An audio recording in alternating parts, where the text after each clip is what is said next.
From London fog to L.A. lights, the legends crack the case tonight. It's Holmes and Marlowe, Casey to Diamond sings and Dollar pulls through. You're tuned to the OTR Visual Radio Show. From Hearth Home with Mr. H in the know. Welcome to the OTR Visual Radio Show, brought to you by Hearth Home Entertainment. I'm your host, Mr. H, and tonight we're not just solving cases, we're making radio history. 5 legends walk into the broadcast booth. Philip Marlowe, Raymond Chandler's hardboiled poet of the LA streets. Sherlock Holmes, the one and only master of deduction. Casey, crime photographer, camera in hand, always on the scene. Richard Diamond, the smooth singing, fast shooting detective with a heart. And Johnny Dollar, the insurance investigator who makes danger part of the job. From London to Los Angeles, from dark rooms to dim alleys, this is the golden age of detective radio. Settle in, grab a coffee or tea, and let the mystery begin.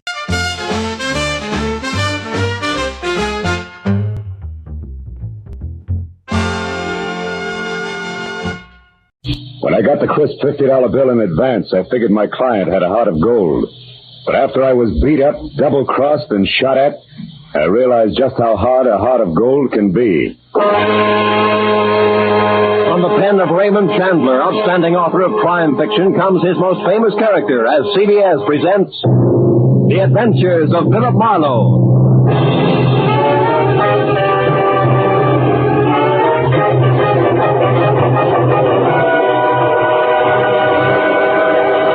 And now, with Gerald Moore starred as Philip Marlowe, we bring you tonight's unusual story, The Heart of Gold.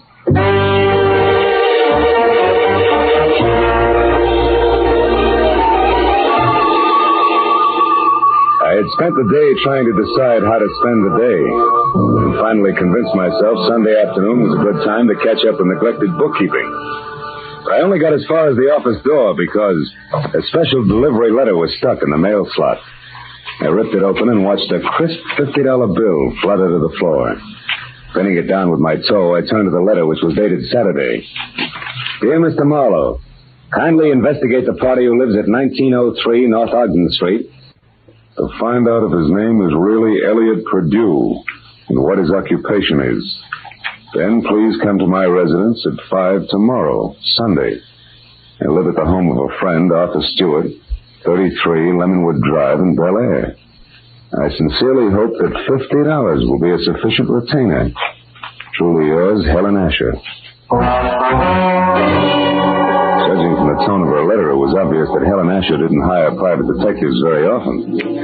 Nevertheless, I glanced at my watch, which said I had to work very fast, and I headed for 1903 North Ogden. Turned out to be a small house near Selma Street. I got out of my car and walked up to the door.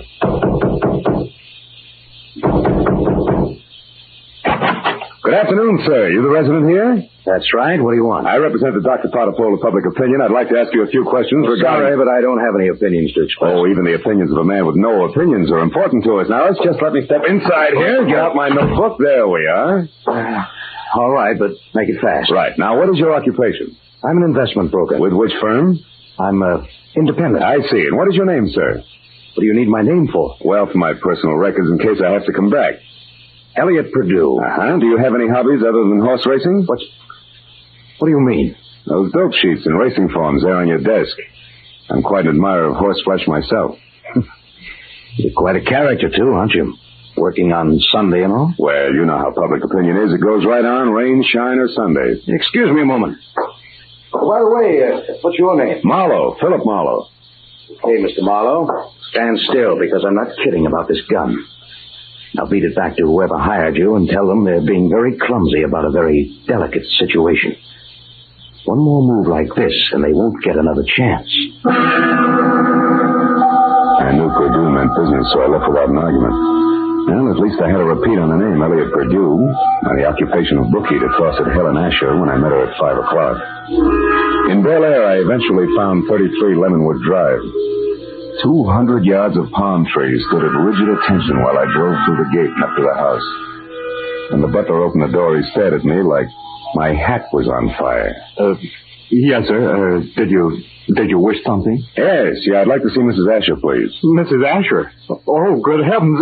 Mr. Stewart. What's the matter, Roberts? Why is it? I'm Philip Marlowe, Mr. Stewart, a private detective. I have an appointment with Mrs. Asher. Is she at home? Oh, Mr. Marlowe, perhaps you can help. I don't know what to do. It's such a terrible thing. What's happened? Upstairs, not 5 minutes ago, Mrs. Asher shot herself. Shot herself? Please, if you'd come up with me. Yeah, sure, of course.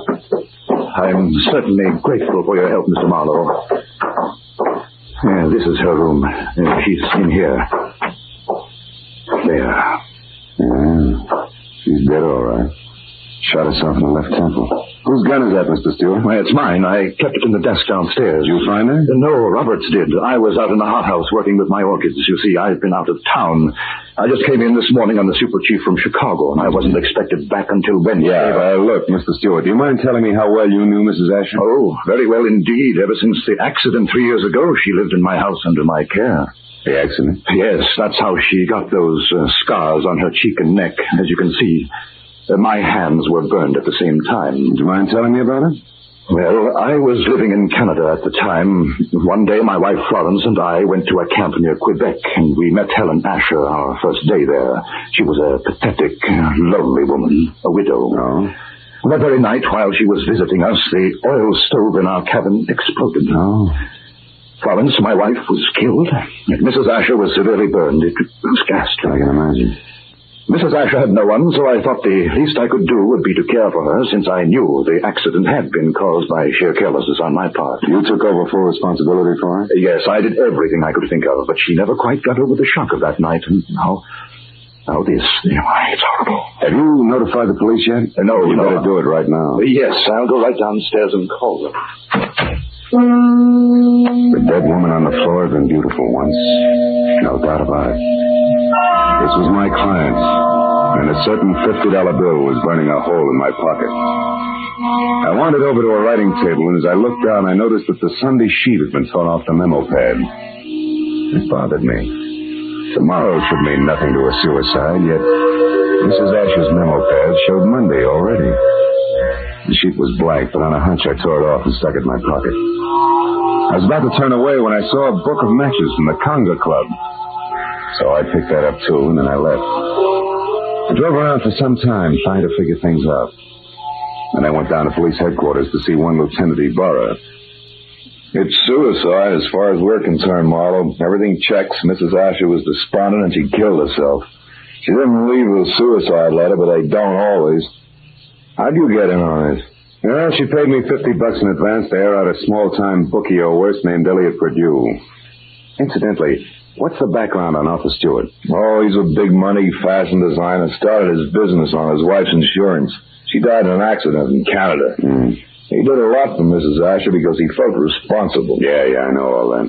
But was she left-handed? Did Stewart come in on the super chief this morning, and was it the butler that found the body? That's right. We checked it all. Oh. Hey, look, Phil, do you have any good reason to think this isn't suicide? No, not really. It's just that $50 in advance that bothers me, I guess. Oh, by the way, I've got a piece of paper I'd like the boys in the lab to run a test on, okay? Sure, Casey will fix you up. Marlowe, I figure suicide now, but I can always change my mind.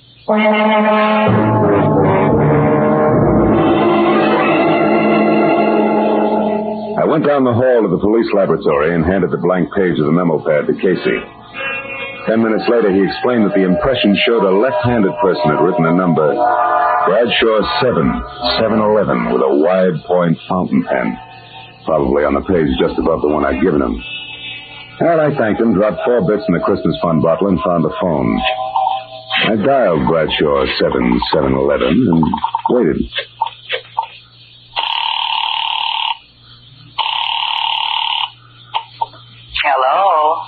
Hello? Who's this? The man in the moon. Come up and see me some other Hey, time. wait a minute. I like your voice. And besides, 711 is a very lucky number. 3 passes in a row. But don't let it fool you, Jack. The answer is no dice. Goodbye. Yes, well. I gathered she was in no mood for playing, so I decided to be strictly business and dialed again. There was no answer. I let it ring for some time, but Miss Golden's voice obviously wasn't taking any more anonymous calls.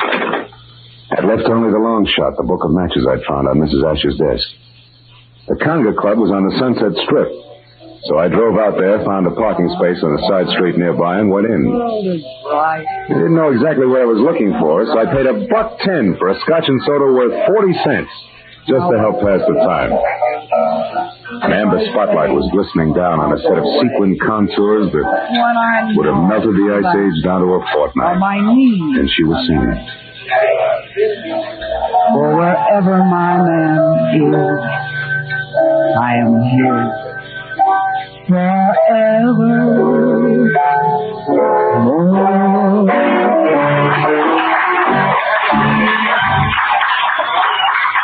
I knew it was Benita, the Conga's featured songstress, and I knew something else, too. There was no mistaking that voice. She was the girl with the lucky phone number.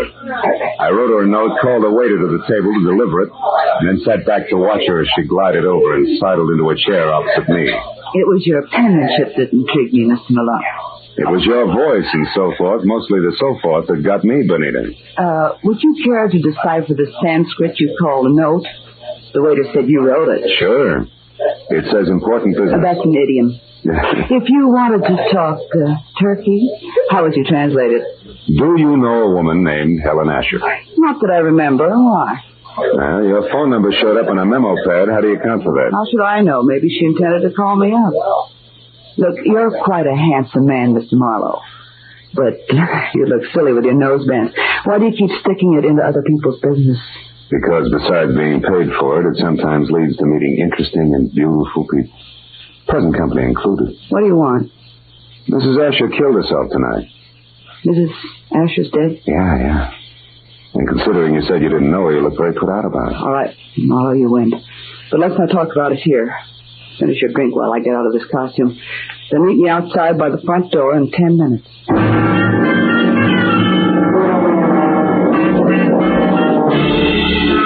When she headed for the back of the club, I headed for the front. I got out the door and down in my car just in time to see her leave by the stage entrance.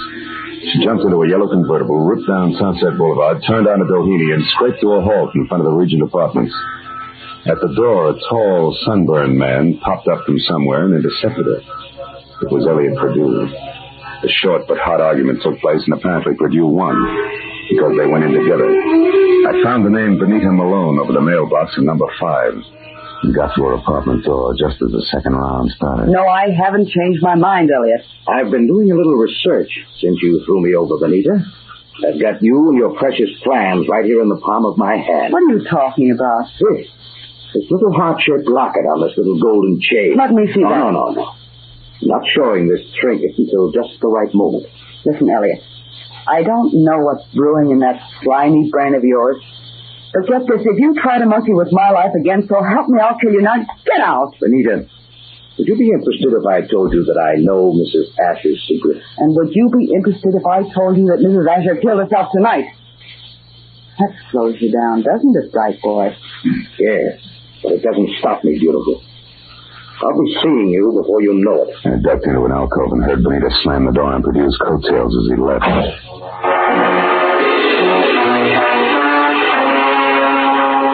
So, now I knew that Perdue, a locket, and Benita Malone added up some way to a bullet in the head for a scarred woman with a secret.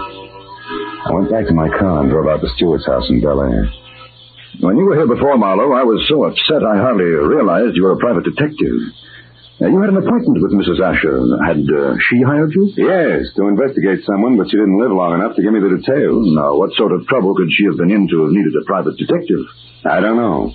But perhaps you can help me find out by answering a few questions. Anything at all, Mr. Marlowe. Does the name Elliot Perdue mean anything to you, Mr. Stewart? Elliot Perdue? No, I'm afraid not. How about Benita Malone?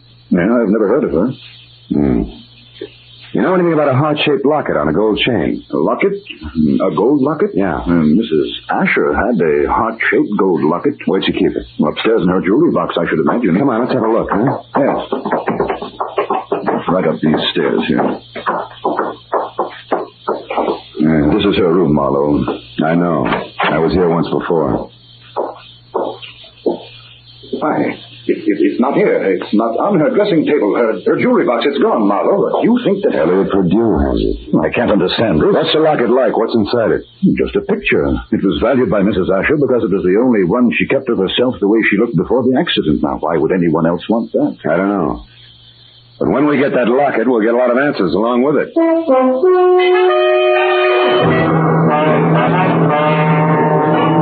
Now I was more convinced than ever that Elliot Purdue, Benita, and the late Mrs. Asher's secret were all dangling from the same chain that supported the gold locket. I said goodnight to Arthur Stewart and started back for Hollywood. But a moment later, I changed my mind and abruptly swung onto a shadowed side road and parked, lights out. It had suddenly occurred to me that the gallivanting Mr. Purdue might call on Stewart. And if so, I wanted to be on hand. 40 minutes later, I was about to call off the cloak and dagger routine when I heard the sound of a powerful motor roaring out of Stewart's driveway. I looked up just in time to see a long black Nash whip by with Stewart at the wheel.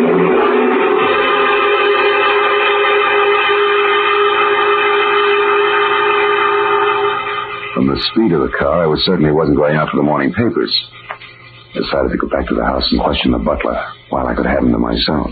Oh, why, no, Mr. Marlowe. I haven't any idea where Mr. Stewart went. I only know that he had a telephone call, after which he dashed out of the house highly upset. Well, maybe some sick friend needed sitting up with, huh? But tell me, Roberts, did you ever hear of a man named Elliot Purdue? Oh, yes, sir. He called on Mrs. Asher here once or twice while Mr. Stewart was away on business. When did you last see this Mr. Purdue, Roberts? Yesterday morning, sir, about 10 o'clock.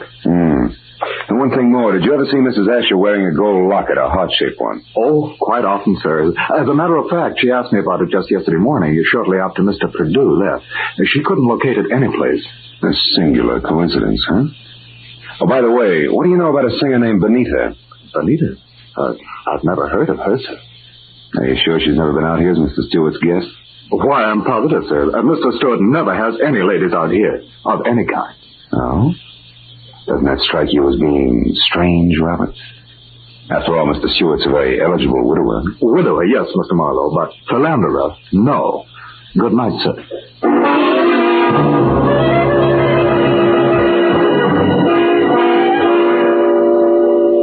As I drove back to Hollywood, I tried to figure out where Arthur Stewart had gone. But I had about as much to work with as Gypsy Rose Lee after a third encore. And after discounting Benita's place in the Conga, there was only Elliot Purdue's house on North Ogden. 15 minutes later, I walked up to it, but the place was as dark and as quiet as the inside of a coffin. I was about to turn back to my car when suddenly I caught the reflection of a sliver of light bouncing off the glass in Mr. Purdue's living room. I found the back door lock easy to bluff. A moment later, I stepped into the living room. Marlowe, how did you know I was here? Mr. Stewart told me. You're a liar. Arthur wouldn't... Arthur? Well, you see, Mr. Stewart and I... Oh, now it's Mr. Stewart, huh? Wait a minute, there's someone outside. Purdue. Put out your light. Now, when he finds you, keep talking. Say anything. I'll be behind the door. Here he is.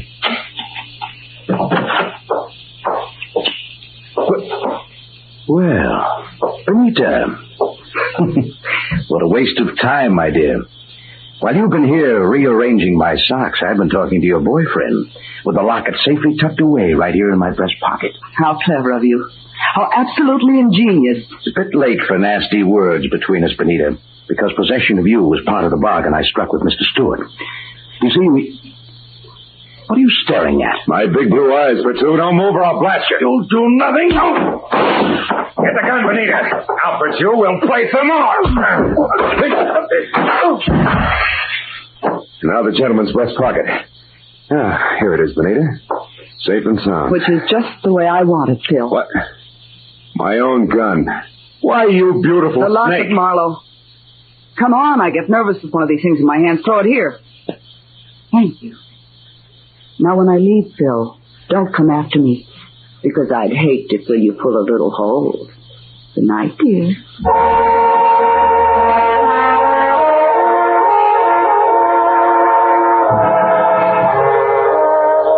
When Benita stepped out of that house, I solemnly swore I wouldn't trust another woman for the next 100 years. But a groan from the body on the floor brought me back to 1948 and Elliot Purdue. I knew that he had seen the picture in the locket, so I went to work on him. Come on, Purdue, snap out of it. Come on. Huh?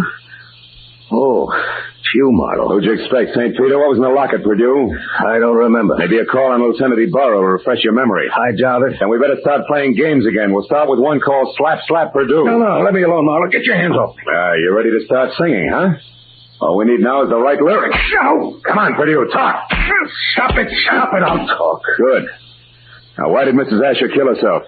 Because she had a good reason. Like what? No, it's a long story. Make it short. Okay, Marlowe. Here goes.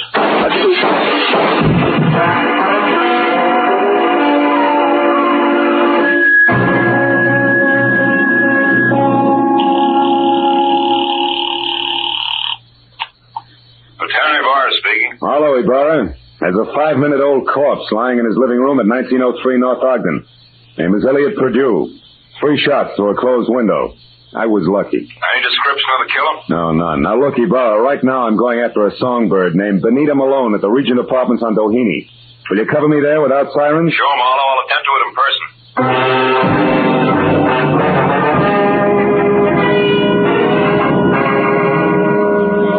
It was only a healthy centerfieldless peg from Perdue's house to Benita's. When I got there, the place was dark and a car wasn't in sight. I decided to try the Conga Club.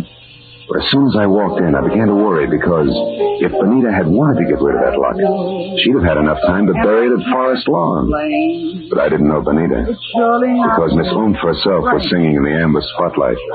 And dangling from her soft white neck was the heart-shaped gold locket. I love him because he's wonderful.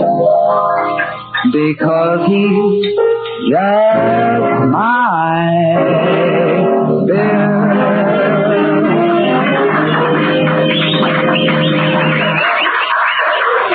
When she caught my eye, she smiled like a maitre d', and the moment she was through with her song, she headed back in my direction. But before she got to me, I saw her give the high sign to an ape in a tuxedo. He looked at her and then across toward my table and left the room. I watched Benita glide across the floor in my direction. She was distinctly a thing of beauty. Well, Phil, what do you think of my singing? No, I'm just crazy about it. That and your jewelry. Especially that locket. Family heirloom? Mm-hmm. It was more or less handed down to me, generation to generation. That's an old Spanish custom. Yeah, so I've been told. And I imagine tradition prohibits your parting with it, huh? That's right. Unless, of course, someone with oodles of money offers me lots of it in exchange. Then naturally I'd be obliged to part with it. I don't think you'd feel obliged to your mother on the second Sunday in May. Besides, I don't have oodles of money. Oh, you should have told me that earlier. Goodbye, good luck. Hey, wait a minute. We couldn't do any business in a minute.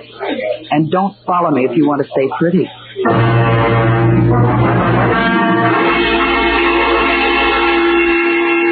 She pivoted on a spike heel and took off for a dressing room, and I knew that if I followed, I was scheduled for a nasty tete-a-tete with an ape in a tuxedo. When I made the lower floor and saw that the long corridor to her room was empty, I knew the setup. The ape would be on the other side of the door waiting. Benita still had my gun, so I got the nearest substitute for a blackjack, a full bottle of Paul Masson champagne. Then I walked noisily down the corridor as far as her door and knocked. Turned the knob slowly, kicked the door open, and stood clear. It worked. The ape's hairy hand was wrapped around my gun, and it came down in an arc that was never interrupted. And that left him off balance. The ape hit the floor, and before Benita had a chance to close her mouth, I ripped the locket from her neck, picked my gun up, and ran. I didn't stop until I collapsed against the store window. Then I opened up the locket. 2 minutes ran out of me before I realized what was wrong with the picture. Then I knew. Arthur Stewart's home in Bel Air was my next stop.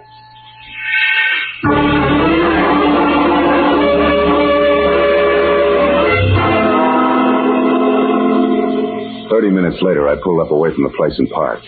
And keeping in the shadows, I approached the house when only the library and an upstairs bedroom showed any light. The library had French windows. When I moved up close, I was startled by the sight of a figure going through Stewart's desk.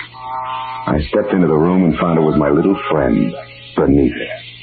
I've got my own gun again, Benita. Phil. Oh, doing a little dusting, honey? Oh, don't be funny. I'm not trying to. But how is it you're not upstairs helping Stewart pack? Because I've already finished packing, Mr. Marlowe, and don't turn around. That was well done, Benita. Oh, fine. Sucked in by a little decoy sprinkled with sequins. Never mind the pose, Marlowe. Just toss your gun on the couch over there. Now. That's better. You know, Marlowe, I can't say that I'm very sorry for you. I don't expect condolences from a character who murdered a woman this afternoon and a man this evening. You killed Mrs. Asher? Yes, and that blackmailing scum plus you as well. But both murders were very necessary, Benita. Even as Marlowe's here will be. Come over here, Benita. Behind me. Hurry, Arthur. Let's get out of here. Hurry. And now, Mr. Marlowe, it's time for you.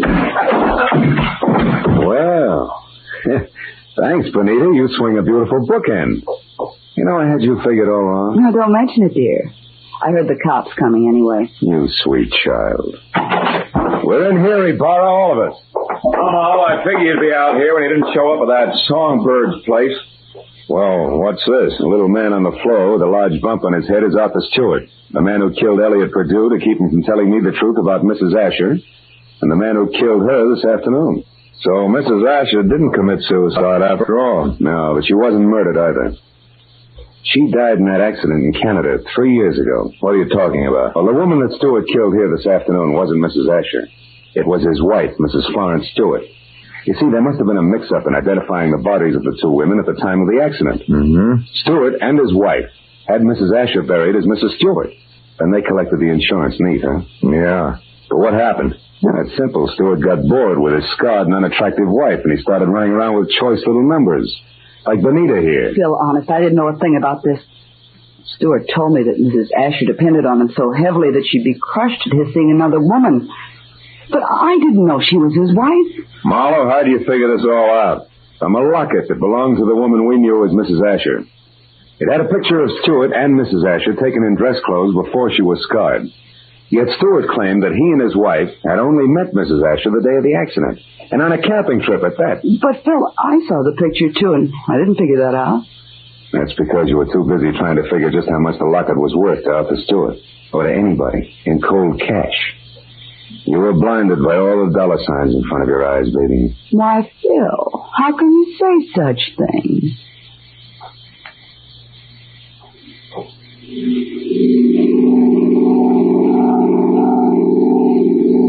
Now, Marlowe, just so I don't toss and turn all night, tell me just why you were hired in the first place. Well, Ibarra, it goes something like this. When Perdue knew that he was losing Benita to Stewart, he decided to check up on the opposition. And he not only found out what he wanted to know, but he found out a lot of things, too, that he didn't want to know. Mrs. Stewart, the late Mrs. Asher, became suspicious of his questioning, and incidentally of her husband. So she sent for me. Well, Marlowe, Stewart certainly had me fooled. I doped him out to be a very generous guy, a great benefactor who was doing the right thing for a lonely, unfortunate woman. Yeah, looked like he had a heart of gold, all right. But the funny thing, Ibarra, in the end, it was this heart of gold, this locket here that got him. Mind if I keep it? Not at all. You had a tough enough time getting hold of it. Good night, Phil.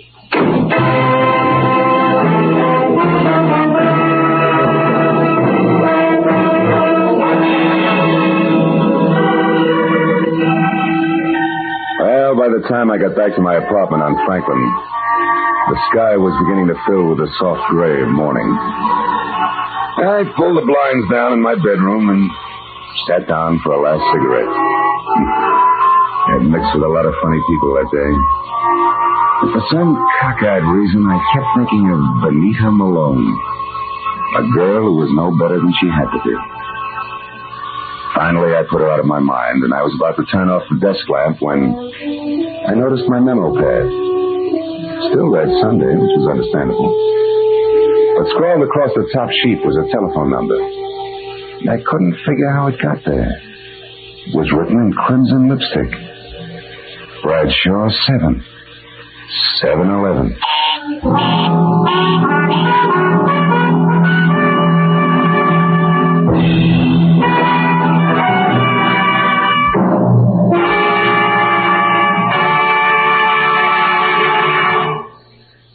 The Adventures of Philip Marlowe, created by Raymond Chandler, stars Gerald Moore and is produced and directed by Norman MacDonald. Featured in tonight's cast were Gloria Blondell, John Daner, Jack Moyles, and Ben Wright. Detective Lieutenant Ibarra was played by Jeff Corey. The special music was conceived and conducted by Richard O'Rant.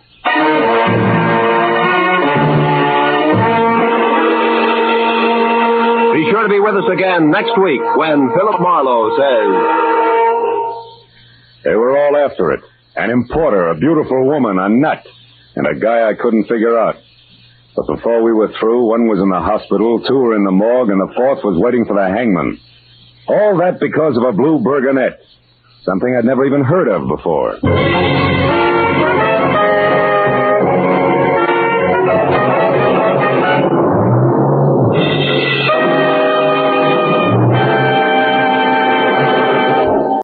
When I started, I thought one man was in trouble and three were trying to help him. But after I found 2 pounds of tobacco, 2 pieces of brass, and a boat without a pilot heading straight out to sea, I knew they had all been in trouble, and all had taken the hard way out. From the pen of Raymond Chandler, outstanding author of crime fiction, comes his most famous character as CBS presents The Adventures of Philip Marlowe.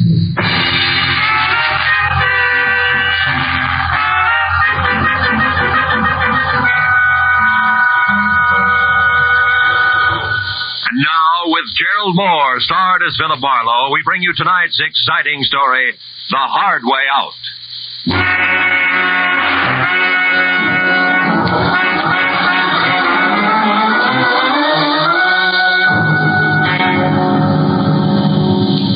I had killed a shank of the afternoon in a Hollywood department store, trying for the 5th consecutive year to select something unique in a personalized Christmas card.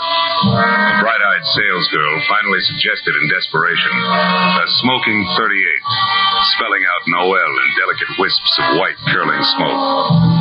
Well, I gave up, settled for a reissue of last year's unoriginal message.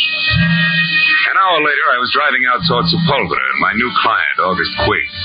And I was glad to be away from the pre-holiday crowds and back to work. When I pulled up in front of the factory building, an immodest sign told me the man I was to meet inside was president and co-founder of Quigg & Slater, manufacturers of nothing but the best in construction materials. Come in. Be with you in a minute. I'm on the phone. Listen, August Quigg does not change his policy overnight, Slater. Not after 25 years. You should know that, you of all people. Never mind the excuses, Slater. Those you always have, and they make me sick. Partnership trouble, Mr. Quigg? Oh, no, my partner is dead now 10 years. That was his son, Keith Slater. But he has nothing to say here. His father left it that way. Well, sit down, Mr. Marlowe, please. Slater is not what I want to talk to you about. All right, Mr. Quigg, who is the man and what's his problem? My general manager, Frank Emery. No? He has embezzled $60,000 of this company's money in the last year. Then isn't this a great time for you to climb the nearest rooftop and scream copper? No, because I want to save Frank Emery, not condemn him. Why? What's so special about a general manager who keeps dipping itchy fingers into the till? Mr. Marlowe, Frank Emery has worked for me for 7 years. And in that time, he has climbed from shop worker to plant foreman to general manager. And that is something which took me 15 years. Which proves what? That Frank can one day go right to the top. Here, to my job. The honest way. And that is just the path he was on until a year ago when he got married. Oh. Then he started to fill his pockets with company lettuce before he'd even gotten rid of the rice, is that it? Yes, but don't leap to any conclusions, Mr. Marlowe, because his wife, Sheila, is a very sweet woman. Everybody knows that. And if anything, she should be a good influence. Mr. Quigg, what's Frank Emery's salary? $175 a week. Oh. When'd you last see him? This afternoon, about 2 o'clock. I called him in here. But I didn't say anything about the shortage. We just talked. I asked him if he thought he needed a vacation. He only sulked. He said he'd be all right in a little while. Then he left. But when he got back to his desk, he only stopped there long enough to pick up his hat. That was 3 hours ago. You've called his house since? Twice, but I got no answer. Here's the number, Marlowe, and the address. Now we better stop talking, start moving. I must know what Frank Emery plans to do. Yeah, this is my private number. No. Plant will close in half an hour, but I'll be here working late. Okay. But before I get going, Mr. Quigg, one more question. Just so all this will make some sense to me. Were you ever in a jam like this yourself? A long time ago, maybe? And you know what it's like to be in Emery's shoes? You're a pretty alert fellow, Mr. Marlowe. I do seem to remember a rich man who once kept me out of a lot of trouble. But the details aren't very clear anymore, so good night and good luck.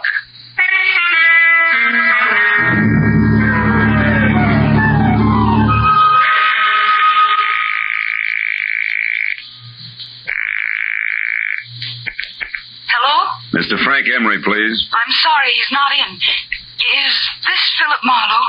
Yeah, that's right. That should make you Sheila Emery, huh? Yes, I just finished speaking to August Quigg at the plant, Mr. Marlowe. He told me about you. And about Frank. Take it easy, Mrs. Emery. Crying isn't going to help Frank any. Yes, I know. But how can I help Frank? What can I do? I'm not sure, but look, can you meet me right away? I'm at the Golden Crown. It's a cocktail lounge on Santa Monica Boulevard near Bradley. Yes, of course, Mr. Marlowe. I'll be there as soon as possible.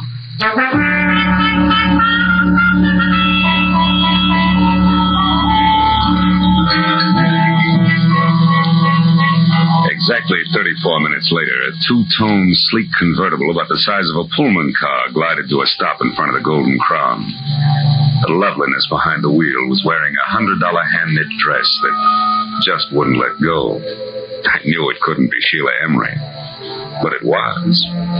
She was a tall, luscious blonde with blue-gray eyes that were set wide apart and a face that any angel would have gladly traded his wings for. Now, 5 minutes later, we were seated inside at a quiet corner booth. But only 2 weeks ago, everything was perfect, Mr. Marlowe.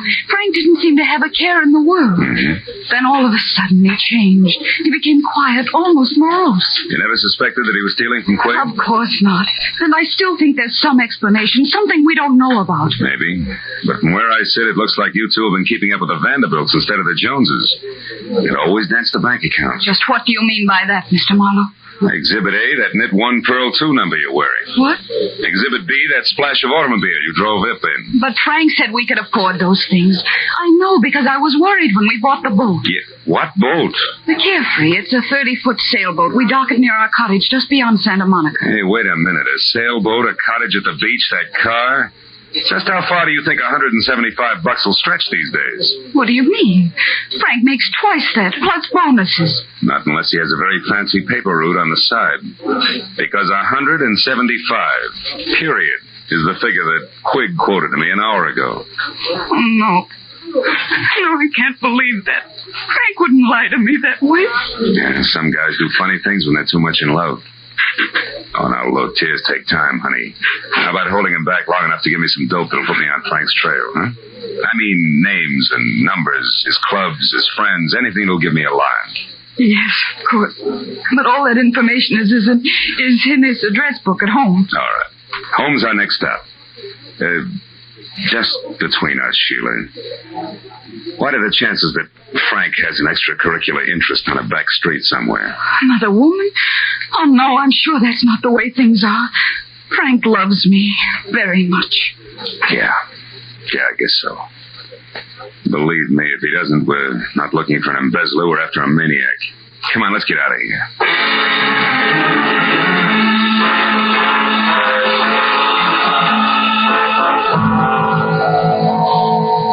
When we left the Golden Crown, Sheila was still crying and in no shape to drive.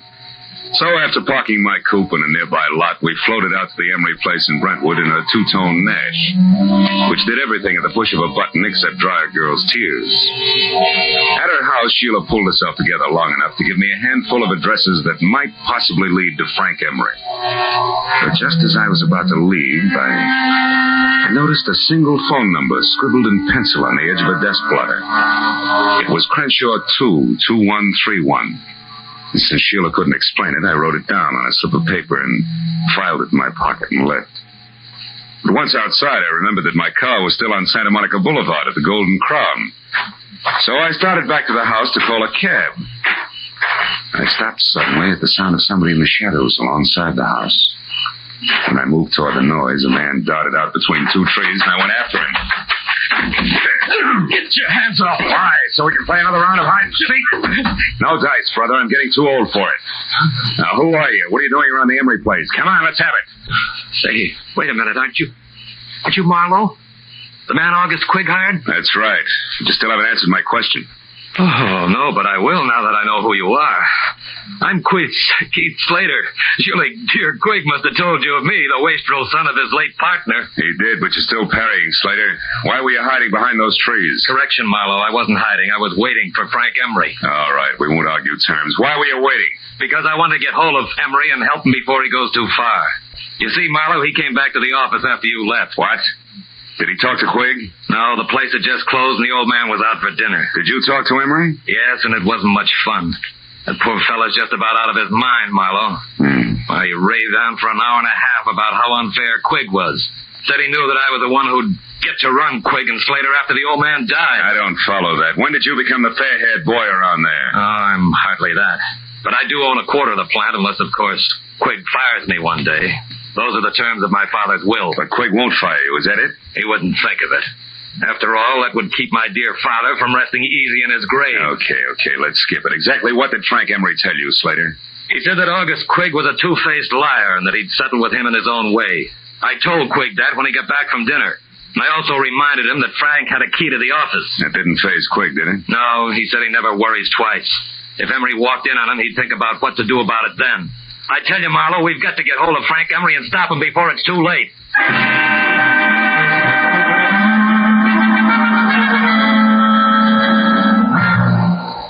In just a moment, back to the adventures of Philip Marlowe. But first, just 1 hour from now, over most of these same CBS network stations, Eve Arden will be midway through her regular Sunday night role of Our Miss Brooks, America's most charming and most highly unusual school teacher. You've seen Eve Arden make her hilarious way through many a Hollywood movie. Now you can hear her every Sunday night as Our Miss Brooks, just a little later over most of these same CBS network stations. And now, with our star, Gerald Moore, we return to the second act of The Adventures of Philip Marlowe and tonight's story, The Hard Way Out.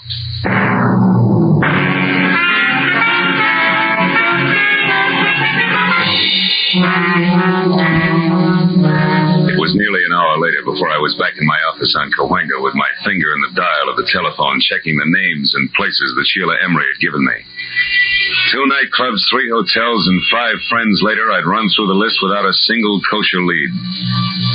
Sitting there thinking of all the places a guy could disappear to, I reached into my pocket for a lifesaver and found something else. A slip of paper that read Crenshaw 22131. The number I'd seen on the desk blotter at Emery's place. So, with nothing more to lose than another millimeter off the tip of my index finger, I went back to dialing.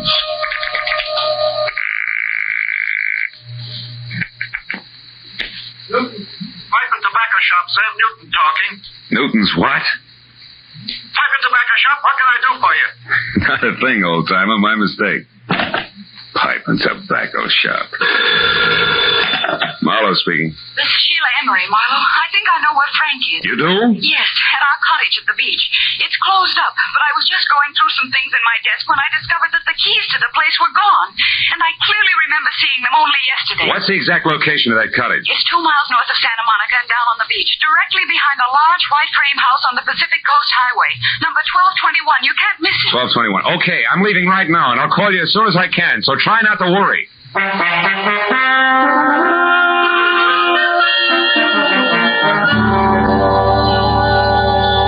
Somehow or other, I made it straight out along Sunset to the beach and then north as far as the large white frame house without being tagged for low flying by any of the boys in blue. But when I got down to the cottage on the beach, I found it deserted and boarded up like opening night at an unlicensed peep show in Boston.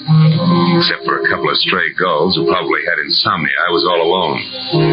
But the gregarious streak in me didn't suffer very long, because a minute later I had an unannounced visitor. It was a nasty caliber .45 automatic.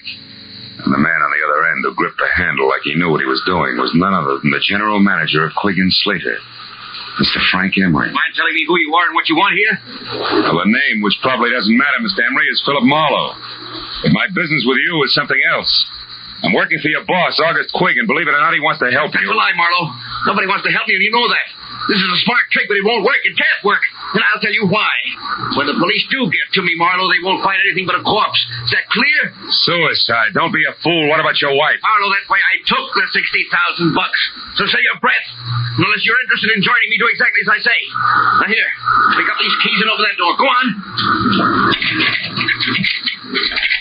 Now, throw the keys back gently. Please, Emery, listen to me. No, I've listened to too many people already.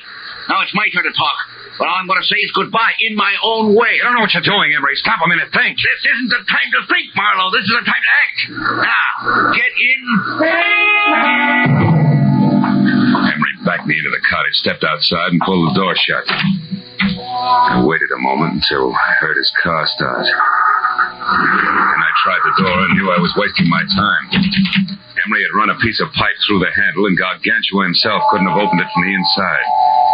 It took me 10 minutes to kick enough boards off one of the windows to wiggle out, and another 5 to get to a phone. When I told Sheila that her husband was on her way home in a very desperate frame of mind, she promised to hold him at all costs until I could get there. 20 minutes later, I was in Sheila's house on Bundy Drive. Marlowe, what happened? Where's your husband? I don't know. He hasn't been here. Oh, fine. After you called me, I waited, but he didn't come back. Marlowe, what did you mean when you said Frank was desperate? I'm afraid Frank intends to kill himself. Kill himself? Oh, no, he can't. Now, we still may be able to stop him. When he left the beach house, he was heading someplace to say goodbye. I figured for sure that meant you, but wherever he was going, he didn't want to be followed. He locked me in and... The gun. Holy smoke, where's your phone? Right over there. Oh. Well, what about a gun? Does Frank have one? Yeah, 45. Didn't come here to make his last goodbyes. That only leaves August Quigg. Do you know what you're saying? Come on, answer that phone. No answer on Quigg's private wire. You're accusing Frank of murder. He hates Mr. Quigg, yes, but I know he couldn't kill him. He couldn't. Now, you listen to me. Your husband's cornered, and he's decided to blast his way out of a hopeless situation. I'm going to Quigg's office. If Frank comes back, try to keep him here. But don't try too hard, because it might be dangerous now, even for you.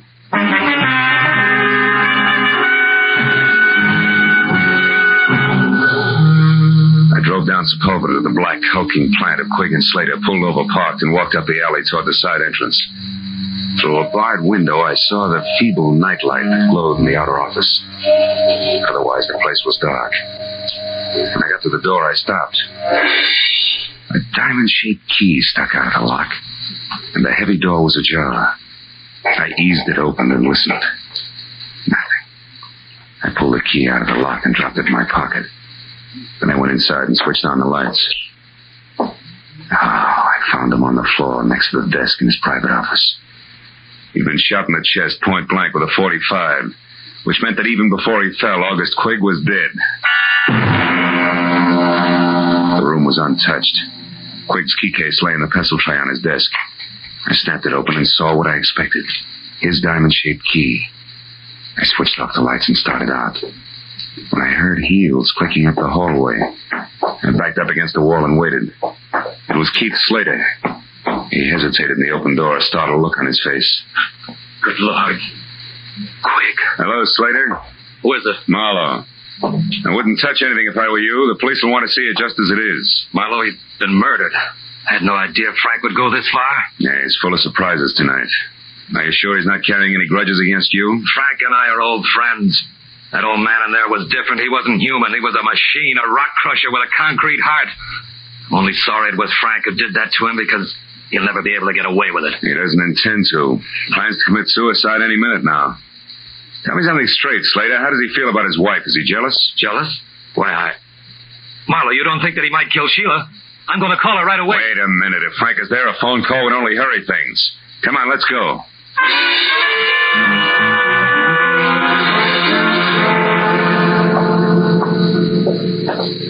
I don't like the looks of this, Marlowe. Neither do I. Sheila? Frank? Anybody home? They're not here. Neither one of them. Well, if they are, they're not talking. Oh, you've got a macabre sense of humor. Nobody's laughing, brother. Look, you check upstairs. I'll see what I can find down here. For once, I hope it's nothing. I gave the ground floor a fast run-through. It was neat and tidy, from copper-potted ivy on the dining room wall to the sunbeam toastmaster on the breakfast tray. The only thing out of place was a bottle of scotch near the kitchen sink and lipstick on the glass beside it said Sheila. I was back in the living room before I found out why she had needed that bracelet. Propped against the bowl of violets on the coffee table were 2 notes pinned together. The top one was for me, from Sheila. It said, Marlowe, I just found this note from Frank. I'm sure he means that he's going out in our boat, the Carefree. I've got to stop him, Sheila. I turned to Frank's note and was reading it as Slater came down the stairs. Nothing unusual upstairs, Marlowe, did you? What's that? What have you found? Frank's suicide note. He asked Sheila to forgive him and forget him. Here, read it yourself. I'm going to call the police. Sure he means that he's going out in our boat to Carefree. Say. What's wrong? I thought you were going to call the police. I was. But I noticed this phone number here on the desk blotter again. It's a tobacco dealer. Slater, I've got a very wacky idea. I'm going to give it a try.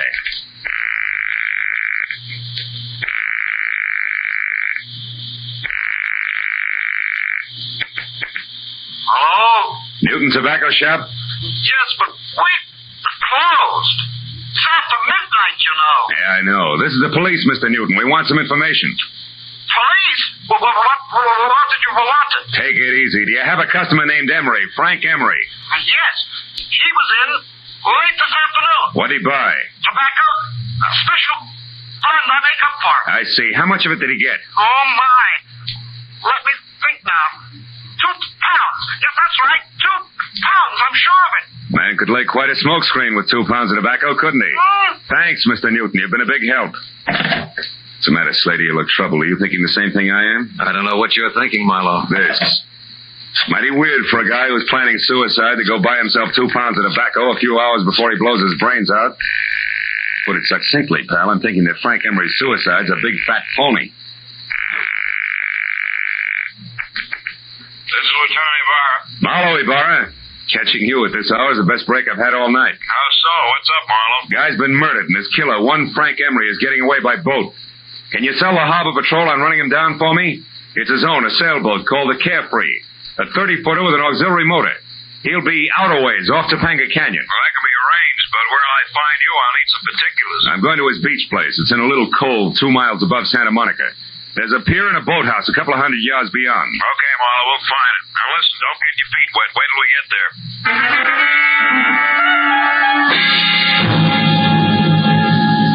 The Emery Beach house was deserted and dark. So Slater and I went on to the boathouse, which was dark too. But that's where we found Sheila lying on the planks, sobbing out the end of a long, hard cry. Slater ran to her and lifted her to her feet. Oh, Sheila. Sheila, what happened? Where's Frank? Oh, please. I was too late. I saw him leave. He waved to me and called goodbye. I begged him to come back, but no, he never will. Don't be too sure of that, honey. Oh, what do you mean, Marlowe? Oh, wait a minute. That boat coming in is probably Ibarra. Oh, yeah. Here, Ibarra. I got another boat out looking for the Carefree, Marlowe, so I came directly here. Who's this? Mrs. Emery, Mr. Slater, Lieutenant Ibarra. How do you do, Lieutenant? Well, Marlowe, what's it all about? Well, the embezzler killed his boss, set up a strong case of suicide, and at the moment is pulling a very fast switch. You mean he's not really checking out? How'd you figure? He bought 2 pounds of his favorite pipe tobacco today. What's that? Wait, Sheila. Well, that's interesting, Phil, but suicide's a peculiar people. Okay, but I'll bet you my Sea Scout insignia against a dead jellyfish that he's got a small boat aboard, and that he's going to get off the Carefree and row to shore. How about it, Mrs. Emery? Is there a small boat? There's a rubber life raft in one of the lockers. That'll do it. It's all he needs. Lieutenant Ibarra? Yes, Mooney, what is it? Just got a call on the radio from the other boat. They've spotted the Carefree running without lights southwest about 2.5 miles offshore. He's holding a steady course, but there's nobody at the wheel. In fact, seems to be abandoned. Well, tell him to stand by, but leave her alone. We'll be right out. Well, Marlowe, we'll know in a minute. Let's go, folks. Get aboard.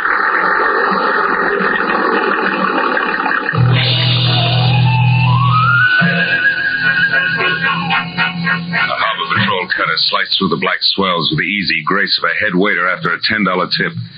And all the way out, it looked as though Marlowe was going to be the bright boy of the evening. When we pulled alongside the Carefree, made her fast and boarded her, it still looked that way. It looked great. Right up to the point when Ibarra peered through the porthole in the closed cabin, jerked the door open and went inside. After that, it didn't look so good. Marlowe, come in here. Is this Frank Emery? Yeah. Yeah, that's him, Ibarra. He's been shot over the heart from up close with a .45. Undoubtedly the one he still has gripped in his hand there. Lieutenant Ibarra, is it Frank? Yeah, you better not come in, Mrs. Emery. Your husband has killed himself.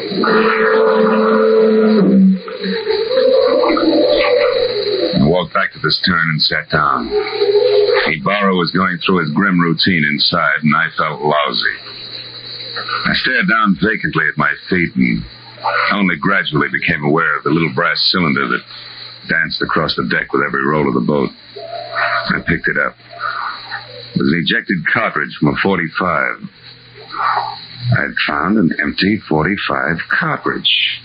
All at once, things began to take shape for me. Ibarra, hold everything! I was right. Emery didn't commit suicide after all. Oh, the man's body's right here, the gun in his hand. I know, but he was murdered. Now, look, I found this out on deck, and the door to this cabin was closed. Do you remember? When a man is shot with a .45, he drops. He doesn't walk in, close the door, and then fall. Well, did Emery have any keys on him? Yes, these are his. They're in the ignition by the wheel. Sure. Look, this diamond-shaped one. It matches one I've got in my pocket. Come on out on deck, Ibarra, and watch closely. Hey, Slater! Slater, can I see your key to the side door of the factory? Why, certainly, Marlowe. It's right here in my pocket. It's not in your pocket because it's here in my hand, Slater. You were so excited when you shot Quigg, you ran off and left it sticking in the lock. No. And here's one for you, Mrs. Emery. While the Carefree was still tied up at the dock, you stood right here, surprised your husband in the cabin door, and shot him. This little cartridge was ejected back to the stern. But you forgot about that, because after you shoved him inside and put the gun in his hand, you closed the door. Then you started the motor, locked the wheel, and cut the boat loose. Don't know what you're talking about. Look out, Ibarra, he's after your gun! Yeah, that was nice, Ibarra. Marlowe, I wouldn't have believed this.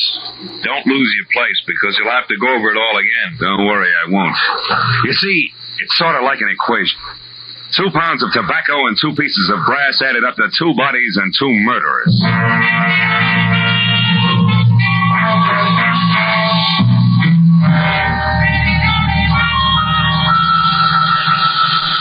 Well, Marlowe, it beats me that Mrs. Emery seemed to be nothing but sweet, soft, and stay-at-home nights. Yeah. Yes, she pulled one of the richest double-crosses on record. Ibarra, she let her husband steal a fortune for her and even helped him plan a fake suicide to get away. Then she turned around and used this plan, only no fake this time, to kill him. So she'd be free to marry Slater. But you didn't want Slater without the money, right? Right. As long as August Quigg lived, Slater could never be sure of his income. So Slater killed him, and they hung that on Frank Emery, too. Mm-hmm. And they worked a fast routine to pass the detective right through the middle of it all. While Slater killed Quigg, I was with Sheila. Then Slater took me over while she killed Frank. They make a great team in a shell game, Marlowe. Yeah. But you did all right. Well, see you tomorrow, the report, you know. Good night, Bill.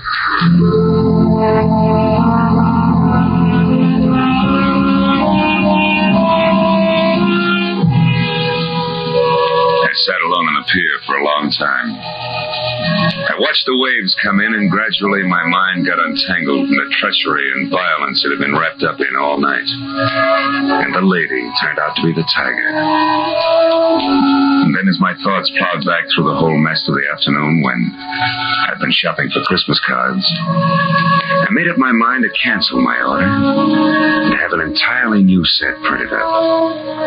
They say it pays to advertise, and if that's true, right across the top of my new cards in big block letters, I'm going to have the words, goodwill toward men. Who knows? Maybe it'll help. Anyway, I hope so.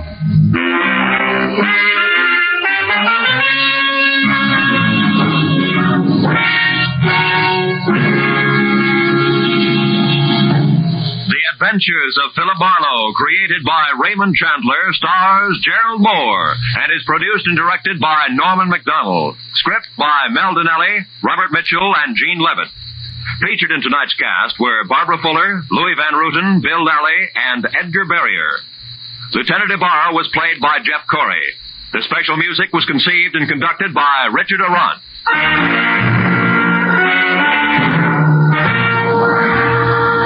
Be sure and be with us again next week when Philip Marlowe says... I walked into it smiling. Because it had all the corny elements. The weird doctor, the beautiful girl, the gloomy house on the windswept cliff, even the hulking menace. Only one thing was missing. The body. And that's when I stopped smiling. Because I turned out to be the corpse myself. Almost. When it started, a girl's wedding and New Year's Eve were only 6 hours away, and I didn't think the bride-to-be would make either one of them. But that was before I ran up against the slot machine operator, the escaped convict, and above all, the old acquaintance. From the pen of Raymond Chandler, outstanding author of crime fiction, comes his most famous character as CBS presents The Adventures of Philip Marlowe.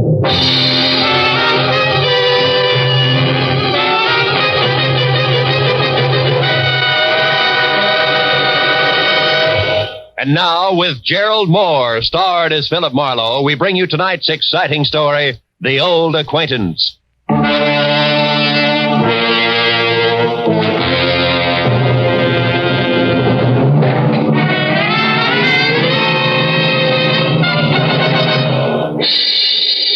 At 6 o'clock in the last evening of the year, I was sitting with my feet up on my office desk thinking of impossible New Year's resolutions and what the girl on my butcher's 1949 calendar would or would not be wearing. But at that present point, there was a soft, almost apologetic knock on my office door. I said come in and saw a quiet man in quiet clothes who extended a quiet hand. He introduced himself as Paul Riker, a Beverly Hills insurance broker. But the tremor in his voice said very worried client, which on New Year's Eve was something I could do without. Mr. Marlowe, you've got to find Nancy Marshall for me.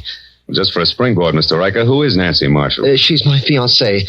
We were to be married at my place in Beverly Hills tonight. On New Year's Eve? Yes, you see, it was at a New Year's Eve party a year ago that we met for the first time. Oh, when'd you last hear from her? 2 hours ago. She called and said that she was in terrible trouble, that nobody, especially the police, could help her, that the wedding was off. I see. And you're sure it's not just a matter of your being left at the altar, huh? Another man. Oh, no, I'm certain that's not it. Now, please, Mr. Marlowe, will you help me? Mr. Riker, to you, New Year's Eve means wedding bells, but to me, it's something else, specifically a cozy little apartment on Wilshire Boulevard where there's a very nice girl and a couple of chilled bottles of sham... What is it, Mr. Marlowe? What's wrong? Somebody outside. Riker, get away from my door, quick! Whoever threw those shots through the frosted glass of my office door wasn't interested in checking up on his marksmanship. Because by the time I got to my feet, he was taking the stairs to the street. When I got outside, I was just in time to see him pile into a pickup truck and roar off. The best I could do was get a face full of exhaust fumes and the last 3 numbers on his license plate, which read 711. When I got back to Riker and the glass on my office floor, I found the potential groom whiter, shakier, and less quiet than at our first meeting. Marlowe, did you get him? Do you know who it was? No, I don't. Now relax a minute, Riker, and think. Yes. Who could possibly object to you and Nancy getting married? But that's just it. There's nobody I know of, Mr. Marlowe, and I'm positive that the same is true of Nancy. All right, now tell me, where does Nancy live? In a villa at 1428 North Havenhurst Drive, number 12. Mm-hmm. But I've already been there, and she's gone. Were you inside? No, the door was locked. But, Mr. Marlowe, I thought you had specific plans for this evening. I do. But from the way things stack up right now, they've got a better chance of keeping than Nancy Marshall. Now, look, go back to your place in Beverly Hills, stay away from frosted glass windows, and wait till you hear from me. We're real lucky, Mr. Riker. It still might turn out to be a happy New Year.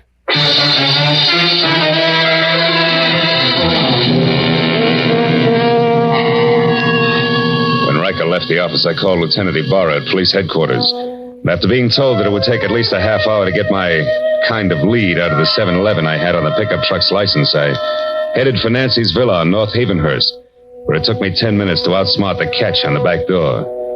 Inside, except for a carelessly overturned box of old snapshots, which meant nothing to me, and a lot of half-open drawers and closets, I was no place. And in the kitchen, where there was a full cup of cold coffee next to an open newspaper, my setup was almost the same. But not quite. Because on the front page of the paper, there was a banner story complete with pictures that shouted the news of 3 men who had broken out of the state penitentiary that morning. And one of them, a man named Steve Doyle, had a face that I'd seen only minutes ago on one of the snapshots in the overturned box. I grabbed the paper and started back to check with the snapshot once again for good measure. But the second I stepped into the living room, I stopped. Hello. I don't believe I know you. Oh, the voice matched the lady perfectly. She was tall, beautiful brunette, about 30, wearing a beige metallic wool jersey that covered more curves than a ride on a roller coaster. But the large monogrammed A on her purse meant that this was not the woman who had planned to marry Paul Riker. I said I don't believe I know you. The name is Arthur Murray. You're late for your rumble lesson. Oh, never mind the jokes, bright boy. It's a waste of your time and mine. All right, then we'll play it very straight. Name is Philip Marlowe. I'm a private detective, and I'm working for a very worried man. Now you, what's your connection with Nancy Marshall? I'm just, shall we say, an old acquaintance, that's all. Not enough. I'll prime the pump some more. I was hired to find Nancy, who seems to be in a lot of trouble. And coincidentally in trouble on the same day that Steve Doyle breaks out of stir. Now, once more, exactly where do you fit in? I don't think I'll tell you, Mr. Marlowe. If you don't mind. Well, pearl-handled, huh? How very chic. But deadly. Now get in that closet there, Marlowe. Go on. All right. Just so we don't go through this same routine when we meet again, and we will. Who are you? Oh, you don't listen very carefully, Marlowe. I've already told you that I'm an old acquaintance. It's the season for them, remember? Now get in there and shut up.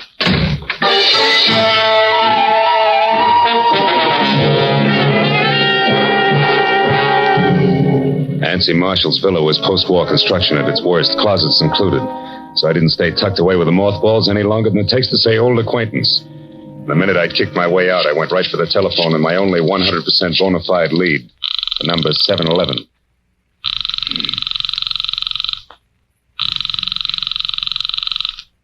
This is Lieutenant Ibarra.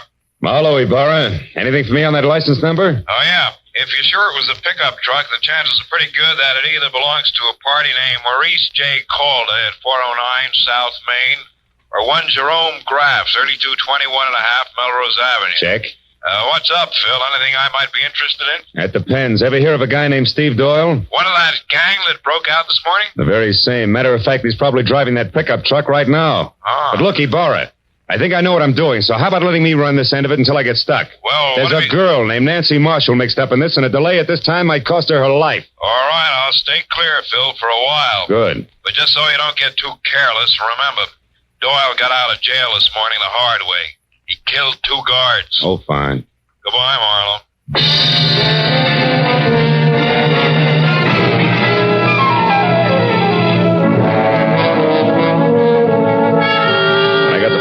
South Main, I knew that my first choice had to be wrong because Maurice J. Cole had turned out to be a bankrupt junkman, and his pickup truck, which was loaded with everything including the kitchen sink, had 3 flat tires and hadn't moved in a week.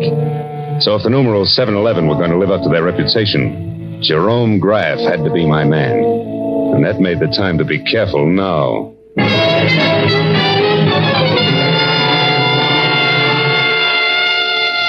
3221 and a half Melrose was a tired cottage set back about 50 weed-covered feet from the sidewalk. And from the rusted sign, Jerry Graff, mechanic, dangling at a crazy angle from a weather-beaten beam over the front door. I gathered that the place doubled as both Mr. Graff's living quarters and shop. I didn't see any truck out front, so I decided to try the alley in the rear before I knocked on any door. It was then that I noticed for the first time that I was being watched by a short man with a long face who was slouched against a nearby tree like a marionette with no strings attached. If you're lost, mister, maybe I can help you. Maybe? I was looking for a pickup truck. Seen one around? A pickup truck? Mm-hmm. Now, I wonder what that could be. Well, it's a small deal, about a half a ton, and... Oh, I get it. Okay, here. Here's 5. Now my question. Jerry Graff owns a pickup truck, but it ain't here. It's been out since dark. But Jerry's in. He's working late tonight. Working at what? Come on, you got your 5. Talk. Okay. It ain't no secret. Jerry's a nursemaid for one-armed bandits. Slot machines, huh? Is that his racket? Yeah. He used to be a big boy with them, too. But times have changed. Now he just works on them for other guys. What other guys? Oh, mister, I wouldn't answer that for even another 5. I wouldn't stay in business very long if I did. But I'll tell you one thing for free in case you're going to visit Jerry. What's that? Watch out for him. He's a very nasty man. Thanks, but I can take care of myself, Buster.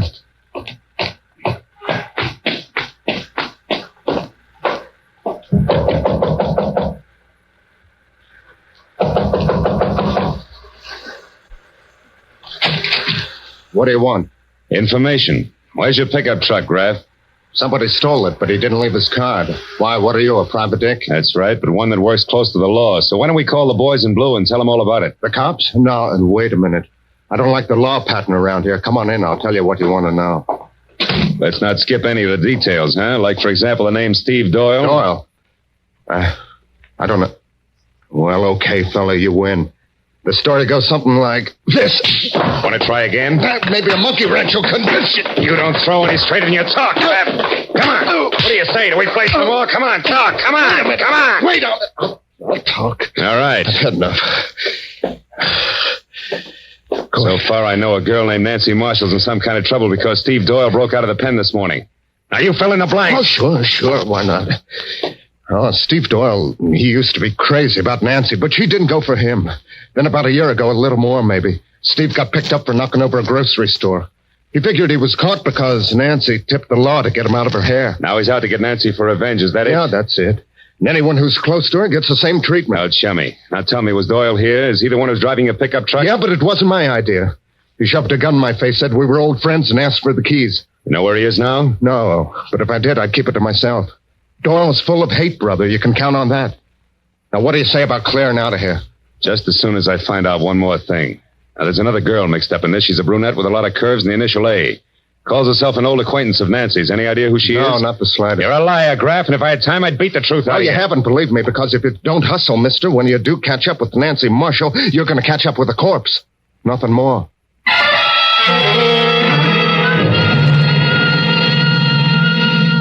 When I got outside, two things stood out in my mind like a pair of cleats at Carnegie Hall. First, my client's fiancée was not the most innocent dame in greater Los Angeles.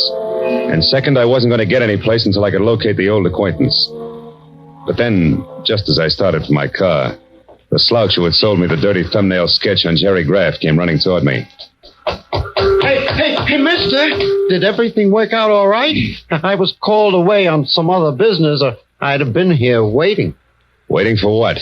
Well, you know, in my game, I now and again give a guy a little more dope than he bargained for, and in that case, I sometimes end up with a bonus, so to speak. Well, right now, we're about even. But if you can tell me anything about a beautiful brunette whose first name starts with an A, I'll give you a bonus that'll keep you in beer and pretzels from now until the 4th of July. Name that begins with an A? Yeah. Hey, she visited with Graff this morning, maybe? Yeah, it's possible. Come on, think hard. She's kind of tall, dresses like $1 million. That's right. Now, what's her name? Here, look. $20 bill. Her name, what is it? It's, yeah, I got it. Adrian Starr, 1312 Lookout Mountain Road. How do you know that? It was on the registration card in her car. I took a peek while she was... Trouble at Graff's. I'll take my 20. Goodbye.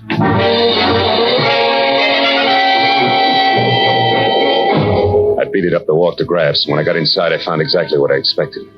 Doubled up on the floor in the middle of a lot of oily machine parts and still holding his stomach with both hands was Jerome Graff, a very dead man. I started for a telephone to call Lieutenant Ibarra, but then I noticed something small and gold lying a few feet away from the body. When I picked it up, I saw it was an ornamental buckle, the kind that a lady might wear on a coat. So I decided to skip Lieutenant Ibarra for the time being and call my client instead. Hello? This is Marlowe, Riker. Oh, yes, Marlowe. What is it? What have you found out? Quite a bit. But first I've got to know one thing. Does Nancy Marshall have a gold belt buckle? A gold belt buckle? Yeah. Why, yes, she does on her black coat. But what about it, Marlowe? What does it mean? I'm not sure, Mr. Riker. But it may mean that Nancy Marshall just killed a man.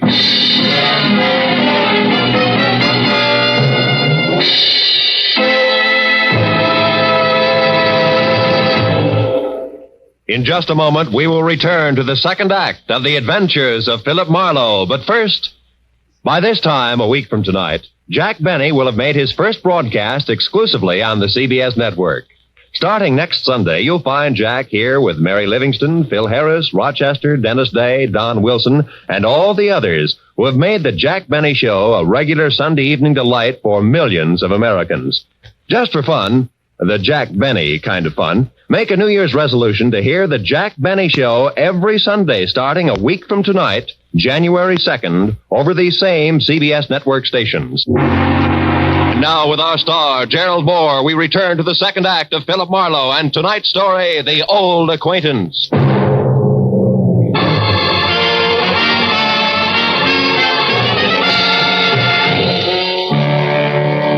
When I told Paul Riker that the chances were good that his bride-to-be had just knocked off a slot machine operator, my client reacted like I'd kicked him in the stomach. When he caught his breath again, he started telling me I was wrong and didn't stop until I hung up on him. Next thing on the agenda was that call to Lieutenant Ibarra.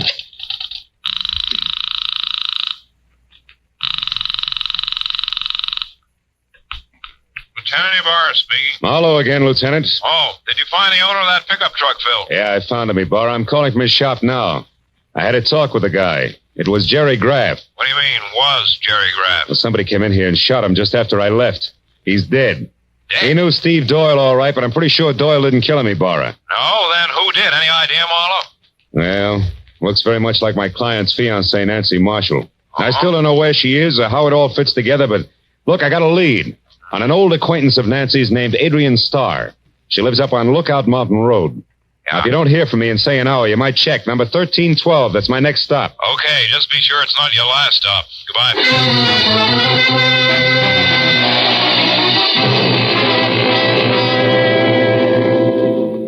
I drove up Laurel Canyon to Lookout Mountain. The only sign of life was a young couple parked where they could look down at the city lights, if they wanted to. I backed into a bushy driveway across from Adrian Starr's bungalow and stopped. It was small, modern, and looked deserted, except for one dim light upstairs. I was about to get out and verify that when a pair of headlights flashed down the road and a yellow convertible swept to a halt in front of the place. It was Adrian Starr who got out. She started up the walk toward her front door, stopped suddenly, and then ran back to her car and drove off again. I kept the yellow convertible in sight. When it turned on Havenhurst and stopped in front of Nancy Marshall's villa, I pulled up in time to see Adrian step inside and close the door.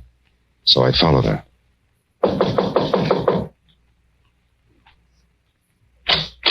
Marlowe, what do you want? I want to know what Jerry Graff means to you, Adrian.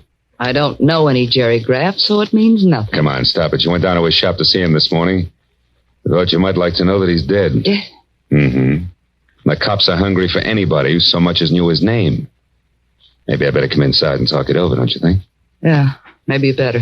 Just a minute. Thanks.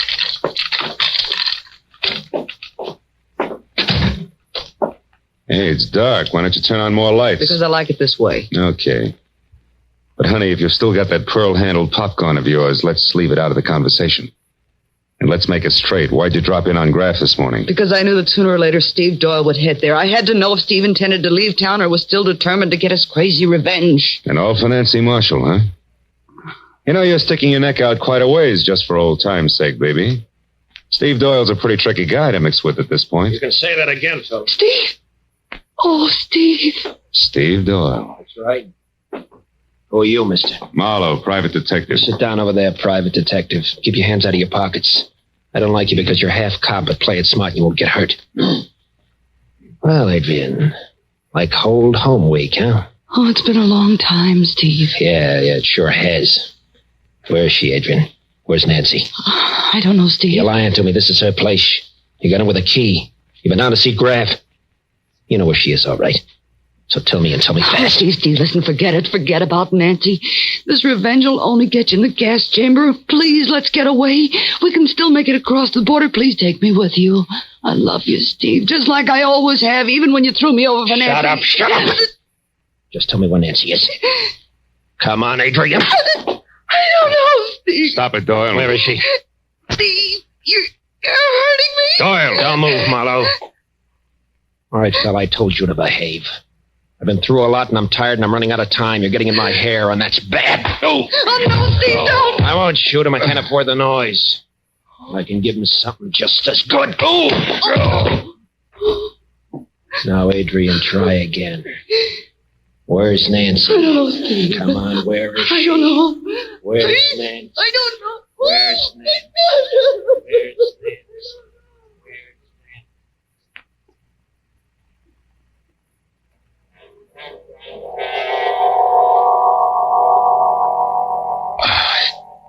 couldn't remember where I was or how long I'd been lying there, but gradually I got the crazy idea that I was being robbed by a very unhappy crook because I was sure that somebody was crying and going through my pockets at the same time.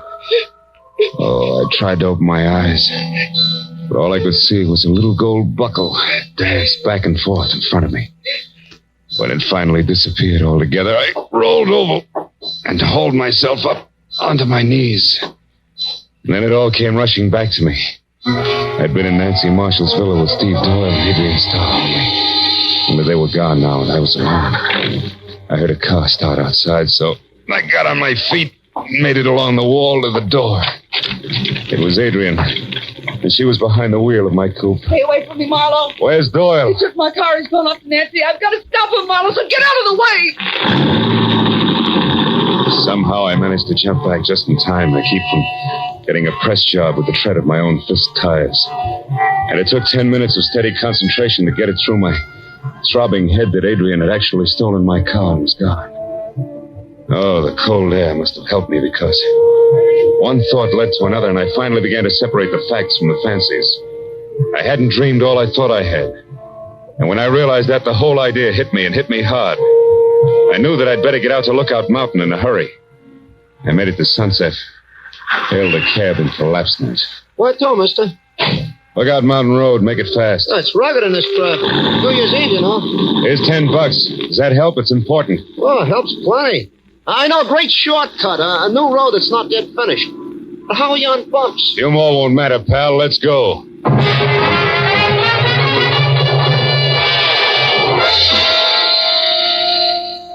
When it was over, I felt like I'd crossed the country on a pogo stick. But the cab driver was a genius, and with a shortcut, we made the distance to Lookout Mountain in less than 10 minutes. When we got near the place, I sent the cab back down the hill out of danger. Went the rest of the way on foot. As I got within sight of Adrian's bungalow, I saw Steve Doyle getting out of the yellow convertible. I ran up to the house, tried the door. It was locked. Nancy, where are you? I know you're in there, baby. I'm going to find you. I have to take this joint apart. You've got some old business to settle, remember? So have we, Doyle. Drop that gun. Stand still. Okay, sucker. Go. You won't need that gun anymore, Doyle. Just kick it over there out of the way. Someday I'll get you for this fella. I doubt it, Steve. You're all finished, but you're too thick-headed to see it. Well, I guess it's time to relax and wait for Adrian. And we call the cops, huh? Adrian just arrived, Marlowe. Don't turn around or I'll kill you. Adrian. Here we are, Marlowe. Toss your gun back here to me. Come on now. Better. Oh, Steve. Steve, are you hurt bad, darling? Can you make it to the car? I'll try, Adrian. Cut me in the side. It's bad. Oh, Steve, hurry, darling, hurry. I'll be with you in a minute. I'll make it okay. Well, Marlowe? Yeah. Okay, Adrian. Tell me one thing first, Marlowe. Did Steve get to Nancy? No. You killed Graff in time to shut him up, too, huh? So Steve will never know the truth, will he, Adrian? Could be it was you who crossed him and sent him to prison. You'll never find out. Not now. And you'll never realize how much I love him either. That's why I did it, Marlowe. It was the only way I could hold him for myself. And I was willing to wait. Can you understand that? Yeah. I guess I can. Too bad a love like yours has to be wasted on a guy like Steve. You'll never get away, honey. Not with him. You'll never make it. Maybe not. But if he goes out, at least I'll be with him, Marlowe, and that's the way I want it. Well, if you're going to do anything, Adrian, you better get it over with fast.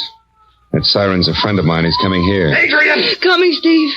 You're a good guy, Marlowe, and a smart one. Just don't follow us, that's all. So long, Marlowe. Happy New Year.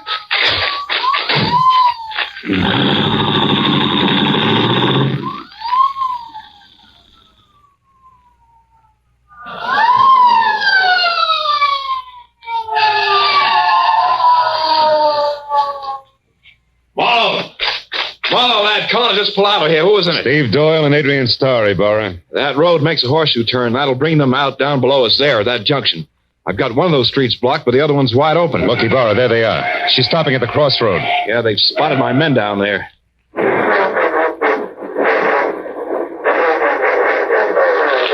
She's turning around. They're heading out the other way. She must be crazy, Marlowe. They'll never make that curve at that speed.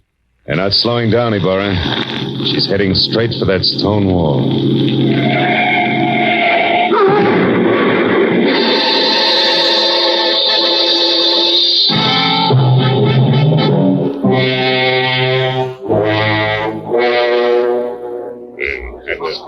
Well, Speed, that's it. It's all over. They're both dead when the boys got to them. Killed instantly. By the way, how's your head feel now? Any better? I'm okay, Ibarra. Did you take care of Nancy Marshall all right? Yeah, she locked herself upstairs. Sent her home to Paul Riker in the squad car. The driver hurries, they can still be married on New Year's Eve. You had her pegged as Jerry Graff's kill earlier tonight, Marlowe. What made you change your mind? Well, I found a gold buckle near Graff's body, Ibarra. I figured it was a fancy little belt buckle that Nancy had dropped. But I saw exactly the same buckle when I was coming to after Doyle hit me on the head.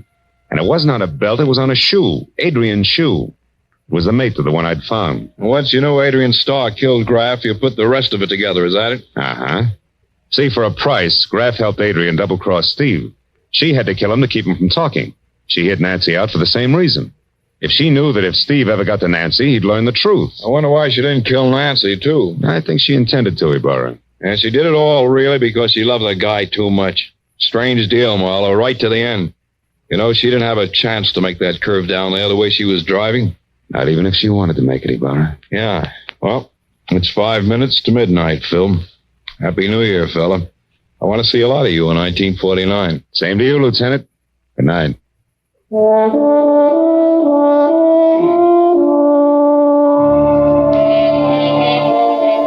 After Ibarra and the others left, I stayed up on Lookout Mountain and watched the new year come to Los Angeles. A new year.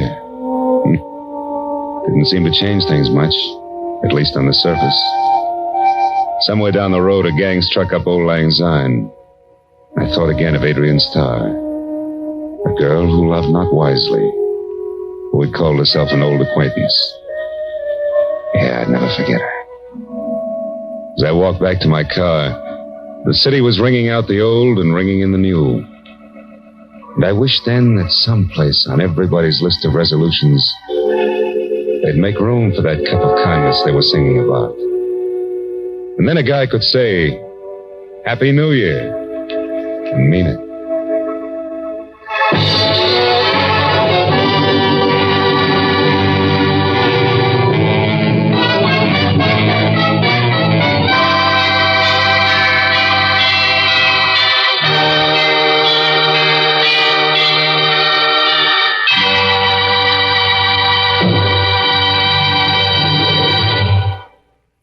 The Adventures of Philip Marlowe, created by Raymond Chandler, stars Gerald Moore and is produced and directed by Norman MacDonald. Script is by Mel Donnelly, Robert Mitchell, and Gene Levitt.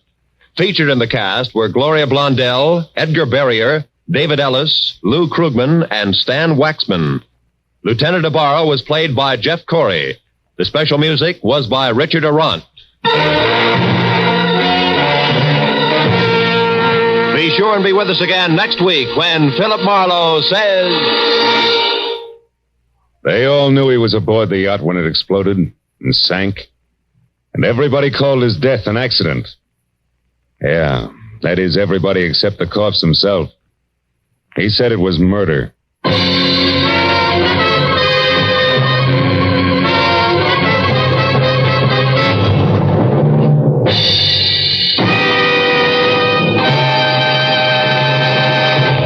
They all knew he was aboard the yacht when it exploded and sank, and everybody called his death an accident. That is, everybody except the corpse himself.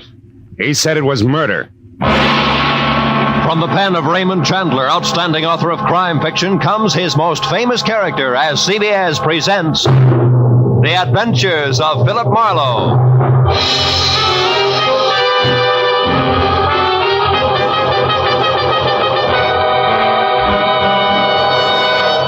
And now, with Gerald Moore, starred as Philip Marlowe, we bring you tonight's exciting story, The Restless Day.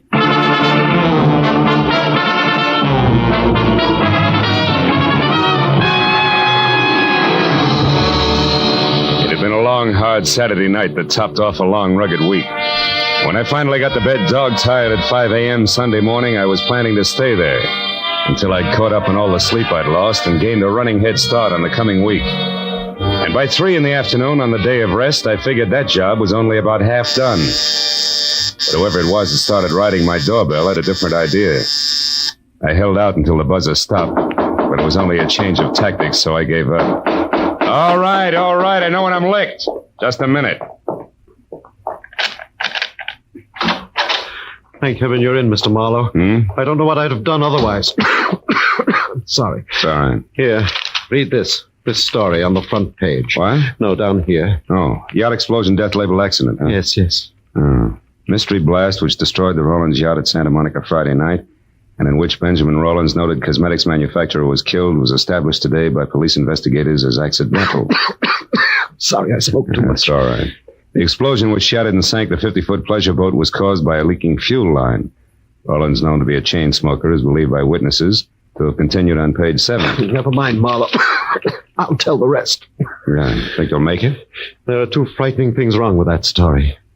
Well, go ahead. Frighten me. First, the explosion was no accident. That fuel line was repaired a week ago. Second, Ben Rollins was not killed. You're shaking my faith in the American press. How do you know all this?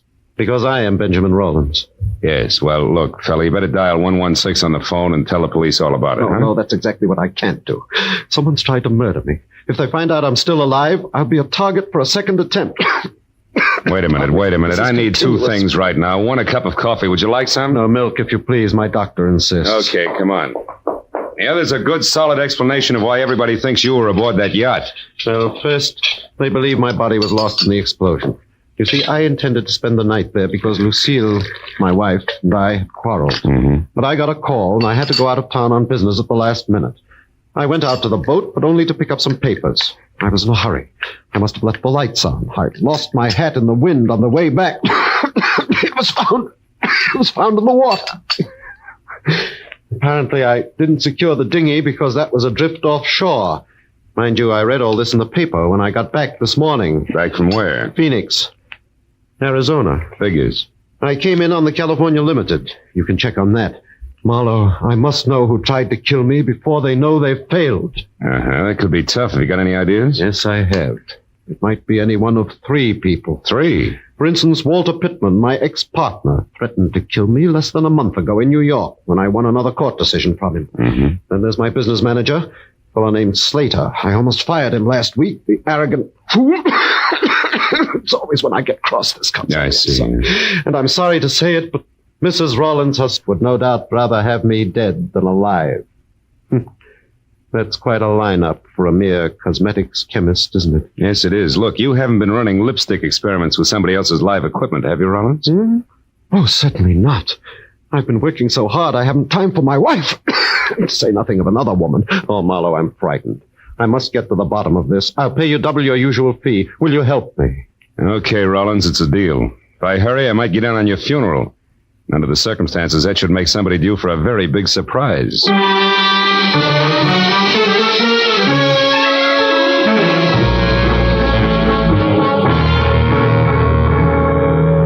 A shave and a shower later, and I checked my wheezing client's credentials, settled him down in my apartment with orders to answer the phone, but not the door, and drove out to Santa Monica, where the not very late Ben Rollins had made his home. I had a list of names, addresses, and phone numbers of people close to Rollins.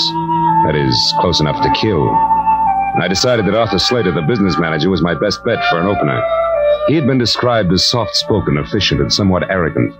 And after I found his cottage on Seaview Drive and walked up to the door, I heard someone inside offering a similar description, but with more color. Mighty routine, Arthur Slater. If you think for 2 minutes you can throw little Angie over any time you feel like it after all the promises you've made, you're wrong. That's just about enough, Angie. Not by half, brother. I know which way the wind is blowing, and it's a nice big wind. Nobody kicks me out, and I mean nobody. So think it over, Mr. Big. Oh, get out of my way. Yes, ma'am. Cute kid. Friend of yours, Slater? Who are you? Another insurance investigator? That's right. My name's Marlowe. May I come in? Yes, certainly. All the others did. Thanks. Who knows? I may be the last. Slater, I've got 3 reasons for believing that yacht explosion was no accident. Not an accident? What reasons are you talking about? For one, Walter Pittman. Pittman? You mean Rollins' ex-partner? You know him, huh? Well, only by name. I never met the man. All right, then. Let's talk about reason number 2, Lucille Rollins. How do you feel about her, Slater? Well, you must be out of your mind, Marlowe. She and Ben fought constantly, yes. Slater, I asked how you felt about Mrs. Rollins. I don't like her. And now, what or who is reason number 3? You are. You had an argument with Rollins last week. He practically fired you. And you think I'd kill him over that? Could be.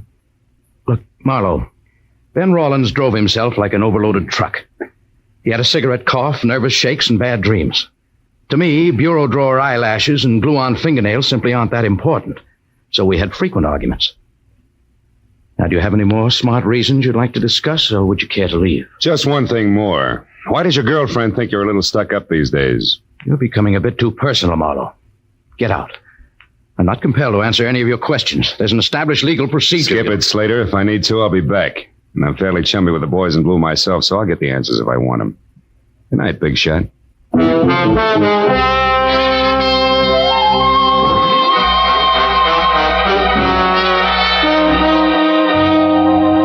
Arthur Slater was like a billiard ball, hard to rub the wrong way.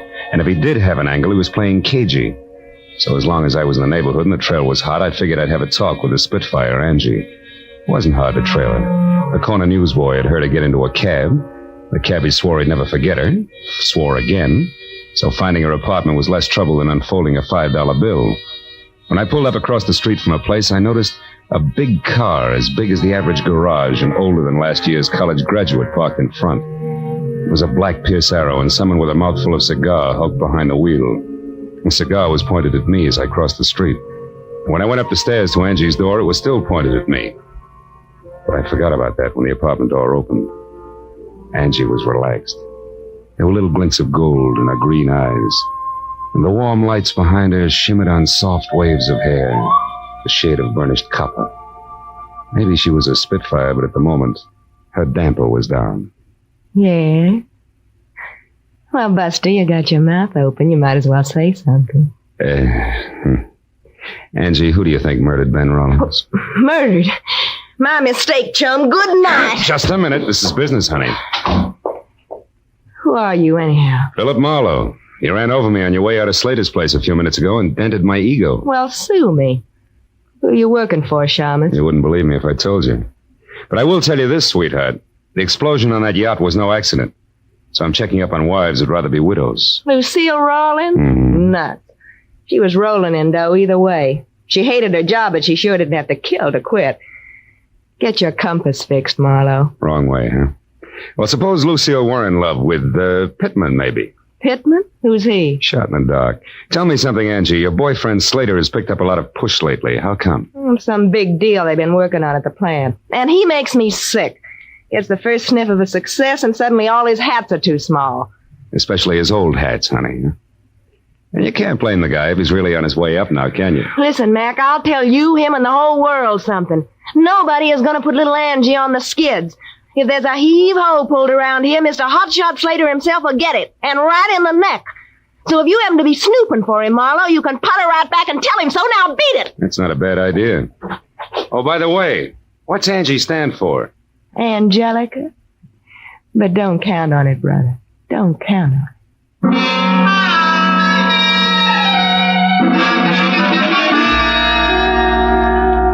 As I went down the front steps, the cigar and the black Pierce Arrow lined up on me again and followed me as I crossed the street and got into my car. It was still pointing at me as I drove away, but after all, the street was public property and the guy could smoke a cigar if he wanted to.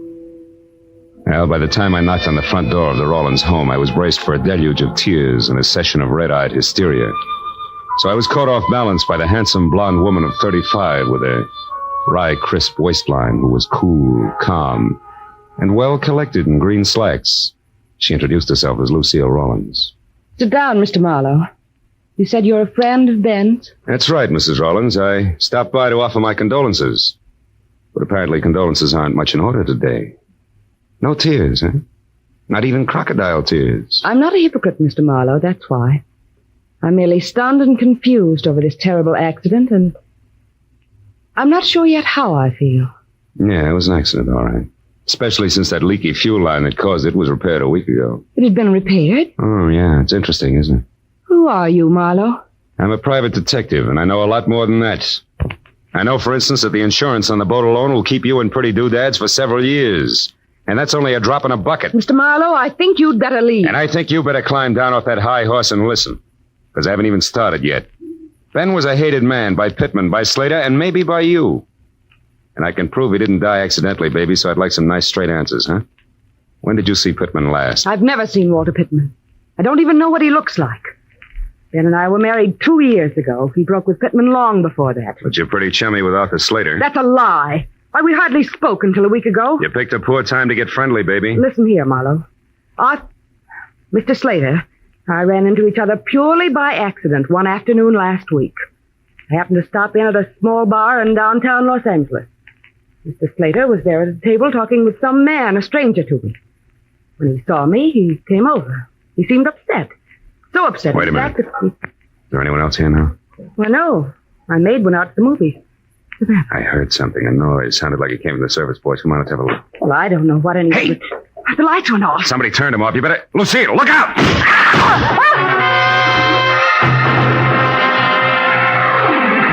The bullets which had been intended for Lucille had only traveled the width of the kitchen, but miraculously both had missed. Whoever had thrown them moved out fast, because when I got through the service porch and into the backyard, nothing stirred, except the restless ends of a pepper tree. But a second later, a heavy, clanking motor roared on the side street. And I got to the fence just in time to see a boxcar on rubber tires skid around the corner. It was a black Pierce Arrow.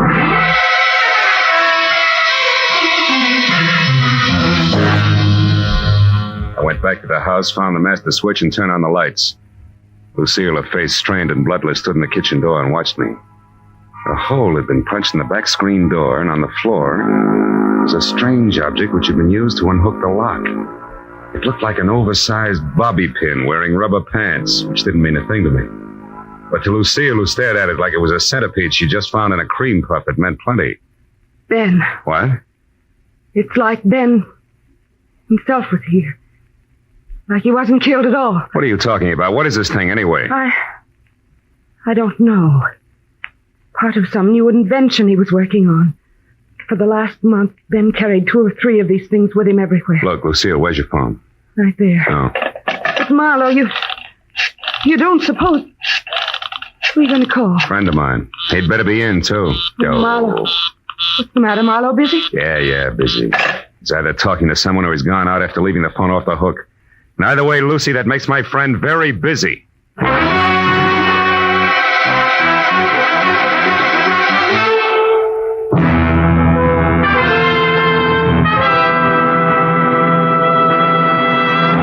In just a moment, we will return to the second act of the adventures of Philip Marlowe. But first, it may have taken a little detective work finding a much-wanted man last week, but an unprecedented number of listeners seem to have turned Philip Marlowe. For Jack Benny's largest audience this season found him here on his opening show on CBS. Tomorrow night, Jack will be back with Mary, Dennis, Phil, Rochester, and Don for more of the fun that's made the Jack Benny Show the #1 comedy in radio. You'll find him right here on CBS every Sunday at 7 Eastern Standard Time. And now, with our star, Gerald Moore, we return to the second act of Philip Marlowe and tonight's story, The Restless Day. When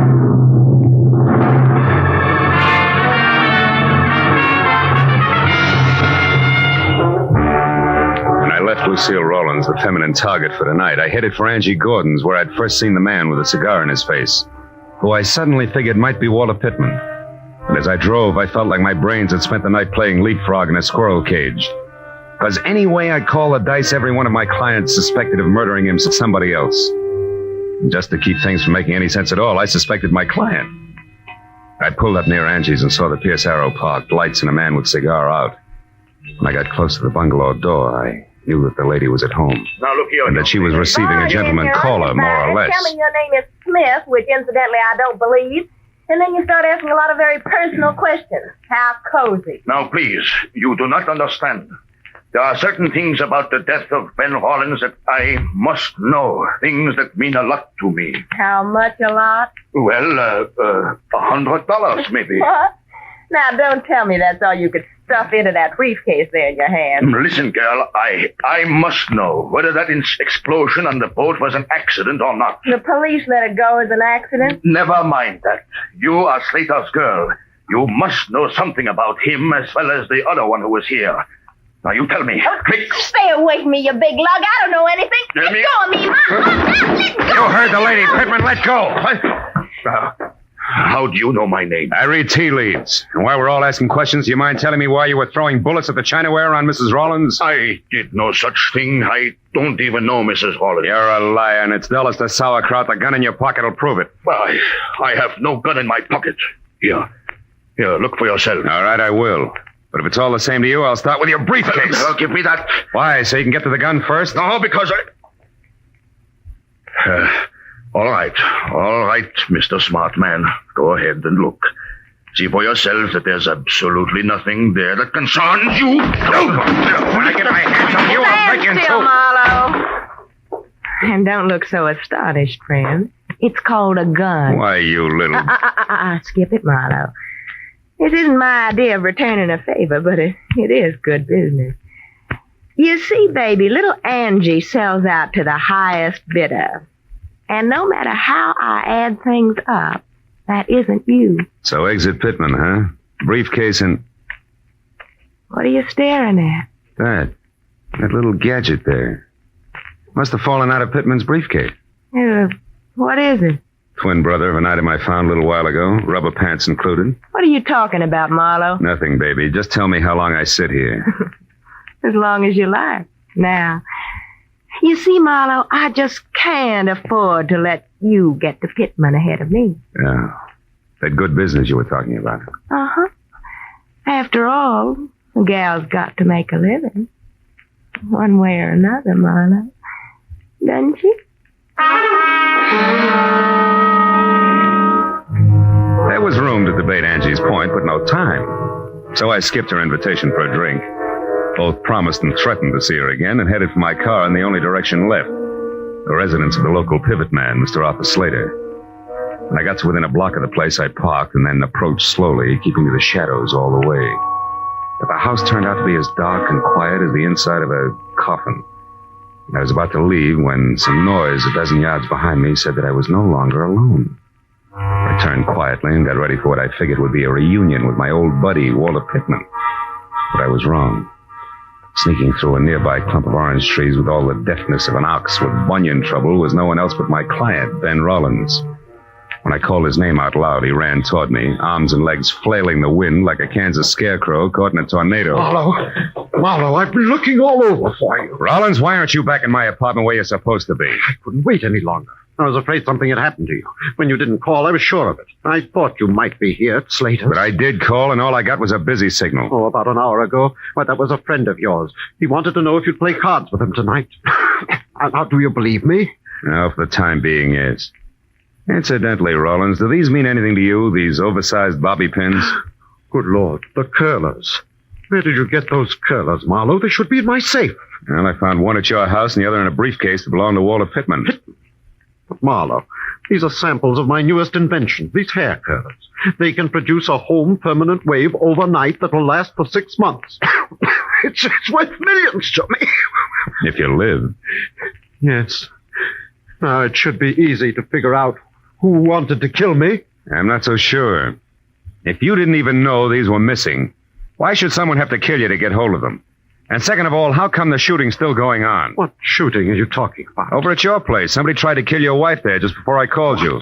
And that brings us right back to your alibi about talking to Ibarra at the time. It's a little too pat, Rollins. Besides, that curler could very easily have dropped out of your pocket. But why should I shoot at Lucille? For the best reason in the books, you wanted to kill her. And when that yacht business almost boomeranged on you, you still hadn't changed your mind. And that led to this whole routine with me double-billed as Patsy and star witness both. Oh, you're out of your mind, Marlowe. I couldn't have set that explosion on the yacht as a trap for Lucille. Why not? Because it was on account of me that Lucille wasn't on the yacht herself that night. What? After we argued, we decided not to spend any more time under the same roof. Lucille said that suited her fine and she'd sleep on the yacht. We let it go at that till about noon on Friday. Then you got small about things and said the yacht was yours, maybe? That you'd sleep on it? Yes. I was just bickering. Just a minute, Rollins. I've heard enough, and I think I finally understand this whole screwy deal. I'll know for sure just as soon as I can make one single phone call to your house. We'll get back to Slater. Come on.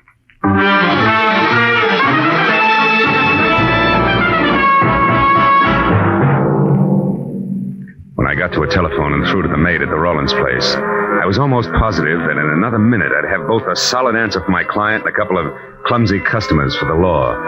But when the shaky voice at the other end of the tube told me that Lucille had just left the house in high gear, after mumbling something about a place called Inspiration Point, I stopped being confident and started to worry. And when I tossed the jackpot question at the maid and got the winning answer, that worry became something worse, and it must have showed. What is it, Marlowe? What did you find out? Too much to explain now. Where's Inspiration Point, Rollins? About a mile south of here, straight along the shore. Good. What kind of a car does your wife drive? A blue Nash. What's Inspiration Point got to do with Lucille, Marlowe? Everything. Now, look. You call the cops and tell them to get out there as fast as they can. Do you get me? As fast as they can.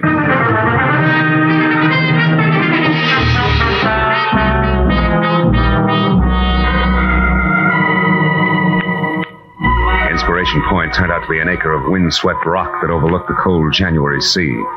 And after I saw Lucille's empty car, I crept, staggered, and fell down the narrow, winding trail that led from the road to the promontory itself. I was afraid that I was going to be too late to stop what I was sure was a hastily scheduled murder.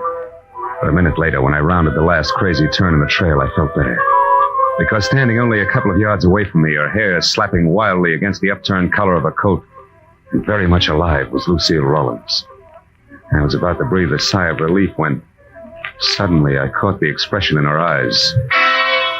I turned to follow the line of her unblinking gaze, and I knew that I hadn't arrived any too soon. Because the lady was being held at the point of a gun held by Arthur Slater. I closed my hand tight around the cold .38 in my pocket and moved closer. When you called me at the house, you said that my husband was alive and with you. Why did you lie to me? Because I knew that would bring you running. And I had to be alone with you, Lucille, so I could do what I missed doing last time. Last time? You mean the yacht? You did that? Yes. But somehow or other, Ben was out there instead of you. So that accident was a waste of time. But this one, the bereaved wife who jumped or fell to her death from the edge of Inspiration Point, won't be. But why, Slater? Why do you want to kill me? There's no time to explain, Lucille. And we'll take time, Slater. Marlowe, you! Yeah, me! Marlowe! Marlowe, he's going to kill me! Yes, honey, I know. He had to. Why, Marlowe, why? Because he stole your husband's invention to sell to Walter Pittman. He was going to go into business with him. And now when the cops get here, he's going first to a hospital and then to jail. A grand larceny and attempted murder. Attempted murder? What about Ben, Marlowe? Ben was a near miss, honey, nothing more. You'll see what I mean in a minute.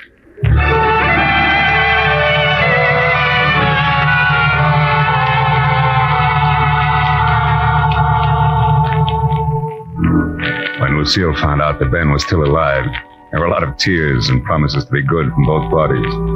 And it wasn't until an hour had gone by and the police had already booked both Slater and Pittman, who was picked up heading back for L.A., that Mr. and Mrs. Rollins were in any condition to sit down and talk things over, even with the help of coffee and cigarettes in the Rollins home. Then the whole scheme, Marlowe, was designed by Slater, who, as my business manager, had access to the new curlers. That's right. Knowing how Walter Pittman felt about you, Slater secretly contacted him to handle the manufacturing end, you see? Yes, I see. Well, a few changes in the design, and the whole thing would have been patented and on the market while you and Slater... Who pretended that Pittman was a stranger to him. Were still laboring away at last-minute changes. And when we learned about Pittman's product, Slater would act as surprised as Ben here. You're so right, Lucille. That was the plan. Oh, but it fell apart. See, it fell apart when you accidentally ran into Slater in that small bar in downtown L.A., do you remember? Yes. When he was with Pittman, the man you described to me as the stranger? Yes, of course. All right. Well, he realized then that with Pittman's product a success, you would sooner or later see a picture of Pittman, the newly rich inventor, and recognize him as the man you saw with Slater before Pittman's product was on the market. So that meant that Slater either had to get rid of Lucy or give up his entire plan. Have you got a match, Mr. No, I'm going to give them up. But Marlowe, was Pittman involved in the murder attempt, too? Oh, no. He drew the line at the theft. See, when he found out that you had died mysteriously, he turned up here to check on Slater because he couldn't afford to be mixed up in your murder. I see. But how did you figure all this, Marlowe?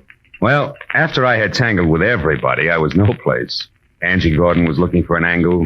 You, Lucille, were getting shot at. Poor darling. Yeah, and Pittman and Slater were not on the same team.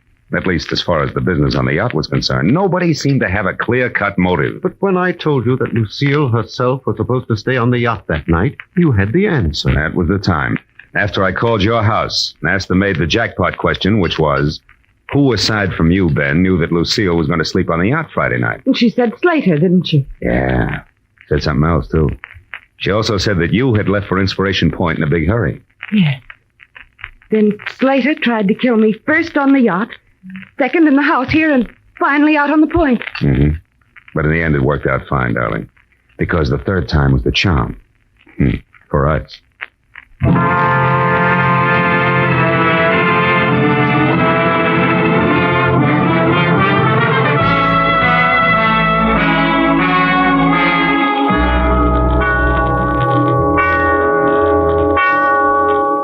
Well, by the time I was through tying in all the loose ends for my client and his wife, it was 3 o'clock in the morning, and I was dog-tired all over again. When I got into my car and started away from the place, Ben and Lucille were standing in the doorway waving at me and smiling. So as I drove back toward L.A., I forgot about the sleep I was missing and thought about them. A couple who couldn't get along until one or the other of them had been robbed, dynamited, and shot at. Yeah, I guess it's really so. As the old bromide has it, the path of true love never does run smooth. Smoothly. It's smooth. Oh, well.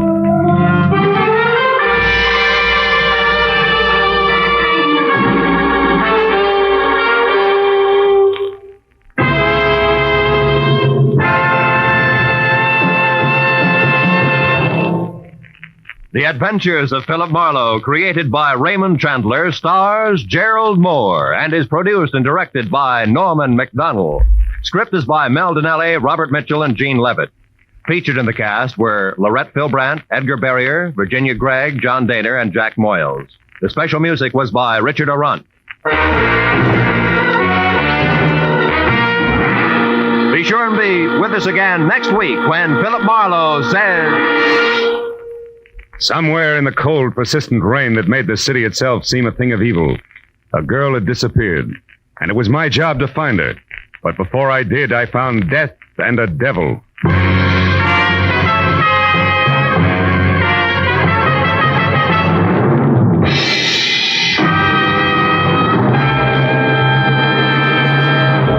Somewhere in the cold, persistent rain that made the city itself seem a thing of evil, a girl had disappeared, and it was my job to find her.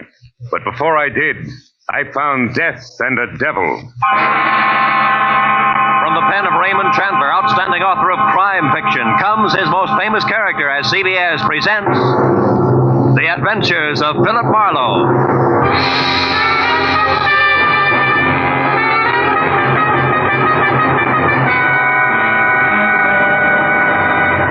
And now, with Gerald Moore, starred as Philip Marlowe, we bring you tonight's exciting story, The Black Halo.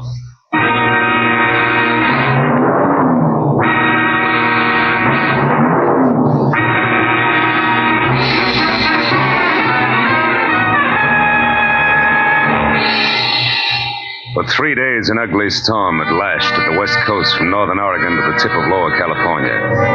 And although it was only noon when I drove up to the sprawling red brick house just south of Santa Barbara to meet a new client of mine, the black that was in the sky and the driving rain that was everywhere left the day bleak and wet and cold. Left it the kind of day that made you feel that logs blazing in a fireplace and a warm, dry robe were the only things that could matter to anyone. But when I got inside the house, Felix Drum, 350 uncomfortable pounds of executive in a wheelchair, who made his living importing perfumes, was very worried. And not about the weather outside. Marlowe, Julia Perry is gone. I want you to find her and bring her back. And the sooner you do that, the better. And the more I know, Mr. Drum, the easier it'll be. Exactly who is Julia Perry? My assistant. Very capable girl, who in the past 6 months has practically taken over my entire business. She handles most of the work from her cottage here on the grounds where she lives. Mm-hmm. She also has some little cubbyhole in Los Angeles where she keeps her files and some sample stock. Do you have the address of that cubbyhole? If I knew the answer to everything, I wouldn't have hired you. And anyway, it isn't important. Hand me that little bottle. This one? Yes. No, here. Thank you.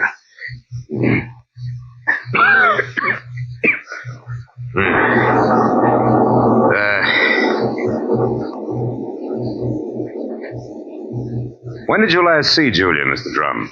3 days ago. It was 3 days ago, when she left on one of her regular weekly trips down to Los Angeles to bid on perfumes. Usually she stayed away overnight, but the Beechwood Plaza Hotel most of the time, and she was back here by noon the next day. I suppose you've already checked the Beechwood Plaza, huh? Yes, of course.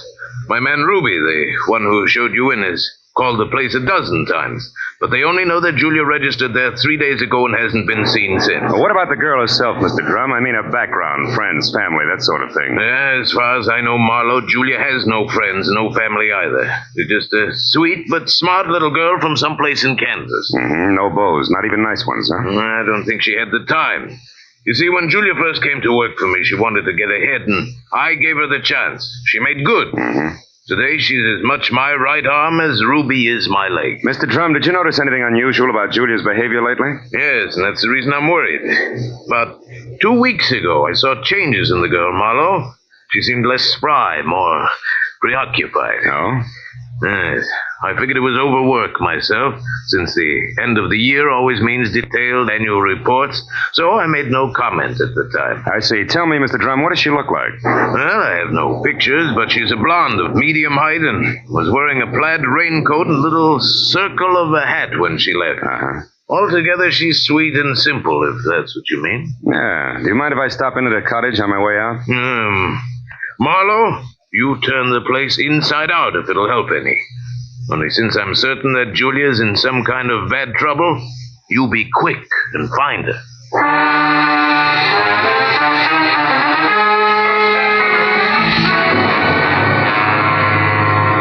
Julia Perry's cottage was strictly the 50-50 arrangement that Drum had mentioned, with one room office and the other living quarters. In the office, I found everything in its proper place, so I moved to the other room. The moment I stepped over the threshold, the white fluff that trimmed the quilted bedspread and the splash of color in the drapes said that Julia Perry had to be something soft and warm. The half a dozen quietly tailored suits that were lined up in the closet like a squad of soldiers facing right told me that she was also simple and neat. I ran through the pockets of her clothes and all the drawers and closets in the room, trying to find something that would give me a lead that I was sure I had to have. But after 20 minutes, I'd found only a leather cigarette case, a package of peppermint lifesavers, and a maroon and gold monogram book of matches, the cover of which was half torn off so that I could only be certain that the middle initial was a V and that an E or an F were on either end. But since the name and address of an L.A. novelty company was on the inside, I bought the matches as a starting point, dropped them into my pocket, and headed for the door. When I opened it, I was surprised to find Ruby, Drum's right-hand man, purple scar and all, standing in the rain, and staring at me like my ears were spinning. You seem to be a very thorough man, Mr. Private Detective. And you seem to be a very nosy one. What do you want? To help Julia, nothing else. Here's a postcard that came for her this morning. It was mailed in L.A. yesterday. Yeah? Dear Julia, tried to reach you at Santa Barbara 1181 both yesterday and today, but got no answer. I'm leaving town tomorrow. As one little girl who fled life in Haven, Kansas to another, I would have enjoyed seeing you again. For a bit before I moved on to who knows where. And Santa Barbara 1181, that the number here? Yeah, it's Julia's private business phone. Well, what do you think? The postcard any help? Possibly.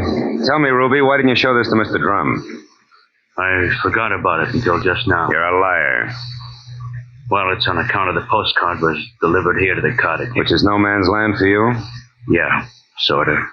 Mr. Drum doesn't like people who work for him mixing socially with each other. Well, maybe a sweet kid like Julia hasn't got any use for the passes you've been making at her, huh? Hold it. I like Julia, and even if she don't go for me, anything I can do to help her, I still do, understand? Yeah, I understand. I'm not so sure I believe. Goodbye, Ruby.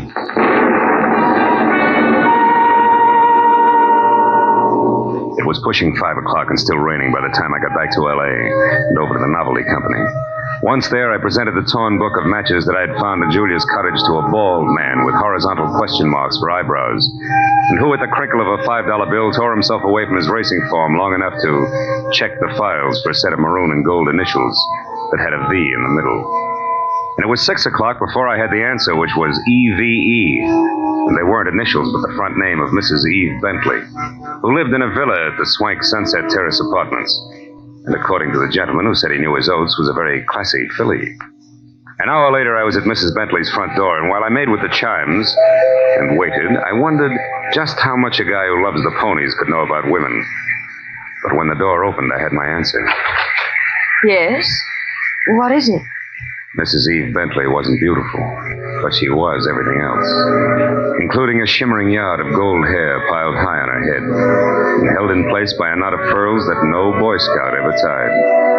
Her face was wide blue eyes and open red lips on a backdrop of soft, fair skin. She wore a black silk jersey dress that must have been sprayed on. She smiled when I said my name was Philip Marlowe and that I wanted to talk. Talk about what, Mr. Marlowe? Julia Perry, ever hear of her? No, I haven't. So I'll try again. What do you know about Ann somebody from Haven, Kansas? Absolutely nothing. This torn book of matches says otherwise. I found them in Julia Perry's cottage. Julia Perry's missing. I'm a private detective who was hired to find her, and the matches turned out to be yours. Now, may I come in? Why, yes. Thanks. Now, Mrs. Bentley, maybe we ought to start all over. No, wait just a minute, Mr. Marlowe. I may be able to help you. Did this Julia Perry deal in perfumes? That's right. Now, how did you know that? Because I just remembered something. And now I'm sure I can explain why my matches showed up where they did. Just a minute. You know, whenever I'm talking to a beautiful woman, somebody's always creeping around in the kitchen. Who is it this time? Oh, really, Mr. Marlowe? There's a storm outside, and there are windows and trees. You put those three things together, that noise could have been a branch scratching on a glass pane. Or somebody with squeaky shoes and a lot of curiosity. Somebody like Mr. Bentley, for instance. Huh? Oh, I doubt that, Mr. Marlowe. You see, Mr. Bentley's been dead now for 3 long years. Oh, yes. Well, you were saying something about the matches. Oh, yes. This Julia Perry must somehow or other gotten hold of them through my fiancé, Marvin Whitaker. How does that figure? Like 2 and 2. Marvin is in the perfume business. Ditto Julia. Also, I think he mentioned her name once. Said she was very clever for a girl who looked like somebody's kid sister. That fits all right. Where will I find said fiancé? At his favorite bar and grill. But won't you have a drink first, Mr. Marlowe? No, thanks, Eve. There isn't time. Now the bar and grill. The Blue Boar. Blue which? Boar, Mr. Marlowe. Yeah. It's a very English spot over on Wilshire, opposite Arthur Murray's studio. But before you dash, do you at least have a match? Yeah. Whole book of them, honey. Torn cover and all. And I want you to keep them. After all, they brought us together, didn't they?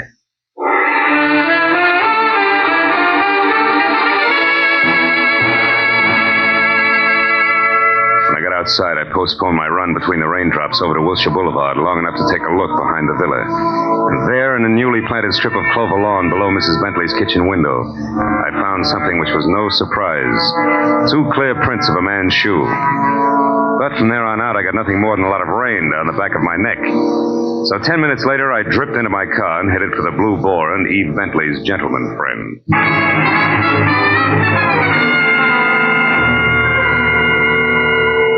Located Marvin Whitaker, a handsome, hale fellow well met, in a white turtleneck sweater and riding breeches, behind a hot rum toddy in a corner booth that was pictures of steeplechase mounts against newly antique mahogany. And when I told him that I was looking for Julia Perry, he flashed a lot of glistening teeth at me, insisted that I join him in a warming glass of spirits, and started to talk, gesturing all the time with a riding crop. Why, yes, old man, I know Julia Perry. In fact, almost did some business with her today. You mean you were supposed to meet Julia someplace? That's right. At 1881 Selma Avenue, to be precise. But she called me this morning and postponed the whole transaction. Indefinitely. Could you stop projecting long enough to tell me why? She didn't say. Of course, it's of no bother to me on a day like this. No sane man should be any farther away from a toddy than we are right now. So drink up, old boy. It'll do you a world of good. Yeah, I bet it will. Look, Mr. Whitaker, one more question. Did Julia ever speak of a girlfriend named Ann? Someone she knew years ago in Kansas? No, I don't believe she did, Marlowe. Matter of fact, Julia never talked of anything but perfumes. Now drink your drink, fellow, before it's chilled through. Thanks, but no thanks, old bean. I do have to run, really.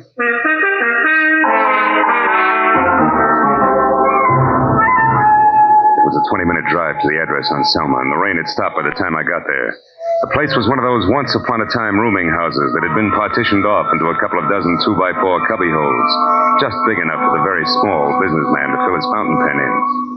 When I got to the door and asked the scrub woman, who was a lot of wild red hair around two pop eyes for Julia Perry, I knew I was moving in the right direction, because the lady standing in front of me was anything but calm.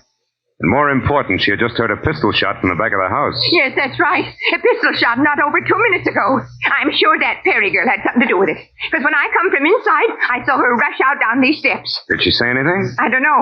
She was gone out of sight before I could open my mouth. But I know it was her on account of that plaid coat and little hat she wears. Yeah. Now, which room is hers? Come on. Well, that one there with the light showing under the door. But it's locked. You won't be able to get in. I just tried. Well, we'll try again for luck. It's not the best lumber. Believe me. This is terrible. Nothing like this has ever happened to me before. It's a man. Yeah. A dead one at that, Granny. Do you know who it is? Uh-huh. From the mud and clover grass on the bottom of his shoes, I'd tag him as a guy who was looking in a lady's kitchen window about an hour ago. But from that purple scar on his chin, I can do even better than that. The name, Granny, is Ruby. A guy I thought was still in Santa Barbara.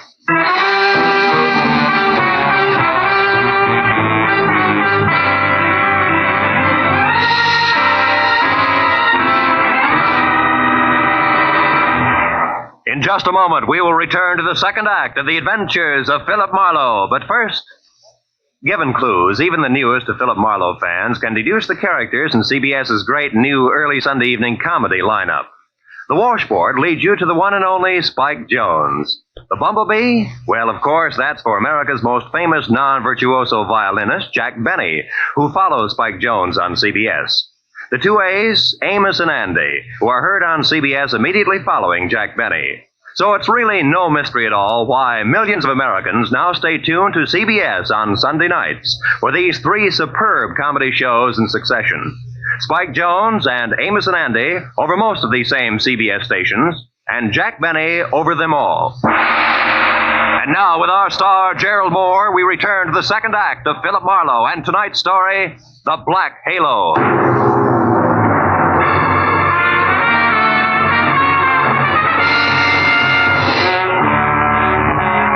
Ruby's body sprawled on the floor, and the girl in the plaid raincoat running away from it meant one thing. Julia Perry's trouble was important, like life, but more like death.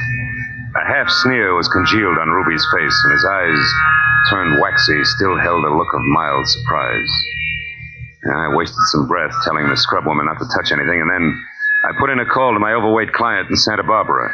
He was glad to hear from me, at first. Marlowe, well, now, I didn't expect a call from you this soon. You sure work fast, don't you, lad? Have you found her? Have you located Julia? Not quite. She's about 5 minutes ahead of me.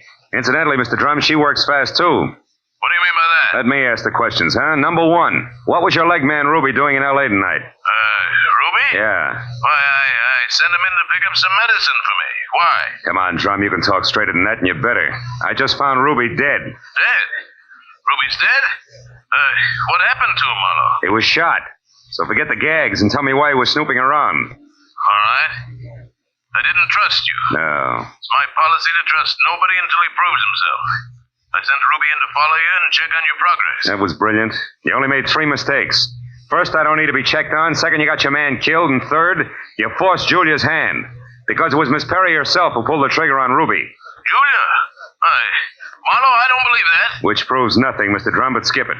Tell me, do you know a man named Marvin Whitaker? Whitaker? Yeah. Oh, should I? Well, he says he's in the perfume business. Well, I know everybody on the coast who bought more than 2 bottles of perfume at one time in the last 40 years, and I don't recall that name. I think the man must be a liar. So do I. Thanks for the help.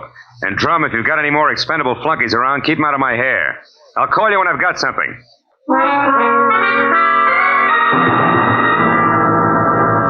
I called homicide next and told Detective Lieutenant Ibarra where to find the body and who was responsible for it being in that dead condition. When the question of why came up, I admitted I was still shooting blanks. Oh, I told him about the razzle-dazzle Whitaker had handed me and named the Blue Boar on Wilshire as my next stop.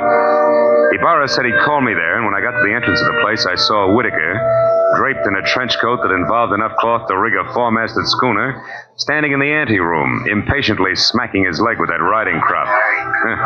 He looked positively dashing. Question was, which way? Hiya there, Marlowe. Hey, old boy, you look upset. Anything wrong? I may be upset, Whitaker, but you're the one that's going to spill.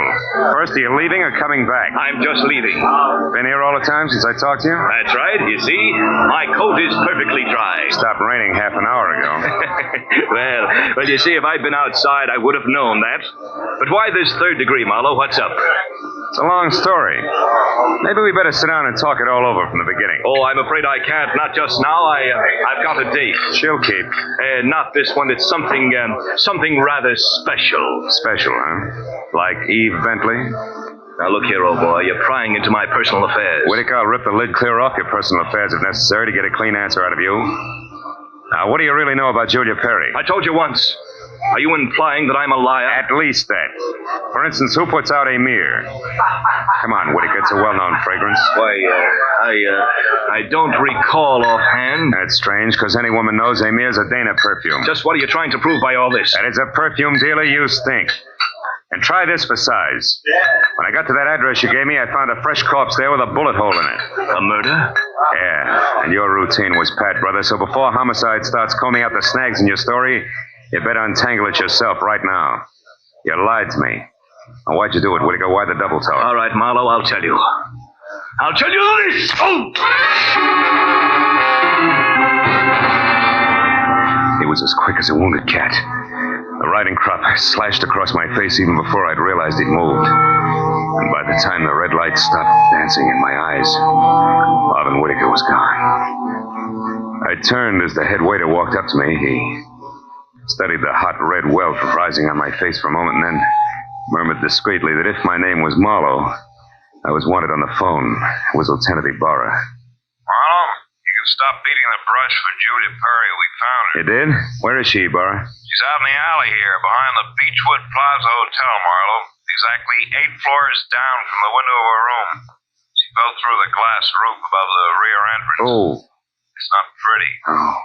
She explained the whole thing, including that Ruby guy's murder in a note we found in her room. I'll be right over, Ibarra. Okay, don't hurry.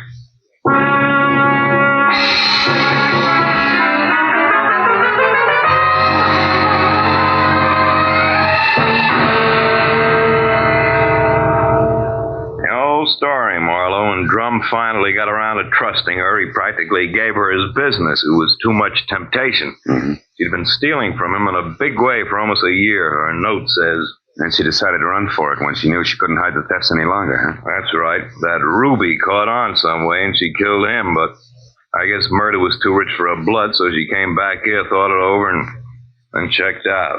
Yeah. All she left behind was a little plaid raincoat and a purse over there. Hey, she was wearing a dinky hat, too, Ibarra. Did you find that? Mm-hmm. Come over here to the window, Phil. See down there on that canopy, that little black circle? That's her hat. I sent Mooney down to get it. Can't leave any loose ends around, you know. Yeah. Got a light, Lieutenant? Oh, sure. Here you are. Thanks. Hey, what happened to you? That welt on your face, Phil? Oh, I backed that horsey liar named Whitaker into a corner, and he slapped his way out with a riding crop. And speaking of loose ends, if I ever catch up with that...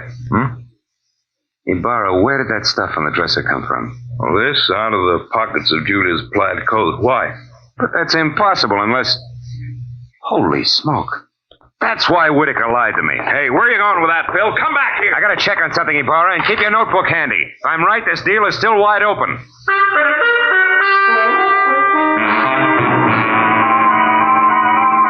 All the way from the suicide's room in the Beechwood Plaza out to the widow's villa in the Sunset Terrace, my mind juggled a jumble of facts, trying to beat them into a brand new pattern. A pattern that had to include an object Ibarra had found in the pocket of that plaid raincoat. It almost made sense, but I needed just a little more. Well, when I turned into the parking lot at the Sunset Terrace, rain began to fall again. Thin, cold rain. I walked to Eve Bentley's door and pressed the bell. Just as I expected, it was Marvin Whitaker, unsmiling and nervous, who answered the door. I didn't give him a chance to think. I just swung hard. Okay, horseman, that squares us up. Come on, Heavy, roll over. Let's see if you're carrying a gun. Okay, no gun. Now, be a good boy, Whitaker, and you'll make out all right, but one funny wiggle out of you and I'll crack your skull. It's a promise. Do you hear me? Yeah, I heard you. All right. Now, where's Eve? Is she here? Find out for yourself, Marlowe. I'm through. Fair enough. But just so I'm not talking through my head, I'll take a look in her closet first. She won't be in there, I guarantee. No, but her future might be. Now, let's see. It's got to be in here someplace. Oh, yeah. This is probably it. Brown cloth coat, as chic as a pair of hobnailed boots, and still damp. And the label says the B.H. Company, Haven, Kansas. That does it. I've got it all now, and my chivalry just died. Where is she, Whitaker? Where's Eve? Right here, Marlowe. Don't try that. I guess you really do have it figured out, haven't you? Yes, Eve, I have. Sorry it turned out this way, because you had your points as Eve and as Julia. Don't put it in the past tense, Marlowe. As Eve Bentley, my life is just beginning, and now I've got everything I ever wanted as Julia Perry. Then you're Julia Perry. I was, Marvin. She still is, Whitaker. At least that's what the bailiff will call it in court. There won't be any court, Marlowe. Oh, I'm afraid there will, baby. You're twice a killer now, and both for the same reason, remember? First Ruby, because he saw you as Eve. And the girl you pushed out of the hotel window, who was no doubt Anne, your old chum from the hometown. She must have seen you posing as Eve, too. All right, Marlowe. Anne ran into me by accident and ruined everything. I had no choice. I promised her money and then told her to go to my room at the Beechwood Plaza and wait for me. Eve, I can't believe this. It can't be true. Yes, Marvin, it is true. Darling, I didn't want this mess. I'd have left town this morning as I intended if sweet, sly little Anne hadn't seen me. I tried to get rid of you the easy way, Marlowe. When I sent you to Marvin, the Selma Street address he gave you should have led you to the end of Julia Perry. Is that why you phoned me and told me to lie to Marlowe? Yes, Marvin. I was going there to write my suicide note and use the stockroom for my disappearing act. But Ruby caught me, and after that I had to work fast. But it's all right now. It all worked out perfectly. They were the only two who knew besides you, Marlowe. Aren't you forgetting little Marvin here? Forgetting him? Oh, no, Mr. Marlowe. Marvin's the one person I can count on. That's what you think. You don't get me mixed up in this. Marvin. I bargained for an heiress, not a murderess. Why, you dirty load. All right, then. I'll use this gun on you, too, because I'm getting out of here and no one's going to stop me. But you're right between us, Eve. You can't get us both. He's right, baby. You're not good enough to get us both, and killing just one of us isn't going to solve anything. What do you say? It's been a long night, baby. You just couldn't tell when you were late.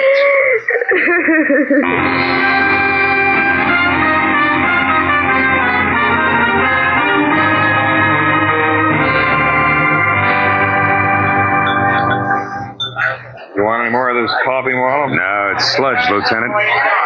I wonder what Julia Perry uses for a heart. You know, she planned the thing for 6 months when she first set herself up as Eve Bentley. And it probably would have... Want to check now? Oh, yes.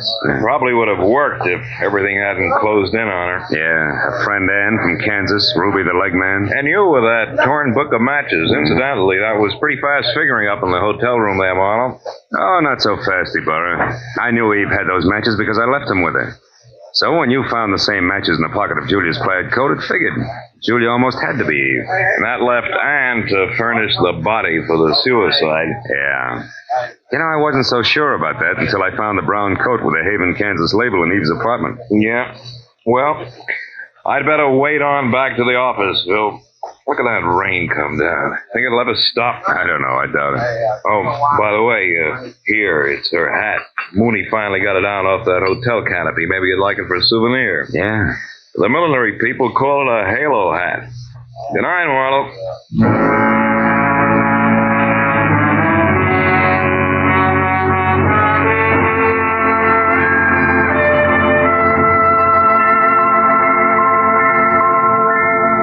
I sat there a while after Ibarra left, looking at the rain in the street, and the cold coffee in front of me, and Julia's little round halo on the table.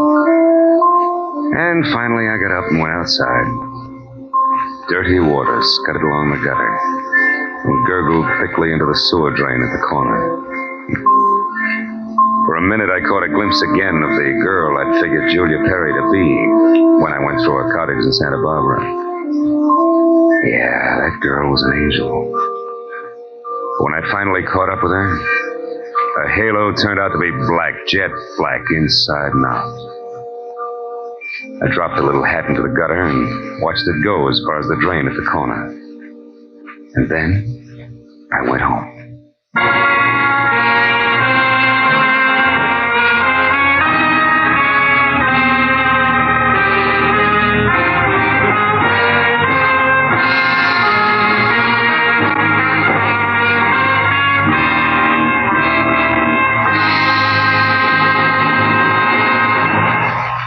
The Adventures of Philip Marlowe, created by Raymond Chandler, stars Gerald Moore, and is produced and directed by Norman MacDonald. Script is by Mel Donnelly, Robert Mitchell, and Gene Levitt. Featured in the cast were Joan Banks, Paul Frees, Peter Leeds, Jack Prussian, and Lois Corbett. Lieutenant Detective Abar is played by Jeff Corey. The special music was by Richard O'Ront. Be sure and be with us again next week when Philip Marlowe says... A startled corpse, a blue-eyed woman, and a cryptic message, scrawled by a dingy man with the pieces of a Chinese puzzle that wouldn't fit together. Until I found out what was deadly about the orange dog.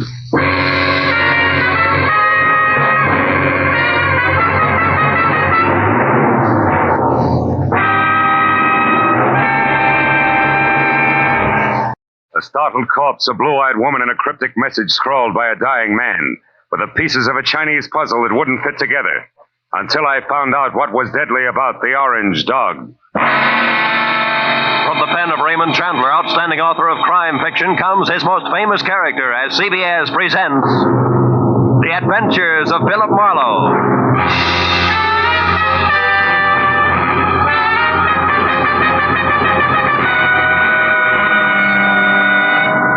And now, with Gerald Moore, starred as Philip Marlowe, we bring you tonight's exciting story, The Orange Dog.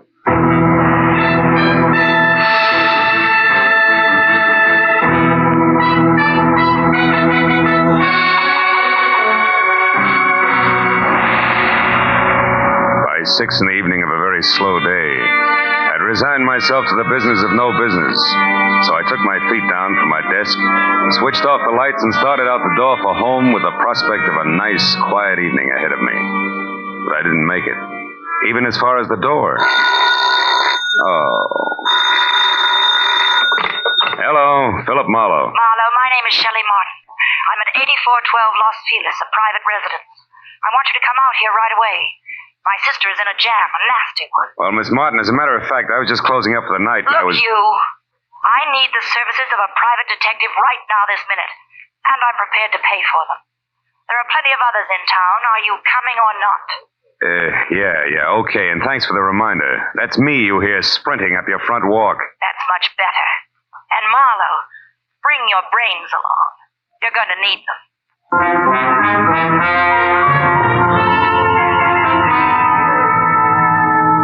And that was the end of my quiet evening. But I just couldn't resist those government engravings of Mr. Lincoln. So I drove down to Weston, turned off on Los Feliz, and found the number 8412. The yard was an overgrown tangle of perennial plants losing their battle with the weeds. It was like a girl in a strapless evening gown with her hair up in curlers. However, I could see a light through the Venetian blinds, and the doorbell worked with a resonant two-tone chime that caused the door to open just far enough to allow a pair of eyes so blue they were almost purple to peek out at me. Yes, what is it? I'm delivering that private detective you ordered. Oh, Marlowe, come in. Thanks.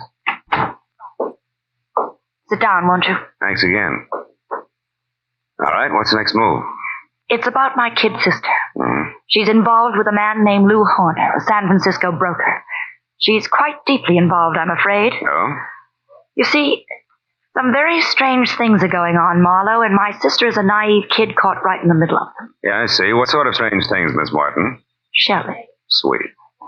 Well, to begin with, when I arrived from San Francisco today, my sister called me and asked me to meet her here in this house. When I got here, the lights were on, the radio was playing, and the front door was open.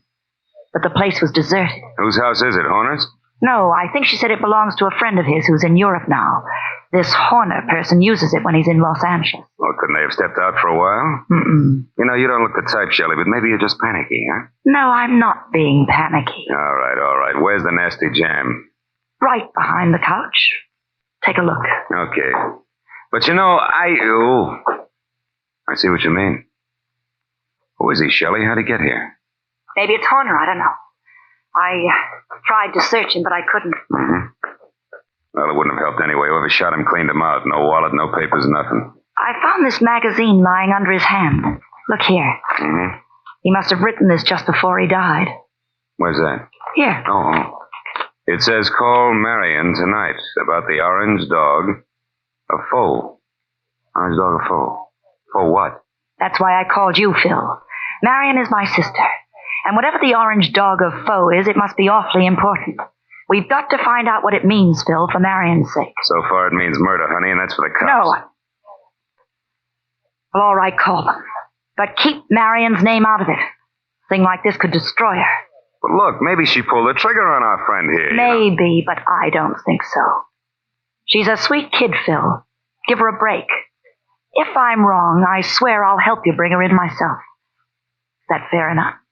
Okay, Shelley, it's a deal. It makes just as much sense as the orange dog of foe, but no more.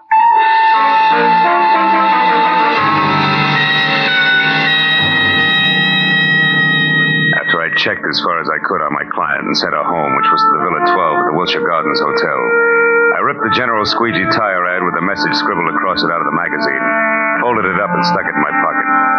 Next, I called Lieutenant Ibarra at Homicide and told him where I'd found a body, probably named Lou Horner, leaving out all the details about Shelley, Marion, and the orange dog. And then I started out the door, but got back as a shadow slid across the walk. I caught a glimpse of a large, ugly head of long, dirty hair set on a small, ugly body that was moving fast. By the time I got out on the walk, Longhair was already putting mileage on a green coupe with a broken taillight. It winked mockingly as it went out of sight. So I got in my car and headed for New Chinatown. It was the logical place to get some information regarding a Chinese dog.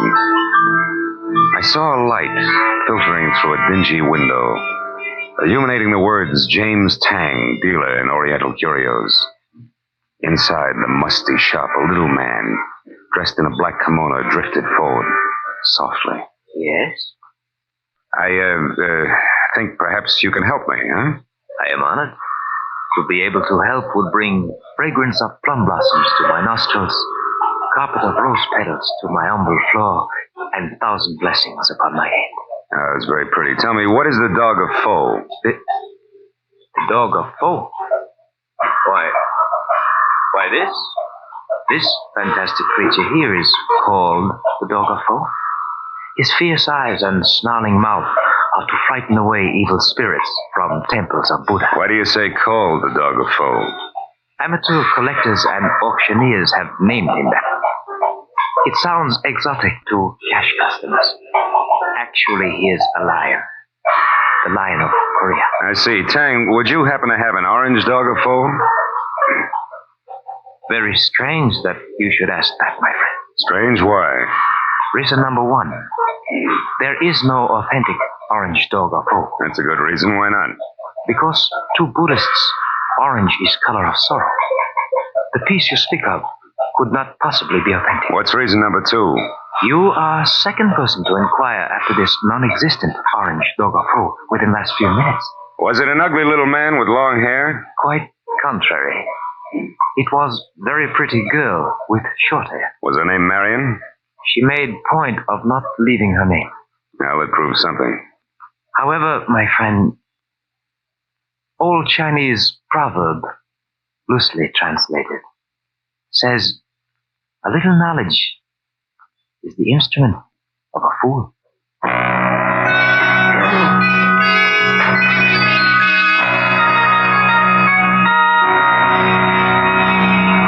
There were 9 other curio shops in the neighborhood, so I started making the rounds for the non-existent orange dog of foe and a girl who was interested in one. When From the first 3 shops, I got a fast horse laugh and the fact that the girl was still ahead of me. The next 2 netted an insult apiece and a total blank on the dame. And from the 6th called Saxon's, a glossy, well-ordered place on West 7th Street, the only effect was a coldly curious raised eyebrow. The man in front of me, whom I took to be Mr. Saxon himself, was a gaunt white Russian with a high, naked head the color of warm paraffin.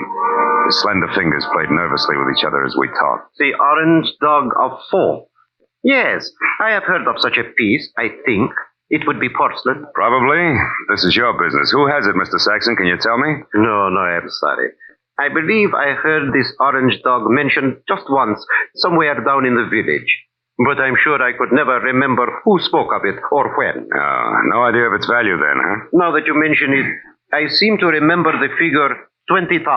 You mean yen? How much in American money? I am speaking of American money. It would be an importation from China, you know. How could it be worth that much? It's not even authentic, Mr. Saxon. Authentic?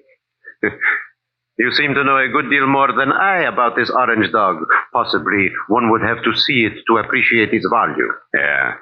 Tell me, has a girl been in here tonight looking for this orange dog? A girl? I know. Know anybody named Marion? Marion. No, there is no one in my acquaintance by that name. But why do you ask? Because Marion has quite an interest in the orange dog. I have a feeling they'd make a great team if we could get them together. I see. And what is your name, sir? It's not Fu Manchu, Mr. Saxon. Good night.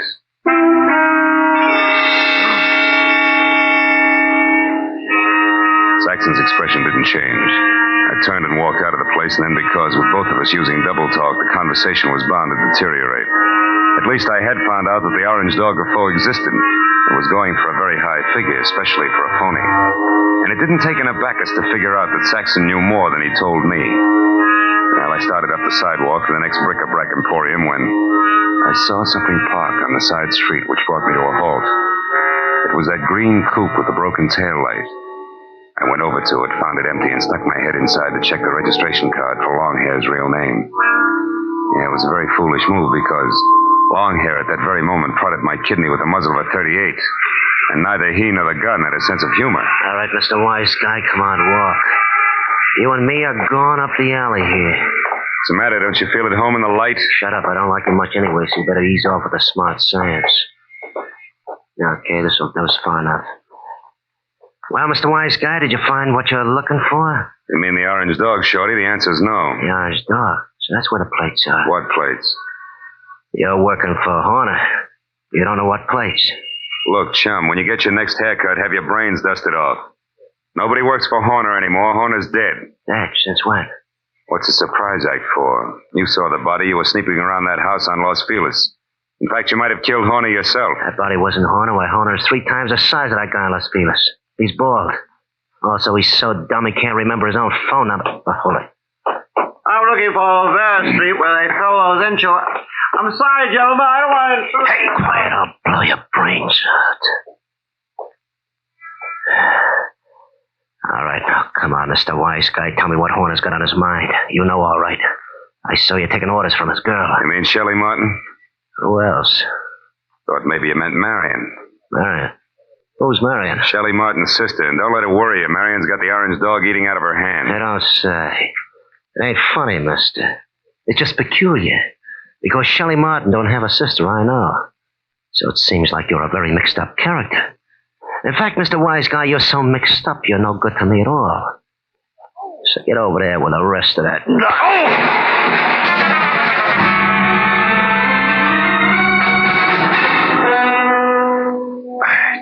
I took my time getting up.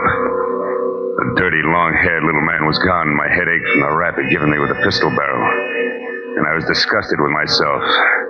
Dry, dirty, disgusted like a drunk at sunrise because a nasty little jerk with an oversized head and a blue-eyed dynamo with auburn hair had me jumping through hoops like a trained ape. I stood in the alley and swore at myself until the futility of that routine dawned on me. Then I decided to go hunting. But I made one stop first at a telephone to at least get Ibarra off my conscience.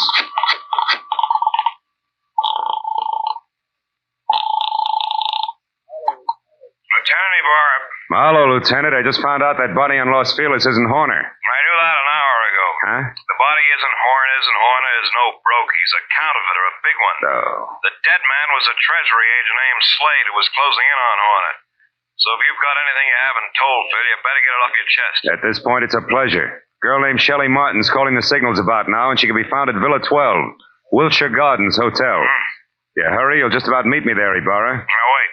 Suppose you go alone and find out what you can first. That's a switch. I'll follow in half an hour. Let's not freeze her up, Marlowe. Let's keep her talking, okay?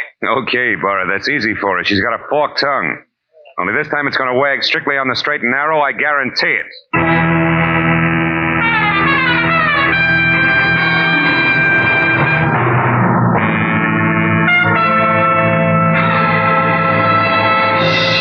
In just a moment, we will return to the second act of the adventures of Philip Marlowe. But first, it's no mystery that hunger and cold confront many families abroad this winter. CARE will help feed and clothe these needy people. CARE, the safe, sure, non-profit way to send supplies to Europe and Asia. A check to CARE for $10 will send a 21.5-pound, 41,000-calorie food package, or a baby food package, or a layette, or a baby blanket package, or material for clothing. CARE guarantees delivery. You get a signed receipt that your package has reached its destination. Write your check tonight. Mail it first thing in the morning to CARE, C-A-R-E, 50 Broad Street, New York City. And now, with our star, Gerald Moore, we return to the second act of Philip Marlowe and tonight's story, The Orange Dog.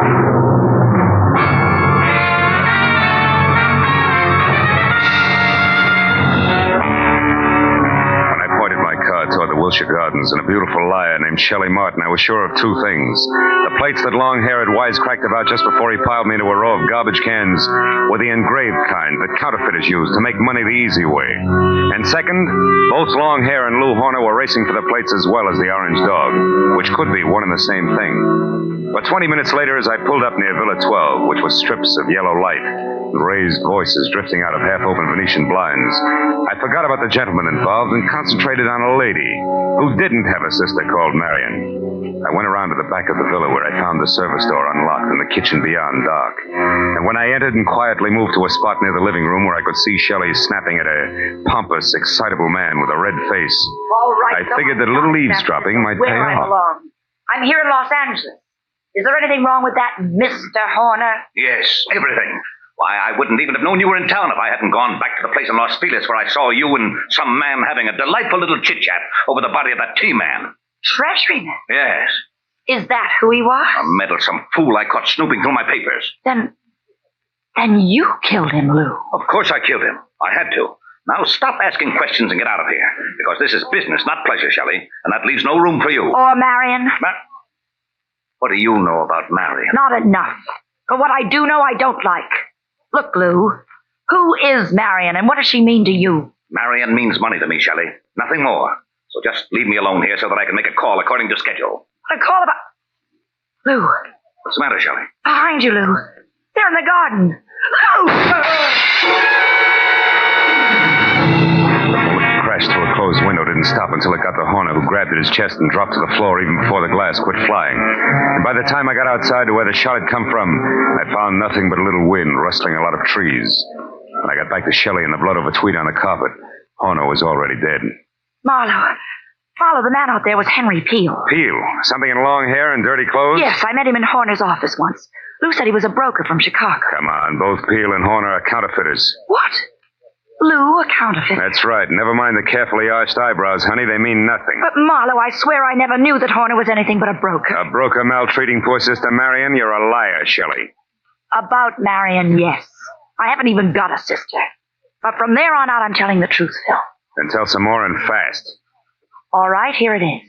Lou Horner's been my boyfriend. And, checkbook? For the past year and a half. But about a month ago, he suddenly stopped being very attentive.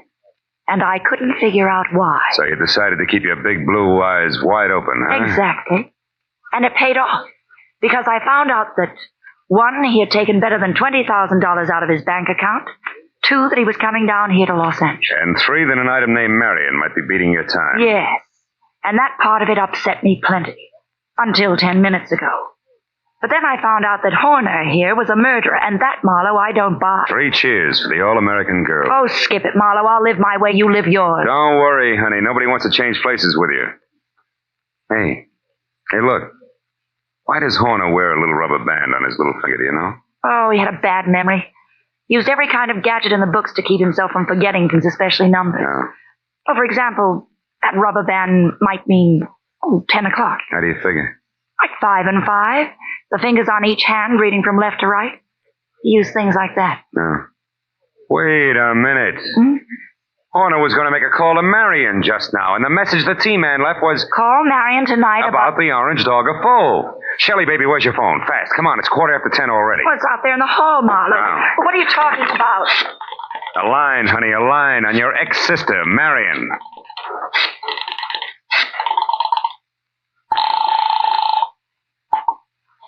This is Mr. Saxon. Ah.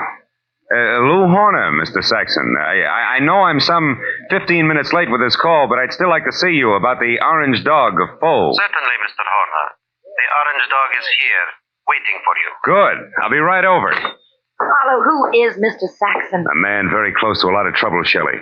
Now, look, you wait right here for the law, and in particular, one Lieutenant Ibarra. Tell him nothing but the truth about Horner and what he meant to you in dollars and cents, and you may be all right. But where are you going, Marlowe? To a curio shop on West 7th Street to see, among other things, the orange dog of Foe.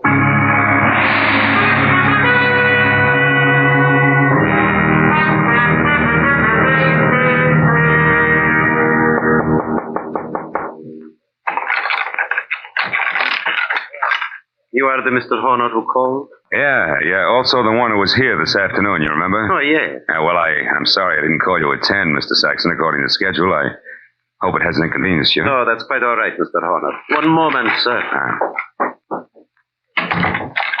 What's the matter? Is anything wrong tonight? Seem on edge, Mr. Saxon. I am. So please, Mr. Horner, don't make a single stupid move. What? Wait a minute. Why the gun, Mr. Saxon? I promise not to bite the orange dog. You won't even touch the orange dog. No, who are you? Oh, we've been all through that. I'm Horner, Saxon. Lou Horner of San Francisco. No, you're not. Horner would have had no reason to wander around curio shops as you did this afternoon, asking any and everybody about the orange dog. Now, once more, who are you, and where is the real Lou Horner? All right, we'll take them in that order. I'm a private detective named Philip Marlowe, and Lou Horner's a corpse.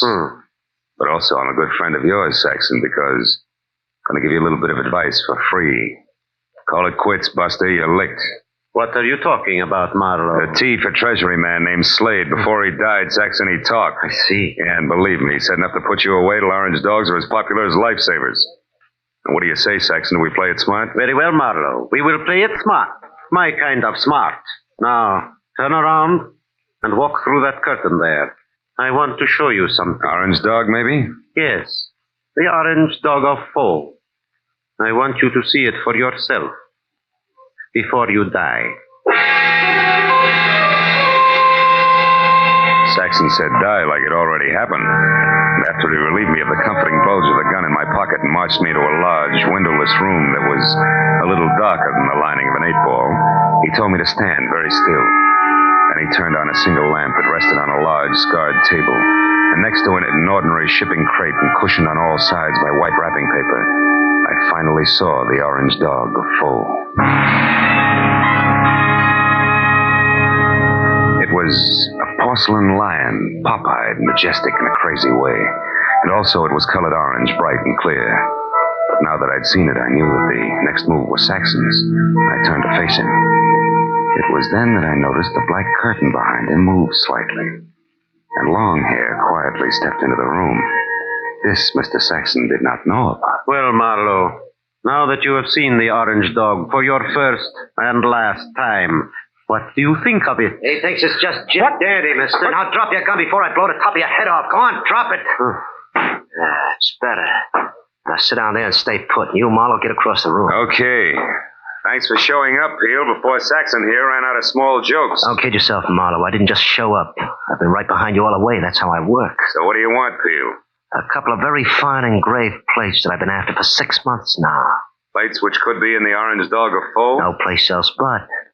Or do you think that maybe the late Mr. Horner wanted as an ornament? But that's all it is. There are no plates in the orange dog. It is only a collector's item. And you're a liar, Saxon. And I know the best way to prove that. Marlowe, pick that thing up and toss it against the wall. No, don't. I tell you there's nothing in it. Toss it, Marlowe. Go on. Okay, Peel. Now we'll see who's right about the plates being hit. Nothing, huh, Peel? Nah. Nothing. All right, Saxon, get up. I want to know what the plates are, so I'm going to count to 3. That's how long you have to live if you don't tell me. No. Peel, believe me, there are no plates. 1, 2. Hold it, Peel. Wait. Here are the plates. Here. In this jeweled box. Look, right here. Under your nose.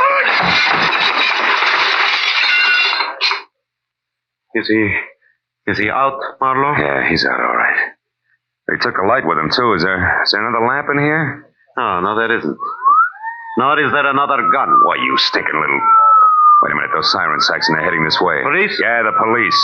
Looks like sooner or later everybody gets together in the back room at Saxon's, But not everybody stays here, so I'll take this wrapping paper and leave now. Wrapping paper? The stuff that was around the orange dog? Yes, a sample of the best grade of counterfeiting paper made, Marlowe. And that's what Horner was supposed to buy, not plates, those he got a month ago. Still makes you a crook, Saxon, and one who'll never get past the front door. Oh, no, we'll see about that. Marlowe! Keep shooting, Saxon, in the dark. You got 4 shots left. You filthy maggot! Only 1 now, Saxon. That's number 6. You're through, Saxon.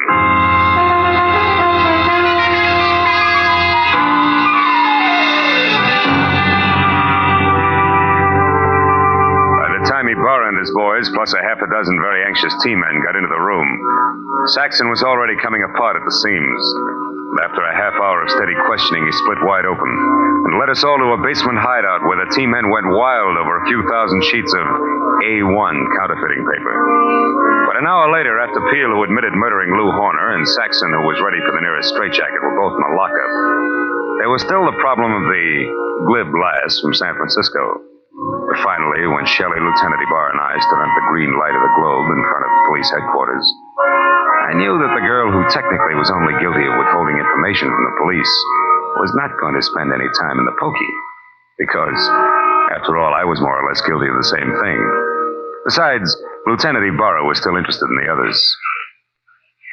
Well, Marlowe, it looks like the whole business actually boils down to a single transaction between Clay Saxon, who had the counterfeiting paper, and Lou Horner, who was supposed to buy it. That's right, Ibarra. But Horner, who must have made his contact with Saxon via some middleman in San Francisco, only had a telephone number and the password, the orange dog of foe, to work on here in L.A. But how'd you get hold of that number, Phil? From the message the T-man left before he died. You mean you actually called someone named Marion? No, honey, I just dialed Marion. M.A. Madison. R-I-O-N 7466. Madison 7466. You get it? Yeah. Another one of Horner's screwy memory tricks, like the rubber band on his 10th finger. Hey, that's pretty good, Phil. Oh, it's an old gimmick, really. I read it in a dozen detective stories. Well, you know, maybe I ought to read some of those. Well, good night, fella. Look for you tomorrow. Good night, Lieutenant. Well, Shelley, do I show you the way home? Now, Marla, aren't you hungry or thirsty or something? Yeah, guess I am at that.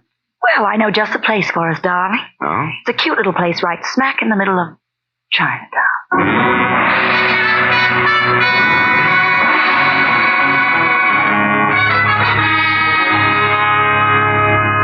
Well, we got through a small Chinese dinner without seeing or hearing from a single orange dog. And when it came time to leave, I was thinking that Shelley wasn't really too bad a kid at that. So when she left the table to powder her nose, I started to make plans. But when she got back, I forgot about them because in the meantime, she'd run into an old friend. Yeah, a rich old friend who was all alone in the big city. I said I didn't mind taking a rain check when she explained that he was from Kansas City and a broker at that. He certainly was overweight. Too much steak and potatoes. Steak and potatoes. Wonder if Lindy's is still open.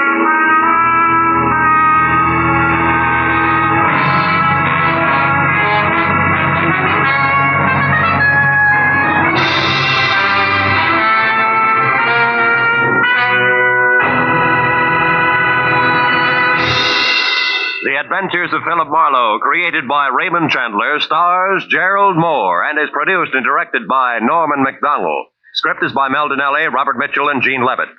Featured in the cast were Francis Robinson, Edgar Barrier, Tony Barrett, Lou Krugman, and Ed Begley. Lieutenant Detective Ibarra is played by Jeff Corey. The special music was by Richard Orant. Be sure and be with us again next week when Philip Marlowe says...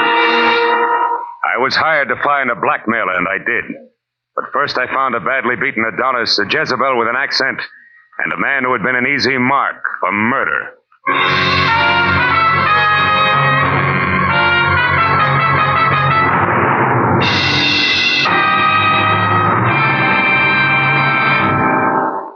I was hired to find a blackmailer, and I did. But first I found a badly beaten Adonis, a Jezebel with an accent, and a man who had been an easy mark for murder. From the pen of Raymond Chandler, outstanding author of crime fiction, comes his most famous character as CBS presents The Adventures of Philip Marlowe.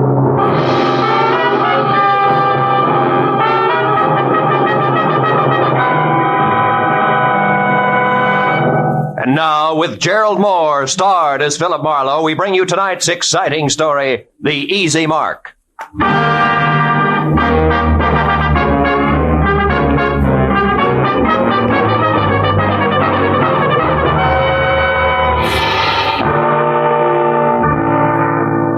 I'd spent a dull day on a duller subject, which was don't get caught with your income tax return down at midnight, March 15th. After calling time for a thick steak designated to bolster the stamina of a private detective, but nevertheless non-deductible, I reluctantly headed back to my office where I found both my conscience and the long form 1040 still waiting, which meant there was no way out.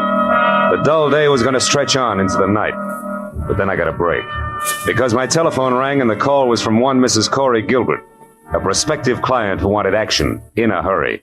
Marlowe, you've got to move fast. I just found out that my husband Ross will be at 3806 Melrose Avenue in 20 minutes, and I know that means trouble. Well, just for size, Mrs. Gilbert, how do you spell trouble? With a capital B as in blackmail. There's no time for details now. Just get to that address and find out who Ross is meeting with.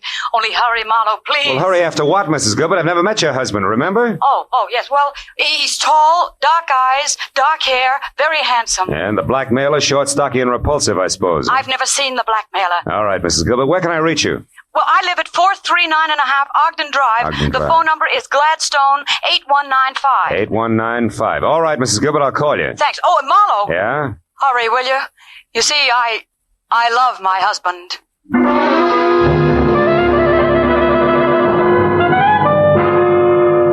I was a little more than 20 minutes finding the address on Melrose. But when I finally pulled up and parked away from the place, I figured being late didn't matter because number 3806 turned out to be an unfinished house, set deep in an acre of building materials. I was about to head for a telephone and get an explanation from a confused lady named Corey Gilbert when a lot of noise from what would someday be a living room changed my mind. Then I knew that my client had the right address after all, because there in the pale light of a slice of moon, taking the last of an awful beating from a thin man with a thick beard and a lot of muscle, was Ross Gilbert. Dark eyes and dark hair, like she said, but no longer very handsome. Don't hit me again. Stop worrying, Gilbert. I'm almost through with you except for this. A present from Nanette. And just one more from Nanette.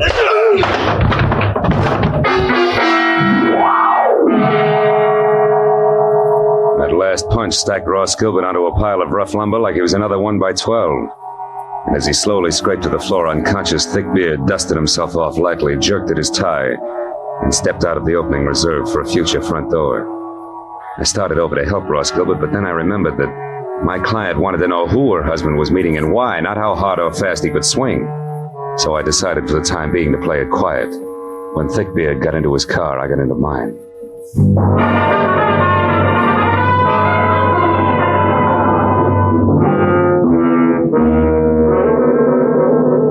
I followed him all the way to Beverly Hills, where he pulled to a stop in front of the Camden Arms Court.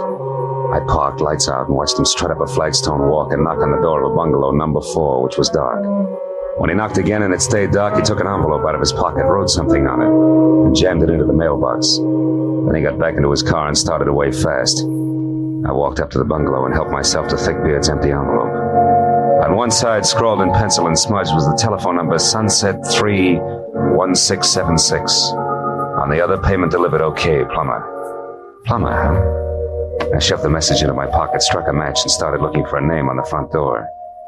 But then a cab pulled up, and a moment later I had help. I can be of some assistance, perhaps? Yes, I was just... Oh. Nanette? Oui. Nanette Lamarck. But I do not know you, monsieur. No, you don't. I think if you will stop staring and begin talking, we will do much better. Who are you? Philip Marlowe. A friend of Plummer's. He asked me to deliver a message for him. Do I go on? Of course, Mr. Marlowe. But please come inside. It is so much nicer there.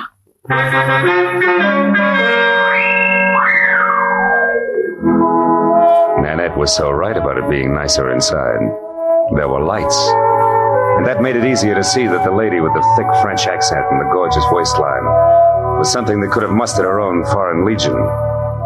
She was narrow green eyes and open red lips, topped by a lot of close-cropped soft brown curls that kept running into each other. And for a dress, she was wearing about a quarter of a mile of draped chiffon that, in the right places, fitted a little closer than her own skin. When I told her what I claimed had been a message from Plummer himself, she purred her thanks and started to mix me a drink. When I brought up the subject of blackmail, she stopped abruptly, spilling a bottle of perfectly good Kentucky Tavern all over the table. Blackmail? What do you mean, Marlowe? Extortion, honey. The malpractice of getting a lot for knowing a little that's not nice. You're swinging wild now, mon cher. Maybe. But if it doesn't bother you, I'll stay right with it. Because I'd like to know why you and Plummer, who have such an easy mark, insist on throwing rocks. What easy mark are you talking about? A tall, dark, and used to be handsome guy named Ross Gilbert. Ross? Soda, Marlowe? Yeah. But don't make it too sweet, honey. I can't take it that way. Nanette will be very careful not to make it too sweet.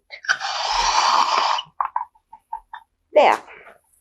Tell me, mon cher, when did you last see Plummer? Before tonight, I mean. I'm not sure. I think it was at the fights over at the Legion Stadium last week. Now, do I get my drink? Oui, mon cher. You will get your drink in your face, liar. Tell me, Frenchie. Is that Pearl Handle 32 considered the very latest along the Champs-Élysées? You have lied to me, mon ami. You see, Plummer only arrived in Los Angeles the day before yesterday, for the first time in his life. All right, I made a mistake about seeing Plummer at the fights last week. Now, why don't you put away the gun and we'll talk about Ross Gilbert? Ross Gilbert is a man I hate with all my heart. A man I could kill right this minute. And that, Marlowe, goes for anyone connected with him. So now get out! Oh, without even so much as an au revoir? I reserve au revoir for my friends, Marlowe. Good night.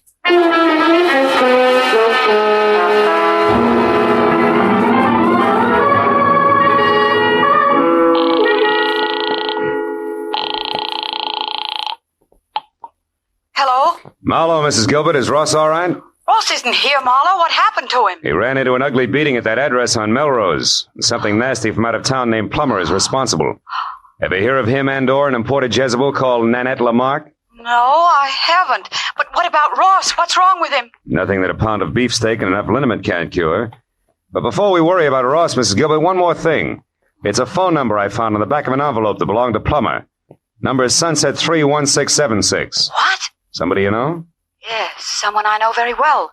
It's the telephone number of my ex-husband, Emery Marsh. Emery Marsh, huh? Fancy dress designer on Wilshire? That's right. But what's he got to do with all this? Emery only met Ross once in Mexico, a party at Ensenada. Yeah, well, look, Mrs. Gilbert, why don't we postpone collecting Ross until I find out a little more?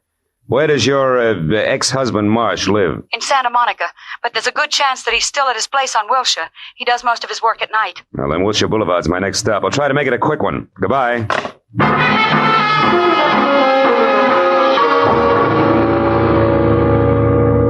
Emery Marsh's place on Wilshire was an expensive shop with a single velvet-lined show window that was home for a beautiful mannequin wearing an evening gown that would drop at the first sneeze. And after I spent 5 minutes thumping on a plush, leather-upholstered portal, a light finally clicked on someplace inside. And a moment later, Emery Marsh opened the door. He was tall, 45, sandy-haired, and looked less like a dress designer than I did. So after following his tweet back into an inner sanctum that was combed plywood behind Chinese modern furniture, I decided to play it almost straight. Now, Mr. Marlowe, what can I do for you? Well, it's a little too early to tell. I'm a private detective, Mr. Marsh, and I'm working for your ex-wife, Corey Gilbert. Corey? Mm-hmm. Is she in trouble, Mr. Marlowe? No, we're close to it. Tell me, Mr. Marsh, when you were last over to Nanette Lamarck's place at Camden Arms, when was that? Nanette Lamarck? Yeah. I've never heard of her. Nor a man named Plummer? Nor a man named Plummer. Who are they? Well, in the order I tossed them out, a mademoiselle with a touchy temper and a thug who needs a shave. I don't understand. How do they concern me? Well, maybe they don't. But your telephone number turned up on Plummer. Both Plummer and Nanette are tied onto a man who at this moment is probably picking himself up off the floor of an unfinished house at 3806 Melrose Avenue. His name, Mr. Marsh, is Ross Gilbert. Gilbert? Yes, that's right. What do you know about him? Well, very little. I only met him once at the Riviera Pacifico. Riviera Pacifico? The hotel at Ensenada in Mexico. Matter of fact, it was the same night that he met Corey. Which didn't make you very happy, huh? No, you've got it wrong. Corey and I were already divorced. The three of us meeting was nothing more than an accident. Oh. And when Ross and Corey parlayed that accident into marriage, were you still smiling? Better than that, Mr. Marlowe. When that happened a month ago, I was grinning. You see, until then, I had been paying Corey $1,200 a month alimony for 2.5 years. And Corey gave all that up for love and Ross Gilbert, huh? Ross Gilbert isn't exactly a pauper, Mr. Marlowe. No, I guess not. Blackmailing a pauper doesn't add up. What did you say, Mr. Marlowe? I said putting the bite on somebody who has nothing is like sucking a lollipop with a cellophane on it. You get action but no results, you see? Oh. Now tell me, why does the word blackmail come home to roost, Mr. Marsh? You wouldn't happen to know who the guilty party is, would you? No, Mr. Marlowe. And what's more, if I did, I certainly wouldn't keep that sort of thing to myself. Oh, no, I don't think you would. Well, thanks anyway, Mr. Marsh. You've been a big help. I'm glad. And if I can be of any further help, don't hesitate to call on me, Mr. Marlowe. Please. Oh, I won't, Mr. Marsh. You can depend on it.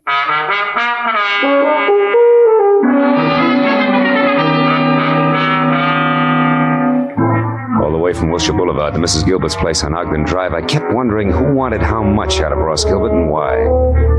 About 20 minutes later, when I pulled up in front of the house, I started concentrating on my client, who had to be the woman standing next to a green coupe in the driveway and waiting in double time.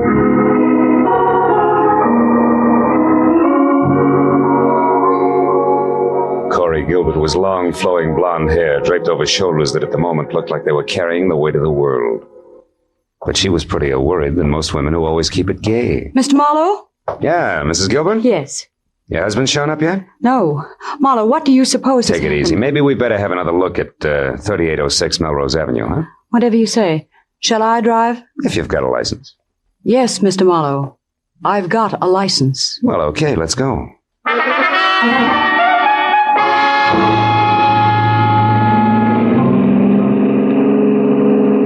The way we took off in Corey's Nash, I wasn't sure whether her license was for driving a car or an airplane. And while she kept its 83.5 AAA on the accelerator, she talked about her husband and why she was worried. By the time we were near the place, I knew all about the party in Ensenada, their whirlwind courtship, and what a fine guy Ross Gilbert was. When we got out of the car and started over the last 100 yards toward the unfinished house, I'd learned everything Corey knew about the blackmail angle, which wasn't very much. It started last week, Marlowe, when we got back from our honeymoon. Ross wasn't himself at all. He was worried. He forgot how to laugh. He argued with me over any and everything. Where does the blackmail come in? I don't know. He wouldn't tell me what was wrong. Then this evening, just before I called you, I overheard him talking on the telephone. That's when I caught the word blackmail and this address. Now, maybe Ross will be able to fill in a few of the blanks for us. Oh, he was over here in this room on a pile of lumber when I...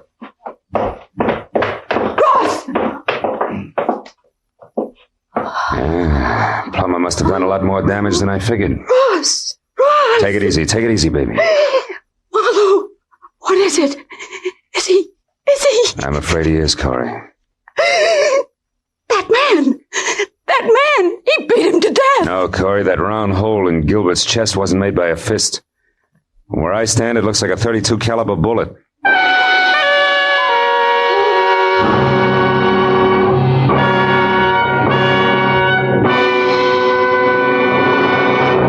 In just a moment, we will return to the second act of The Adventures of Philip Marlowe. But first, for some new wrinkles in the mystery field, look on the face of Mr. Jack Benny, eminent producer of the mystery comedy The Lucky Stiff, which opened in New York today.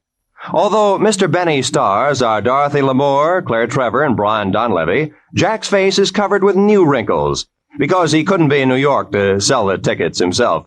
He's remaining in Hollywood to appear tomorrow night on CBS on The Jack Benny Show with Mary Livingston, Don Wilson, Dennis Day, Phil Harris, and Rochester. So be sure to listen. And now, with our star, Gerald Moore, we return to the second act of Philip Marlowe and tonight's story, The Easy Mark.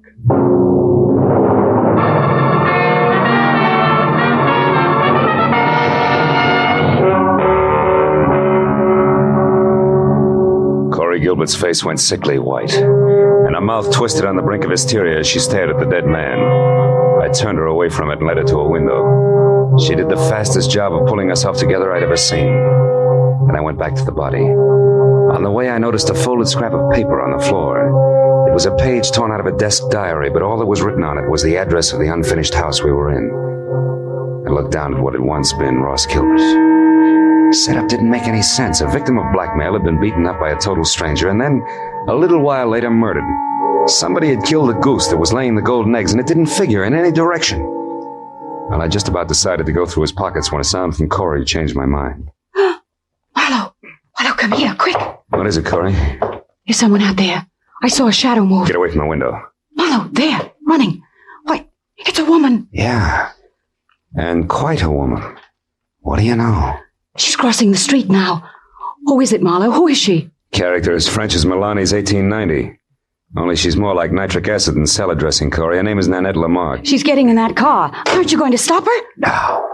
I've got a line on Miss Lamarck. I can find her. But she was hiding here. She could be the one who shot Ross, couldn't she? Easily. In fact, right now, she's the odds-on favorite. But she's also cagey, and we'll have better luck if we get her on home ground where she'll talk. Besides, there's a big chunk of this business that doesn't follow. What do you mean? Well, look, the murder came out in reverse. Ross was paying off, so he should have been the killer instead of the corpse. Which means there's more than blackmail involved. I don't know what you're talking about. All I know is he's dead, and that woman killed him. Maybe. Come on, Corey, let's get out of here. Where are we going? Well, first you take me back to my car, and then I got a job for you to do. What kind of a job? Well, I found this page ripped out of a desk diary, probably Ross's. I want you to go through all his things and find that diary for me. There might be something else in it that'll give us a connection. All right. Where are you going? Better pay a call on Nanette. Only this time I'm bringing my own welcome mat. I think I'll need it.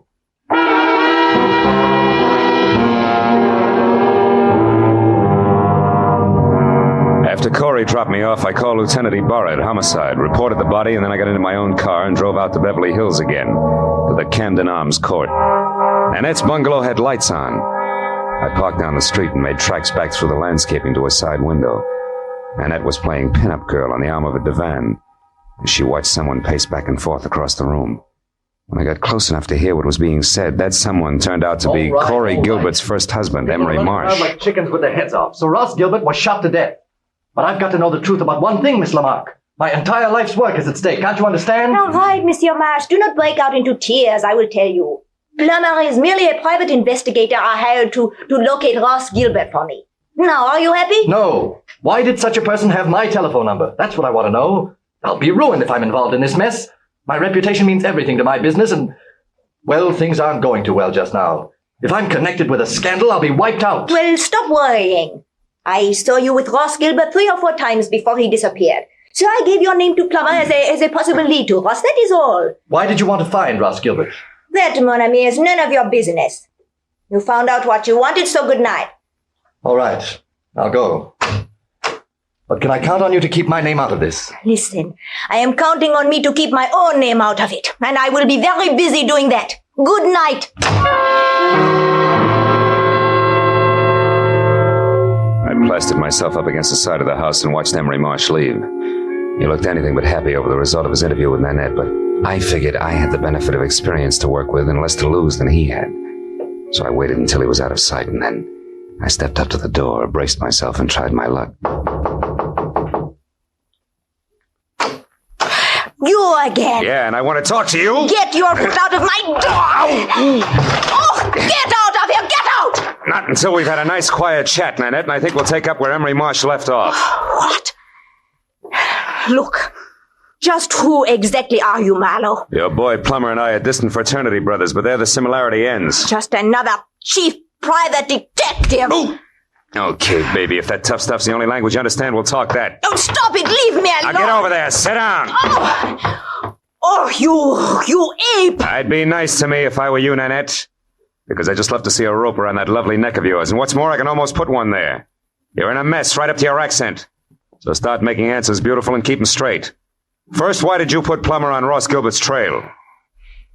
Because he double-crossed me, that is why. Double-crossed you how? He ran away from me. He was mine, all bought and paid for, you understand? Not exactly. When I met him, he was flat broke. I bought him every decent stitch of clothes that he had.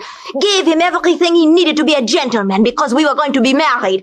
And then he ran out on me and took everything with him that he could lay his hands on. Go on. Nobody does that to Nanette Lamarck. Nobody. So you hired that licensed thug Plummer to find him and beat him half to death, right? Exactly. Well, go ahead, baby. The story doesn't end there. Tell me the rest, the good part. About how you waited until Plummer got through with him, and then you went down to that unfinished blueprint out of House and Gardens and killed him. No, that is not true. I did not do that. Why, I could not. That's no bigger lie than the rest of it.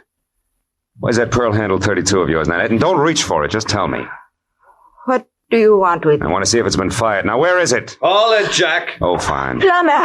Miss Lamarck might not like for you to see her gun. Oh, I thought you would never get here. Who's this character, Miss Lamarck? Another private detective, Marlowe by name. No kidding. Well, we got a lot in common, haven't we, Jack?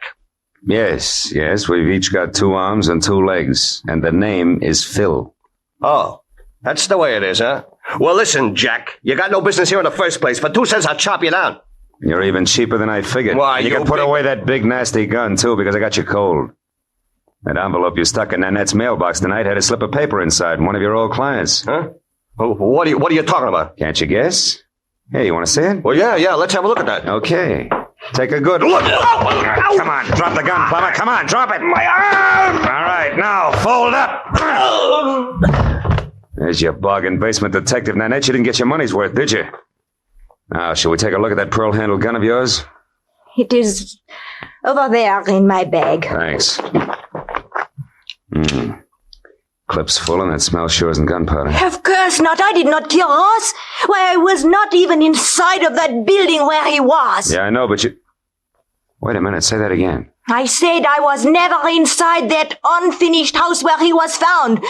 When I drove up, you were already there, so I left. Yeah, I know. And Plummer's gun is... fully loaded. Hasn't been fired either. Baby, you've just given me a great idea. An idea? But I do not understand. Never mind, I'll explain it to you later. And incidentally, you better be around. Right now, I've got to find out one more thing, and then maybe I'll pop this whole shebang wide open.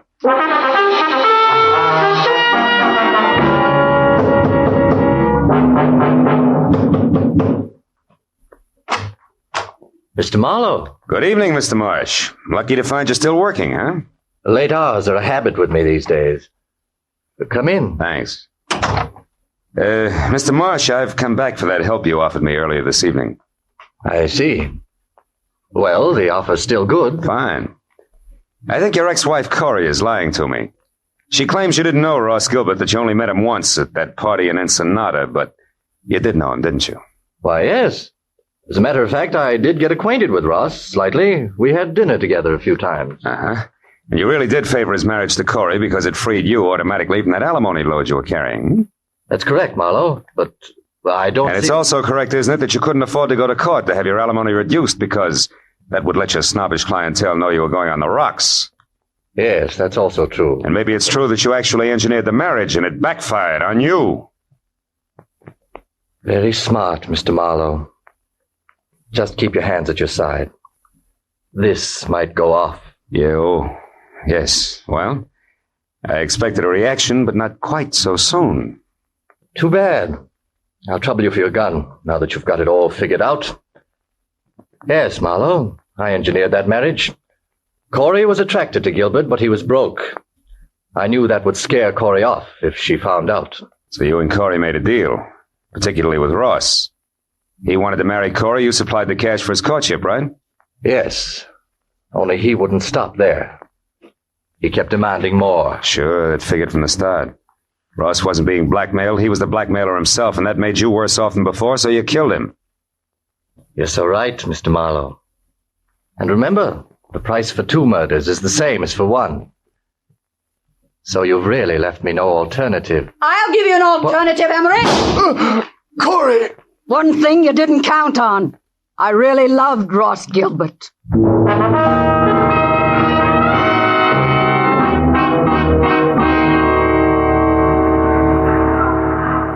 Well, I guess that winds it up, Corey. Emery's in the hospital, and Nanette and Plummer are both in the clink. Too bad I only hit Emery in the hand. I never could trust my aim. It's always been bad, in a lot of ways. It was good enough tonight, baby. Lucky for me you showed up when you did. Say, what made you come to Marsh's place, anyway? Well, that page from the desk diary paid off, Marlowe. Only we made a mistake. No? It didn't come from Ross's diary. It came from Emery's. I finally remembered his handwriting. Mm-hmm. Now you tell me something, Marlowe. Yeah? How did you know Emery was guilty? Oh. Well, he made the oldest slip in the book. When he was talking to Nanette, I overheard him say that Ross had been shot. Emery had no way of knowing that Gilbert was dead or how he'd been killed unless Nanette told him. And for a while I thought she had, but then I found out that she couldn't have because she'd never been inside the house where we found Ross. So it had to be Emery. Sure. I see. Well, Marlowe, what does a gal say at the end of a night like this? Thanks or something? Just thanks will be enough. I gotta do my income tax. Can I give you a lift? No, I'll walk a while. I've got some thinking to do about marksmanship. But call me sometime later on, will you? Just to see if I'm shooting in the right direction. You can count on it, Corey. Thanks. Good night, Phil.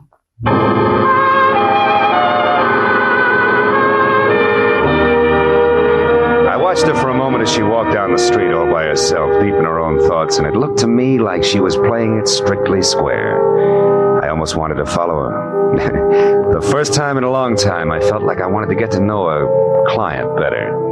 But March 15th can slip up awfully fast, and that long form 1040 was still unfinished and waiting for me in my office. So I decided to go back and work on my income tax and play it strictly square, too. After all, that's really the easiest way in the long run. Yeah, I keep telling myself.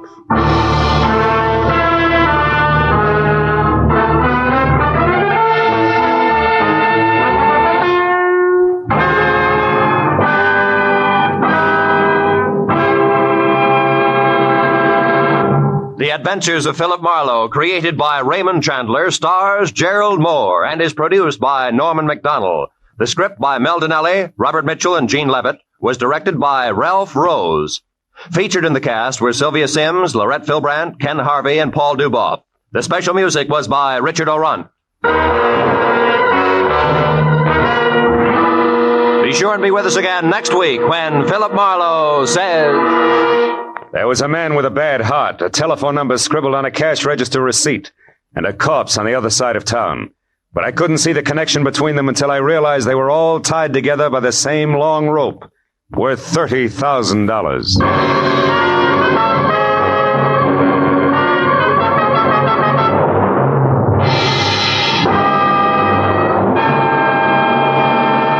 There was a man with a bad heart, a telephone number scribbled on a cash register receipt, and a corpse on the other side of town. But I couldn't see the connection between them until I realized that they were all tied together by the same long rope, worth $30,000. From the pen of Raymond Chandler, outstanding author of crime fiction, comes his most famous character as CBS presents The Adventures of Philip Marlowe.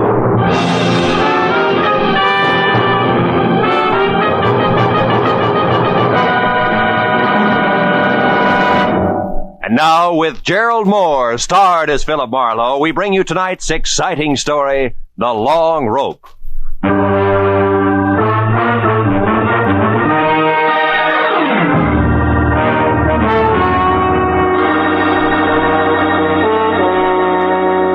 I'd finally wound up a sour case in which I'd been kicked around, disillusioned, and shortchanged. And in my book, a routine like that calls for relaxation. So I'd spent the morning sleeping and the afternoon in a Turkish bath, being worked over on the table by Nick Takalakis, a non-talking masseur who untied knots in more muscles than I thought I had. He was trying to tear loose my Achilles tendon when the phone rang. It was for me. Nick wouldn't let me up, so I took it lying down. Yeah? Marlowe speaking? My name is Sidney Vanetta, Mr. Marlowe. I've tried all afternoon to reach you. Oh? Nick, what can I do for you, Mr. Vanetta? I've already made your reservation with American Airlines. You're leaving on the 10 o'clock plane tonight, and you're taking with you a set of pearls for a certain buyer in Chicago. Now, wait a minute, Mr. Vanetta. Maybe I can... No, maybe, Marlowe. I've checked thoroughly on you and find you entirely qualified, which is important because the pearls are a perfectly matched set in a rope valued at about $30,000. The buyer wants them, and I made up my mind just this morning to sell. The proceeds will go to my niece. Lucky girl. Indeed she is, particularly since I have no respect for her as a woman. She presumes to be a sculptress of all things, but she's my only heir. I'm selling the pearls simply because I know she would, and I can get more for them. Yeah, Hey, Nick, wait a minute, will you? Why all the hurry, Mr. Vanetta? First, the buyer is leaving Chicago tomorrow. Second, my heart may fail me at any moment. That's the hurry, Mr. Marlowe. I see. Well, I'll take the job, conditionally. But suppose I come out and talk with you. Telephones are deceptive. Very well. Come to 7241 Adams, just below Western. I'll expect you in an hour, at 6, sharp. Side door will be open, so let yourself in. Sounds like you're alone out there. I am. I just fired my nurse, a Miss Drew, and as stupid a woman as the earth was ever cursed. But I shouldn't get excited about it. I've engaged a new one due here at 5:30, but who will no doubt be late. So as I say, Marlowe, when you get here, just let yourself in. Goodbye. Goodbye. Well, Nick, you better hurry it up. I gotta see a man about a rope worth $30,000. Yeah, that's right. A rope worth $30,000.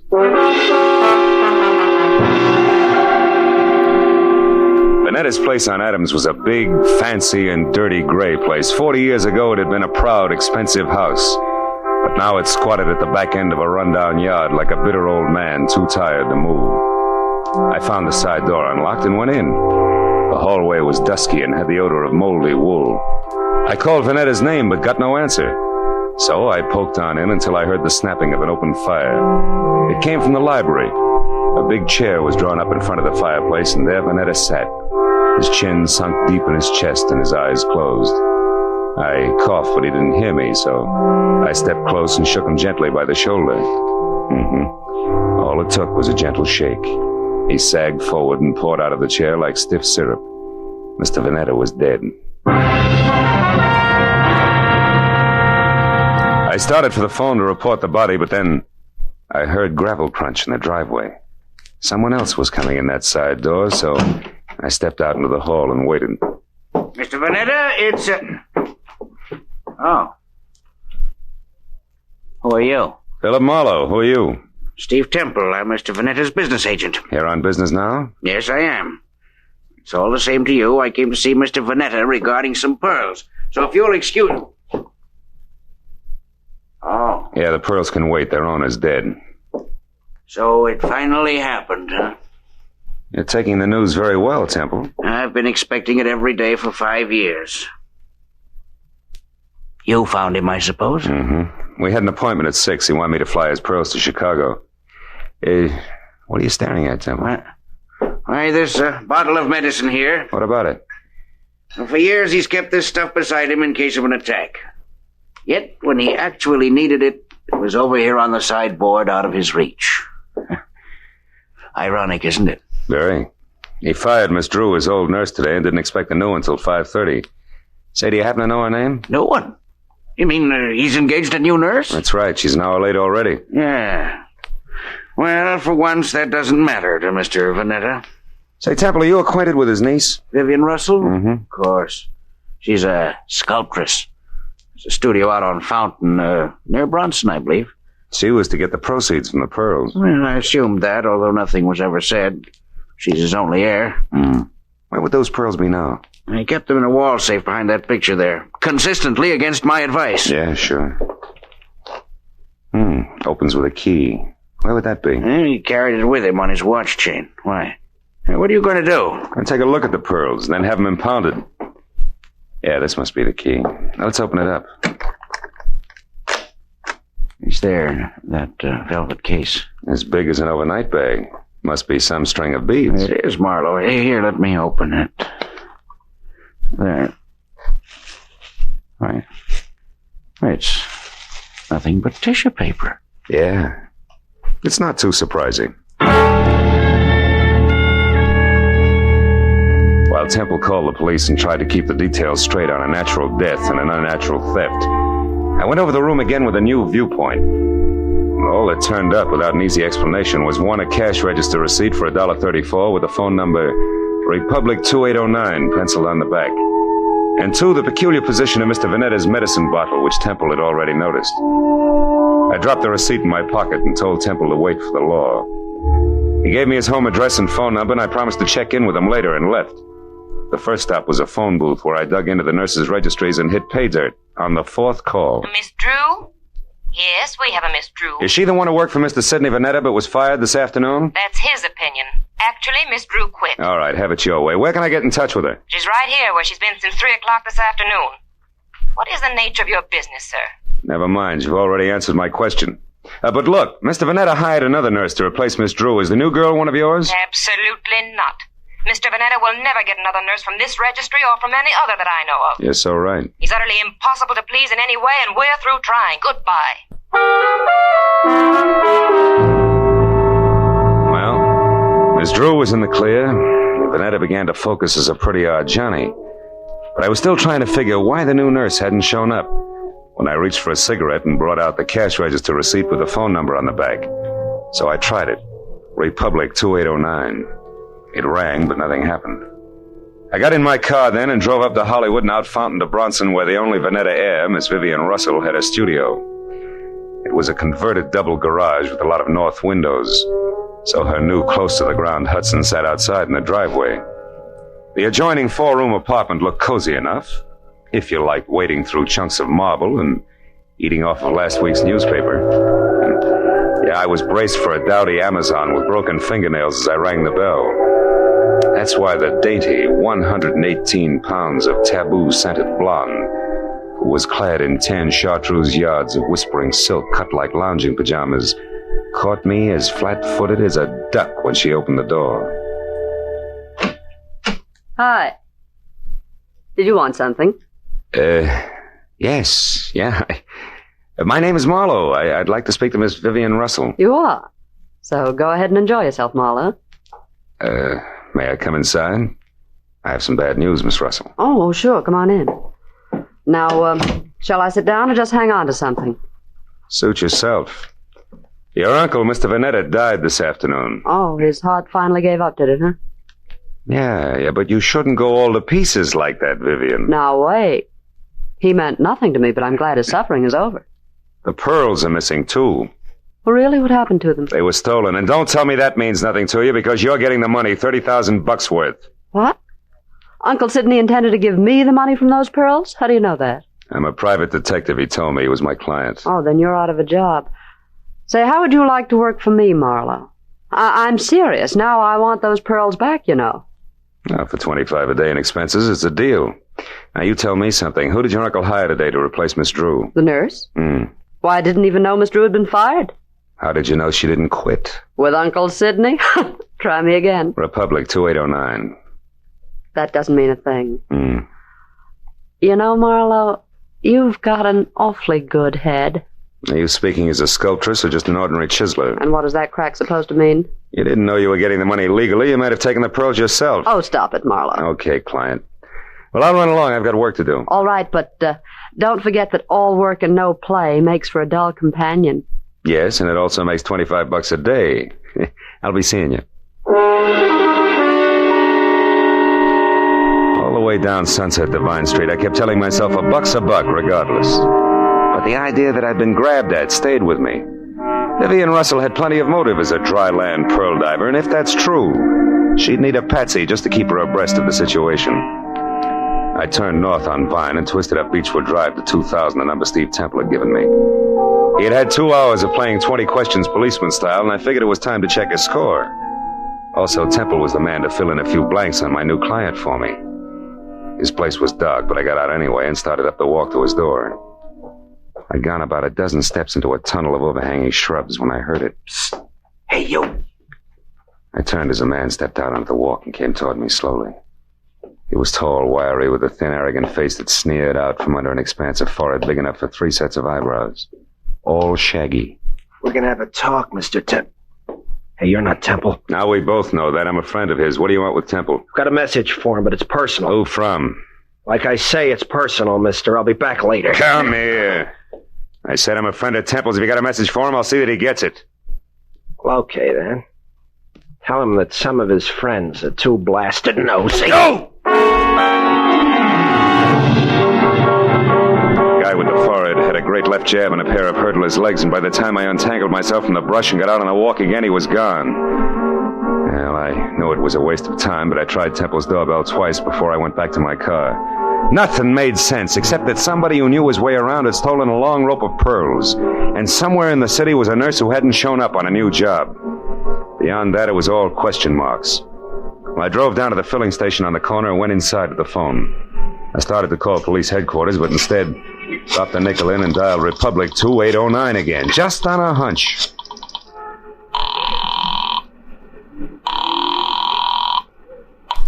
Lieutenant Ibarra speaking. Ibarra? I didn't dial you, Ibarra. What? This is Marlowe. Well, you got me anyway. Now listen, Phil, I hear you're on that Vanetta case. Yeah. If it'll help you any, the coroner says definitely he died of a heart attack. No homicide involved. Thanks, Lieutenant. Hey, but look, where are you now? In a flat on the corner of Union and 59th Street. Why? Well, is that phone number there, Republic 2809? Well, that's a great piece of deduction. You just called it. Ibarra, listen, I found that number at Vanetta's place this afternoon. What's going on down there? A girl here named Betty Larson. Yeah, she's a nurse, right? No, wrong, Phil. She's a corpse. Before that, she was a waitress. Just a waitress. Somebody came to her door and killed her for no apparent reason whatsoever.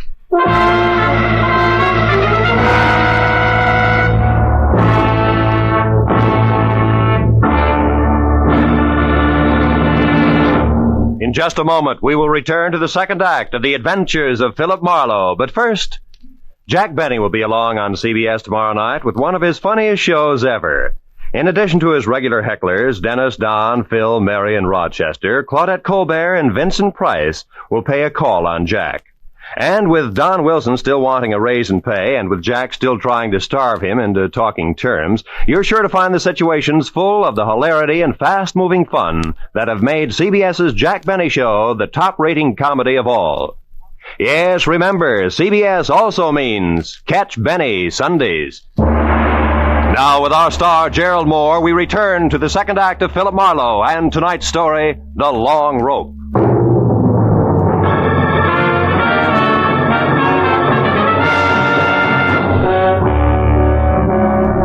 It was 40 minutes of thick stop-and-go traffic from the time I quit talking to Ibarra until I pulled up near the 4 stories of faded, sagging tenement on the corner of Union and 59th. But even then, the crazy question that had been weaving in and out of my mind like a 2 a.m. drunk looking for the way to go home was still with me.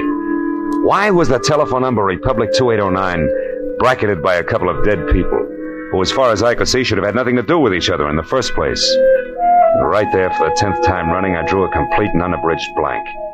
But a minute later, when I climbed out of my coupe and over the bumpers of the half-dozen squad cars that were jammed into the narrow street like so many toy autos that a kid had forgotten about, I quit asking myself riddles and started looking for Detective Lieutenant Ibarra, a quiet man who always preferred fact to fancy.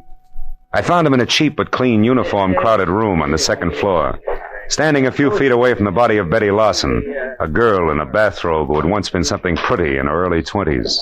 Well, Phil, the coroner says she was shot twice in the chest at close range, died instantly. Is that where she fell, Lieutenant, there near the door? Yeah, looks like she'd just gotten home and into her robe when someone she didn't know knocked on the door. The safety chain was still on when we got here. The windows lead no place. Those chains let a door open just wide enough for the barrel of a gun, is that it? Yeah, but how does all this add with those missing pearls and the rest of that business over on Adams, Marlowe? Not like 2 and 2, believe me. So far, Ibarra, the only question is the telephone number. Tell me, where did this Betty Larson work? Well, we haven't gotten that far yet. So long, Lieutenant. Yeah, so long. Right now, we only know that she was a waitress who stayed here with her brother, who was some kind of a student. They got along pretty well together. She was single, too. Lived here since... Oh, wait a minute. Tony Bar. Oh, yeah, Mooney. Ryan's Cafe, huh? Ryan himself runs it. Okay. I'll check it personally. Right.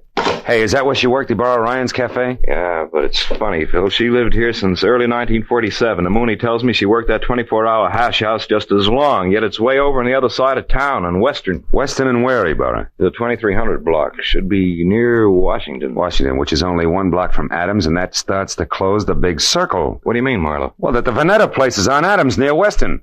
Look, Ibarra, how about letting me huddle over a cup of Ryan's coffee before the law steps in, huh? I got a hunch you want to check, Phil? Yeah, that and a cash register receipt. What do you say? All right, but play it close, fellow. Ryan probably doesn't know about this yet. No? Unless, of course, he squeezed the trigger. Goodbye, Ibarra.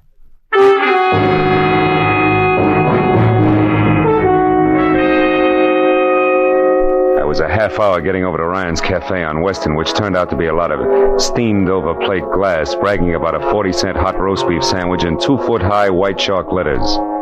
And inside, the motif was the same. Everything that Mr. Ryan sold was a bargain. I slid onto a shaky stool opposite a cash customer who was something dirty in a torn overcoat buried deep in a handicapper's sheet and coffee. He looked up once, grinned no teeth at me, then hollered for Ryan in the kitchen, who said that he only had 2 hands and would be out in a minute. But before those 60 seconds ran out, I looked around, and over in a corner, in a collection of trash piled next to a broom, I saw a very welcome piece of paper. It was a brother of the cash register receipt that I'd found on Sidney Venetta's desk, the one that had tied Betty Lawson's murder onto the rope of pearls. I turned back to the counter just as Ryan started toward me. He was a little bigger and a little better looking than the average ape.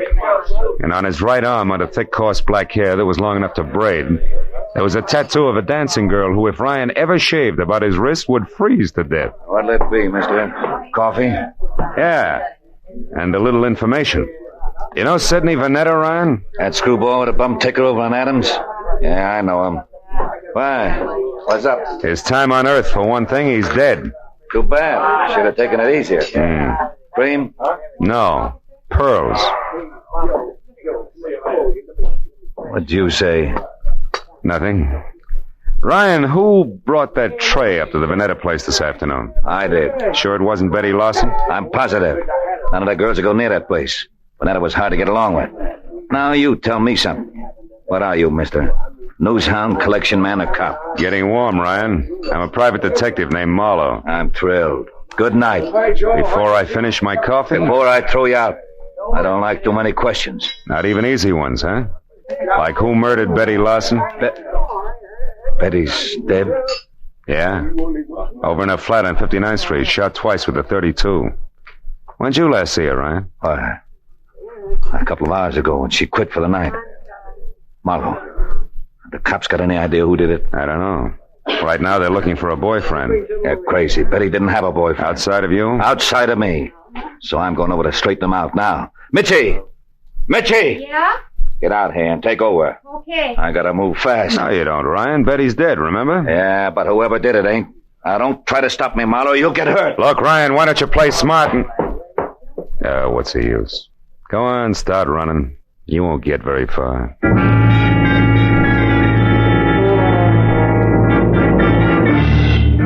For the first time that night, I felt sure of what I was saying. Because even as Ryan had squared himself away to play bounce the private detective, I suddenly noticed a friendly face working hard over a stale donut at the far end of the counter. It was Lieutenant Ibarra. And when Ryan tossed his apron aside, grabbed at his coat, and slammed out the front door, Ibarra turned and nodded at a short man nearby who was idly picking his teeth with the end of a book of matches. At that, the man dropped the matches into his pocket and left. Then Ibarra moved over to me. Didn't mean to crowd you here, Phil, but after you left, we found out that Ryan and Betty Larson used to see quite a bit of each other. Don't apologize, Ibarra. Probably would have cost me a couple of front teeth if I hadn't noticed you. Warm up your coffee, mister?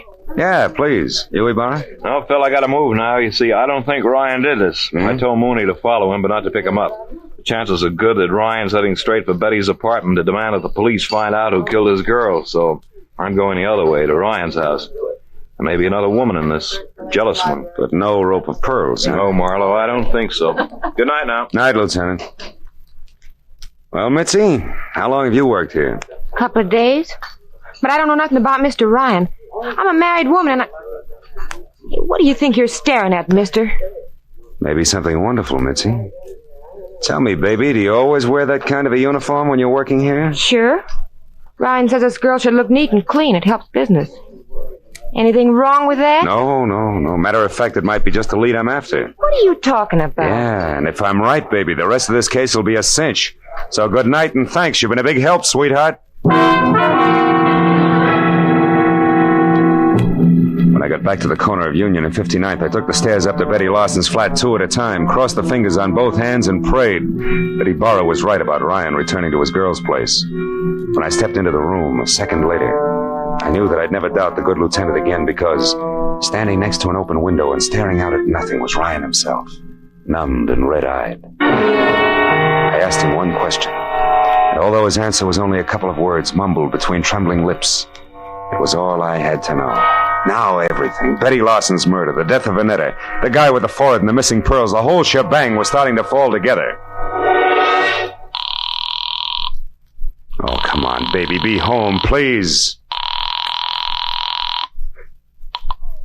Hello? Marlowe, Vivian. Look, honey, I want you to do me a favor. Get hold of Steve Temple and meet me over at your uncle's place on Adams as soon as possible. I need your help. Goodbye.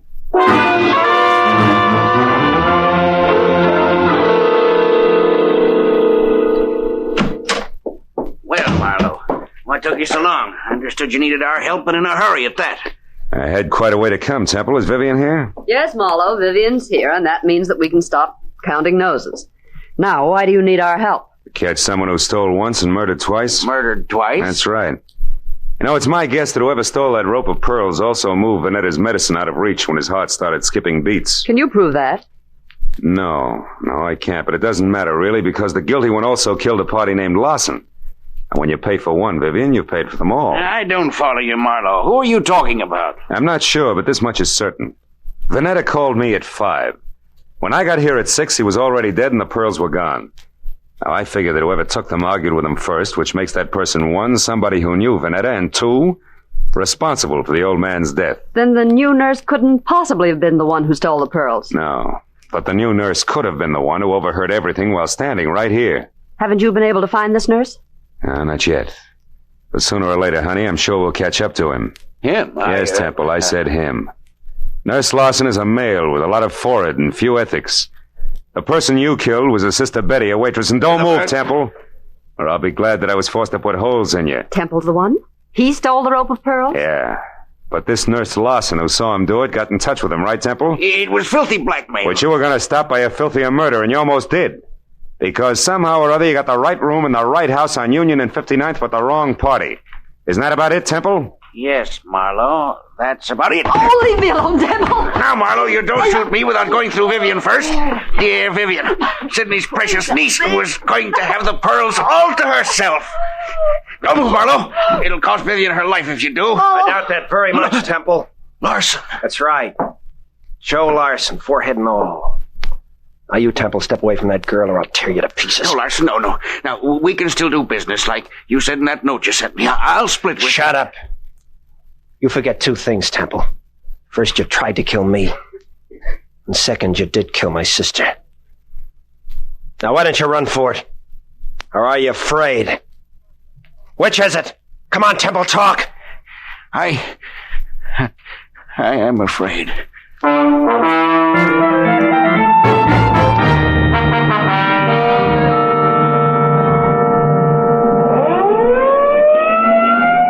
Well, Marlowe, that just about winds things up. Yep.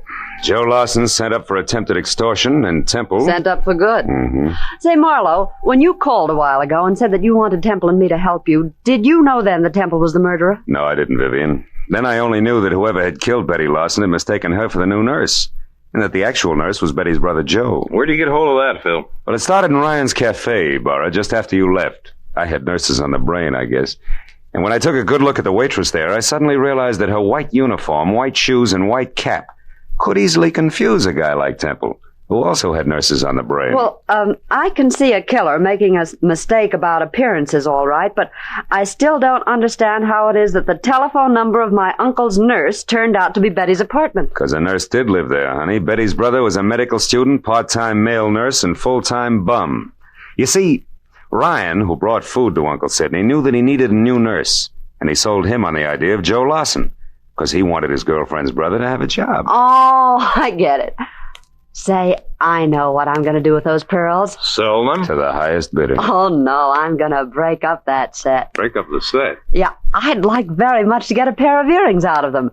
Oh, and for each of you, a set of cufflinks. Good night, gentlemen.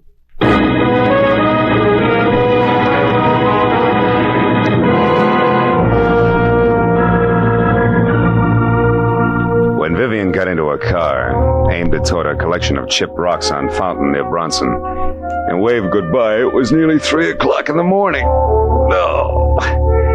After I said so long to Ibarra and started back to my apartment on Franklin, an idea hit me for the first time. A pearl is the result of the irritation of an oyster, a disease. And when you string a lot of diseases together, the result is frequently a plague. But it's from plagues like that I make a living. That's what I get for reading books. I wonder if I'll ever go any place where I can wear pearl cufflinks.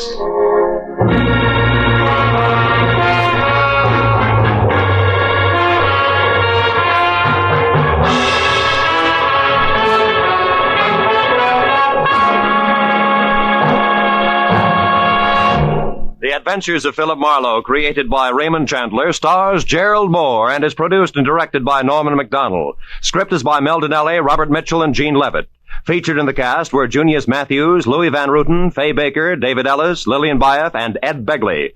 Lieutenant Detective Ibarra is played by Jeff Corey. The special music is by Richard O'Runt. Be sure and be with us again next week when Philip Marlowe says... A corpse that wouldn't stay dead, a pistol with a silencer on it, and a fortune in a black satchel spelled death for the big city boys when they finally got together in lonesome Arizona. Population 802.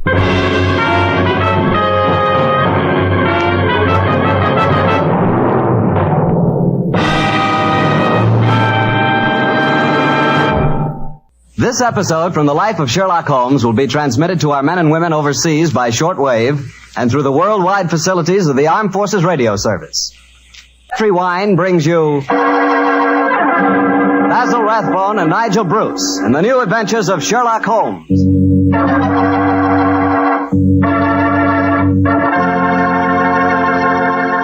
The Petri family, the family that took time to bring you good wine, invite you to listen to Dr. Watson tell us another exciting adventure he shared with his old friend, that master detective, Sherlock Holmes. And I'd like to tell you about something Dr. Watson shared with me the other night, some Petri California sherry. Did you ever have a glass of Petri sherry before dinner?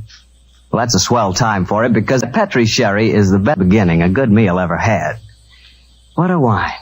You don't have to serve it in fancy wine glasses either. Not Petri sherry. That wine would taste wonderful if you drank it out of a water glass. You can just taste those sun-ripened grapes. And incidentally, if you like your sherry dry, not sweet, then just do what I do. Ask for Petri Pale Dry Sherry. It's a good idea to always have a bottle of Petri sherry in the house because it's just the thing to serve when company catches you unprepared. And believe me, you can serve that Petri sherry proudly because it's a fact that the name Petri is the proudest name in the history of American wines.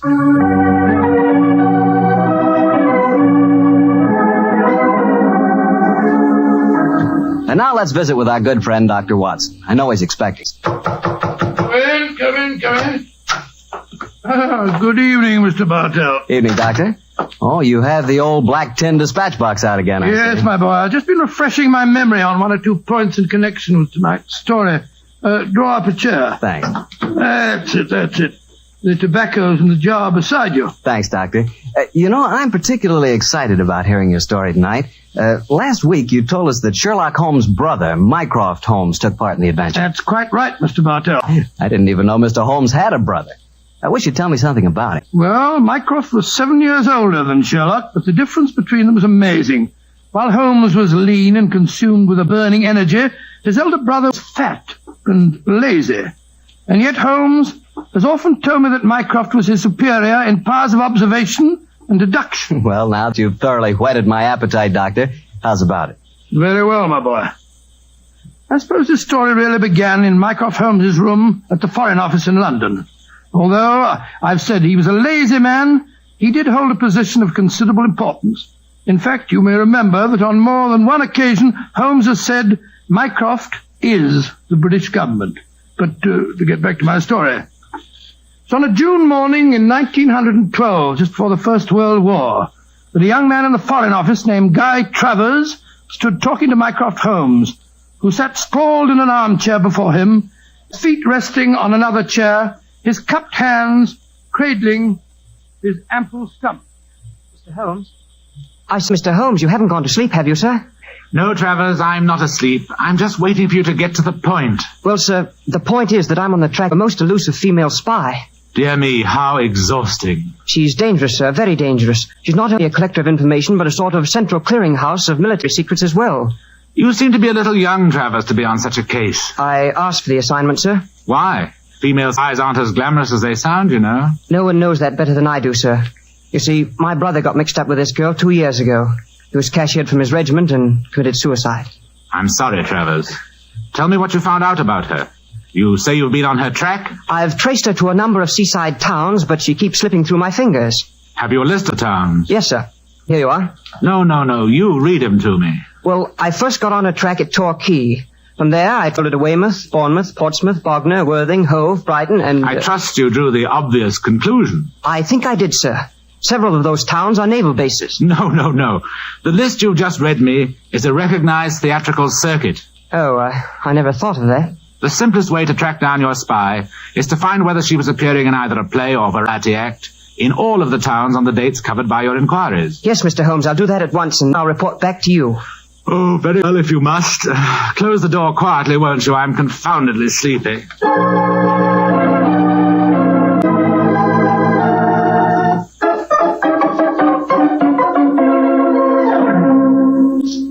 Mr. Holmes? Mr. Holmes, you haven't gone to sleep again, have you, sir? Oh, it's you, Travers. Well, what did you find out? A great deal, sir. The only theatrical show that was appearing at all of those towns was a magician's act called The Great Gandolfo. I trust you went and saw the performance. Yes, sir. Last night at Hastings. And? The magician's assistant was a girl who looked exactly like the one I saw my brother with 2 years ago. Did you go backstage and talk to her? Yes, sir. But it's a funny thing. For though she looked exactly like the other girl, I swear she isn't the same one. This girl seemed utterly charming and sincere when she told me she'd never heard of my brother. That's the danger of putting you young fellas on a case of this kind.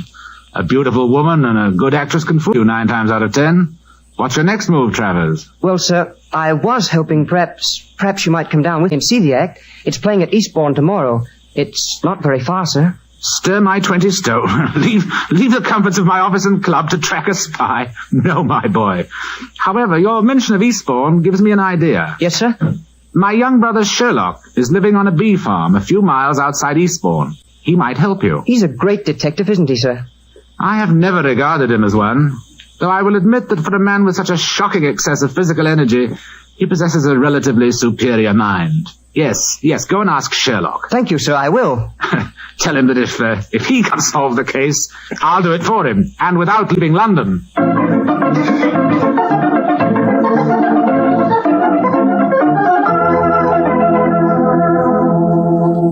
And so, Mr. Holmes, I did as your brother suggested and came down here to Eastbourne to tell you about the case. I quite understand, Mr. Travers. Very interesting story it is, too, my boy. I'm certainly glad that I happen to be staying down here with you, Holmes. You'll handle the case, of course. I'm undecided, old fellow. The problem presents some interesting possibilities, and yet my life here among the bees has taken on a pleasant and soothing pattern. Oh, I hate to disturb it. Oh, come, Holmes. It'll be good for you to get away from your wretched bees for a few days. I forgot to tell you, Mr. Holmes. As I left your brother, he told me that if you couldn't solve the case, he'd do it for you, without leaving London. Dear old Mycroft, he meant that as a challenge. Hand me the paper, will you, Watson? Yeah. Thanks, old chap. Oh, what are you looking for? The amusement guide. There it is. Devonshire Theatre, Eastbourne, twice, nightly varieties, 6:30 and 9, The Great Gandolfo, King of Magic. You mean you'll come to the theatre with me tonight, Mr. Holmes? Certainly. I can't allow Mycroft's challenge to go unanswered, and I'm sure that Dr. Watson will accompany us when I tell him Miss Sissy Gitana is also appearing on the bill singing, an old favourite of his. There was I, waiting at the church, waiting at the church, waiting at the church.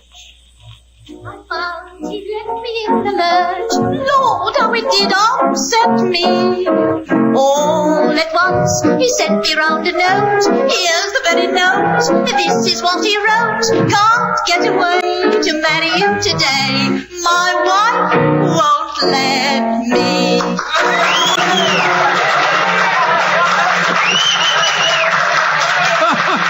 That's a most entertaining woman, Sissy Katana. And dash good looking, too. My wife would let me. The great Gandolfo's next, Mr. Holmes. Yes, I was just studying the program. Ha ha ha. He's not exactly modest in his claims, is he? The great Gandolfo, the world's staggering illusionist. Presenting the ceiling cabinet mystery assisted by Miss Florine Lasseur. Oh, dear me, how very florid. I must say I love this old music hall flavor. I remember going to the Palace Theatre a few years ago to see a perfectly charming girl who wore a white dress that made her look like a little white rabbit. That dress did look frightfully becoming, I must say. I sent my card round the stage door with some flowers, of course, but to my amazement... It's a fascinating story, old fellow, but I'm afraid you'll have to finish it later. The curtain's going up.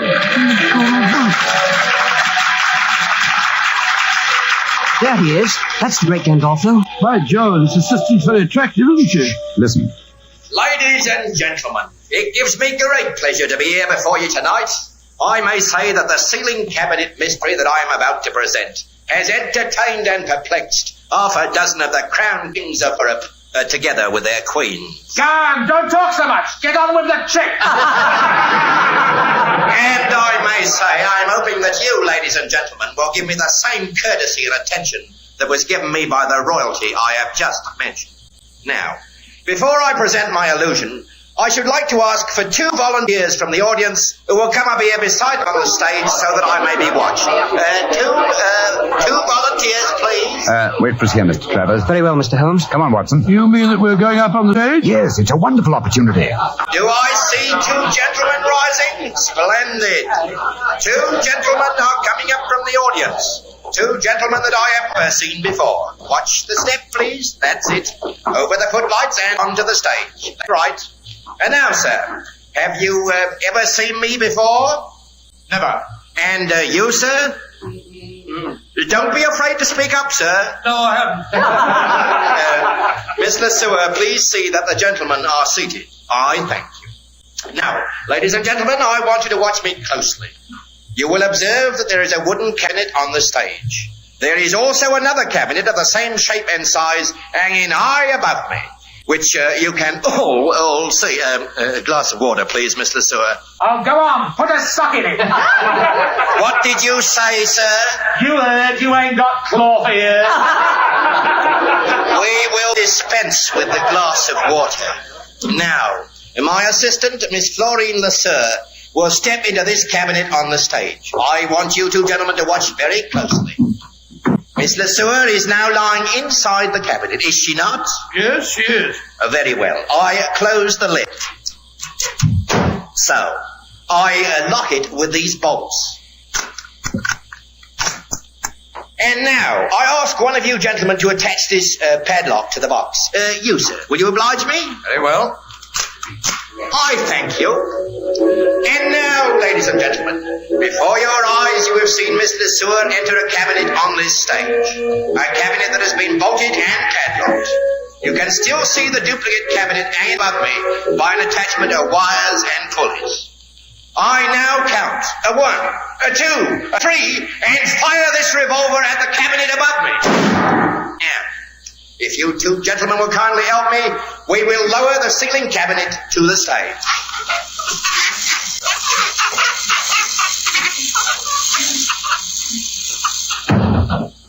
You will notice that this cabinet is also bolted and padlocked. I will ask one of you 2 gentlemen to unbolt it. I thank you, sir. And to this gentleman I shall hand the key of the padlock. Kindly unlock it, sir. I thank you. And now, if you will both raise the lid of the cabinet. And here, ladies and gentlemen, is Miss Florine Lasseur. I thank you, ladies and gentlemen. I thank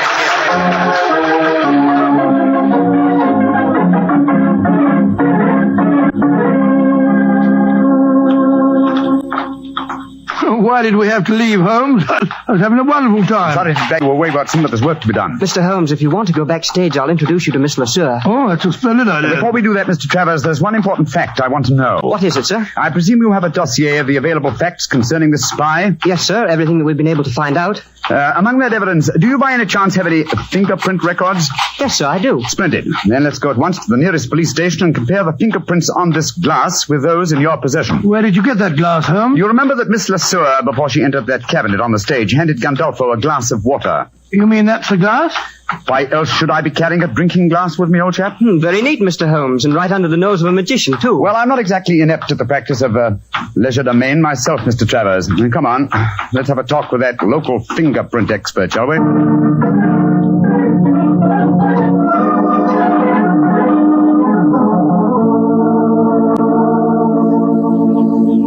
Mr. Holmes, the fingerprints on this glass you brought me are not the same as the ones shown in this record. Yep, positive? Oh, absolutely, sir. Just as I thought. I'm much obliged to you. Always glad to help a gentleman like you, Mr. Holmes. Thank you and good night. Come on, Travers. Watson? I wish you'd explain what you're up to, Holmes. So do I, sir. I'm completely in the dark. Surely it's obvious. The only way Gandolfo's trick could be done by using twin girls, dressed identically, of course. One in the cabinet on the stage and the other in the cabinet hanging from the ceiling. I don't know whether you noticed it, Watson, but there were small holes drilled around the base of the box, undoubtedly to enable its occupant to breathe. By George, of course. That would explain why the girl I spoke to didn't seem to know me, or my brother when I spoke of him. Mm-hmm. Exactly. And in any case, how better could a spy hide herself from a role where her employer, a magician, must, by the very nature of his trick, deny her existence? The question is, which girl is the spy? This fingerprint test has given us the answer. You mean it isn't the girl on the stage, the one who assisted Gandolfo? It certainly is not, old fellow. Your spy will be in the cabinet, suspended high above the stage of the Devonshire Theatre at 9 o'clock this evening. But this time we will watch the performance from the audience.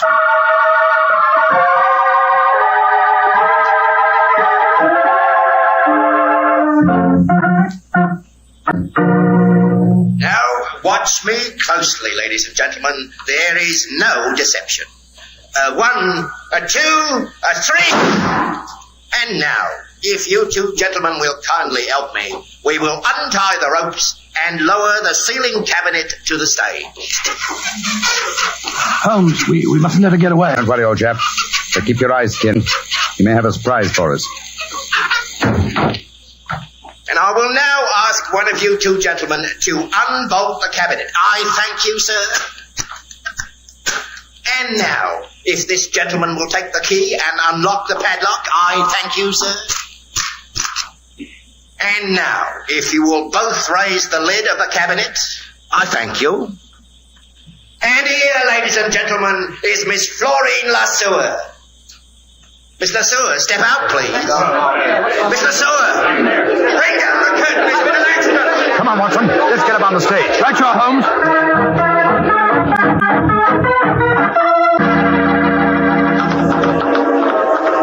What happened, sir? It's Miss LeSueur. She's been injured. I'm a doctor. Let me look at her.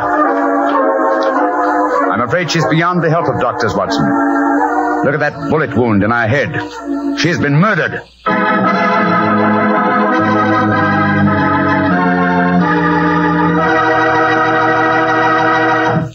We'll hear the rest of Dr. Watson's story in just a few seconds, so I'm just going to make a very quick suggestion.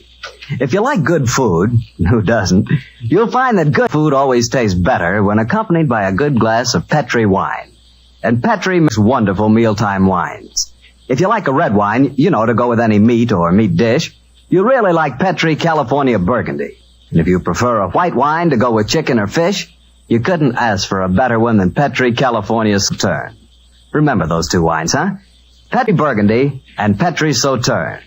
They're Petri wines, so you know they're good.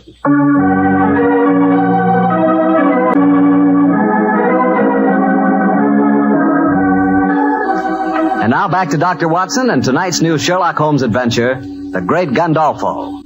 What happened next, Doctor?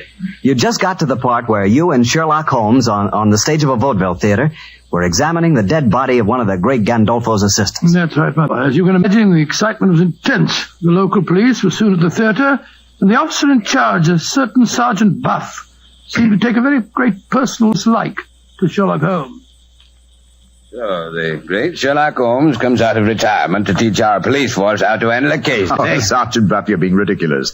I'm not trying to teach the police anything. You follow your own line of investigation and I'll follow mine. And supposing I say I don't want private detectives poking their nose into a police investigation? Then, my good man, I shall report your conduct to the local chief of police and obtain the necessary permission. No need to get uppity about it, Mr. Holmes, but too many cooks spoil the broth, you know. Oh, an extremely profound remark, Sergeant. And now, if you'll excuse me, I've work to do. And so have I, and we'll see who gets to the bottom of this first. I'm going to Gandolfo's dressing room. Holmes, I'm worried about the dead girl's twin sister. I've been looking for her everywhere, and no one seems to have seen her since the tragedy occurred. Naturally, my dear chap, you'd hardly expect her to reveal the secret of the cabinet trick by exposing the fact that the dead girl had a twin.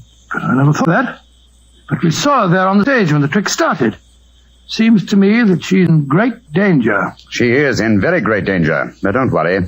I've taken the precaution of having her guarded. Oh? How, Holmes? I'll explain that to you later. In the meantime, we have to work fast. It appears that Sergeant Buff is out to try and show me up by solving the case first. That makes the second challenge I've received today.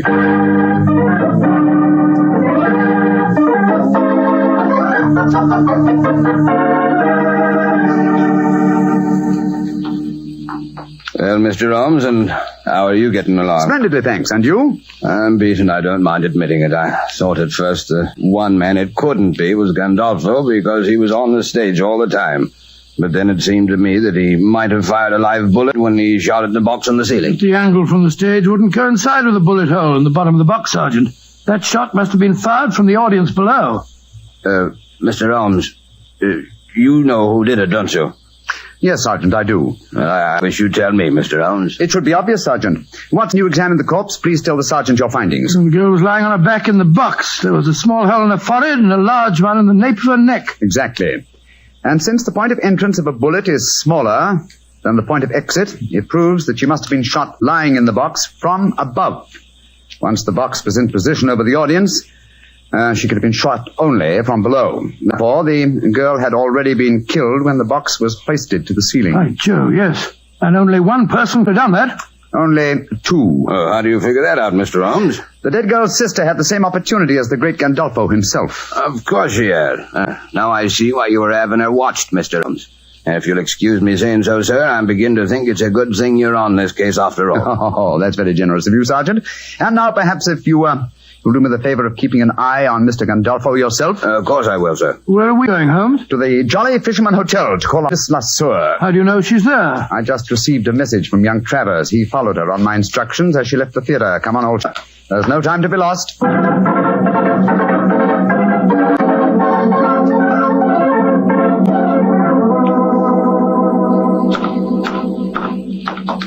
There you are, Travers. Miss Lasseur is still here, I trust? Yes, Mr. Holmes. She's up in her room. I wonder if you'd mind asking her to come down and see me. I'm sure that we can talk privately in the lounge over there. Right you are, Mr. Holmes. I'll go and get her. What are you going to say to Miss Lasseur, Holmes? That depends on her attitude, old chap. Come on, let's go into the lounge, shall we? Oh, it's a lucky thing that you had her followed. It was an obvious precaution, Watson. You see, I realized from the very nature of the cabinet trick that Miss Lasseur would have to leave the theater after escaping through the trapdoor below the cabinet that was on the stage, before her twin sister descended from the cabinet that was suspended from the ceiling. And she doesn't know that her sister's been murdered, huh? If she's innocent, she doesn't. And if she is innocent, then we'll know that our murderer is Gandolfo. Shh. Here she comes. I've told Miss Lasseur that you want to talk to her privately, Mr. Holmes. If it's the act you want to talk about, Mr. Holmes, I've nothing to say. Magicians have a code of honor, you know. I quite appreciate that fact, Miss Lasseur. Won't you sit down? What do you want with me? I have news for you. News of your twin sister. I haven't got a twin sister. My friend knows exactly how the cabinet trick is done, my dear young lady. Yes, you might as well tell the truth, Miss Lasseur. Well, all right then, so I have a twin sister. What of it? No crime in that, is there? What are you getting at? I want you to believe that I'm here to help, my dear. You're going to need help and courage. What are you getting at? Oh, come on, tell me. I'm sorry to be the bearer of bad news. Miss Lasseur, your sister is dead. Dead? Huh, I don't believe it. I'm afraid it's true. She was murdered. You're lying. This is a trick. You're trying to make me give myself away. I'm trying to get at the truth. Your sister was found shot through the head when the cabinet was lowered to the stage tonight. I still don't believe it. Why should my friend lie to you? How was your sister the last time you saw her for the commencement of the act? No different from any other time. Who was responsible for superintending her entry into the cabinet? Gandolfo, or me. She used to go into it before the performance, when the stage was dark and deserted. Did you help her enter the box tonight? No. Gandolfo did. You knew, of course, of your sister's activities. How do you mean? That she was engaged in espionage. That's not true. Very well, Miss Lesueur. You won't be honest with me. I'm afraid I'll have to turn you over to the police. I think you'll find their methods are a little more crude than mine, though. The police? Oh, no. No, don't do that, Mr. Holmes. All right, I'll tell you everything. Gandolfo's got me so frightened of him. I was lying to you. I knew that my sister was working for him. I tried to stop her, but she loved money. And Gandolfo gave her plenty of that. They had a row for the show tonight. She knew you were on the stage at the third performance, Mr. Holmes. Gandolfo had spotted you too, because she was frightened. Said she knew you'd catch her and she wanted to run away. Gandolfo told her that she had to appear tonight, and they were still arguing about it when they left the dressing room. The dirty swine killed her because he was afraid she'd give him away. And now he'll kill me too! Don't worry, my dear. The great Gandolfo will be beyond the help of magic before this night is out. Yes, he'll be behind bars. He belongs. Travers. Yes, sir. Stay here with Miss Lesueur.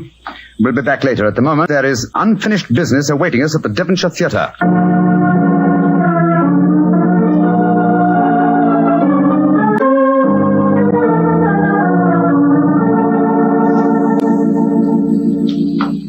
Well, Mr. Holmes, I can't tell you how grateful I am. Gandolfo's safely in prison thanks to you, and now you tells me you don't want no credit in the case. Oh, my dear Sergeant.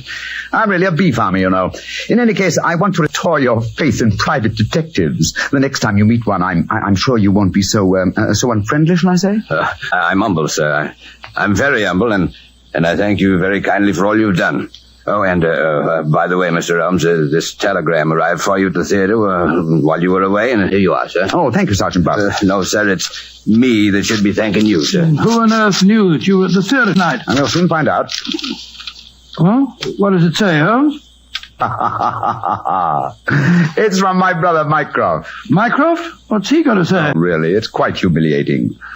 After all, he wouldn't have to, and he never did leave his armchair in London. Listen to this. Have just checked on Gandolfo's repertoire of magic tricks. You will find spy in box suspended from ceiling of theater. Elementary, eh, my dear Sherlock? By Jove, Holmes, he really is amazing, isn't he? He is also a prophet, old chap. Prophet? How do you mean? Well, he indicates the handwriting on the wall. I'm past my prime. I'm too old for alert detection. It's back to me bee farm, old fellow. It's back to me bees.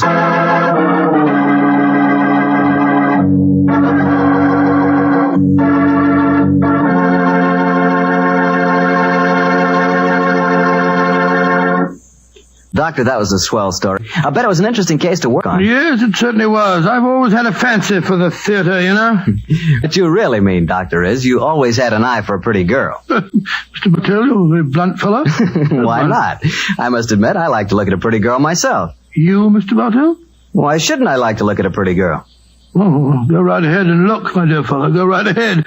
You just sort of surprised me a bit, that's all. I never thought you gave a moment's consideration to anything but Petri wine. Now you're really pulling my leg. I must admit, I do talk a lot about Petri wine. After all, Doctor, it's worth talking about. What other wine has such tradition, such a story behind it? Petri wine is made by a family, the Petri family. They've owned and run their own business ever since its inception, back in the 1800s. The Petri family's been making good wine for generations. And they've been handing on down in the family from father to son, the fine art of turning luscious, sun-ripened grapes into fragrant, delicious wine. And that sure adds up to a lot of experience. You can just bet your last dollar that no matter what kind of wine you want, when you ask for a Petri wine, you're asking for good wine. Because Petri took time to bring you good wine. Well, Doctor, how about giving us a clue to next week's Sherlock Holmes adventure? Well, now, next week, Mr. Bartell, I'm going to tell you a most unusual story that took place aboard a small steamship as it plowed through the stormy seas of the Indian Ocean. I call the adventure Murder by Moonlight. Oh, before I say good night, ladies and gentlemen, remember that on Saturday, October the 27th, the nation will observe Navy Day. This is your opportunity to thank our fleet for its magnificent contribution towards victory. Don't forget, will you?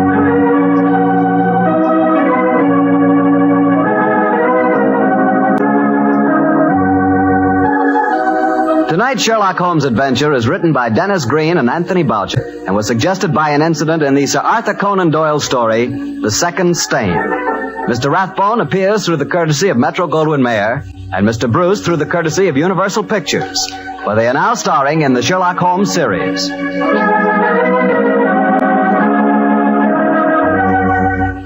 The Petri Wine Company of San Francisco, California, invites you to tune in again next week, same time, same station.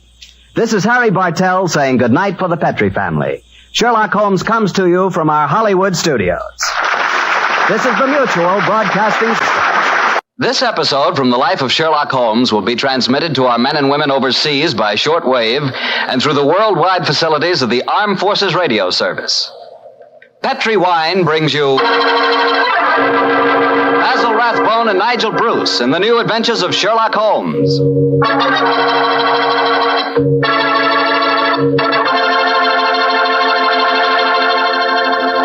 The Petri family, the family that took time to bring you good wine, invites you to spend the next half hour listening to Dr. Watson tell us another exciting adventure he shared with his old friend, that master detective, Sherlock Holmes. And say, let me tell you something I found out just the other day. Steaks are really back again. Good, thick, juicy porterhouse steaks. That's for me. A thick, tender steak on the rare side, together with a glass of Petri California Burgundy. You know, Petri Burgundy is a perfect mealtime wine. And with meat or any meat dish, it's the very last word in good eating. Honestly, when you taste the wonderful flavor of that rich red Petri Burgundy, you're tasting one swell example of the art of winemaking. It's full-flavored and just about the most delicious wine that ever poured from a bottle. Try it the next time you have steak or chops, or the next time you have hamburger or pot roast. Believe me, Petri Burgundy is the best friend a good meal ever had.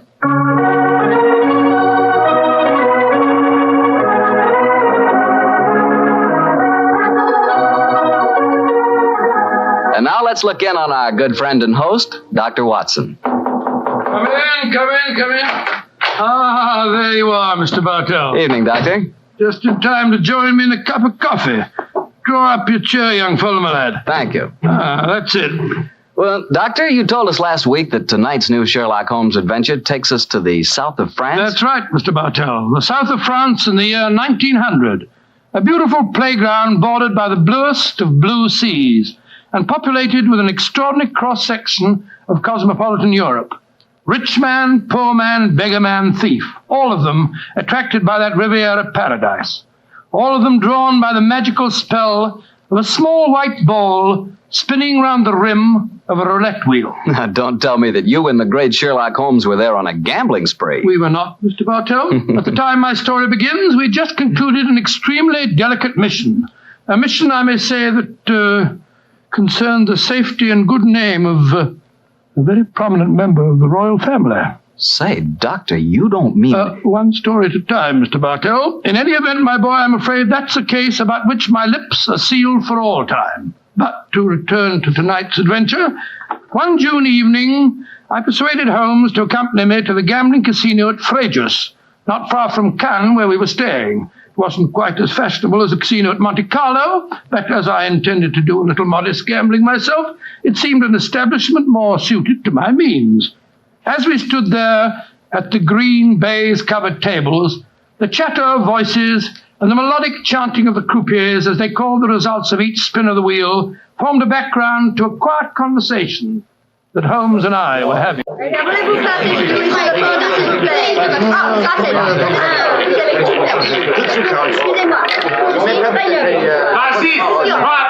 Lost again, Watson? Oh, confounded. That number 10 must come up soon. Why not cut your losses, old fellow, and come for a stroll with me on the Well, waterfront? just a big wait. A couple more bets, Holmes. I have a feeling that 10 is bound to come up in a minute. Watson, I believe the blood of a gambler courses through your veins. Oh, there's no harm in taking a little flutter once in a while. Why don't you risk a few francs, huh? Oh, thanks you, my dear chap.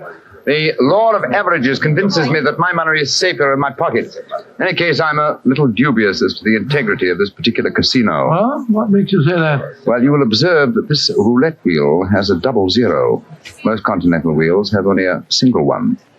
It would indicate that this house is extremely concerned with its percentage. Mesdames et messieurs, faites bonjour. Oh, just 2 more turns of the wheel, Holmes, and I'll take that walk with you. Warum müssen Sie hier spielen?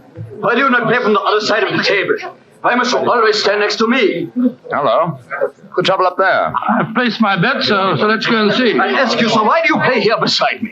I'm afraid I don't see any reason why I can't play wherever I Swish, you've broken my luck. Ever since you come to the table, I've done nothing but lose. Please to move away. I'll move away yourself if you don't like my company. Heinrich, why do you not stop now? You've already lost more than we can afford. One more throw in, sir. I can win it all back if only this young man will move away. Why should my husband move? He's had a bad run of luck, too. Rien ne va plus. Rouge, impériment. Ah, you've lost again, Watson. Heinrich, you must stop now. I must stop him, sir, because I've lost everything.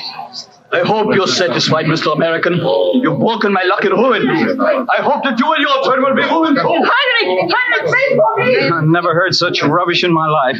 Were you listening to him, sir? I heard his last few remarks, Mr. Gilbert. Roger Gilbert. And this is my wife, Helen. How do you do? My name is Holmes, and this is my friend, Dr. Watson. How do you do? How do you do? Didn't you think his remarks were a little out of place, Doctor? I certainly did, Mrs. Gilbert. I don't see how he can possibly blame your husband for his run of bad luck. I didn't like the look on his face as he left the table, though. Have you any idea who he is? His name is Schneemann. He's staying at the same hotel as we are. I've never spoken to him, but I've heard him being paged there. Well, he shouldn't gamble unless he can afford to lose. Well, I'm losing, darling, and I can't afford it. Oh, but I can let you have more money. You know that. No, Helen, I may have married an heiress, but I'm not going to use her fortune to gamble with. Oh.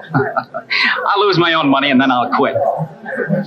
Mesdames et messieurs, faites bonjour. Your last bet, Watson? Yes, Holmes. This time I know that number 10 is going to come up. It's got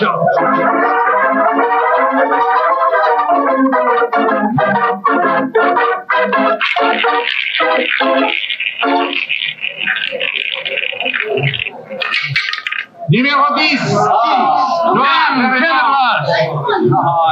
I've lost again, darn it. Helen, this is my bad night. Well, why don't you stop now, dear? Holmes, I've made 350 francs. On this throw of the wheel, old fellow, but as you've lost some 500 francs doing it, I can't say that your profits stagger me. Oh, Mr. Holmes, I can see that you're no gambler. I'm afraid not, Mrs. I Gilbert. wouldn't say that, Holmes. You may not like roulette. You've taken a good many chances in your life with long odds against you, too. Well, nevertheless, old chap, in the sense Mrs. Gilbert means it, I'm not a gambler. Oh, I think I need some. Hey, what's the commotion over there? That German woman with a crowd forming around her. Yes, the wife of that man that said I ruined him. Attention! Attention! Est-ce qu'il y a un docteur dans la salle? There must be trouble. He's asking for a doctor. Doctor, come along, then. Will you excuse me, please? Thank you. Excuse me, madame. Well, I'm here, doctor.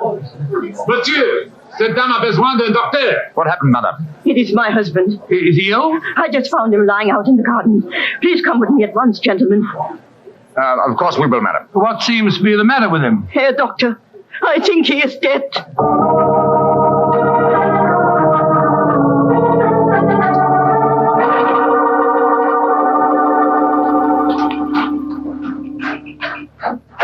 He's lying by that tree, Doctor. Please see if you can help him. Somebody else seems to be on the scene before us. Who are you, sir? I am Monsieur Chevray, director of the casino. Do any of you know this poor man? I am his wife. Is he dead? I am afraid so, madame. Let me look at him. I'm a doctor. Was your husband gambling in the casino tonight, madame? Yeah, he was. Poor Heinrich. He lost everything that we have. I'm afraid he's dead, madam. Shot through the heart. Oh, du lieber Gott. Suicide, Watson? Yeah, looks like it. Yes. Powder burns on the shirt front, revolver clutched in the right hand, fingers in a natural position. The angle of the wound settles it. Obviously self-inflicted. I missed you as you slipped out of the casino. What's wrong with him? I'm afraid he's dead, Mr. Gilbert. Yes, he committed suicide. I hope, young man, that you are satisfied. All night you brought him bad luck. He asked you to move away from him to change his luck, but no, you could not do it. Oh, Frau Schneemann, I'm terribly sorry, but I really don't see how you can blame me. I do blame you, and I also blame you, Monsieur Chevry. Me? But what have I done, madame? Why do you let a man lose all his money at your tables? Is life so cheap to you, and money so important, that you cannot close the tables to someone before he's ruined? Madame, I am all sympathy for you in your tragic loss. But the casino cannot be held responsible. If your husband could not afford to gamble, then he should not come here. How are we to know the financial limitations of our customers? You said that your husband lost everything you had tonight, madam. Yeah, everything. Then how do you account for this sheaf of banknotes in his breast pocket? Good Lord, must be several thousand francs, sir. Then he wasn't ruined. And his suicide, therefore, cannot be blamed on his losses at my casino, madame. How do you account for this money, Frau Schneemann? Well, I do not understand. Heinrich kept nothing from me. I know that he had not so much money on him when he started tonight. Well, why do you all look at me like that? Is it that you think? Quick, Watson, she's fainted. I've got her. Let's get her to her room. You can take her to my suite in the casino. No, let's take her to the hotel. My wife will look after her. Poor woman, she's had a dreadful shock. She can probably do with another woman's company. That's very considerate of you, Mr. Gilbert. Where are you staying? At the Hotel Crillon. It's quite near here. I'll get a cab, and while I'm doing that, Watson, see if you can revive her, will you? Then we'll take her to the Hotel Crillon.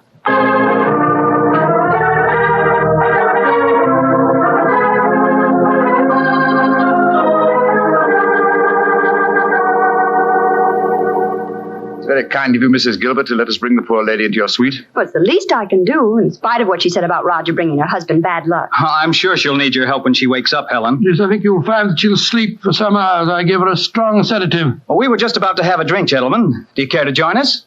Oh, thank you, sir. Well, that'd be very nice, Mr. Gilbert.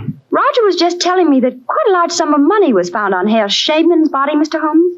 Yes, Mrs. Gilbert.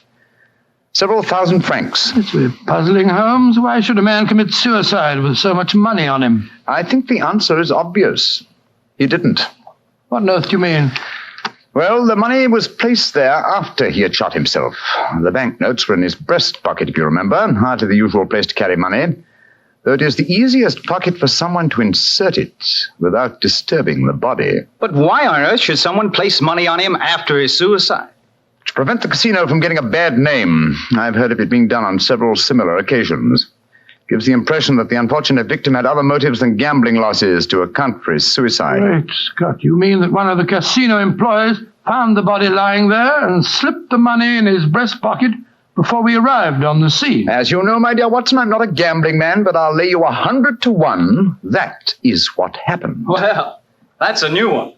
Well, here are your drinks, gentlemen. Thank you. Thank you, sir. Thank you. Say, Helen, Mr. Holmes has given me a brainwave. Another one? What is it this time, Roger? Now, I've been losing very heavily tonight. Roger, I've told you, if you need money, I'll be only... But I don't. I've got a scheme for making some. Oh. I'm going to gamble again tonight after dinner. If I lose, here's what I'll do. I'll stain my shirt front with red ink, walk out in the grounds, fire a shot, and lie down as though I'm dead. I'll wait for someone to come along and stuff my pockets full of banknotes. Not a bad idea, Mr. Gilbert. I think it's a darn good one. What do you say, Mr. Holmes? It's a whimsical one at any rate. Who knows? You might even be successful. Roger, you're not really going to do it, are you? Sure. Perhaps I'll get some of my losses back that way. Well, let's drink to it, gentlemen. At least I may have hit upon an idea of making money.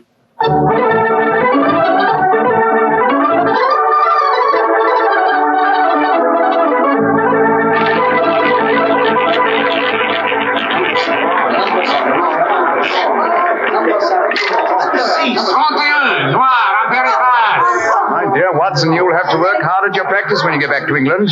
Your infallible system appears to be extremely fallible. And yet the fellow who told me about it said it couldn't miss. It's just a matter of doubling the stakes each time you lose. Oh, then... my dear fellow, I've been studying your system. But I can tell you a really infallible way of making money at roulette. You can? What is it? Well, own the gambling house and operate the tables yourself. The odds would be all in your favor. Oh, what a brilliant suggestion. Own the gambling house and operate Not gambling for tonight, Watson? Nearly 11 o'clock. Yeah, I think so. Let's take a stroll round the other table, shall we? By the way, old fellow, the young American, Mr. Gilbert, was losing heavily again tonight. He was? I wonder if he'll try that trick that he threatened. The one with the red ink and the shot in the night. I shouldn't be at all surprised. As a matter of interest, I saw him leave the tables about half an hour ago. Here comes his wife, on the arm of Monsieur Chevry, the director of the casino. Good evening, Mrs. Gilbert. Monsieur? Bonsoir, monsieur. Hello, Mr. Holmes, Dr. Watson. Monsieur Chevrolet is giving me a personally conducted tour of the casino. It's quite fascinating. And it is quite fascinating for me to have so beautiful a woman on my arm, mademoiselle. I know that I am the envy of all the men in the room. Oh, stop flattering me so much. I'm not used to it. Mrs. Gilbert, how is, Frau Schneemann? She seems much better. She wakened an hour ago and insisted on going back to her own room. I wanted her to spend the night with us in our suite, but she wouldn't hear of it. I think I should drop in and see her before I go to bed. Oh, you have finished the gambling for tonight, perhaps, Doctor? No, perhaps about it, Monsieur Chevrolet. I've had a bad run at the tables. Oh, I am so sorry. Has anyone seen Roger? He left the tables about half an hour ago, Mrs. Gilbert. After doing as I did and losing quite heavily. So he lost again, did he? I wonder if he'll try that new system he was talking about. We were just discussing that possibility ourselves, Mrs. Gilbert. Mrs. Gilbert. Frau Schneemann, you shouldn't have left your hotel, you know. It is too late to worry for me, Herr Doctor. It is for Mrs. Gilbert now that you should worry. What do you mean, madame? Well, I went back just now to where poor Heinrich died. And there, lying in the grass, I saw another body. I was too shocked to go too close. But I am quite sure that I recognize your husband, Mrs. Gilbert. Oh, Dr. Watson, she's ruined Roger's trick. And he'll have taken fright and bolted by the time we get there. Well, so maybe let's go at once and find out, shall we?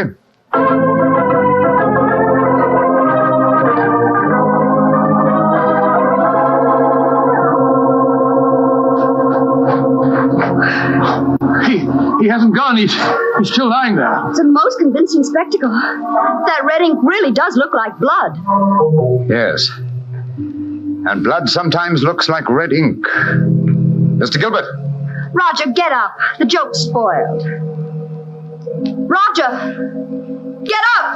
I'm afraid that's impossible, Mrs. Gilbert. He's dead.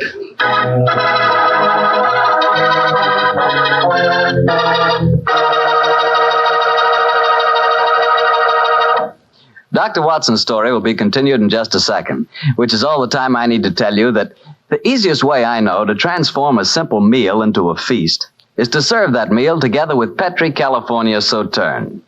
Petri Sauterne is a delicate white wine that's the perfect companion for chicken or turkey. Turkey, ah yes, turkey and Petri Sauterne. That's the heart of any Thanksgiving dinner. Look, why not make this Thanksgiving dinner the best one you ever had? Give it the air of a banquet. Serve it with Petri Sauterne.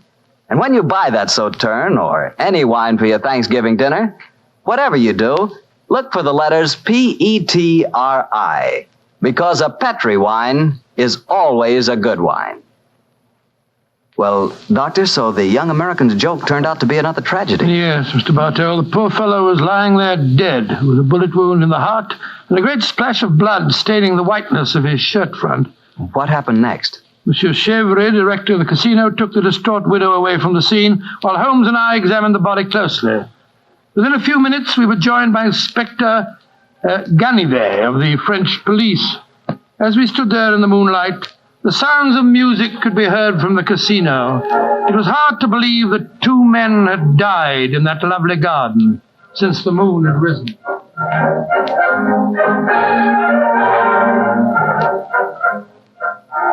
Monsieur Holmes, you and Dr. Watson have concluded your examination? Yes, Inspector Ganivet. Will you favor me with your observations? You say that you are certain that this is not another suicide? I'm sure of it, Inspector. Look at the wound. The bullet entered the body at a direct right angle, whereas a self-inflicted shot is always fired obliquely. Yes, that is so. Then you suggest that this man was shot from above as he lay on the ground pretending to be dead? I'm convinced of it. Why, Monsieur Holmes? Well, for two reasons.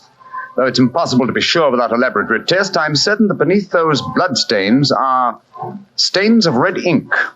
Look for yourself, Inspector. Mm-hmm. Yes, indeed it does look like it. What is your other reason for being certain that this man was shot as he lay here pretending dead? Show him the banknotes, Watson. Here you are, Inspector. We found them stuffed in his breast pocket. So, banknotes with a bullet hole through the middle of them. Very illuminating. Tell me, gentlemen, how many people knew of this little plot you have told me about, this plan of the dead man's to pretend to be shot? Just 3 people, Inspector, Dr. Watson, myself, and Mrs. Gilbert. Alors, then the answer is obvious. You and your friend are innocent. It must be the wife who killed him. No one else knew of the plot. I'm not so sure of that. Frau Schneemann, the dead German's widow, was in the next room when Gilbert told us about his plan. She might have heard, though I could swear that she was asleep. I gave her a very strong sleeping draught. From what you have told me of her husband's suicide, she might easily have had a motive for murdering this man. Come, gentlemen. Surely it's obvious who murdered Mr. Gilbert. Who, Monsieur Holmes? Well, it's certainly one of the two widows. Since there seems to be some doubt in your minds, I suggest we return to the casino. I can promise you the answer to your question within a very few minutes.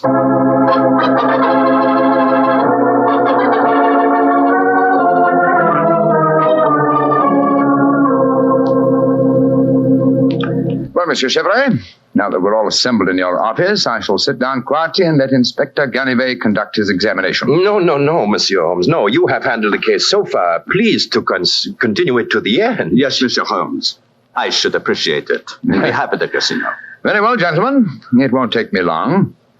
Frau Schneemann, Ja, Herr Holmes. what time did you leave your hotel tonight? Well, I do not know what time it was. Well, what made you leave it? Well, I could not sleep. I knew that they had taken poor Heinrich's body away, but I felt that I must walk back there. It was the last place I saw him alive. How close did you come to Mr. Gilbert's body when you saw it lying there? Oh, close enough to see who it was. Then I ran into the casino to tell his wife. I knew what had happened. How did you know? You say you didn't come close to the body. I could tell by every line of the body as it lay there. I could tell because I knew that poor Heinrich's death would not be avenged. Thank you, Frau Schneemann. That will be all. You may go. Monsieur Holmes, she has no alibi. Surely you should Inspector stop her. Ganivet, if I'm to conduct this investigation, I must do it my own way. Pardon, Monsieur Holmes. Please continue. You may go, Frau Schneemann. Mrs. Gilbert? Yes, Mr. Holmes. Where were you prior to our meeting in the casino tonight, just before we discovered your husband's body?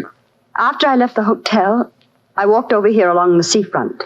Can anyone verify that statement? I suppose not.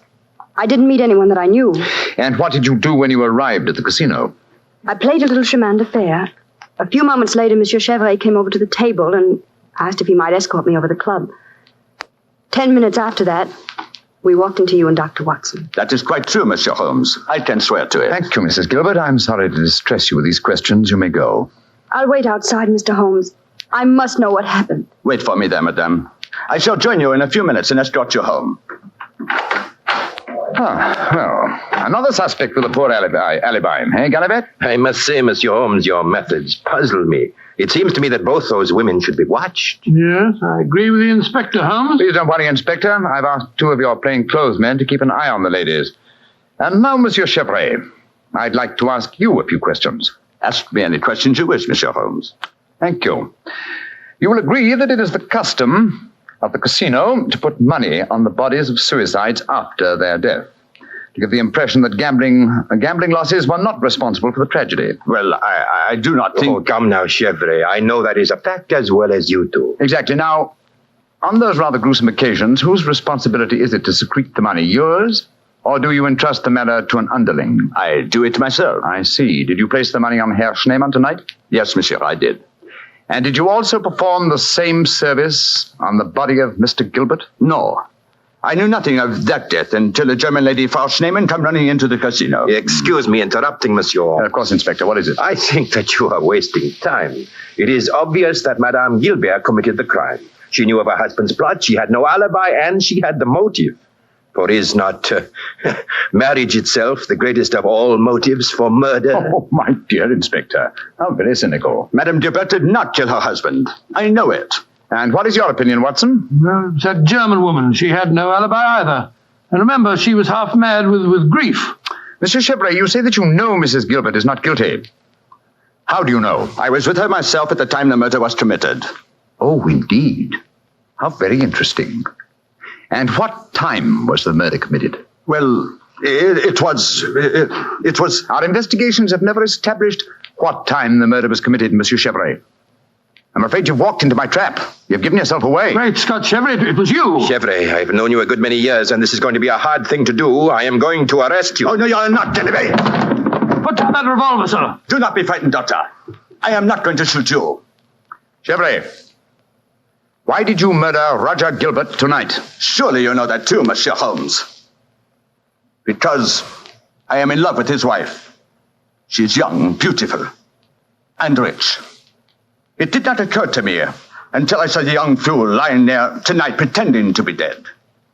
In my profession, it is natural that I should carry a revolver. What was simpler? Mr. Gilbert gave me the perfect opportunity. I could not resist it. Put down that revolver, Chevrolet. Why are you all so frightened? Surely you know how I am going to use it this time. I think so, monsieur. But it's a coward's way out. What an unperceptive remark for such a perceptive man. No. No, all my life I have been a gambler. I gambled tonight for the highest stakes of all, and I lost. No, I am not afraid to pay for my losses. Au revoir, monsieur.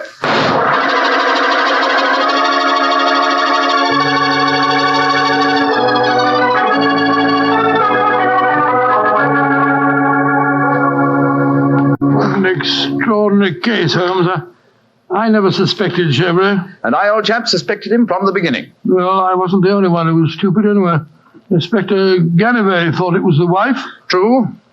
Very puzzling conclusion for a detective inspector to arrive at. Well, it seemed logical enough to me at the time. No, my dear Watson. Cold logic should have told you otherwise. Roger Gilbert had been losing heavily and had planned this hoax. He obviously had no money on him. Therefore, the money was planted in his pocket by Chevrolet. After he shot him? No, my dear fellow. Before. Before?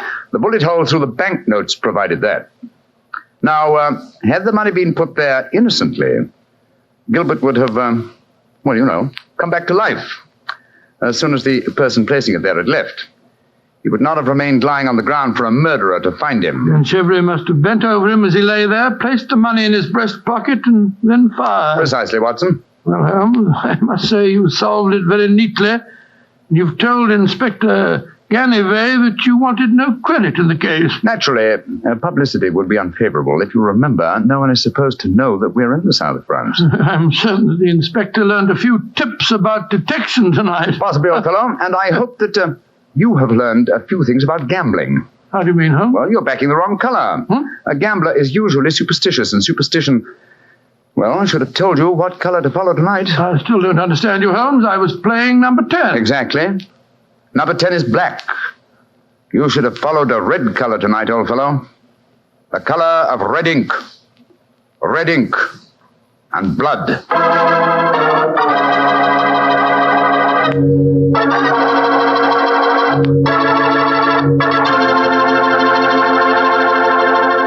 Say, Doctor, that was a swell story.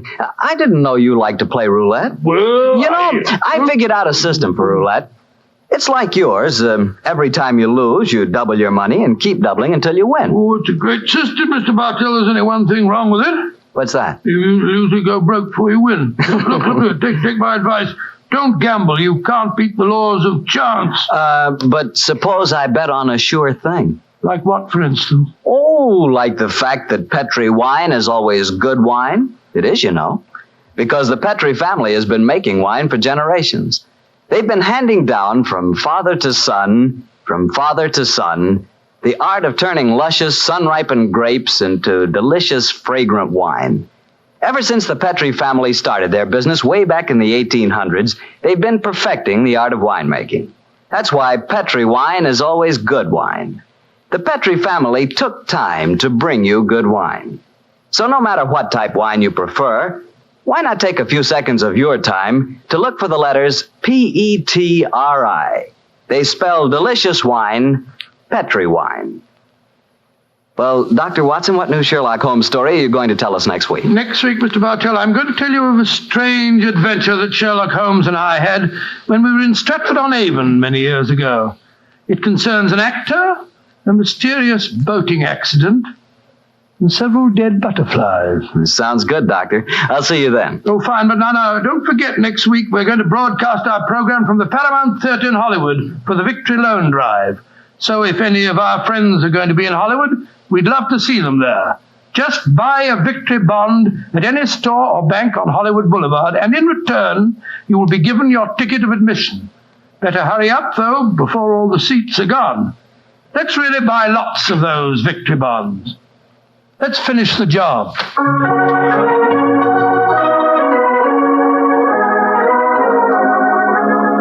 Tonight's Sherlock Holmes adventure is written by Dennis Green and Anthony Boucher and was suggested by an incident in the Sir Arthur Conan Doyle story, A Study in Scarlet. Music is by Dean Fossler. Mr. Rathbone appears through the courtesy of Metro-Goldwyn-Mayer and Mr. Bruce through the courtesy of Universal Pictures, where they are now starring in the Sherlock Holmes series. The Petri Wine Company of San Francisco, California, invites you to tune in again next week, same time, same station. This is Harry Bartell saying goodnight for the Petri family. Sherlock Holmes comes to you from our Hollywood studio. This is the Mutual Broadcasting System. This episode from the life of Sherlock Holmes will be transmitted to our men and women overseas by shortwave through the worldwide facilities of the Armed Forces Radio Service. Petri Wine brings you Basil Rathbone and Nigel Bruce in the new adventures of Sherlock Holmes.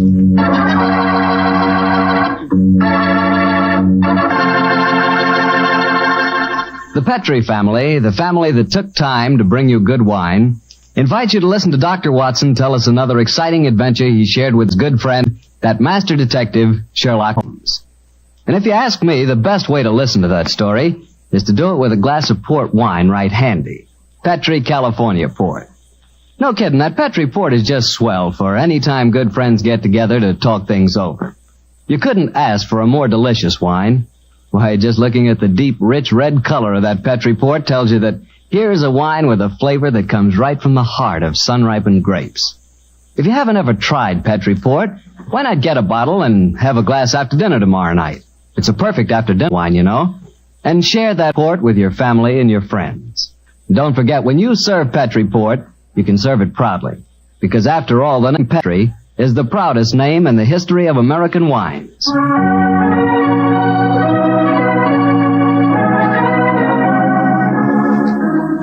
And now let's keep our weekly appointment. Good evening, Dr. Watson. Good evening, Mr. Bartell. Draw up a chair. Thank you. That's it. By the way, do you know what date it is? November 5th, isn't it? That's right. In England, it's known as Guy Fawkes Day. Have you ever heard of it? It's something to do with a gunpowder plot, isn't it? Yes, Mr. Bartell, it is. And as Sherlock Holmes and I had a very unusual adventure on the 5th of November many years ago, it seems appropriate that I should tell you about it tonight. Before I begin, I think it might help you to appreciate the true flavor of the story if I tell you a little about the origin and the customs of Guy Fawkes Day. It's a swell idea, Dr. Watson. Well, my boy, on November the 5th, 1605, exactly 340 years ago today, King James I was about to attend the opening of Parliament when a plot was discovered to blow up the House of Lords during the ceremony. And the chief conspirator was Guy Fawkes, I suppose? Yes, he was. He was captured in a vault immediately below the House of Lords, a vault full of barrels of gunpowder. Of course, he and his fellow conspirators were executed. And ever since then, November the 5th has been known as Guy Fawkes Day. Well, how's it celebrated, Doctor? Well, it's a great time for the youngsters, Mr. Bartell. They black their faces, throng the streets, begging for pennies, and build bonfires in which to burn effigies of Guy Fawkes. These effigies are life-size dummies, stuffed with straw and dressed in old clothes. The children parade them in the streets chanting rhymes. Well, now, let me see. Pleased to remember the 5th of November. Guy Fawkes Guy, hit him in the eye. The kids must have quite a time. Sort of like Halloween, huh, Doctor? Yes, not unlike it, my boy. Well, now that I've told you something about the customs of Guy Fawkes Day, I'll get on with my story. It began just before lunch, I remember, on November the 5th, 1899. The day was foggy and cold, and Holmes and I seated each side of a blazing fire in our Baker Street rooms. From outside, we could hear the sound of voices laughing and singing. Suddenly, Holmes rose and crossed to the window, opened it, and looked out.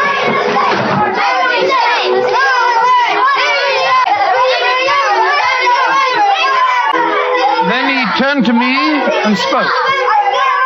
Children are having a great time, Watson, aren't they? Yes, it cost me a shilling worth of pennies to walk here this morning. Has it occurred to you, Watson, that the gunpowder plot offers very promising material to the speculative mind? In what way, Holmes? I say it's confoundedly chilly in here. Don't you think you might shut that window? Sorry, old chap. As I was saying, the gunpowder plot offers very promising material to the speculative mind. I made something of a study of the historical records of the case. There is more than a little evidence to suggest that King James was never in any real danger. Never in any danger? Well, what makes you say that? Knowledge of the proposed dastardly scheme came to light early. But James Stuart, King of England, the possessor of a shrewd and diabolical mind, used the spectacular discovery of the plot to try and bolster his waning popularity, as well as to justify increased religious persecutions. Well, that's the first I've heard of it, Holmes. I dare say, old fellow, but it's true just the same. I'm afraid James Stuart, King of England, was an unscrupulous tyrant. Come in. Oh, yes, Mrs. Hudson? There is a gentleman to see you, Mr. Holmes. He said it was very important. He asked me to give you his card. Oh, thank you, Mrs. Hudson. Oh, ask him to come up, please, will you? Aye, sir. Who is it, Holmes? A gentleman with a remarkably fine sense of timing. Read his card for yourself. Let's have a look. Mr. James Stuart. Great Scott, that's it's an extraordinary coincidence that he should arrive just as we're talking about James Stuart, King of England. Come in. Mr. James Stuart. How do you do, Mr. Stuart? My name is Sherlock Holmes, and this is my colleague, Dr. Watson. How do you do, sir? How do you do? Mr. Holmes, you've got to help me. I'm walking about in mortal fear of my life. You've got to help me. Mr. Stuart, I suggest that you sit down. I'll do anything in my power to help you, but you must compose yourself first and tell me quietly what it is that's frightening you. How can I compose myself when I may be dead within a few hours? No, Mr. Stuart. I'm a doctor. I really think if I were to give you a sedative that you'd find... How can you talk of sedatives when my heart... Doctor... My heart. All right. Now, here, let me help you into the sofa. There you are now. Imagine that Bradley would be in order, Watson. Yes, Holmes, and I'll give him some digitalis. A fellow with a bad heart like this shouldn't allow himself to get so excited. Here you are, Mr. Stuart. Drink this. That's it. And now this, Mr. Stuart. What is it? It's digitalis. Very well. There now. Feel better, sir? Yes, Mr. Holmes. Yes, I do. You're right. I shouldn't get so excited. My heart can't stand it, you know. Watson, is he well enough to talk, do you think? Yes, if he doesn't excite himself again. I'll be careful, Doctor. I'll take it quietly. Mr. Holmes, when you saw my card just now, did it strike any responsive chord? Oh, naturally, sir. Who could fail to be intrigued when a James Stuart calls to see one on Guy Fawkes Day? It isn't just coincidence that my name is James Stuart. I've got royal blood in my veins. People know of it. And that's another reason they're out to kill me. They're jealous of my heritage. Every instinct I have is a royal one. Now, you gentlemen know that falconry is a king's sport. And my greatest hobby is the breeding and the training of falcons. Please, Mr. Stuart. Owing to the state of your health, I suggest that you be as economical as possible in your explanation. In fact, I think it might be better if I were to question you. Very well, Mr. Holmes. Now, you say that your life is in danger. What evidence do you have to substantiate that claim? My cousin, Guy Falconby, has threatened it. You see, Mr. Holmes, he and I are the only heirs to a wealthy uncle. His fortune will go to the surviving heir. If I were dead, Guy would inherit everything. Seems to me, Mr. Stuart, that you should have applied to Scotland Yard for protection. I did, Dr. Watson. Only a few days ago I saw a certain Inspector Lestrade, I think his name was, and he laughed at my fears. Oh, Lestrade. And he laughed, did he? Well, then in that case, there may be something in your story, sir. You say that your cousin has threatened to kill you. Has he indicated the method he intends to employ? He has, and it's a devilish plot. Guy has a bitter, twisted sense of humor, gentlemen, even when he's planning as dastardly a thing as a murder. I am James Stuart. He is Guy Falconby, which is near enough to Guy Fawkes. Today is the 5th of November, and he's planning to blow me up. Oh, come, sir. You can't expect us to believe that. But it's true. He warned me. And the celebrations that are going on in the streets of London today would make a rare cloak for his activities. I must confess, Mr. Stuart, that I find your story most unconvincing. All your evidence appears to depend on conversations held between you and this cousin of yours. You have no facts, sir, to substantiate your claims. But I have. Then please let us hear them. I live at 23 Cavendish Square. A week ago, the house next door to me was let to a new tenant. Almost immediately, workmen became very active there. They were digging in the cellars, Mr. Holmes. I could hear the sounds of picks and shovels through the walls. Digging in the cellars? That does sound significant, doesn't it, Holmes? Extremely. Did you observe any other activities of the workmen, Mr. Stuart? Mr. Holmes. Vans have been delivering large packing cases to the basement during the last 2 days. Mm-hmm. I know what's in them, too. It's gunpowder. I tell you, they're planning to blow me up today. No. Steady. You mustn't excite yourself again. What shall I do, Mr. Holmes? I think, sir, it would be better for you to rest here for a while and then go to a nearby hotel. I would suggest the Shaftesbury. and wait there until you hear from us. And where are you gentlemen going? Watson and I, after donning suitable disguises, will visit the house adjoining yours in Cavendish Square. I think an examination of the cellar there might prove most illuminating.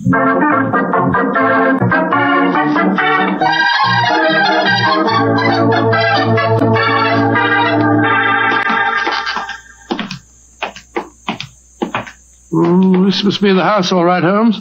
The empty packing cases are still by the foot of the basement steps. Come on, Watson. Let's go down and explore. Upon my soul, I feel a little self-conscious in these clothes. No need to, my dear chap. You look a most authentic inspector of plumbing. If anyone challenges us, you'd better let me do the talking, though. I think my accent might be a little more convincing. Shh. Listen. I can't hear anything. Exactly. Then we may reasonably assume that either the workmen are observing the Guy Fawkes holiday or that their work is done. Come on, let's try this door. It's unlocked. Yes. Oh, this is too easy, Watson. We must be prepared for a trap. Come on. I've got my revolver handy if there's any trouble. I don't use it until I tell you to. Remember, we're supposed to be plumbing inspectors. It's pitch black in here. I can't see a thing. Strike a match. See if you can find a gas jet. Strike a match when the cellar may be full of gunpowder? Gotta take the risk, old chap. Here's a gas jet. I'll light it. That's better. Now we can see a little. Uh-huh. I think the workmen have completed their job. See that new wood forming a crude door in the corner over there? Where does it lead to, do you suppose? Let's find out.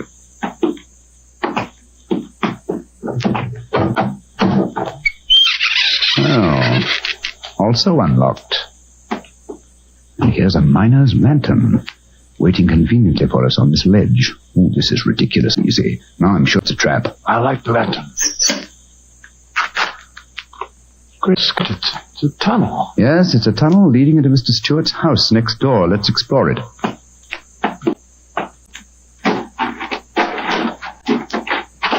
Look, Holmes. Look at the barrels. I bet they're full of gunpowder. Undoubtedly. We'll observe the fuses as well. Yes, the complete equipment for another gunpowder plot. I can't believe my eyes. What a fantastic plan, but how could the murderer be certain that Stewart would be killed in the explosion? I think that's easily answered, Watson. Remember Mr. Stewart's bad heart? In his present state of apprehension, an exploding firecracker would be enough to kill him. I suppose so. Hello? What's this lying on the floor? Curious? It's a funny strip of silk with a little ring on the end. Let me see it, Watson. Aha. This seems to be familiar. By Jove. I believe it's a Jess. A Jess? What on earth's that? The last piece of evidence necessary to confirm the conclusion. Come out of there! And keep your hands above your heads! I've got a revolver! Right, you are, Governor. You ain't doing no harm. Now remember, Watson, I'll do the talking. Come on! Out you come! Well, you're a comical-looking pair. What are you doing in there? Me and my mate got a message to come over here and see to the plumbing, mister. Plumbers, eh? Do you have any identification? Yes, sir. Here's my badge. We're inspectors for the London County Council. Oh, that's all right, my man. I saw the basement door open and I thought burglars might be here. You're the owner of this house, sir? Yes, but my agent let it recently to some tenants who've been behaving rather queerly, I'm told. So I came round here to see what was happening. If you're the owner, sir, perhaps you can give me some facts for me records. Not film me records, you know. What do you want to know? Well, your name, please, sir. Falconby. Guy Falconby. Look here. Alfie, hold your nose. What did he say? Nothing, sir, nothing. He's got bad hiccups. I've had him for months now. Can't stop him. Alfie, here, give me a pencil, will you? Thank you, Al. Now, sir, your name is Guy Falconby. What's the name of the tenant this house is let to? There are 3 of them. Oh, do you know their names, sir? Got to have them for me records, you see. Yes, the names are Winter, Rokewood, and Keynes. Oh, yes. Winter, Rokewood, and Keynes. That's right, sir. Sounds as if they might be a firm of solicitors, don't they, sir? Well, perhaps they are. I haven't met them. Just one more question, sir, and then I needn't bother you no more. Well, what is it? My religion or my grandmother's maiden name? No, sir. No, nothing like that. I just wondered who lived in the house next door on that side. We've had a complaint from there, too. Their pipes is bunged up. My cousin lives there. His name's James Stewart. Mr. James Stewart, eh? I'm much obliged, sir. Me and my mate will be going next door. Come on, Alfie. I'm not surprised his pipes are bunged up, as you so graphically put it. He's a great one for practical jokes about the house. As a matter of fact, he's planning one of them tonight. Well, that's no concern of yours. By the way, my man, what's your name? Nivet, sir. Tom Nivet. Come on, Alfie. We got work to do.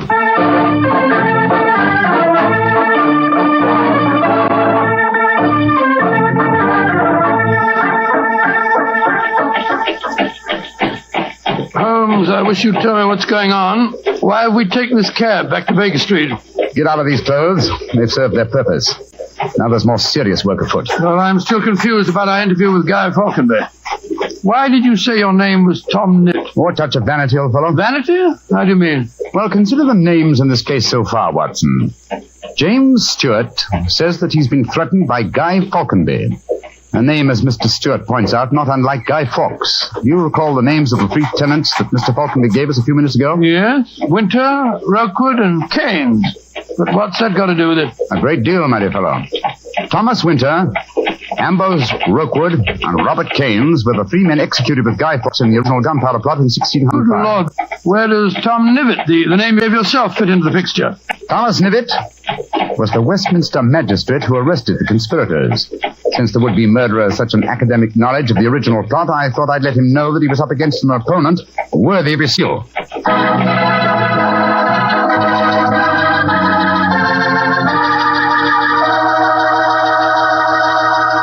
We'll hear the rest of Dr. Watts' story in just a few seconds. Just about time for me to remind you that if you want a wine that's sure to please the ladies, you can't mix with Petri California Muscatel. That's because Petri Muscatel is a golden wine with one of the most luscious flavors you ever tasted. Did you ever taste a big, plump muscat grape that's ripened in the sun? If you have, then you know what to expect when you taste Petri Muscatel. It's a wonderful wine. Perfect after dinner and swell when company comes. Just remember that, won't you? Petri Muscatel. Well, Doctor, you and Mr. Holmes were certainly having yourselves quite a Guy Fawkes day. What happened when you got back to Baker Street? We quickly changed out of our disguises and back into our ordinary clothes. I'm still pretty much in the dark, as usual. And I kept questioning Holmes as to our next move. He was in a state of suppressed excitement. And it was obvious as he spoke to me that he was anxious to be off. What's dawdle? There's so much work ahead of us. What do you mean, don't dawdle? I'm not dawdling. I'm pressing as fast as I can. What's our next move, anyway? Well, we must split our forces. Let's get hold of my band of street urchins, the Baker Street irregulars. I'm going to surround Mr. Stewart's house in Cavendish Square, and they'll be invaluable for that purpose. So what do you want me to do? Go to Palmsbury Hotel and collect Mr. Stewart, then return with him to his house and wait me there. I shall join you as soon as I've rounded up the irregulars, but I must warn you. Don't leave Mr. Stewart for a moment. Don't let him out of your sight until you see me again. Of course I won't, Holmes, but, I must say, the idea of all that gunpowder in the cellar doesn't make me feel any too happy. Have faith in me, old chap. Have faith in me. You know I wouldn't expose you to any danger if I could avoid it. And I assure you that I shall join you and Mr. Stewart very shortly. You have your revolver? Yes, of course. Good. And, give Mr. Stewart this revolver, will you? Tell him that I insist that he carries it. I fear that his own has probably been tampered with. Right you are, Holmes. I'll see that he has it. This is a strange business, I must say. That Guy Falconberry seemed such a decent sort of fellow. Yes, he appeared to be a most amiable fellow, didn't he? This is indeed an unusual case, Watson. We're up against one of the most sinister and twisted antagonists that we've ever met. Well, old chap, I'm leaving now. I'll join soon. And don't forget, stay close to Mr. Stewart. Stay very close to him.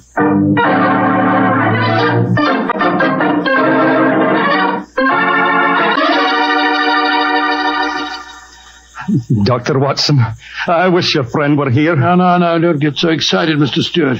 You'll be here any moment now. You've still got the revolver that I gave you? Yes, it's in my pocket. But what's the good of a revolver if there should be an explosion? Answer me that if you can. No, you must have faith in Mr. Holmes, sir. He's arranging now to have this house of yours surrounded by his band of street urchins. They'll see that no one gets to the cellar next door to light the fuses. A bunch of children. How can they do anything? You don't know the Baker Street irregulars, Mr. Stewart. And it's a perfect day for them to operate. As black-faced boys begging for pennies, they'd pass unnoticed anywhere. I hope you're right. But I have a premonition, Doctor. There's going to be a tragedy. I know it. Now, take it easy, sir. Remember your heart. You're in splendid hands when Sherlock Holmes is on the case. Here he is now. Holmes, I say, I'm glad to see you. You received your visitor yet? Visitor? We've seen no one. Then be on the alert. I've just been questioning the boys surrounding this house. A few moments ago, some children pulled a small cart up to the back door. A cart containing a life-size dummy. My irregulars thought that it was an effigy on its way to a bonfire. Why shouldn't it be, Holmes? I have reason to believe that it's someone visiting you in disguise, Mr. Stewart. A visitor who is mounting the back stairs at this very moment. You've got to stand by me, Holmes. You've got to protect me. Don't worry, sir. Come in. Look at that apparition. Great Scott, a Guy Fawkes dummy. A Darkington in his hand, and it's walking. And also talking, I trust. Keep away from me. I got a revolver. I'll take for Victoria's sake. If you won't give me one, I'll take two. The better for me and the worse for you. It's Guy Falkenberg. Keep away from me, do you hear? The better for me and the worse for you. All right, then. I'm going to fire. Dear me, Mr. Stewart, the revolver I provided for you seems to be unloaded. How very odd. Oh, what in thunder is all this about? You've just witnessed an attempted murder, Watson. Murder? What are you talking about? This is a game. James and I had it arranged, the whole thing. You may have thought it was a game, Mr. Falconby, but I assure you that your cousin... Grab Mr. Stewart, Watson. He seems to be leaving us. Leave me alone. Take your hands off me. My heart. Here, help me put him on the sofa. That's it. I'll get him some digitalis. Look, I don't want to appear unnecessarily stupid, but will someone tell me what this is all about? With pleasure, Mr. Falconby. Your cousin had planned one of the most fantastic murder plots that I've ever encountered. He came to us with the story that you would threaten his life. But that's ridiculous. I'm very fond of him. Of course it's ridiculous. The whole plot was ridiculous. He leased the house next door, had a tunnel dug, and gunpowder and fuses planted there.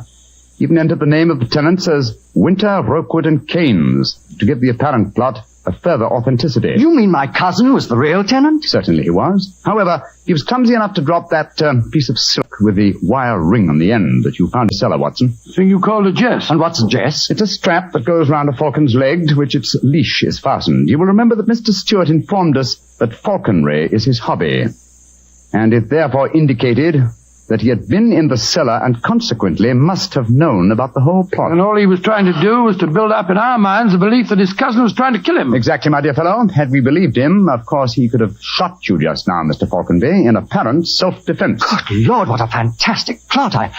I still can't quite believe Mr. Falconby, why are you dressed as a Guy Fawkes dummy? Well, it was James's idea. He said that he was going to dress up too, and that we were to go round the bonfires tonight and frighten people by appearing as live dummies. But the last message he sent told me to come up here, that we'd play a practical joke on a couple of friends of his. And did he provide you with the costume that you're wearing? Yes, as a matter of fact, he did. Have you searched the pockets for any weapons? No, but I will. All right, and while you're doing that, I'll examine this dark lantern. How's your patient, Watson? Well, I've given him some digitalis, and now I'll get him some brandy. I can't find anything in the pockets. Here's the answer, my friends. Look here. Inside the lantern is a dagger. Your cousin planted it there to substantiate the claim that you were trying to kill him. Had his plans worked, you would have been dead, Mr. Falconby, before you could have told us the truth. Here, come back here, Mr. Stewart. James! He slipped out of the door. Confound it! He's faking the heart attack. Come on, Watson, after him.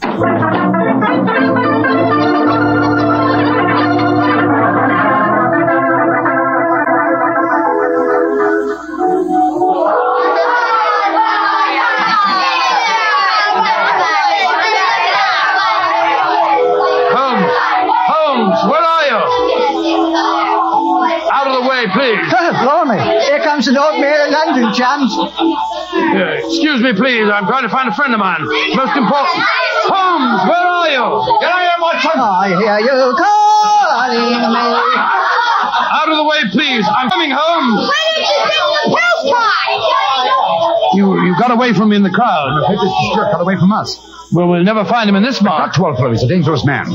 There's no knowing what he may do. Where are the irregulars? There's Wiggins. Wiggins? Hello, Mr. Elms. Wiggins. Watson.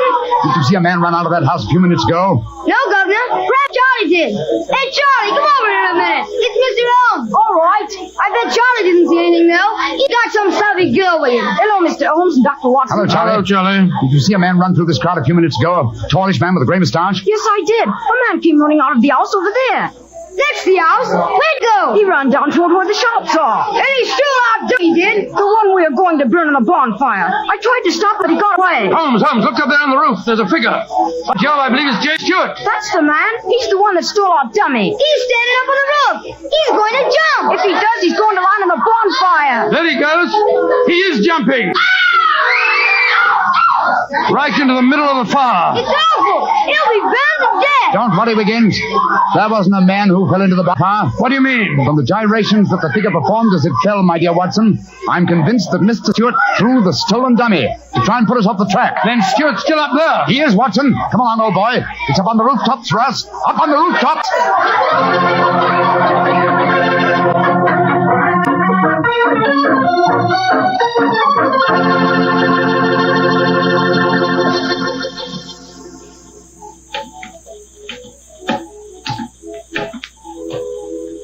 Here, Watson.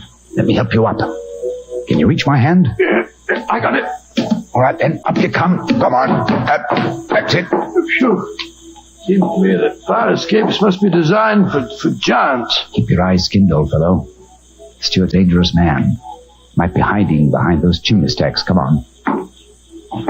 Upon my soul, this is a strange place to be on Guy Fawkes night. Yes, a comprehensive case, Watson. Starts in a cellar and ends on a rooftop. Look, Holmes. By the parapet there. The crumpled body of Mr. Stewart. Looks to me as if it... Yeah, he's dead, Holmes. Well, it's not surprising. The effort of carrying the dummy up here and throwing it, combined with his own state of excitement, were too much for him. Oh, frankly, I can't say that I'm sorry. No, he planned a murder. If it hadn't been for you, he would have succeeded. An extraordinary case, Holmes. Yes, old chap, and one that should long make us remember the 5th of November. By Jove, yes. Please to remember the 5th of November. Gunpowder treason and plot. I see no reason why gunpowder treason should ever be forgot.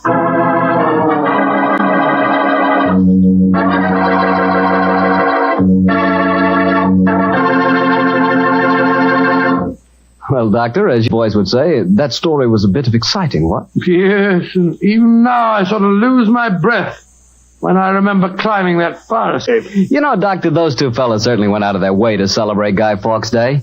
Now, take me. When I got a little celebrating to do, I like to do it quietly. Some friends, a glass of port. Yeah, Petri port, of course. What else? Leave it to you. No matter what the occasion is, you can somehow make it a perfect occasion for Petri wine. How do you do it, old fella? Don't ask me how I do it. You mean, how does the Petri family do it? How can they make such swell wine?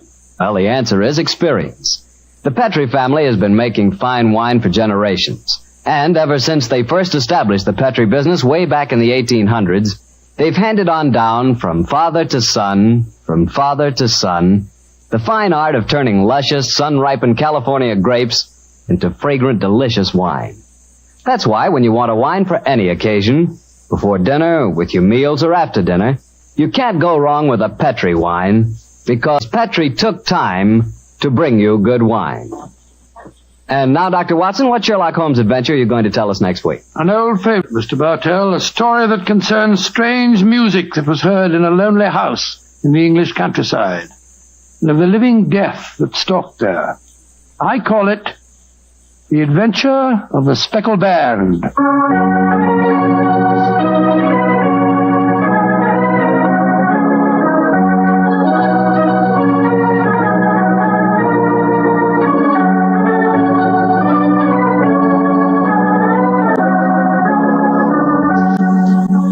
Tonight's Sherlock Holmes adventure is written by Dennis Green and Anthony Boucher and was suggested by an incident in the Sir Arthur Conan Doyle story, The Adventure of the Devil's Foot. Music was by Dean Fossler.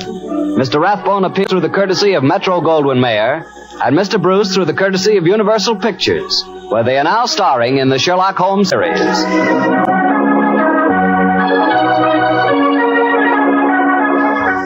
The Petri Wine Company of San Francisco, California, invites you to tune in again next week, same time, same station.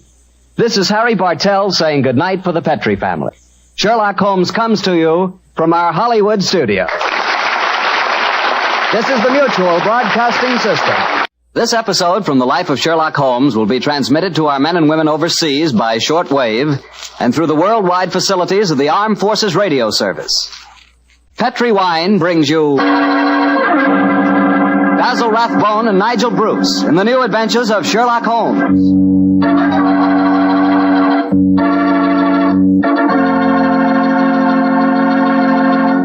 The Petri family, the family that took time to bring you good wine, invites you to listen to Dr. Watson tell us another exciting adventure he shared with his old friend, that master detective, Sherlock Holmes. And if you don't mind, I'd like to suggest something that you might share with your friends. And that something is a glass of sherry before dinner.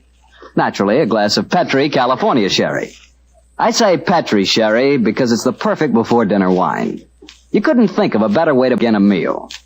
That Petri sherry has a beautiful, inviting color, like dark amber. And for flavor, well, you've heard sherry described many times as having a rich, nut-like flavor. But if you want to learn for the first time what those words rich and nut-like really mean, you just taste Petri sherry. It's wonderful. Serve Petri sherry by itself, or serve it with hors d'oeuvres, or those little cocktail sandwiches. And incidentally, if you prefer sherry dry, not sweet, just ask your wine merchant for Petri Pale Dry Sherry. Well, the important thing to remember is if you want sherry, you want Petri sherry, because that means good sherry.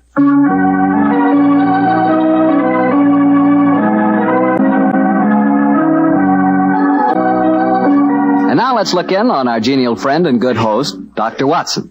Good evening, Doctor. Good evening, Mr. Bartell. Punctual to the minute, as usual. Never keep a doctor waiting, I always say. Particularly Dr. Watson. Draw up a chair, my boy. Thank you.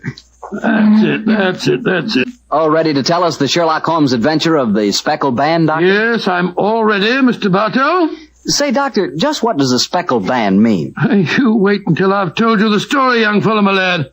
You'll find out for yourself. Sorry. The floor is all yours, Doctor. The adventure of the speckled band began on a rainy April morning in 1883. An urgent call from one of my patients had kept me up most of the night before, and in consequence, I came down to my breakfast rather later than usual to find that Holmes had already left our house some hours earlier.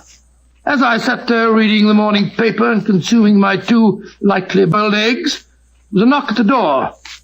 It opened to disclose a typical example of the British working man, a bag of tools in one hand and a grimy cap in the other, as he spoke to me from the doorway. You sent for me, Mr. Holmes? I'm not Mr. Holmes. Oh, beg your pardon, Governor. But I've come to him in the guest bracket over the mantelpiece. Oh? What's wrong with it? I've got a leak in it. Oh, leak? Well, what's wrong with your work? Yes, sir. Hope I won't be disturbing you, sir. No, that's all right, my man. Don't mind me. Oh, dear. Very untidy man, Mr. Holmes, sir. What do you mean by that? Well, you can't help noticing the mess this room's in. I've heard say he was as tidy as any when he started, but he learned bad habits from a bloke what lived with him. Dr. Watson, I think his name is. You impertinent fellow. How dare you talk to me like that? I've got a good man. Oh, where does he go to? Here! You come out of there! That's Mr. Holmes's room. Don't be angry with him, Watson. What? Slipping out these grimy rags into a dressing gown? Good gracious me. So was you, Holmes. Well, upon my soul, I'd never recognized you, but why the disguise? A case, my dear Watson, a case. One of those small problems which a trusting public occasionally confides to my investigation. To the British workman, old chap, all doors are open. His costume is unostentatious and his habits are sociable. Tool bag is an excellent passport and a tawny moustache will secure the, cooperation of maids. But what's the case, Holmes? Well, modest little drama of life in the kitchen, one of those seemingly inconsequential affairs, and yet, Watson, the honor of a duchess is at stake. Duchess? Mad world, my masters, a mad world. Now I feel a little more comfortable. Let's return to the sitting room, shall we? A strong cup of tea would be most acceptable. Oh, I wish you'd tell me about the Duchess and life in the kitchen, Holmes. Some other time, old fellow, some other time. At the moment, suppose you tell me what you know about Miss Helen Stoner. I received a letter from her this morning in which she informed me that she would be calling here at 11, and also that she was a friend of yours. Helen Stoner? Oh, yes. A charming girl indeed. Pour me a cup of tea, Watson, and tell me about her. Well, I befriended her at the time of the tragic death of her sister 2 years ago. I told you about the case, remember? The sudden death of Violet Stoner at an old house in Stoke Moran? Oh, yes. It all comes back to me now. There was an inquest, wasn't there, with a string of stupid, ineffective witnesses? I was one of them. Oh, I'm sorry, old fellow. Then you were the exception, of course. Wait a minute. Let me see. I docketed the evidence on the case. Where is it? My scrapbook. Here we are. Let me see. Yes, S. Salisbury, Hatchet, Murder, Lordson, Simon. Here we are. Stoke Moran. Yes, I remember the affair well now. The villain of the piece was Dr. Grimsby Roylott, wasn't he? Yes, a dreadful fellow. He's the stepfather of the girls. Violet, the one that died so mysteriously. Helen, the one who's coming here to see you. Dr. Roylott has a pretty record. 55 years of age, killed his kit Magar in India, once in an insane asylum, married money, wife died, distinguished surgeon. Well, Watson, I wonder what the distinguished surgeon has been up to now. Oh, some deviltry, I fear. Why do you say that? You remember that Miss Violet Stoner's death followed close upon the announcement of her engagement? Yes. Well, I met Miss Helen Stoner on the streets a few weeks ago. She told me that she'd just become engaged to a young fellow in the army who was leaving for the Far East. She was very upset at the thought of being alone with her stepfather at Stoke Moran. Oh, naturally was. Dr. Roylott stands to lose a considerable sum of money in the event of his stepdaughter's marriage. Yes, they both had a trust fund which he administered only as long as the girls were unmarried. That fact was brought out at the coroner's inquest 2 years ago. But if Roylott did poison the other stepdaughter, and I'm pretty convinced that he did, it seems unlikely that he'd try it again. 2 sudden deaths in the same household could hardly pass the coroner. Oh, no, my dear Watson. You're making the mistake of putting your normal brain into Roylott's abnormal being. Oh, that must be Miss Stoner now. Yes, let me see. It's precisely 11 o'clock. Well, let's see what we can do for her. Well, I hope you can help her, Holmes. She's an extremely nice girl. Come in. Yes, Mrs. Hudson? There's a Miss Helen Stoner to see you, sir. She says she has an appointment. Show her in, please, Mrs. Hudson. Aye, sir. Come in, my dear. Thank you. Miss Stoner, I'm so glad to see you again. How do you do, Dr. Watson? And this must be your friend. Yes, Miss Stoner, I'm Sherlock Holmes. Sit down by the fire, won't you? Yes, please do, my dear. Hello, you're trembling with cold. It's not cold that makes me shiver. Tell me, Mr. Holmes, has my stepfather, Dr. Grimsby Roylott, been here? No, he hasn't. He saw me in the street. I dashed by him in a hansom cab, but he saw me. Our eyes met and he waved me to stop, but I came here as fast as I could. Very sensible move. Dr. Watson has already given me several hints as to your present problem, as well as having refreshed my memory as to the circumstances of your sister's death. My problem is a simple enough one, Mr. Holmes. I'm waiting to be murdered. No, my dear please girl. be a trifle more explicit, Miss Stoner. Very well, Mr. Holmes. My fiancé is leaving for the Far East today. When he leaves, I shall be alone with my stepfather at Stoke Moran. He plans to murder me just as he murdered my sister. What makes you say that, Miss Stoner? Many strange things have happened recently. For instance, he's just moved me to the bedroom in which my sister died. Well, what reason did he give for changing your room? That my old one needed repainting. It didn't need it, but Dr. Roylott did need to move me into that horrible room. And other things have happened. I've heard the music again. Music? What music? My sister first heard it a few days before she died. I heard it myself on that dreadful night she breathed her last. Oh, Mr. Holmes, I'm terrified. Don't worry, my dear. Please don't worry anymore. You have friends to help you now. Do you mind if I ask you a few questions? No, of course not. Now, it's music. Does it seem to come from inside the house or outside? Well, it's hard to say. It sounds so faint. What's it like? A sort of soft droning sound. Like a flute or a pipe? Yes, it reminds me of native music I heard during my childhood in India. India, eh? Oh. There's one other thing that puzzles me, Mr. Holmes. What's that? My sister's dying words. As she lay in my arms, she gasped out 2 words. Oh, what were they? Banned and speckled. You remember that evidence from the inquest, don't you, Dr. Watson? Yes, I do. I couldn't make head or tail of it. Banned, speckled, Indian music. Miss Stoner, do you sleep with your door and windows fastened? Yes, Mr. Holmes, but so did poor Violet. It didn't save her, though. What did you gather from your sister's dying allusion to the band, the speckled band? Well, sometimes I thought it was merely the wild talk of delirium, and sometimes that it referred to a band of people. Oh, yes. I remember that there were some gypsies encamped quite near us at the time of Violet's death. Gypsies, eh? Yes, and it occurred to me that the spotted, gaily-coloured kerchiefs, which so many of them wear over their heads, might have suggested the unusual adjective which my sister used. Miss Stoner, how long is it since you heard this strange music that you've told us about? I heard it last night. And your fiancé leaves today, you say? Yes, Mr. Holmes. Well, Miss Stoner, I shall do everything I can to help you. If we were to come to Stoke Moran today, would it be possible to see over your rooms without the knowledge of your stepfather? I think so. He told me this morning that he intended to take a late train home tonight. Ah, that's splendid. Watson, out with the timetable, old fellow, and look up the trains to Stoke Moran. Right, you are, Holmes. That's my stepfather. I know it is. Oh, yes. Yes, there he is on the doorstep. Oh, Mr. Holmes, he's followed me. Oh, what shall I do if he finds me here? Don't worry, Miss Stoner. Please don't worry. There's a private exit through that room there. Watson, show her the way, will you? Come along with me, my dear young lady. And you will come down today, Mr. Holmes? Certainly, my dear Miss Stoner. I'll telegraph you the time of our arrival. Goodbye and courage, my dear. Goodbye, Mr. Holmes, and thank you. Come along, Miss Stoner, quickly. Come in. Yes, Mrs. Hudson? It's a gentleman, sir. Told him you wouldn't see anyone without an appointment, but he... Out of the way, woman! You push me like that! I'm sorry, Mr. Holmes. That's all right, Mrs. Hudson. You can leave us. What kind of gentleman does he call himself pushing an old lady? So you're Sherlock Holmes. You have the advantage of me, sir. Your name is... My name, sir, is Roylott. Dr. Grimsby Roylott of Stoke Moran. Oh, yes, of course. A charming place, I hear, and obviously good for the lungs. You won't trifle with me if you know what's good for you. Watson, there you are. And how was the experiment? Very successful, Holmes.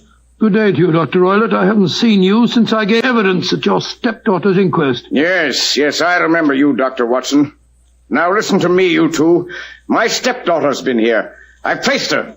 What's she been saying to you? A little cold for this time of the year, isn't it? You answer me! I hear that the crocuses promise well. You dare to try and put me off, do you? I know you, you scoundrel. You're Holmes the meddler. Am I? Holmes the busybody. I believe that a man should occupy his time. Holmes the Scotland Yard Jack in office. When you go out, close the door, won't you? There's a draft. I'll go when I've had my say. Keep your nose out of my affairs, do you hear? Oh, yes, my hearing is excellent, thank you, and your diction and delivery most forceful. But time flies, my dear doctor, time flies, and life has its duties as well as pleasures. Goodbye. Insolent rascal! Here, see this poker? Oh, the fire doesn't need poking, thank you, doctor. But I should be obliged if you'd put some more coal on for me. You laugh at me. You don't know my strength. Look! There! Your poker's bent double. And that's what I'll do to both of you. If you don't keep out of my affairs. I had a presentiment that he'd slam the door. Phew. He's an ugly customer, eh, Holmes? Literally as well as figuratively. Watson, I'd be much obliged if you'd get your revolver. It may prove to be an excellent argument with a gentleman who twists iron pokers into knots. The fellow's amazingly strong. Just look at it. I don't want to appear flamboyant, but, there we are. Great Scott, Holmes. You straightened the poker out again. Yes, it was utterly useless in its former shape. And now Watson, the timetable will catch the next fast train to Stoke Moran.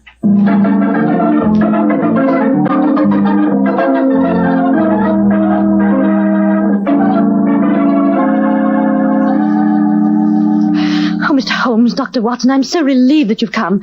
But don't you think my stepfather might have followed you down here? To take that chance, Miss Stoner, a few hours' delay might mean the difference between our life and death. It was imperative that we examine this room of yours before Dr. Roylott returns. Anyway, my dear, you mustn't worry any more.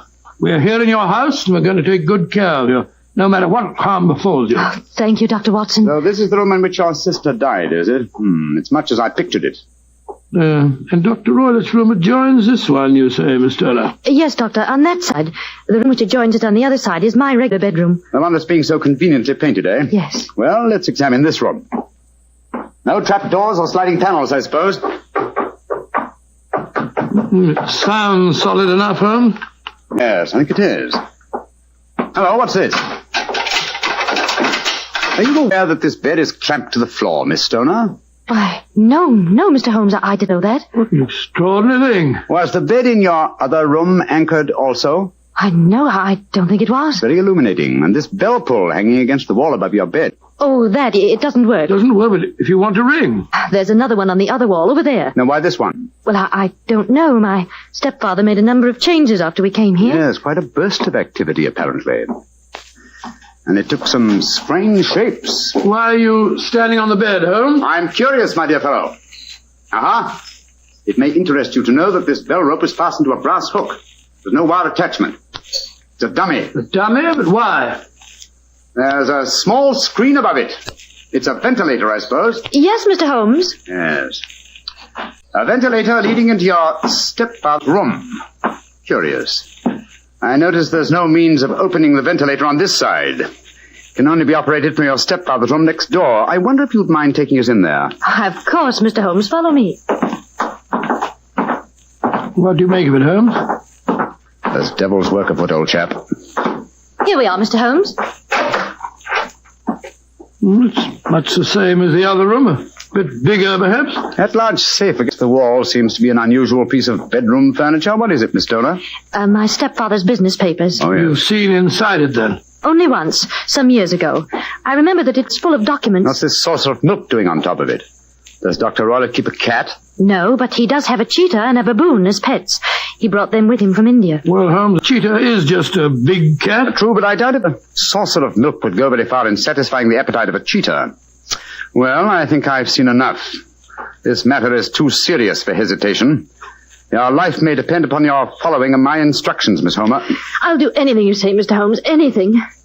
Is that village inn I see through the trees from this window? Yes, the Queen's Arms. Your bedroom windows would be visible from there. Yes, Mr. Holmes. Very well, then. Watson and I will go there now and obtain accommodations. When your stepfather returns, you must confine yourself to your room on the pretense of a headache. You follow me? Perfectly. When Dr. Roylott returns for the night, you must open your bedroom window and put your lamp on the sill as a signal to us at the inn. Then withdraw quietly to your usual bedroom, the one that's being painted.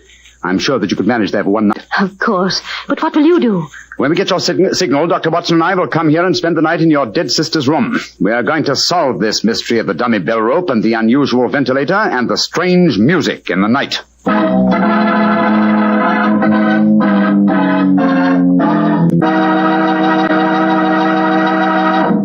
You'll hear the remainder of Dr. Watson's story in just a second, so I'm just going to point out that at any really important dinner, like when diplomats get together, you'll find wine on the table.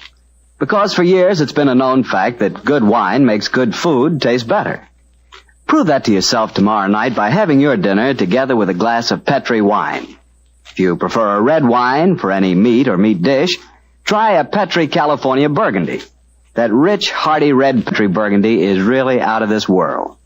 Now, if you'd rather have a subtle, intriguing white wine, let's say to go with chicken or fish, then try Petri California Sauterne.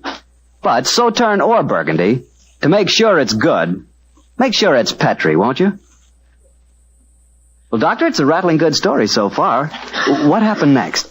You went to the local inn, I guess, and waited for that lantern to appear in the bedroom window at Dr. Roylott's house? That's right, Mr. Bartell. We had an early dinner at the Queen's Arms and then retired to our upstairs bedroom and sat there side by side, puffing away at our pipes, our eyes straining through the darkness, that telltale lantern to give us a signal that there was dangerous work ahead for us.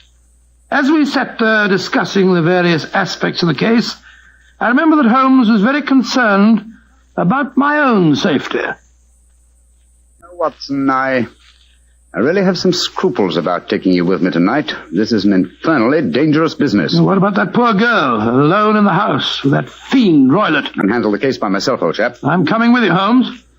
You speak of danger. You haven't seen more in those rooms than was visible to me. No, but possibly I've deduced a little more, and I imagine you saw all that I did. No, I saw nothing remarkable except the bell rope, and what purpose that could answer, I confess, is more than I can imagine. You saw the ventilator, too. Yes, but I don't think such an unusual thing to have an opening between two rooms.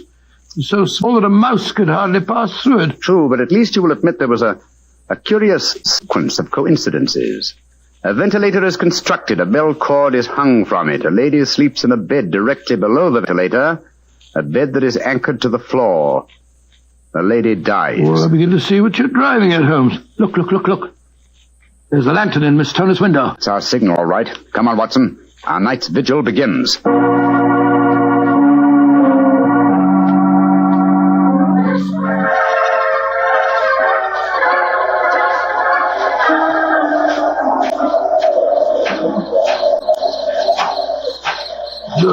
What a foul night. Foul night for foul business, Watson. Come on, through these laurel bushes. It's only another 50 yards to the house. Yes, the lantern's still burning away in the bedroom window. Yes, all the other lights are out. Including the one in Dr. Roylott's room. He must have gone to sleep. To bed, possibly, Watson, but not, I think, to sleep. Great heavens, Holmes. Look at that frightful creature leaping about in the moonlight. It looks like some hideous child. That's Dr. Roylott's pet baboon. But it looks positively human. Yes, probably a great deal more so than its master. Shh. They're directly below the window now. This ivy provides a most convenient ladder. I'll go up first. Careful, Holmes, careful. Wait a minute. I hope the thing's strong enough to hold us both. We look pretty stupid on our backs in the mud. Get your hand with you, Holmes. I can't quite get my leg up over this window ledge. Oh, thanks, old boy. Oh, say, phew. Now to close the window shutters. This room looks exactly like the same as it did this afternoon. Least sound would be fatal to our plans. Keep the lamp covered, so that if the ventilator is open from Dr. Roylett's room, no light will show from in there. That's it. Why are you carrying that stick home? Prepared for a visitor that I expect before the night is over. A visitor who will herald his entrance with faint music from an Indian pipe. You mean the music is a signal? Exactly, old fellow. The signal to an accomplice who can enter a room with locked doors, an accomplice who kills and leaves no trace. You mean that... Shh! No more talking, Watson. I'll sit on the edge of the bed here. You sit on that chair. Have your revolver ready in case you should need it. Right you are, Holmes. Have the lantern ready, too. When I shout now, turn the light full on the top of the bell rope. You understand? Yes, perfectly. Good. Now we must wait. Perhaps for some time. But don't go to sleep, Watson. Don't go to sleep. Your very life may depend on it.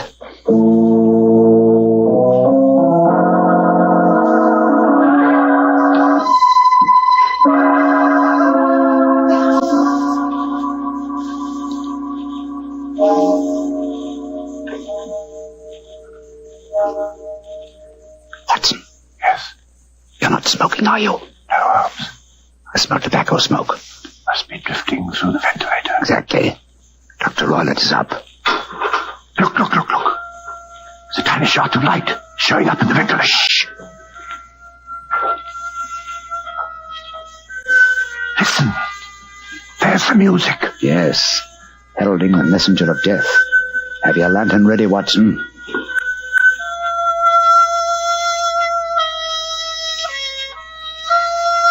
Now, Watson, now! Great heavens, it's a snake slithering down the bell rope.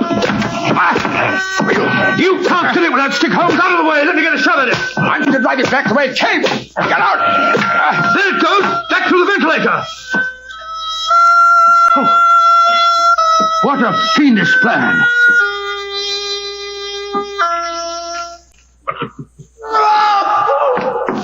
Scott, what's that? I think the devil has turned on its master. Come on, Watson, into Dr. Roylett's room. Dr. Roylett! Dr. Roylett! Doctor! Good Lord, Holmes. Look at him sprawled on the bed. Look at his eyes. Yes. And see what is coiled around his forehead. It's the snake. Yes, the band. The speckled band. He's dead, Holmes. Yes, he's been bitten by the deadliest snake in the world, the Indian swamp adder. Deadly fangs produce death within 10 seconds.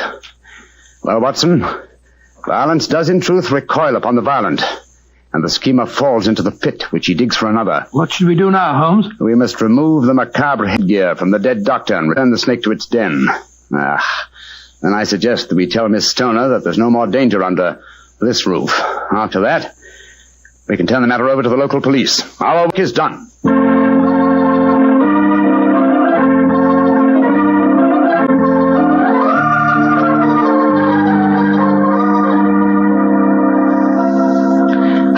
Holmes, Dr. Watson, I can't tell you how grateful I am that you brought me back into Baker Street. Stoner, it would have been inhuman to leave you in that house of horror and death. We have a spare bedroom, and Mrs. Hudson is a motherly and understanding woman, and I can assure you that Dr. Watson and I will be delighted to have you stay with us here until you've decided on your future plans. Yes, of course we will, my dear. As a matter of fact, it'd be rather refreshing to have a touch of youth about the place. You're both so kind. Mr. Holmes, I think it's wonderful how you foiled my stepfather's devilish plans. Yes, wasn't it a remarkable example of logical deduction? No, it wasn't, old fellow. At first, your mention of the gypsies, Miss Stoner, and the use of the word band put me on an entirely wrong scent. However, when we examined the fatal room, I drew the obvious conclusion. You mean the dummy bell rope, the ventilator, and the immovable bed? Yes, old fellow. It instantly gave rise to the suspicion that the rope was there as a bridge for something coming through the ventilator and traveling to the bed. I once thought of a snake. When I saw the saucer of milk on top of the safe, my suspicions crystallized into certainties. Oh, it was a fiendish plot. Yes, an extremely clever one, too. Exactly. My stepfather must have trained the snake to return to him when he played the music. Yes, he put it through the ventilator with the certainty that it would crawl down the rope and land on the bed. It might or might not bite the occupant. Perhaps she might escape every night for a week, but sooner or later she must fall a victim. Thank heaven I came to you, Mr. Holmes. Amen to that, Miss Stoner. Holmes, if you hadn't lashed at the snake with your stick, I bet it would have turned back on its master. True, old chap. In that way, I am no doubt indirectly responsible for Dr. Grimsby Roylett's death. But I can't say it's a fact that's likely to be too heavily on my conscience.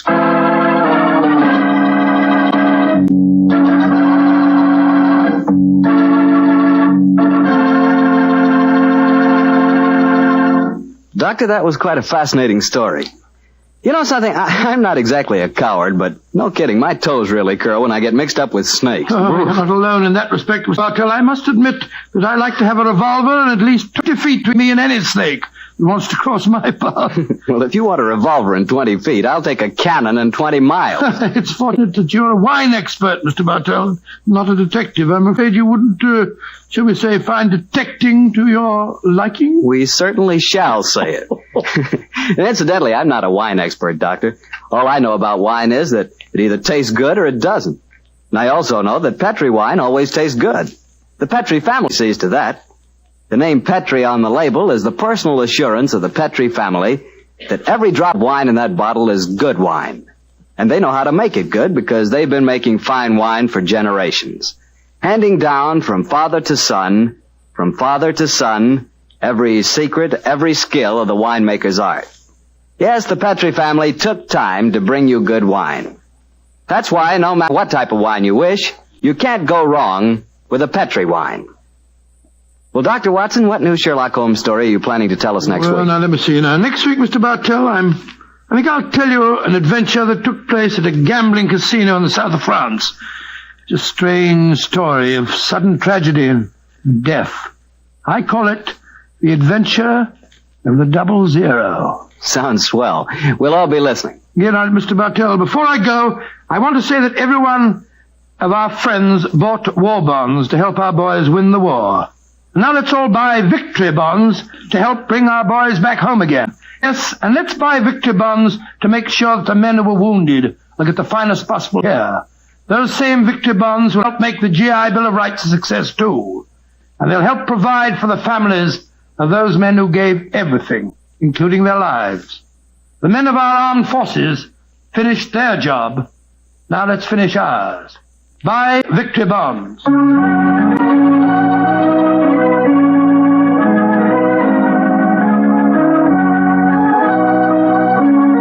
Tonight's Sherlock Holmes adventure is written by Dennis Green and Anthony Boucher and is an adaptation of the Sir Arthur Conan Doyle story, The Adventure of the Speckled Band. Music is by Dean Fossler. Mr. Rathbone appears through the courtesy of Metro-Goldwyn-Mayer and Mr. Bruce through the courtesy of Universal Pictures, where they are now starring in the Sherlock Holmes series.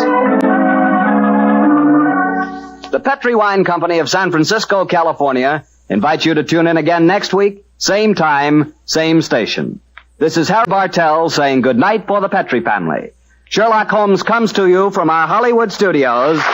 This is the Mutual Broadcasting System.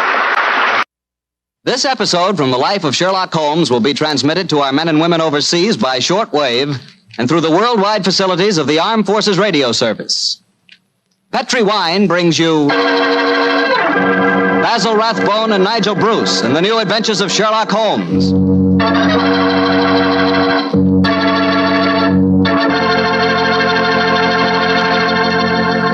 The Petri family, the family that took time to bring you good wine, invites you to listen to Dr. Watson tell us another exciting adventure he shared with his old friend, that master detective, Sherlock Holmes. And you know something? I had an adventure tonight I wish you could have shared with me. I had a steak about, an inch and a half thick, tender, juicy, and with it I had a glass of Petri California Burgundy. Now there's a combination, steak and Petri Burgundy. That Petri Burgundy's a perfect mealtime wine. It's a rich red wine that's hearty and full of flavor. Flavor that comes right from the heart of the grape. And don't think that Petri Burgundy is only good with steak. It'll make a hamburger sandwich taste like a feast, too. Try Petri Burgundy with any meat or meat dish. It's just wonderful. And serve it proudly, too, because after all, the name Petri is the proudest name in the history of American wines.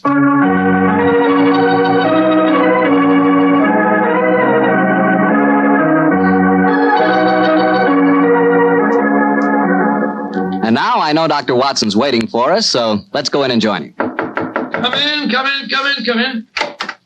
Good evening, Dr. Watson. Good evening, Mr. Bartell. You're quite muffled up tonight, I see. Overcoat, scarf, and gloves. Slip 'em off and come and join me by the fire. Thanks, Doctor. It's quite a nip in the air tonight. Yes, there is indeed. Well, Doctor, you told us last week that tonight's story centered around the activities of a brilliant and beautiful woman. Yes, my boy. Her name was Irene Adler. But I never knew Holmes refer to her by any other name than the woman. She sounds mighty intriguing. How did you happen to meet up with her? Well, I'll tell you the story from the beginning.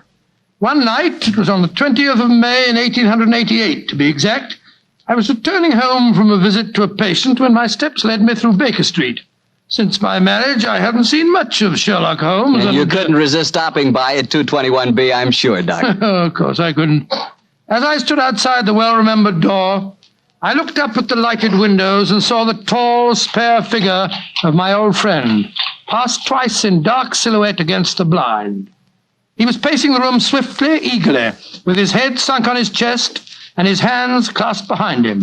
To me, who knew every mood of his and habit of his attitude and manner told their own story. He was hot on the scent of some new problem. I rang the bell, and a few moments later, found myself standing before him. Watson, you look in splendid shape. Yes, Holmes, I'm feeling very well, thanks. And in practice again, I see. You didn't tell me that you'd gone back into harness. Oh, and how did you know? Elementary, my dear chap.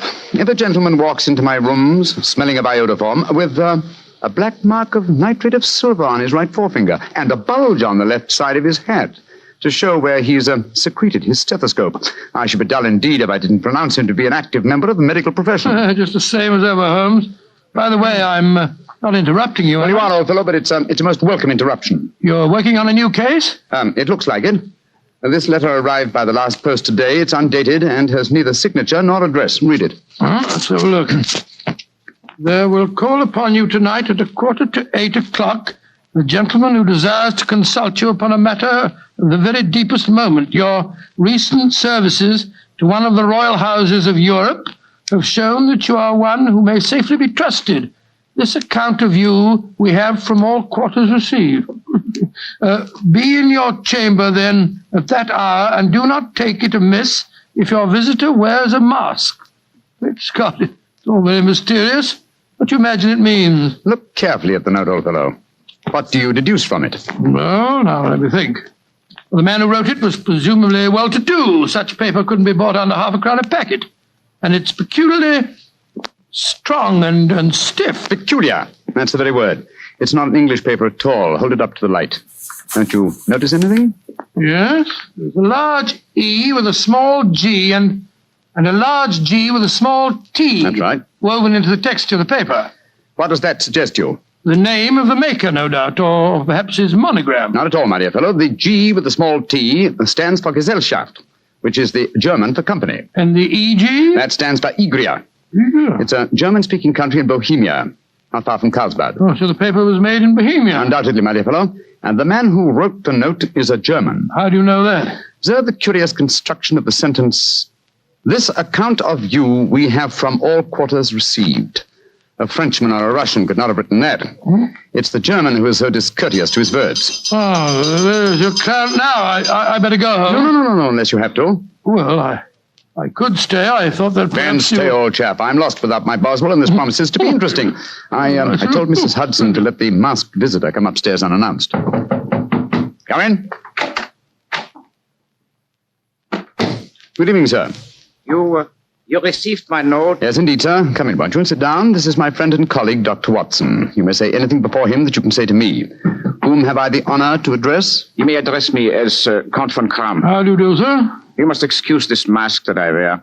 The august person who employs me wishes his agent to be unknown to you, and I may confess at once that the title by which I have just called myself is not exactly my own. I'm well aware of that fact, sir. You see, Mr. Holmes, the matter I am about to discuss implicates the great house of Ormstein, hereditary kings of Bohemia. That has not escaped me either, sir. In fact, if you will state your case, I shall be the better able to advise you.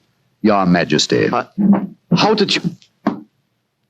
Yes, I am the king. Why should I attempt to conceal it? Why, indeed? I shall remove the mask. There. Mr. Holmes, I have traveled incognito from Prague for the express purpose of consulting. Then pray consult. Briefly, the facts are these. Some 5 years ago, during a visit to Warsaw, I made the acquaintance of the well-known adventuress Irene Adler. Irene Adler. We know of her, Your Majesty. Look her up in the index for me, will you, Watson? It's right beside you on the desk there. I imagined that the name would not be unfamiliar to you. Here we are. Abrahams, Acton Green, Hatchet Murders. Adler. Splendid, old fellow. Hand me the file, will you? Thank you. Mm-hmm. Irene Adler, born in New Jersey in the United States in 1858, contralto. Mm-hmm. Prima donna Imperial Opera of Warsaw. Mm-hmm. Retired from the operatic stage, living in London. Quite so. And here's a recent notation. Your Majesty, as I understand, became entangled with this young person, wrote her some compromising letters, and is now desirous of getting those letters back. Precisely so, but how did... Was there a secret marriage? None. No legal papers or certificates? No. Then I fail to follow, Your Majesty. If this young lady should produce her letters for blackmailing purposes, how is she to prove their authenticity? There is the handwriting. Well, that could be a forgery, Your Majesty. But it was private notepaper. Stolen. My own seal. Imitated. My photograph. Bought. What? We were both in the photograph. Oh, dear. That's very bad. Your Majesty has indeed committed an indiscretion. Did you inscribe the photograph, Your Majesty? Yes, Dr. Watson, I'm afraid I did. Precious me. Mr. Holmes, it must be recovered. Perhaps if you were to pay enough, the photograph might be bought. She refuses to sell. Oh, stolen, then. 5 attempts have been made. Twice burglars in my pay ransacked her house. Once we diverted her luggage when she traveled. Twice she has been waylaid. There has been no result. Oh, dear. It's quite a pretty little problem. It is a deadly serious one to me. Your Majesty, what does Miss Adler intend to do with the photograph? To ruin me. Oh, how? Well, I'm about to be married to the second daughter of the King of Scandinavia. She is the soul of delicacy. A shadow of a doubt as to my conduct would bring the matter to an end. And Irene Adler threatens to send the photograph to your fiancée, I suppose. Yes, and she will do it. Rather than let me marry another woman, there are no lengths to which she would not go. Are you sure that she's not already sent it, Your Majesty? I am sure. Now, why, Your Majesty? She said that she would send it on the day my betrothal is publicly announced. That day will be next Monday. Splendid. Then we have still 3 days yet. Your Majesty will, of course, stay in London for the present. Certainly. You will find me at the Langham Hotel, registered as Count von Kram. Just 2 questions before you leave, sir. What are they? Is the photograph large or small? Quite large. And it was in a heavy frame. I see. And what is Miss Irene Adler's London address? Brioni Lodge, Serpentine Avenue, St. John's Wood. Thank you, Your Majesty. Good night, and I trust we shall soon have some good news for you. I am placing all my hopes in you, Mr. Holmes. Good night. Good night, Dr. Watson. Good night, Your Majesty. Fascinating problem, Holmes. I wish I could help you with it. You can, my dear chap. Huh? I shall be glad of your company. Oh, splendid. What's our first move, Holmes? Well, a good night's rest, I think. We'll meet here at 10 o'clock tomorrow morning. And then? Then, my dear fellow, we will see what we can find out about Miss Irene Adler, late of the Warsaw Imperial Opera Company and at present residing at Briony Lodge, Serpentine Avenue, St. John's Wood.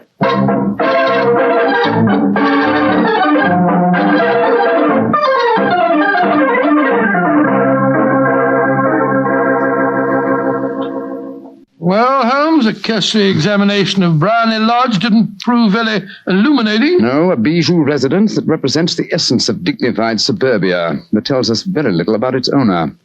I think a visit to the local public house might prove more instructive. Come on, old chap. I see the door to the Coach and Horses inviting us from across the road. Well, our disguises shouldn't cause any suspicion, Holmes. That's why I suggested them. In the character of a couple of stable hands, I felt that we might inspire confidence. This is a horsey neighborhood. There's a wonderful sympathy and Freemasonry among the fraternity. There we are. Better let me do most of the talking. Yes, I will indeed. I'm sure that your accent will be more convincing than mine. Let's go in, shall we?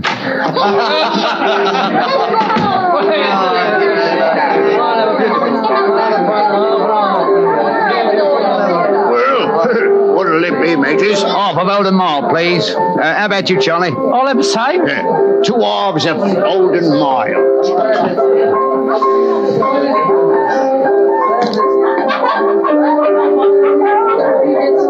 Well, here you are, mateys. That'll be a tenner. Have a drink with us, Governor. Oh, don't mind if I do. I'll have a Guinness. You blokes new round here? Yes, that's right. Come over from Clapham. Clapham, eh? Well, here's looking at you. Hunting for jobs? That's right. We was told that Miss Idler across at Bryony Lodge needed a new coachman and a groom. Well, it's the first I've heard of it. It might be true. Have you been over there to ask? No, not yet. We thought we'd find out something about the old girl first. She ain't no old girl, matey. She's the prettiest young thing you ever saw under a bonnet, and that's a fact. You know her, Governor? Why, of course I know her. Used to drive her carriage, I did. Before I came to work here. Oh, what's she like? Oh, nice little lady, as you'll find, chum. Work hard? No. She lives quiet like. Goes out singing at concerts once in a while. The rest of the time, it's money for jam. She goes out for a drive in the park every day at 5 and comes back to dinner at 6:30. The rest of the time's your own. She ain't married, you say? No. But she's got a bloke what comes to see her all the time. He's a barrister. Nice gentleman. Mr. Geoffrey Norton is his name. Good-looking fella. Wouldn't be surprised to see him get spliced. Sounds like a cushy job to me. Come on, Charlie. Let's get out of the house and see what's what. Much obliged to you, chum. Well, good luck, mateys, and thanks for the dinners.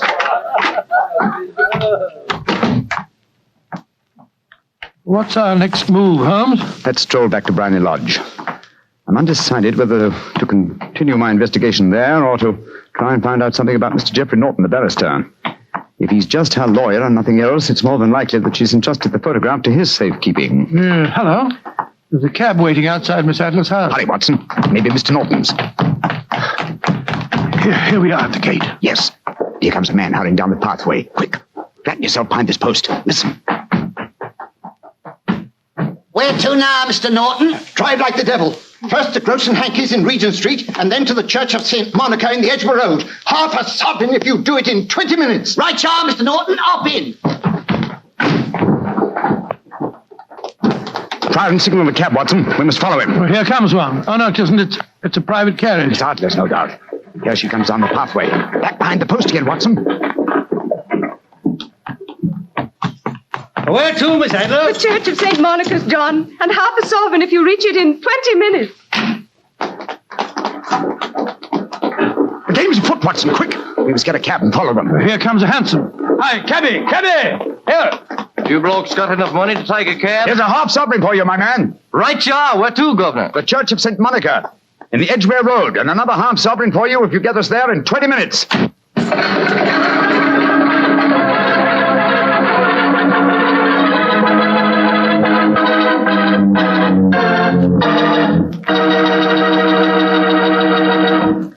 We'll hear the rest of Dr. Watson's story in just a second, but let me tell you something.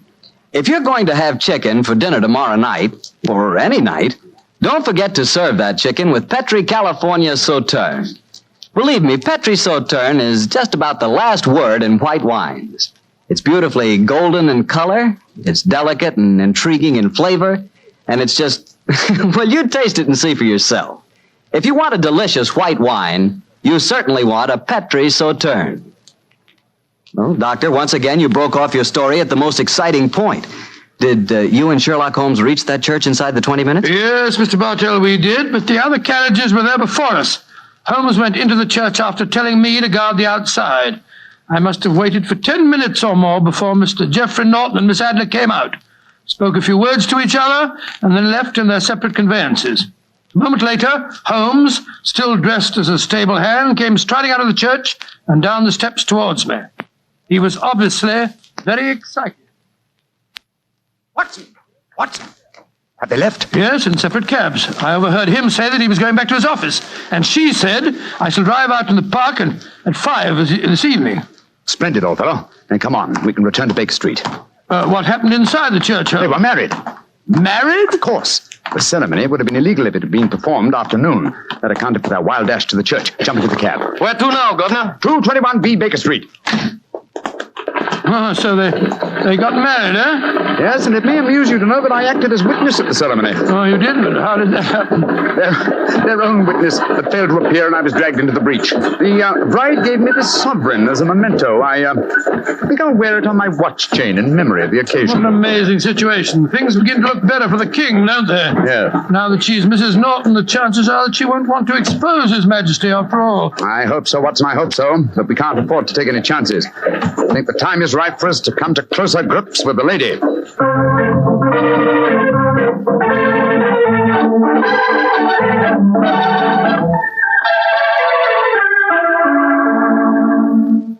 Well, Holmes, now that we've eaten, perhaps you'll tell me your plan. With pleasure, my dear fellow. And while I'm so doing, I'll proceed with applying the makeup for my new disguise. Another disguise? What's it to be this time? I think the character and appearance of an amiable and simple-minded nonconformist clergyman would be most suited to my plan for entering Miss Adler's house. Are you going to try and enter, then? I must, dear fellow. Yes, I'm sure the photograph is there. Miss Adler, or rather Mrs. Norton, will return from her drive in the park at 6:30. We must be at Bryony Lodge to meet her. And what then?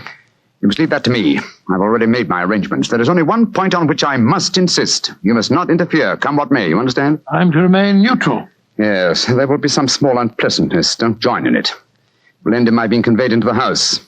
As soon as I'm able to, I shall open one of the windows. You're to watch from the outside. When I raise my hand, you will throw an object which I shall give you through the window and at the same time cry, fire. Follow me? Entirely, but what am I to throw? Oh, it's nothing very formidable. Here it is. Looks like a great big cigar. What is it? Just an ordinary plumber's smoke rocket, fitted with a cap at each end to make it self-lighting. Your task is confined to throwing it through the window.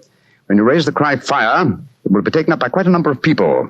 You may then walk to the end of the street, and I'll rejoin you in 10 minutes. I hope I've made myself clear. Perfectly. Good. And now, old fellow, as soon as I've donned my clerical attire, let's be on our way. There's no time to be lost.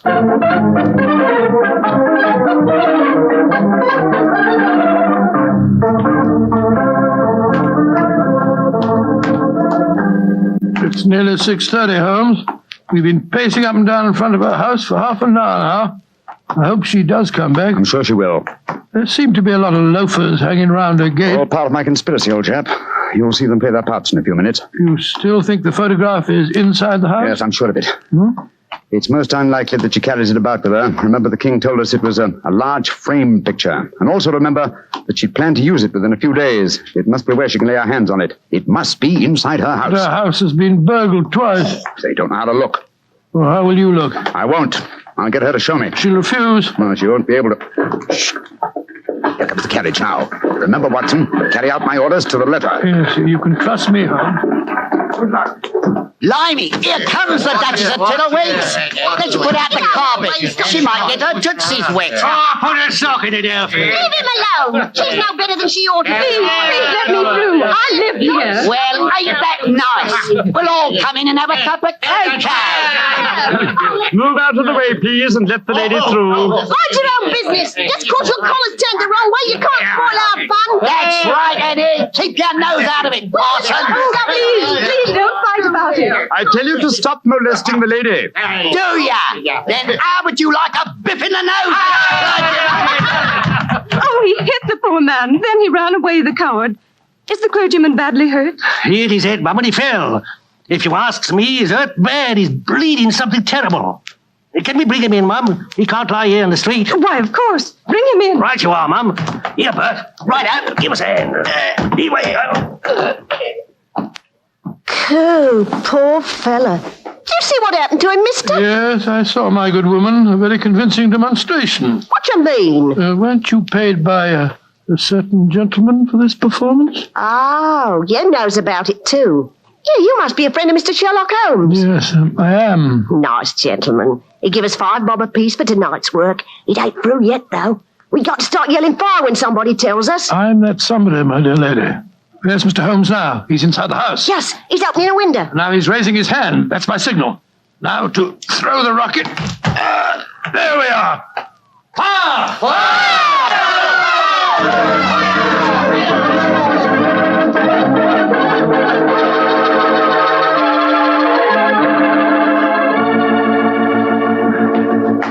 Holmes, there you are.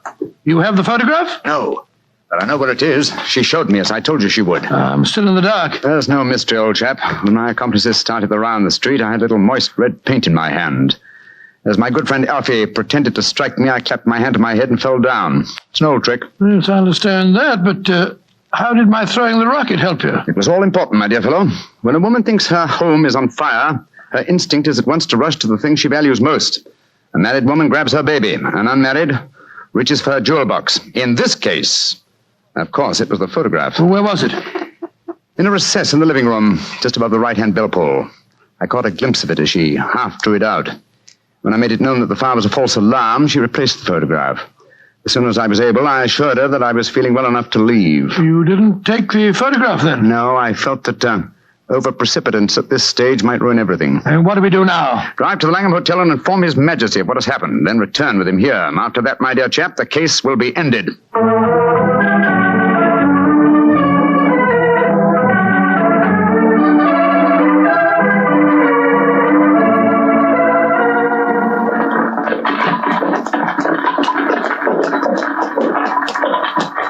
This is Brownlee Lodge now, Your Majesty. I'm all impatience.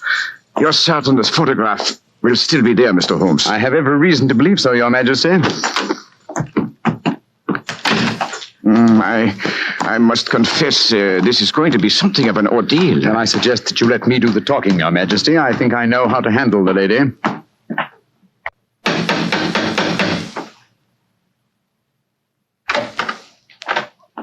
Mr. Sherlock Holmes, I believe. Yes.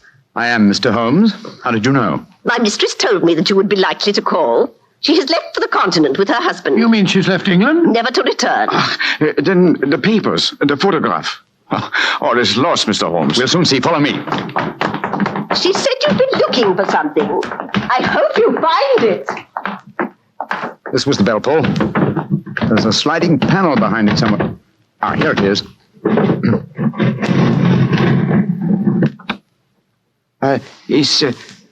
Is the photograph there, Mr. Holmes? There is a photograph, but it's a photograph of the lady alone. Here's a letter, and it's addressed to me. What's it say, Holmes?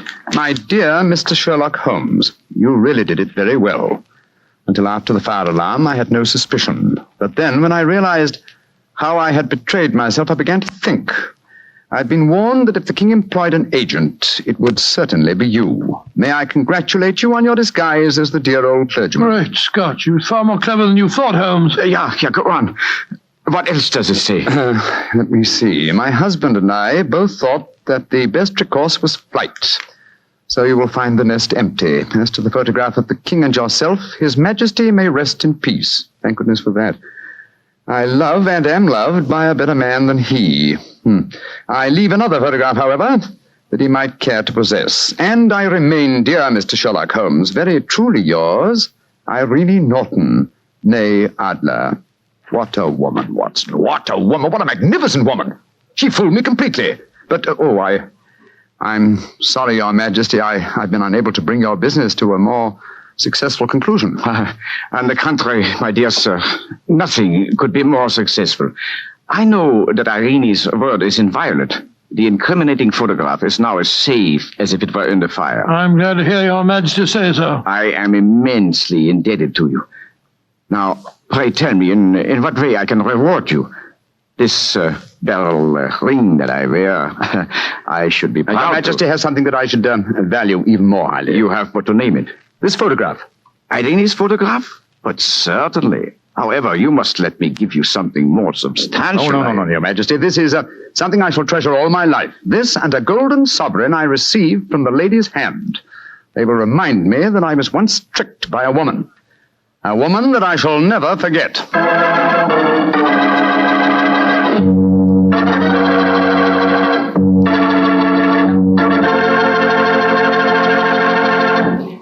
This episode from the life of Sherlock Holmes will be transmitted to our men and women overseas by shortwave and through the worldwide facilities of the Armed Forces Radio Service.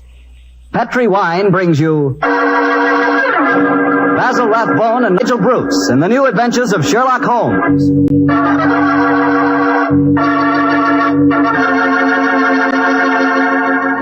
The Petri family, the family that took time to bring you good wine, invite you to spend the next half hour listening to Dr. Watson tell us another exciting adventure he shared with his old friend, the world-famous detective, Sherlock Holmes. As for me, I'd like to leave you with one thought. Namely, the best way to begin a good meal is to start it off with a glass of Petri California sherry. While you're waiting for dinner to be ready, just sit back, take it easy, and sip some of that wonderful Petri sherry. Now there's a wine. Hold that Petri sherry to the light and look at the rich amber color. Smells good too, doesn't it? And just wait for that first sip. What a flavor. No kidding, you'll find that Petri sherry can turn the usual before-dinner lull into a real event. Petri sherry is the best beginning a good meal ever had. Try it. And see, if you like your sherry dry, not sweet, just ask for Petri California Pale Dry Sherry. But no matter how you like it, you're sure to like it if the label says Petri. See for yourself.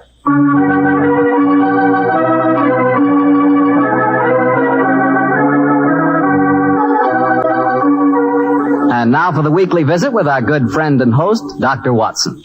Tonight we find him on the stage of the Paramount Theater in Hollywood. Good evening, Doctor. Good evening, Mr. Bartell. If you've bought a victory bond, you're welcome. I have, Doctor. Now, what's the recipe for tonight's new Sherlock Holmes adventure? Well, now, let me see. Take equal parts of beautiful English countryside and black villainy. Mix them, add a dash of romance, a sprinkling of danger, season well with the usual theatrical condiments, and you have the case of the accidental murderess. Sounds like a tasty dish. How did the story begin, Doctor? On a beautiful summer day in 1895, Holmes had just concluded his famous investigation of the sudden death of Cardinal Tosca, an inquiry which was carried out at the express desire of His Holiness the Pope. And in consequence, the great man felt that a couple of weeks' rest in the heart of Warwickshire would be a pleasant change after our rather strenuous adventures in Italy. And so, Mr. Bartell, we went to Stratford-on-Avon. Oh, the home of Shakespeare, huh? Quite right, my boy. As a matter of fact, that was the reason that decided us to go there. Holmes was a great lover of the drama, and at the time my story begins, the Shakespearean festival was in full swing. For the first week, our life there was calm and peaceful. During the daytime, we visited the local places of interest, such as Anne Hathaway's cottage and Shakespeare's birthplace, and the evening found us at the theatre. It was on a Tuesday, I remember, during our second week's stay, that the trouble began. Holmes and I had gone for a walk through the nearby forest of Avon. He was in unusually good spirits that morning, and there was a distinct twinkle in his eye as he said, Watson, for once I begin to wish that I were a man of wealth. Oh, and what makes you say that, Holmes? The beauty of this place, old fellow. I'm perfectly certain I'd be happy in retirement here. It's rather depressing to think that in a week or two the sordid necessity of making money will demand my return to Baker Street in a world of criminals. No, I must say that in an environment like this, it is a little hard to think of crime. How does the old saying go?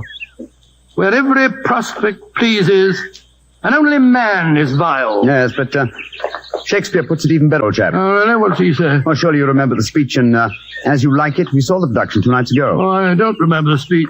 How did it go? In this setting, it's really remarkably apposite. Are not these woods more free from peril than the envious court? Here feel we but the penalty of Adam, the season's difference. Don't you remember?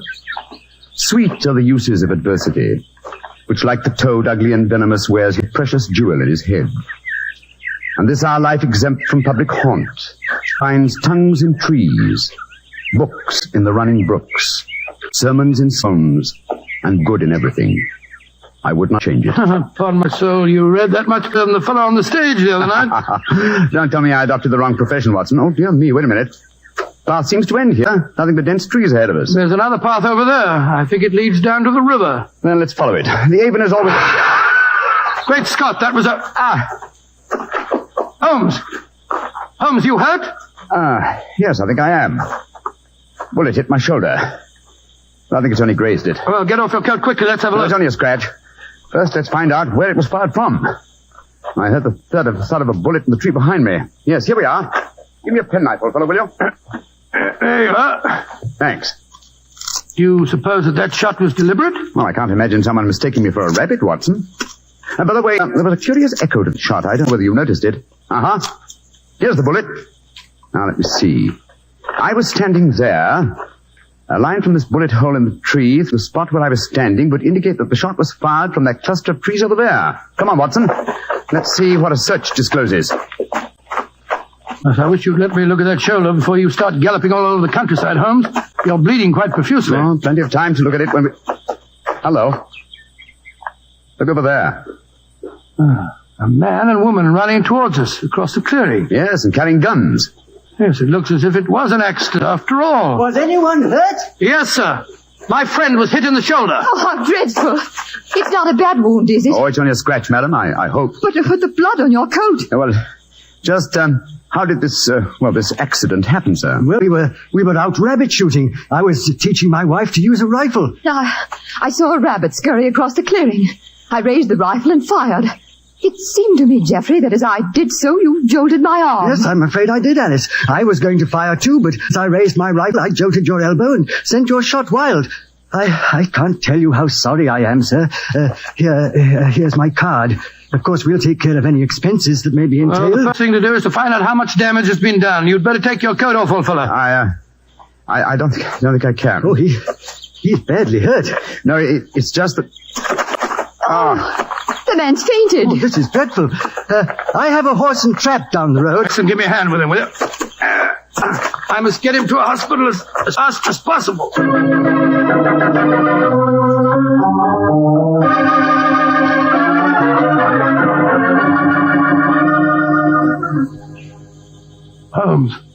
Holmes, you feeling any better?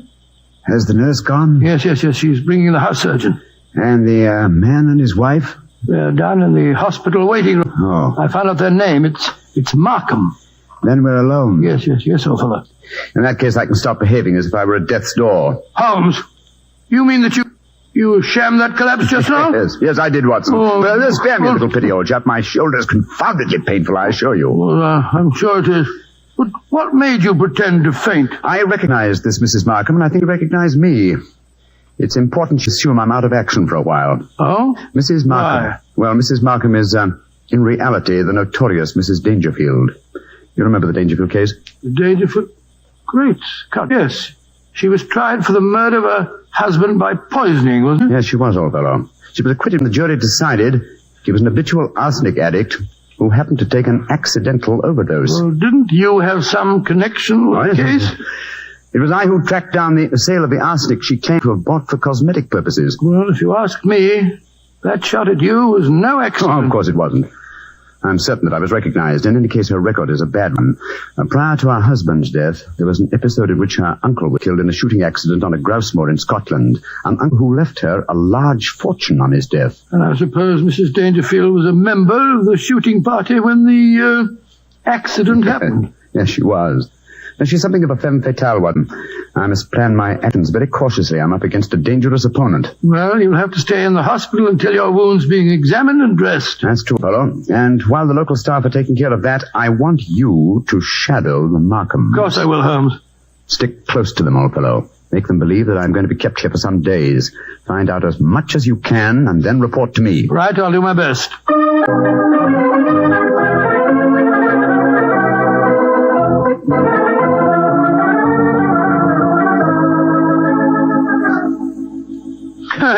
It's awfully kind of you, Mrs. Markham, to insist on having me back to your house for lunch. My dear Dr. Watson, after injuring the famous Mr. Holmes, it's the least I could do. Of course it is. Geoffrey, dear, will you bring us some sherry? It's Ada's day off, you know. Really well, Alice. Is anyone else coming to lunch? Only Dennis Romney. Oh, Lord, that fellow seems to live here. Well, I'll go and get the sherry. Sit down, won't you, Dr. Watson? Thank you, madam, thank you. You say that you think Mr. Holmes will be in the hospital for some days? I'm afraid so. The wound wasn't serious. He lost quite a bit of blood. Oh, I feel perfectly dreadful about it. Well, you mustn't blame yourself too much, madam. It was an accident. Yes, but I might easily have killed him. Well, you haven't, and that's all that matters. Did you say that Dennis Romney was coming to lunch? Is that the actor fellow from the Memorial Theatre? Yes. Have you seen him on the stage? Yes, several times. Holmes and I have been going to the festival regularly since we came down here. A fine actor, isn't he? A shame they give him such poor parts. Well, it was really good. Imagine them letting that frightful Basil Grant play Hamlet last night, while Dennis only played Laertes. Dennis is 3 times a better actor. I suppose he is.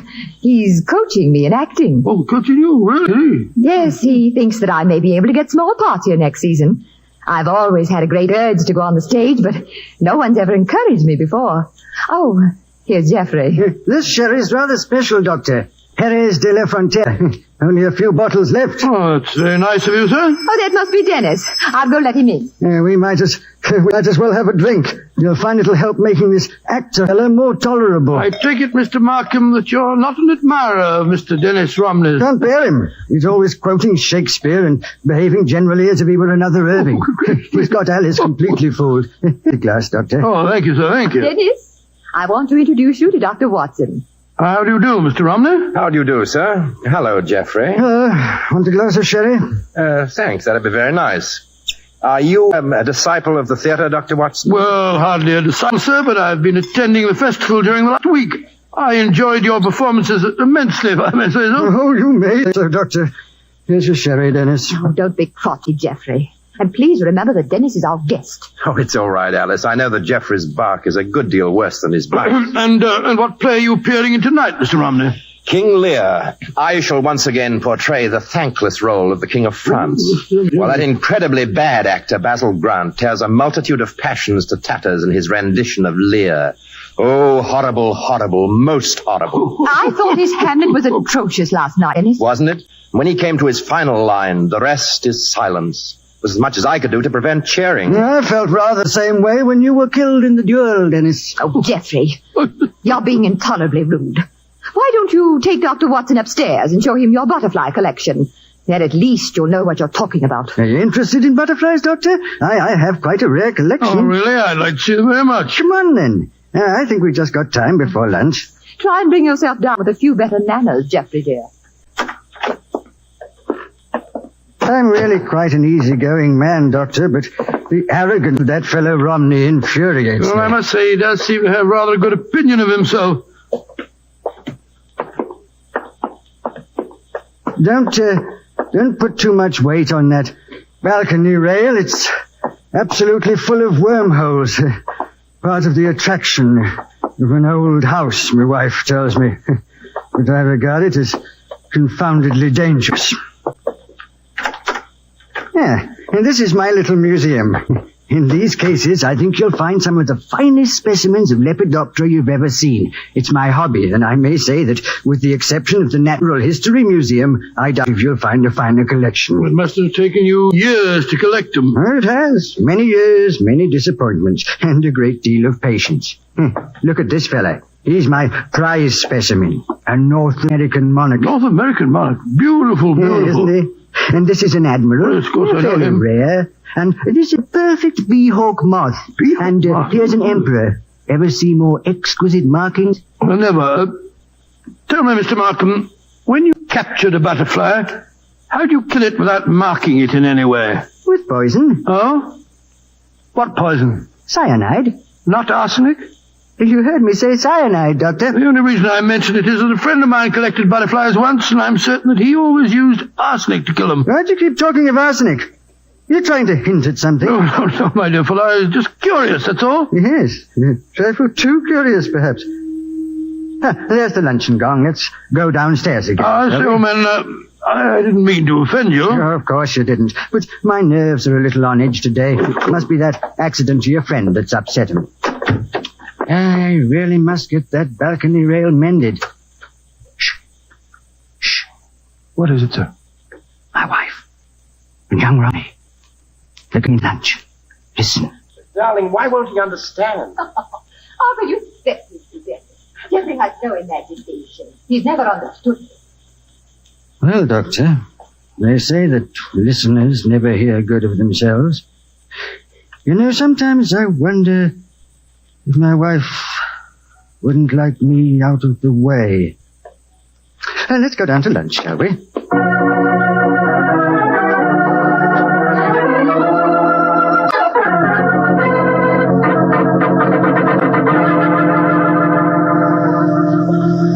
And so Holmes Holmes, that's the story up to now. A very interesting one too, Watson. So you think that Mrs. Markham is planning to kill her husband, eh? Oh, it's obvious. She's in love with the actor fellow, Dennis Romney. Her husband's in the way, and if she doesn't want to use poison this time, there's a perfect setting for murder in that crumbling balustrade on the landing. Mm-hmm. One push when he wasn't looking, and it'd be the end of him.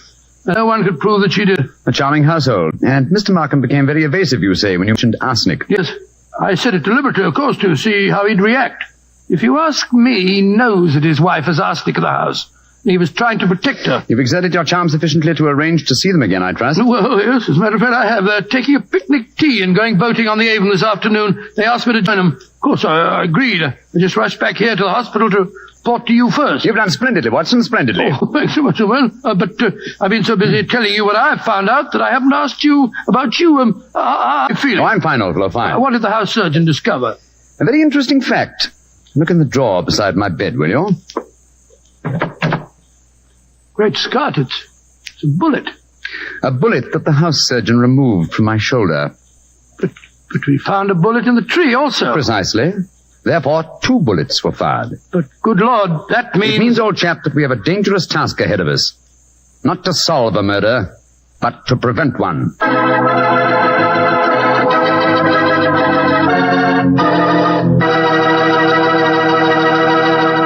We'll hear the rest of Dr. Watson's unusual story in just a moment.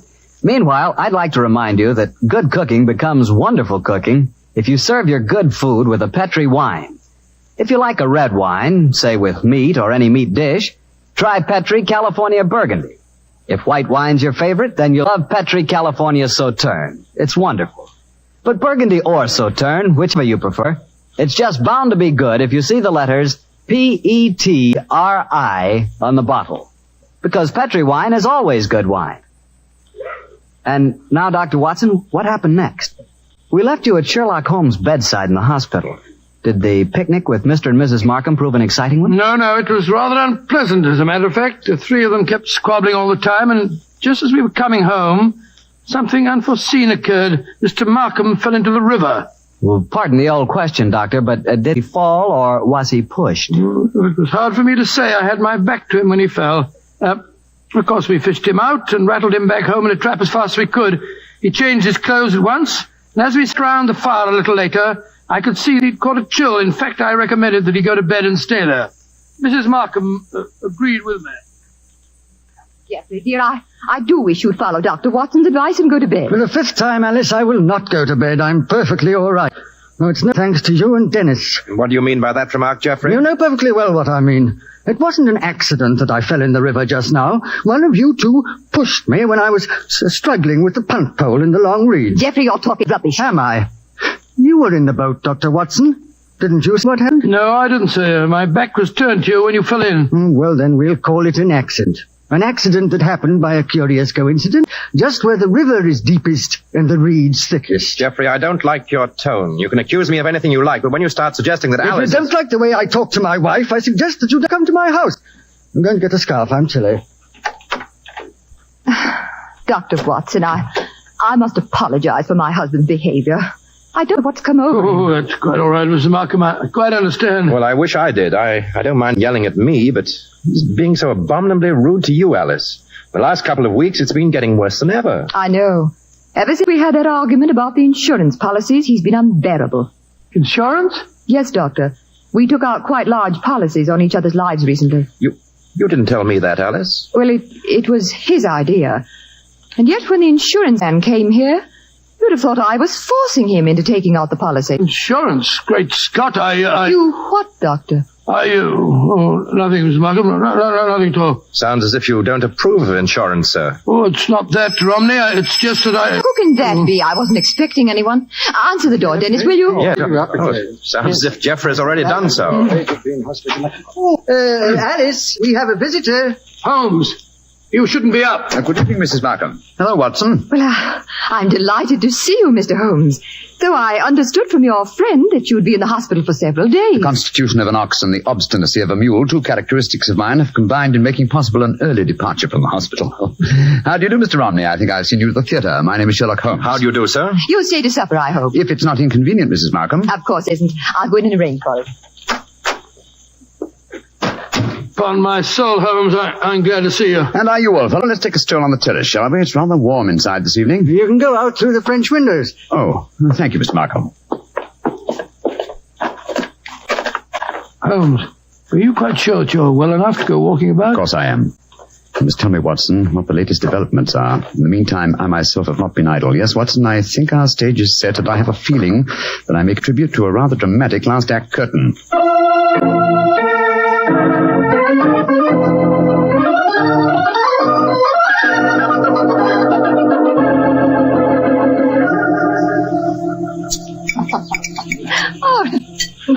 A delightful meal, Mrs. Markham. Oh, thank you, Doctor. Mr. Holmes, you're not eating very much. My appetite is a trifle jaded. The mental fencing that we have indulged in during the meal has been somewhat disturbing. I don't understand you. Oh, come now, madam. I know that you were once Mrs. Dangerfield, and you know that I know it. Why keep up the pretense any longer? Very well, Mr. Holmes. But we needn't converse in lowered voices. I'm sure that you've told Dr. Watson whatever there is to know, and perhaps more. I admire your courage, madam. Geoffrey, Dennis. Yes, sir. I want you to listen to this. Mr. Sherlock Holmes knows that I was once Mrs. Dangerfield. He's apparently under the impression that this is a dark secret of mine. Mr. Holmes, Geoffrey knew and loved me before I ever married Mr. Dangerfield. Of course I did, Holmes. He stood by me during the horrible trial after my first husband's death, and I told Dennis about the whole miserable business months ago.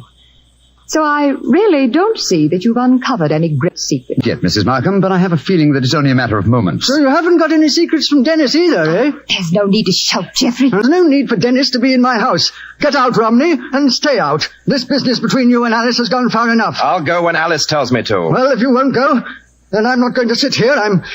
I'm going upstairs. You're shaking like a leaf, sir. You've got a fever. Don't you think you'd better go to bed? Mind your own business. Leave me alone. Mrs. Markham, I really think you should persuade your husband to go upstairs and lie down. Don't worry, Miss Holmes. I know how to handle him. I'll take him up. Put an arm around my shoulder, Geoffrey. Come along. We should follow them, Holmes. They have to pass that crumbling banister on the landing. With him in that state, she might try to... What are you suggesting, Doctor? Come and watch, both of you. We can observe them both from the foot of the stairs here. They're on the landing. She's on the outside. Look. Markham stumbled against her. He's pushed against the railings. Look out! Come on, up the stairs.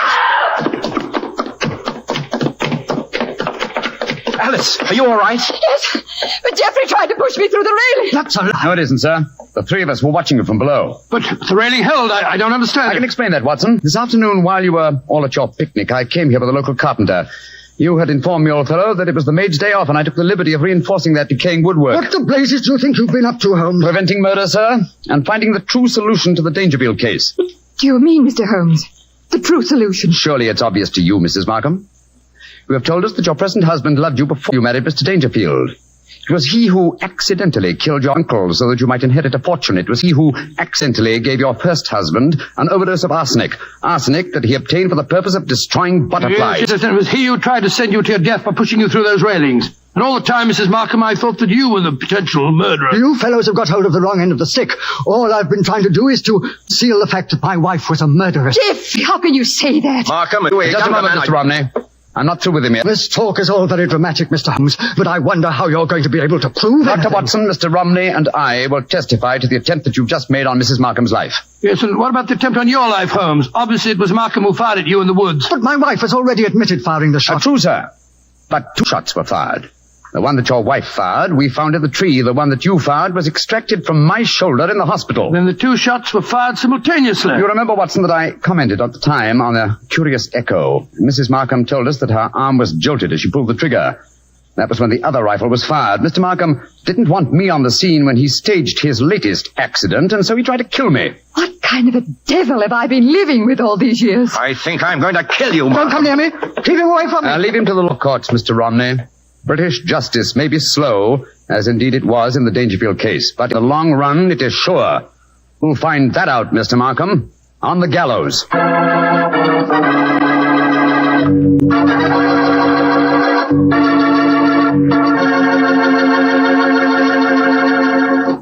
Well, tell me, Doctor, did Mr. Markham finally end on the gallows? Yes, he did.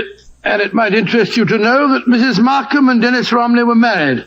A nice chap and a fine actor, that boy. Maybe that's what I should have been. An actor. To be or not to be, that is the question. Whether it is noble in the mind to suffer. Well, what's the matter, Doctor? Don't you like it? The words are beautiful, but your delivery of them... Not good, huh? No, not good, Mr. Bartell. Okay. I'd rather talk about Petri wine anyway. Now, there's something to really talk about. Petri wine. A wine with generations of winemaking behind it. That's a fact, you know.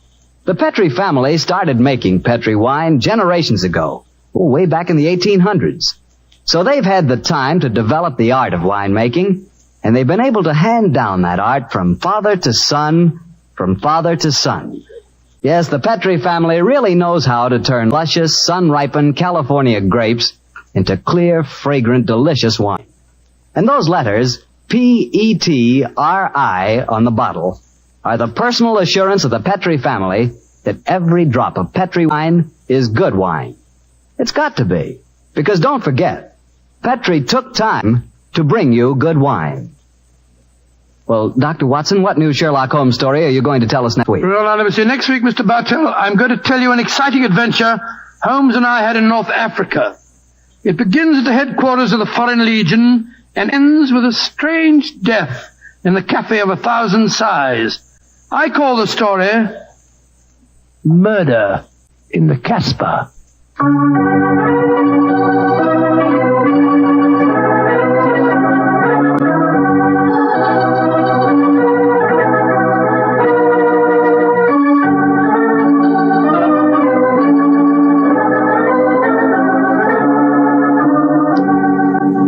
Tonight's Sherlock Holmes adventure is written by Dennis Green and Anthony Boucher and was suggested by an incident in the Sir Arthur Conan Doyle story, The Adventure of Black Peter.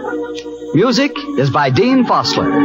Mr. Rathbone appears through the courtesy of Metro-Goldwyn-Mayer and Mr. Bruce through the courtesy of Universal Pictures, where they are now starring in the Sherlock Holmes series.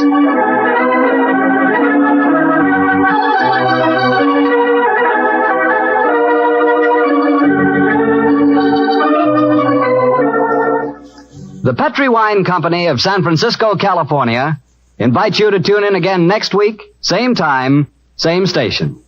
This is Harry Bartell saying goodnight for the Petri family.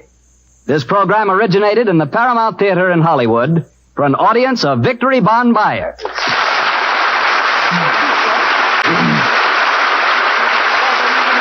This episode from the life of Sherlock Holmes will be transmitted to our men and women overseas by shortwave and through the worldwide facilities of the Armed Forces Radio Service. Petri Wine brings you Basil Rathbone and Nigel Bruce in the new adventures of Sherlock Holmes.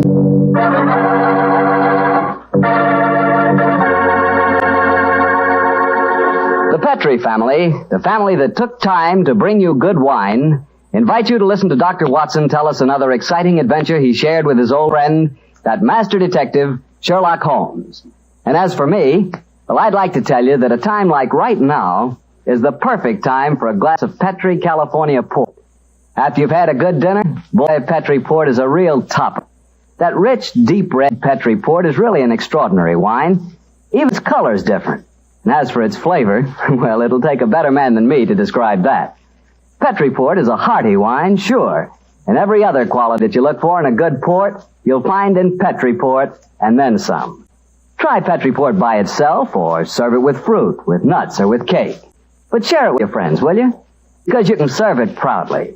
After all, it is a Petri wine, and that name Petri is the proudest name in the history of American wines.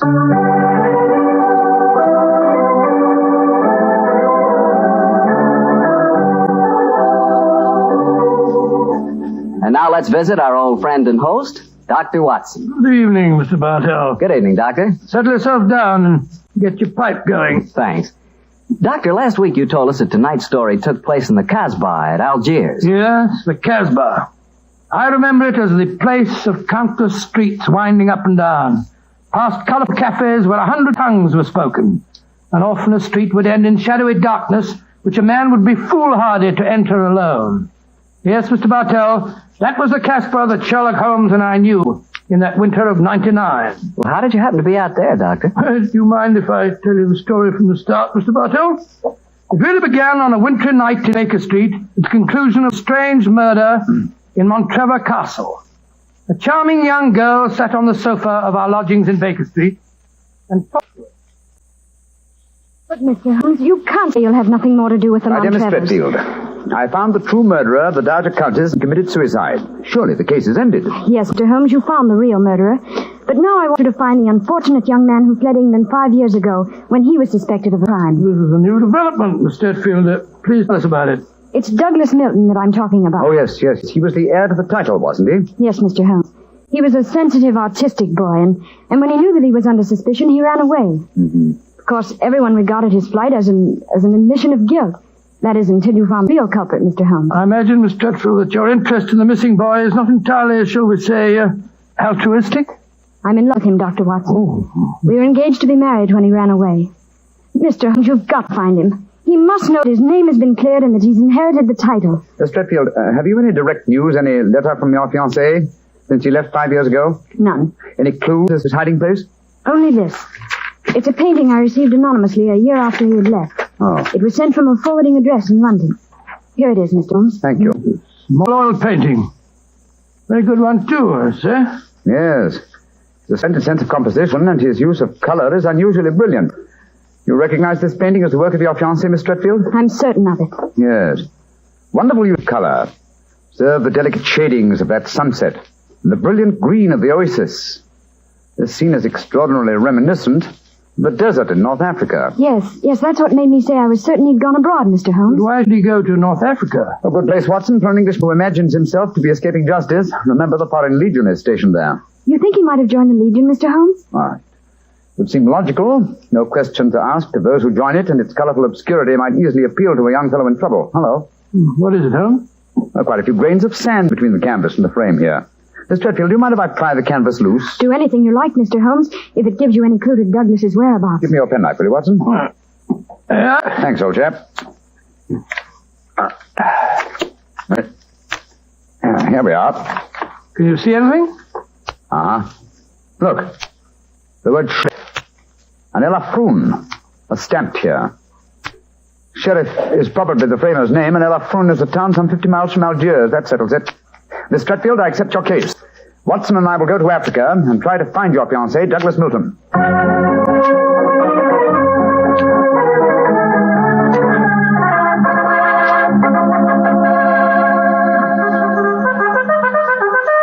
Monsieur Sherlock Holmes and Dr. Watson, I have heard of you so often, but I never thought I should see you here at the headquarters of the Foreign Legion. What can I do for you, gentlemen? Well, Colonel de Brisson, I'm trying to trace an Englishman who has been missing during the past 4 years. I have reason to believe that he might have joined the Legion. Yeah, I shall look in my records. Let me see. 4 years ago would be 1895. If Sherlock Holmes is tracking him, then I suppose he was in trouble in his own country. If he was in trouble, he might easily have come to us. We ask no questions. 97, 96, 95. In that year, 3 young Englishmen joined us. One of them died of dysentery 2 years ago in Sidi Raji. One of them deserted 18 months ago, and we have been unable to trace him. The third is my adjutant who brought you into my office just now. He is, I would say, about 3 inches shorter than Douglas Milton, and men do not shrink in the Foreign Legion, eh, Colonel? They do not, Monsieur Holmes. And the fellow who deserted must be our man. Unless it's the one who died of dysentery. Colonel de Brisson, how would you advise us to set about trying to find a deserter? Monsieur Holmes, there's only one place in Algeria where a man can hide from the Foreign Legion and remain hidden. Oh, and what's that place? The Kasbah in Algiers. Then that's our destination, Watson. Be very careful, please, gentlemen. The Kasbah is a place where the law is exiled. The police have no jurisdiction there. The only rule is that of strength, violence, and treachery. We shall be very cautious, I assure you. Goodbye, Colonel de Brisson, and thank you for your help.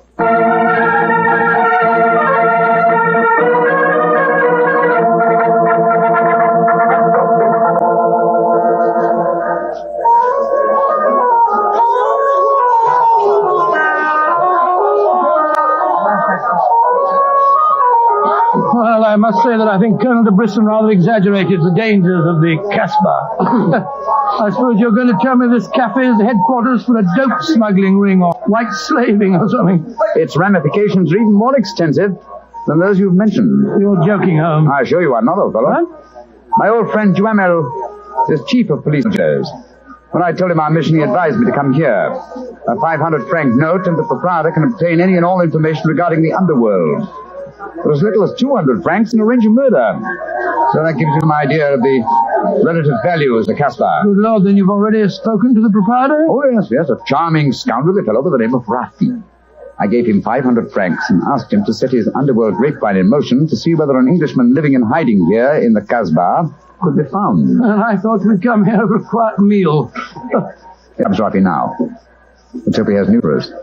Here we are, Rafi. Come and sit down, won't you? Rafi works fast, does he not, Mr. Holmes? Your friend is... My friend knows that you're working with me. We'll be found out. A drink first. The tongue of Rafi is parched.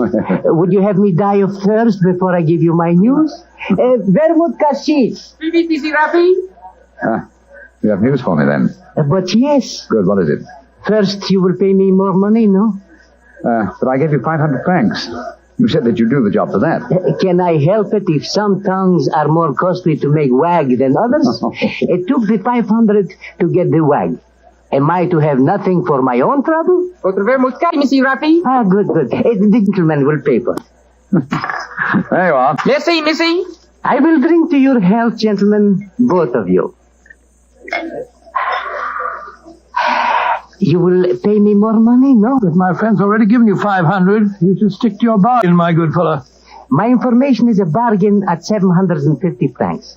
It would be a bargain at 1,000, but Rafi will let you have it for 750 because he likes you. You will give it to me, no? And if I refuse? Then you get no information, and perhaps I spread news in the Casbah that makes it uncomfortable for you gentlemen to be there. Wait, Scott, this is blackmail. I get the money, no? You're a scoundrel, Rafi. Of course I am a scoundrel. Here's your money. And information? There is an Englishman hiding here in the Casbah. I do not know his name, but he is tall and fair-haired. I cannot tell you where he lives, but if you go to the Cafe of 1,000 Sighs, you will find a girl who sings there. A girl who sings like a nightingale. Her name is Aisha, and she can lead you to your Englishman. A girl named Aisha. The Cafe of 1,000 Sighs. That is right. I would suggest that you go there in disguise. Two well-dressed Englishmen might find themselves in trouble.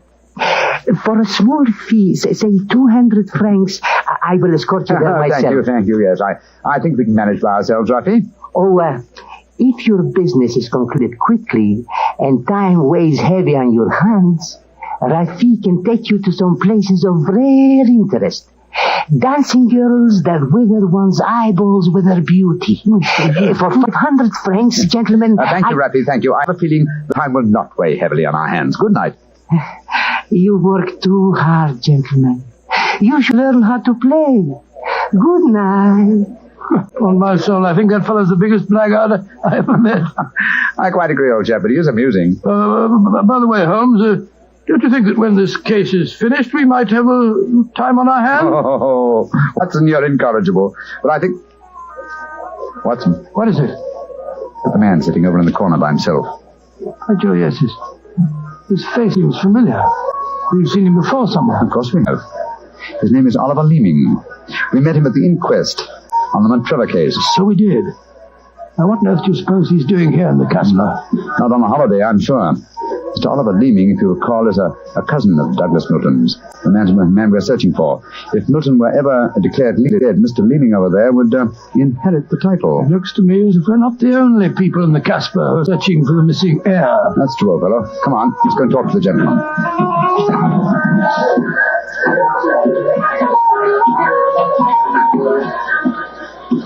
Mr. Oliver Leeming, how very odd to meet you here. Well, Sherlock Holmes and Dr. Watson, won't you sit down? Thank you. Well, it's a small place, isn't it? Or has somebody said that before?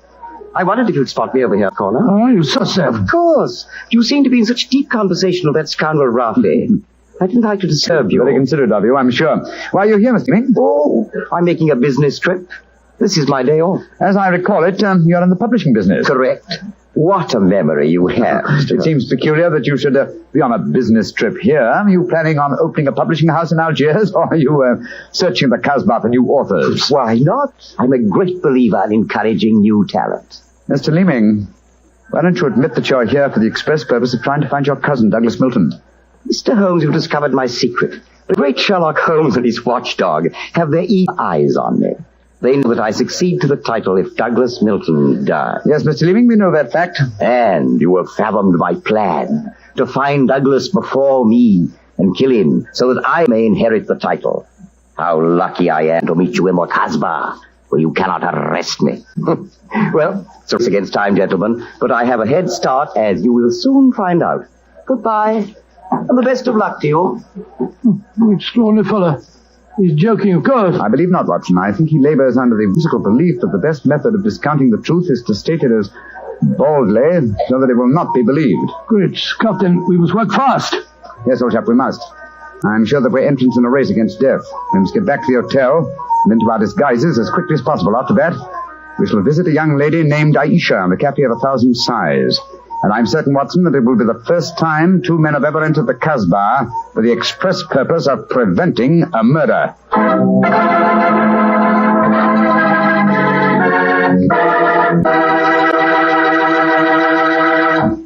We'll hear the rest of Dr. Watson's story in just about a second, which gives me time to remind you that if you like the flavor of big, plump, juicy Muscat grapes, you'll love the flavor of Petri California Muscatel. What a wine! Petri Muscatel is the perfect after-dinner wine. It looks good, smells better than it looks, and when it comes to the taste department, well, you never tasted anything like it. For a really good wine, remember first Petri, then Muscatel. Petri Muscatel. Well, Doctor, I can hardly wait to hear what happened next. You and Sherlock Holmes went back to the hotel, I suppose. Yes, Mr. Hotel. Holmes quickly adopted the disguise of an Arab guide, while I assumed the role of a tourist. And we started off on our search. Outside the Cafe of 1,000 Sighs, we met with the rude shop. Good Lord. It's the fellow we met in the cafe. Yes, Oliver Leeming, with a knife between his shoulders. He's dead, Holmes.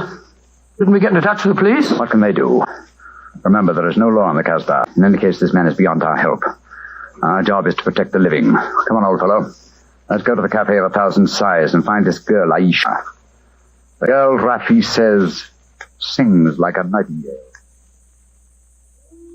Comme un oiseau qui chante, je l'appelle ma petite bourgeoise, ma ton kiki, ma ton kiki, ma ton kinoise. Il y en a d'autres qui me font le doux yeux, mais c'est elle que j'aime le mieux.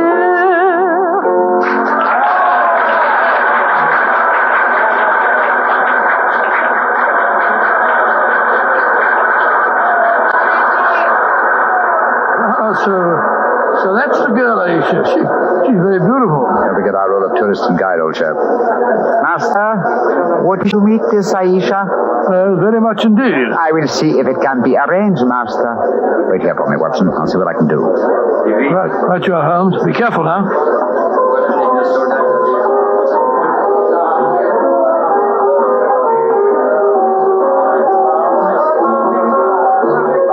Mademoiselle Aisha? What do you want, greasy one? There is an Englishman at the table over there. He wishes to talk to Aisha.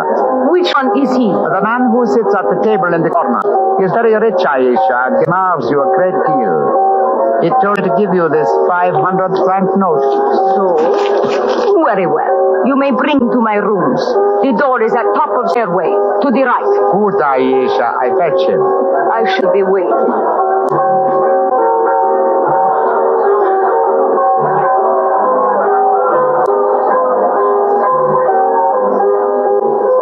Aisha will see you, Master. Follow me, please. Very well. I hope you know that you're going to handle this, Holmes. Don't worry, Watson. In this case, I think honesty will be the best policy. Well, I'm not so sure. This place is a thieves' kitchen if ever I saw one. You better be careful. First door to the right at the top of the stairs. This is it. Come in. Oh, come and sit over here, Mr. Englishman. Greasy, you may leave us. Mademoiselle, I may as well tell you at once that I am not an guide. My name is Sherlock Holmes. What do you want with me? Why you trick your way in here? Don't be frightened, mademoiselle. I can explain our mission in a very few words. My friend and I have come in search of an Englishman by the name of Douglas Milton. We have good news for him. What make you think I might know of him? A gentleman by the name of Raffi suggested that you might. What is your good news for this Englishman? That he has been cleared of suspicion of murder, and that he is the rightful Earl of Montrevor. That means when he knows this, he will leave the Casbah and return to his country? Naturally, madame. I do not know this man. I have never heard of him. Here is your 500 francs. Goodbye. Not so fast, Aisha, mon petit chou. I've been listening from behind these curtains. Gentlemen, allow me to introduce myself. My name is Douglas Milton. Douglas Milton, we found you at last. It gives me infinite pleasure to have succeeded in my mission. How do you do, sir? Oh, this is very exciting. Yes, I think the occasion calls for a drink. What will it be, gentlemen? Well, I think a glass of port would be very nice, sir. Yes, it would be the most appropriate for toasting the new Earl of Montrevor. Splendid, splendid. Aisha, bring glasses and a bottle of port and some creme de menthe for me. You are not going to England. I will never let you leave me. Oh, stop being so melodramatic, Aisha. Please bring 2 bottles and some glasses. Very well. I am sorry. Mr. Holmes, I can't tell you how I appreciate your trouble in coming all this way to find me. Well, I must tell you at once, there's one problem that makes it difficult for me to leave this country. You see, I deserted from the Foreign Legion. Yes, we know that, my boy. In fact, that's how we first got onto your trail. I shouldn't let that fact worry you, Mr. Milton. I'm certain the British consul in Algiers can arrange to have any charges dropped against a peer of the realm. Oh, well, I never thought of that. Here are the bottles. You must excuse the glass, gentlemen. Tumblers are hardly cooked, I suppose, but... well, they won't spoil the flavor, I'm sure. 2 glasses of port and creme de menthe for me. Only 3 glasses, Aisha? Bring a glass for yourself. I do not wish to drink. And I insist that you do. Bring a glass, Aisha. Why should I drink if you are leaving? Mr. Milton, do you know Oliver Leeming? Oh, of course, he's my cousin. Yes, he came here half an hour ago and threatened me. Did you also know that he's lying dead in the street? Murdered? Well, yes, I did. If we went in the Casbah, I wouldn't tell you this, but Aisha stabbed him. She followed him when he left here, killed him, and then slipped back just in time to sing a song a few moments ago. Oh, you needn't look so shocked, Dr. Watson. Life is cheap in the Casbah, and Aisha is a girl of violent passions. Come on, let's drink. A toast to the new Earl of Montrevor. Oh, excuse me, sir, you took the wrong glass. You were drinking my port. Oh, silly mistake. I can't bear port. Very English of me, I'm afraid, but, well, after all these years, I don't feel particularly English. In fact, I'll probably find it very hard to adjust myself to the old life when I go back. Or perhaps I should say, if I go back. Since you feel that way about it, Mr. Milton, why go? You can claim the title and the revenues of the estate without leaving Algeria. You could stay here and live on the income. I didn't realize that would be possible. You sure I could do that? Oh, yes, I'm quite certain of it. But if you doubt my word, I suggest we all adjourn to the British consulate in Algiers. They can put you straight on the matter. That's a good idea. Let's go over there at once. No, I have been listening to you, my friend. You are planning to leave me. Once you go from the Casbah, I shall never see you again. Put down that knife, Aisha. I will not let you go. You belong to me. If you try to leave me now, I will kill you. Put down that knife, Aisha. You've done enough damage for one night. Why you... Put it down, you fool. Put it down. Let me go. Let me go. She twisted the knife on herself as she fell. Holmes, help me turn her over. She's dead, Mr. Milton. Poor Aisha. It's a bloody path that leads to the Montrevor title, sir. I suggest that we see that the poor girl's body is taken care of. Then go to the British consulate without any further delay.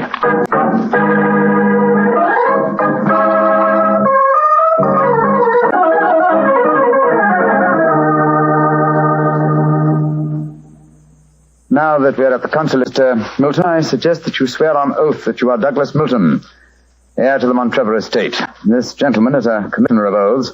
Then we can go in and see the consul. Very well. Now, raise your right hand, please, and repeat after me. I hereby solemnly swear that I am Douglas Milton, the missing heir to the Montrevor estate. I hereby swear that I am Douglas Milton, missing heir to the Montrevor estate. Thank you, sir. And now, if you'll sign the statement here, these gentlemen can witness it. There you are. Thank you, sir. And now, if you gentlemen will sign. Yes, certainly. Thank you, gentlemen. The document is now legal. Splendid. Now let's go over and see the consul. Not yet, my friend. Watson, this man is not Douglas Milton. What the devil are you talking about? There is no law in the Casbah, sir, so you cannot be punished for the 2 murders you committed there. But now that your avarice has tempted you here to Algiers, where you've been foolish enough to sign a false statement, I think we can at least settle you very nicely for desertion, false impersonation, forgery, and perjury. What do you mean? The story should be obvious, fellow. Oliver Leeming did track down the deserter.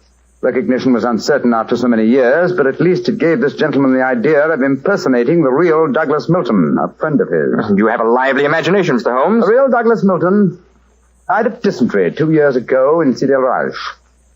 As soon as the idea of impersonating Milton was born, Leeming had to die. Your theories are very interesting, but you haven't a shred of proof. I say that I'm Douglas Milton. How are you going to prove otherwise? Very simply, my dear sir. Douglas Milton was a painter.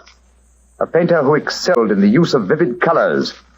You, sir, suffer from the quite common malady of red-green color blindness. Less than an hour ago, you mistook a glass of port, which is red, for a glass of creme de menthe, which is green. I knew at once that you were an impostor. You're cleverer than I thought you were, Holmes. Goodbye. Here, come back. No, Watson. Don't go after him. But we can't let him escape, Holmes. Don't worry, old chap. He won't escape. I sent a message to Colonel Dupont. If you go to the window, I think you'll find that the consulate is being watched. The Legion has a long memory for desertion. I don't think he'll get very far. They got him, Holmes. Shot him as he was trying to run away. A just death for him. Lived a life of violence and treachery, Watson. It's only fitting that he should die in the same manner.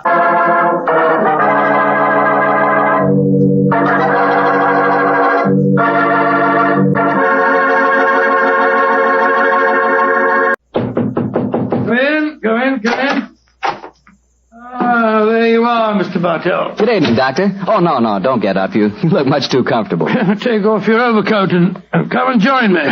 Well, I enjoyed your story of a scandal in Bohemia last week, Doctor, and tonight you promised us a sequel. Yes, that's right, Mr. Bartell. A sequel that took place over 20 years afterwards, in 1909 to be exact. Sherlock Holmes was living on his Sussex bee farm.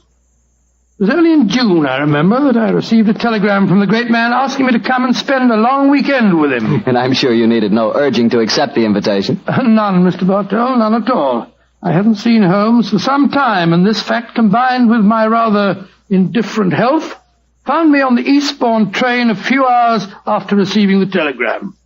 A dog cart was at the station to meet me, and after a brisk drive across the downs, I found myself once more with my good friend.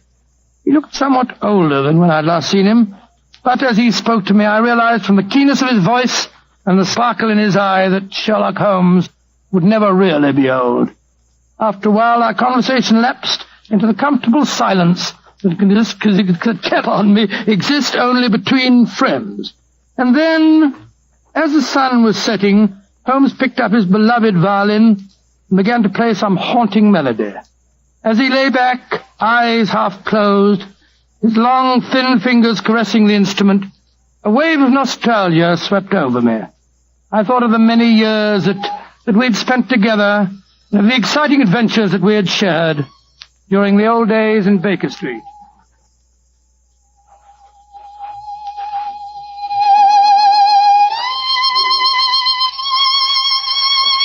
Beautiful. Quite beautiful. Thank you, Watson. You look uncommonly wistful, dear chap. You thinking of the old days? Yes, Holmes. I was. So was I. Oh, well. Those were exciting times, but it's comforting to think that now we will not be disturbed by a jangling doorbell, followed shortly by some poor devil in trouble. Nowadays, my greatest excitements are connected with the segregation of the queen bee and the nighttime proclivities of Charles Augustus, my tomcat. I still find it hard to think of you in retirement, Holmes. You ever consider returning to active practice? Oh, I consider it occasionally, and then reject the idea. A man should work only up to the peak of his ability. I'm past mine. Nonsense, Holmes. You're just alert as ever you were. Mentally, perhaps, but not physically. Would you consider handling a small problem in England? Oh, if it's a personal problem that affects you, my dear chap, you know I'll do anything I can. Well, it's not exactly my problem, Holmes, but there was a charming young girl on the train. We got into conversation and... You don't age it in a real chap. You're just as susceptible as ever. No, Holmes, let me finish. She said that you knew her mother quite well. Her mother? Come in. Oh, yes, Devers, what is it? I'm sorry to disturb you, Mr. Holmes. Your man said I might come in. My master, Mr. Lytton Stanley, instructed me to deliver this note. Oh, thank you. He also instructed me to wait for a reply. What confounded impudence. You tell master that there's no answer to this letter. But he told me I must get a reply. You may tell Mr. Lytton Stanley that I will instruct my solicitors to reply to his message in due course. But, sir... That's all, Devers. You may go. Very good, sir. Oh, what did the note say, Holmes? Read it for yourself. Keep your filthy bees where they belong. One of my guests was stung yesterday. If this happens again, I'll have the police run you out of this place. Good Lord, what an offensive letter. The man himself is even more offensive. He's a retired manufacturer who thinks that his immense wealth entitles him to domineer over the local residents. Oh, but let's not spoil a nice sunny afternoon by discussing him. Please continue with the story of the young lady that you met on the train. Yes, I'd like to. Poor little thing seems in dreadful trouble. I do wish you would help her. You say that she told you, her mother knew me? Yes. What's her name? Norton. Irene Norton. Norton? I don't seem to recall. Oh, but of course! Where is the girl, Watson? She's staying at the Red Lion in the village. Then ring her on the telephone and ask her to come over here as fast as she can. Of course I'll help her. I'm delighted, Holmes, but what made you change your mind so suddenly? Is your memory so short that you can't remember Irene Adler? Surely you haven't forgotten that in the case you called a scandal in Bohemia, I was completely fooled by her? Why, Joe, yes, of course. You always refer to her as the woman.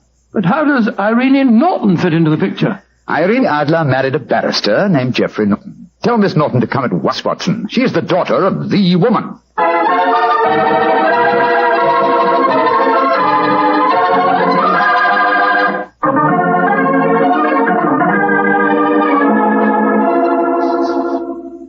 Mr. Holmes, I've heard so much about you from Mother. She says you're the cleverest man in England. Your mother flatters me, my dear child. She herself was much more clever than I. In fact, yes. Did she ever tell you about the circumstances under which we met? No, Mr. Holmes, though she did tell me you were a witness when she and my father were married. Very true, my dear, very true. Though the occasion was a little, well, shall we say unusual? Look here. This golden sovereign I wear on my watch chain is a memento of that day. I also have a charming photograph of your mother. You must have known her quite well. How about telling Mr. Holmes about your troubles, my dear? Yes. Reminiscences are charming, but they can wait until we've dealt with your problems. Mr. Holmes, I'm being blackmailed. Oh, I'm sorry to hear it. By whom? By a neighbor of yours, Mr. Lytton Stanley. Do you know him? Oh, yes, indeed I do. As a matter of fact, Mr. Holmes received a most offensive note from the gentleman less than an hour ago. What hold does Mr. Stanley have over you, my dear? He has some letters, some rather indiscreet letters of mine that I wrote to a friend of his last year. How did he obtain these letters, Miss Norton? He must have stolen them. I don't know how, but when I was staying at his house a few weeks ago, he told me that he had them and asked £5,000 for their return. Oh, gracious me. And, why should he consider your letters, even indiscreet letters, worth so large a sum? I'm engaged to be married to Lord Weston's son. That awful man, Lytton Stanley, knows that if my fiancé saw the letters, the marriage would never take place. They must be extremely compromising. Oh, they aren't, really. But I was much younger when I wrote them. In fact, I was only 17, and I'm afraid they could easily be misconstrued. Have you told your mother? Oh, no, she'd never understand. She might surprise you on that score, I think. How about your father? Daddy's a barrister. You can imagine how straight-laced he'd be about the whole thing. That's why I came to you, Mr. Holmes. Oh, I see. You feel that I am not so, well, shall we say, straight-laced? Of course you aren't. Mother's told me about you, and in any case, I've read Dr. Watson's story. Watson, my dear fellow, your stories will land me in serious trouble one of these days. What are you suggesting Mr. Holmes can do for you, Miss Norton? Get the letters back for me. But how? Steal them, of course. Well, my dear, I hardly think you... No, my dear Watson, don't be shocked. Miss Norton is a forthright girl, like her mother before her. It's most refreshing. Mr. Holmes, you can't say you won't help me. No, I don't think that I can say it. In any case, I have a slight personal score to settle with Mr. Lytton Stanley myself. He's rude and has no understanding of bees. But how are you going to steal the letters? That problem requires a little thought, old chap. I can tell you how to do it, Mr. Holmes. Oh, really? This is delightful, my dear. You've explained the problem and also the way of solving it. How easy a detective's work might be if all clients were equally helpful. Tell me, what is your plan? Tomorrow is a servant's half-day off at Mr. Lytton Stanley's. He'll be alone there during the afternoon. How do you know that fact? My maid was keeping company, as they say, with Divas, the butler, when I was staying there a few weeks ago. She found out everything from him. My letters are kept in a filigree box in his desk. With your enterprise, my dear, I'm surprised that you didn't try and open the desk yourself. I did. But it's very sturdy and has a combination lock. However, I'm sure that you and Dr. Watson can think of some way of getting the letters, particularly if Mr. Lytton Stanley's alone in the house. We shall do our best, Miss Norton. Promise me one thing, though, both of you. Oh, what's that? Don't read the letters, will you? I'm really rather ashamed of writing them. Oh, of course we won't, my dear child. You're both so sweet to me. How can I thank you? Thanks would be a little premature, but you could do us a favor. Of course. What is it? Your mother had a beautiful voice, I recall. I wonder if you inherit her talent. I do sing, though I've never done so professionally like Mother. And I've never played the violin professionally. Perhaps between us we could give Watson a little concert? That's a delightful idea. We can't do anything until tomorrow anyway. What would you like to sing? Songs my mother taught me. Really remarkably appropriate. In the days long vanished, seldom from her. Charming. Tonight, music, and tomorrow, a touch of daylight robbery.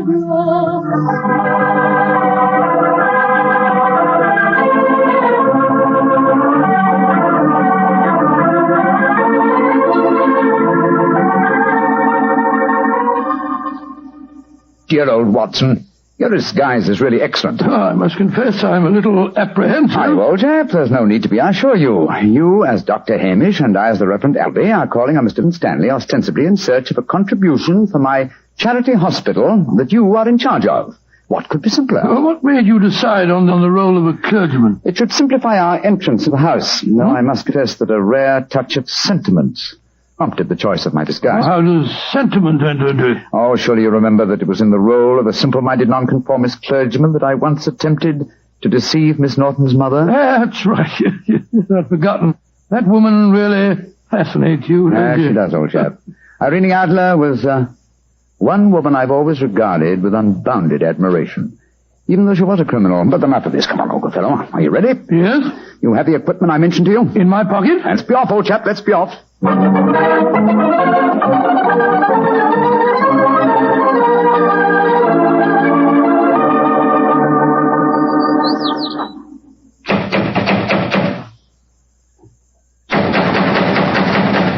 If he's home, why the devil doesn't he answer the door? Come, my dear Reverend Appleby. For a parson, your language is hardly appropriate. I'm sorry, Dr. Hamish. Shh. Here comes someone. Yes? Miss Lytton Stanley? That's my name. Mine is Appleby, and this is my friend, Dr. Hamish. I'm proud to meet you, sir. I've heard a great deal about you. What can I do for you? If we could come in for a moment, I'll explain our mission. Very well. Come into the study.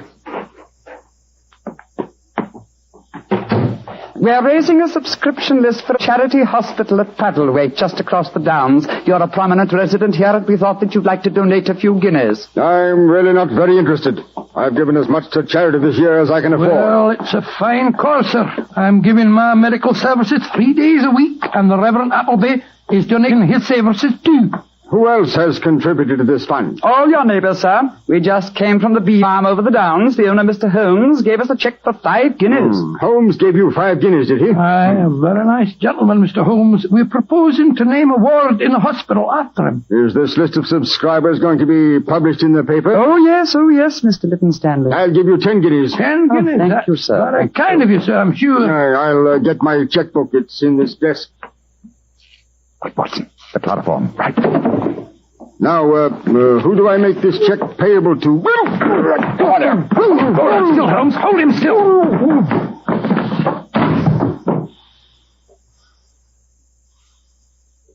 Very neat, Watson. Chloroform doesn't take long, does it? Moving back a little, old fellow. She's lying over the desk. That's it. Is the filigree box in there? Uh-huh. Here it is. Splendid. Holmes, don't open it. You promised that you wouldn't. I just wish to make sure Make sure of what was there, Mr. Sherlock Holmes. Who there? Oh, no, don't move. I have a revolver, and don't turn round.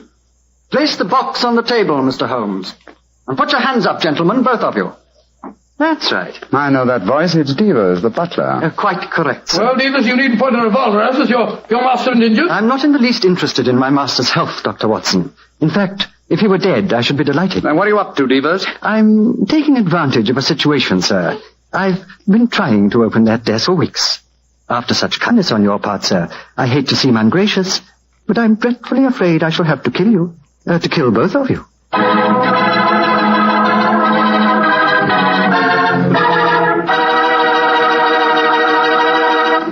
Dr. Watson's story will continue in just a second, so I'm just going to remind you that good food always tastes better when served with good wine. And if you like a red wine, say with steak or meat of any kind, you'll love Petri California Burgundy. If you'd rather have a white wine, say with chicken or fish, then by all means get Petri California Sauterne. Oh, and look, if opinion is divided in your family, if some of you like a red wine and some like white, the answer is obvious. Don't buy one, buy two. Remember that, huh? Don't buy one, buy two. But do buy Petri. Then you know it's good. Well, Doctor, that was a fine place to break off your story with the butler pointing a gun at your backs and you and Sherlock Holmes with your hands above your heads. What happened next? I know at least you didn't get killed, or you wouldn't be sitting here in California tonight telling me the story. Elementary, my dear Mr. Bartell, but supposing I take you back in the story to the point where I left off. Well, all right then. Take me back, Doctor. Take me back. Very well. We stood there, Holmes and I, our hands above our heads. As Devers said... I can't tell you how grateful I am that you opened the desk for me. After such kindness on your part, sir, I hate to seem ungracious, but I'm dreadfully afraid I'm going to have to kill you both. Because I dislike to appear stupid at such a melodramatic moment, but why is it necessary to kill us? For months, I have been waiting for an opportunity to steal the Kitmanjar emerald, and now you have done it for me, sir, and presented me with a perfect alibi. The Kitmanjar emerald? Oh, come now, Miss Holmes, you know the treasures in this house as well as I do. Apart from the emerald, there's a superb Cellini that would fetch a fine price in the right market. We aren't here after any valuables, my good man. Please don't call me your good man, Dr. Watson. It's patronizing and untrue. In any case, sir, whether you were here after the valuables or not makes no difference. I've caught you both red-handed. You're completely in my power, gentlemen. You're going to steal the treasures, I suppose, and then pretend that we were responsible. Exactly, sir. I shall kill you both, secrete what objects appeal to me, and when my master regains consciousness, I shall explain that I found 3 men burgling the house, that I killed 2 of them, while the third got away with the loot. Who will be able to doubt my word? To be regarded as a hero. I might even have my salary raised. Watson, I'm afraid this is the end, old chap. What a sordid way to die. Shot the back like a coward. Devers, at least do us the courtesy of allowing us to face the firing squad, will you? Very well, gentlemen. Turn round, but don't try any tricks. One last request. What is it, sir? I'm beaten, and I admit it. I'm getting old, but in my heyday I crossed swords with some of the greatest criminals in Europe. My life has been attempted many times, but I've always escaped. This is to be my swan song. At least give me the privilege of shaking the hand of a man who has at last bested me. Well, sir, I feel that I'm stepping a little out of my station, but I suppose the situation is unusual. I hope you don't object to the left hand, sir. I'll keep the revolver in my right. Very well, Devers. There you are. Goodbye, Mr. Sherlock Holmes. Goodbye, Devers, and my congratulations for... My congratulations for being a fool. Well done, Holmes. Maybe getting old, Watson, but I've not lost my skill at that, too. He went over your shoulder in a flash. Fortunately, the bullet went wide. How is he, Watson? Struck the desk as he fell. Yes, he gassed his head. It's not serious. He'll be unconscious for a while. Good, but I think we'll take the precaution of closing this desk drawer. I don't want him to be exposed to further temptation when he comes to. There we are. Well, shouldn't we get into touch with the police, Holmes? Police? Great Scott, no, old fellow. After all, we're burglars and we're in disguise. 2 facts that would be hard to explain satisfactorily. No, we must back to the bee farm as soon as possible. Yes, I suppose you're right. Miss Norton will be waiting for us there, and we'll tell her what happened.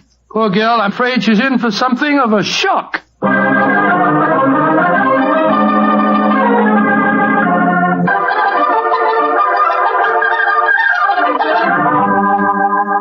Mr. Holmes, Dr. Watson, I'm so glad to see you back again. Did you get the filigree box? Yes, Miss Norton, here it is. But, Holmes, I didn't know that you... Watson. Why not open it, Miss Norton? Well, I... Open it, my dear. There may not be love letters inside it, but there's a note. Oh. Why don't you read it to us? Well, let this be a warning, Norton. Crime does not pay. If you don't believe me, ask your mother. Sincerely, Sherlock Holmes.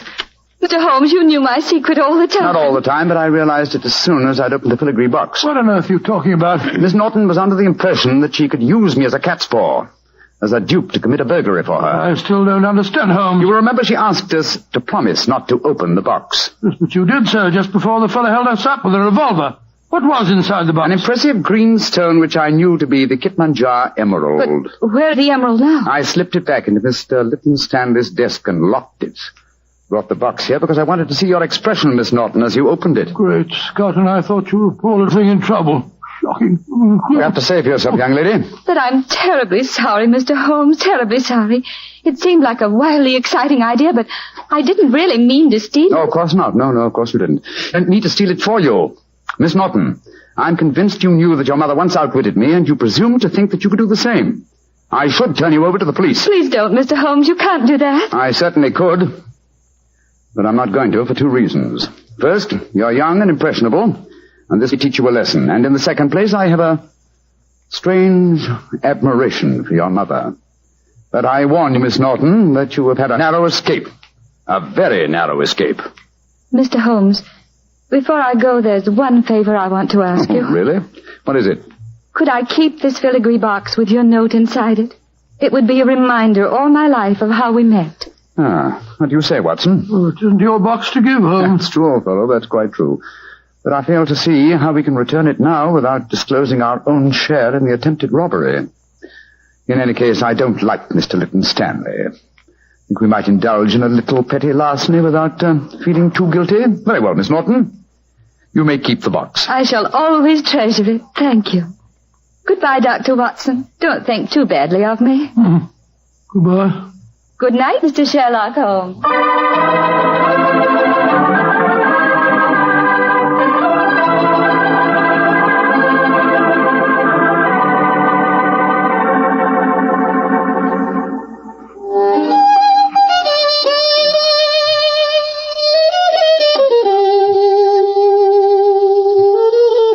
You know, Holmes, I must say you were surprisingly lenient with that girl. Do you suppose her mother put her up to the whole thing? That possibility had occurred to me, old fellow. And yet I have a feeling that... Come in! Door's open. Were you expecting anyone? No. Good Scott, it's Lytton Stanley. Good evening, sir. This is an unexpected honor. Sherlock Holmes, we haven't been the best of friends, I know. But you've got to help me now. I'm in serious trouble. Oh, indeed, sir. Won't you sit down? This is my friend, Doc Watson. How do you do? And now, sir, what is your trouble? I've been robbed, Holmes. Robbed? What was stolen? Well, my greatest treasure, the Kitmanjar emerald, was removed from its case and then mysteriously returned loose in my desk afterwards. But there's a priceless Cellini missing. Have you any idea who the burglars might be? Oh, it was a gang, I'm sure of that. A couple disguised as a clergyman and a doctor came into the house on the pretext of raising money for some hospital.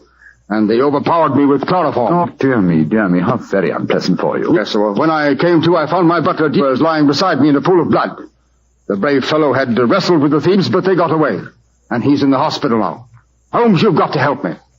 The Kitmanjar emerald was returned, you say, but a Cellini is missing. Yes. It's an exquisite filigree box in which I had kept the emerald. A filigree box? Yes, it's a genuine Cellini.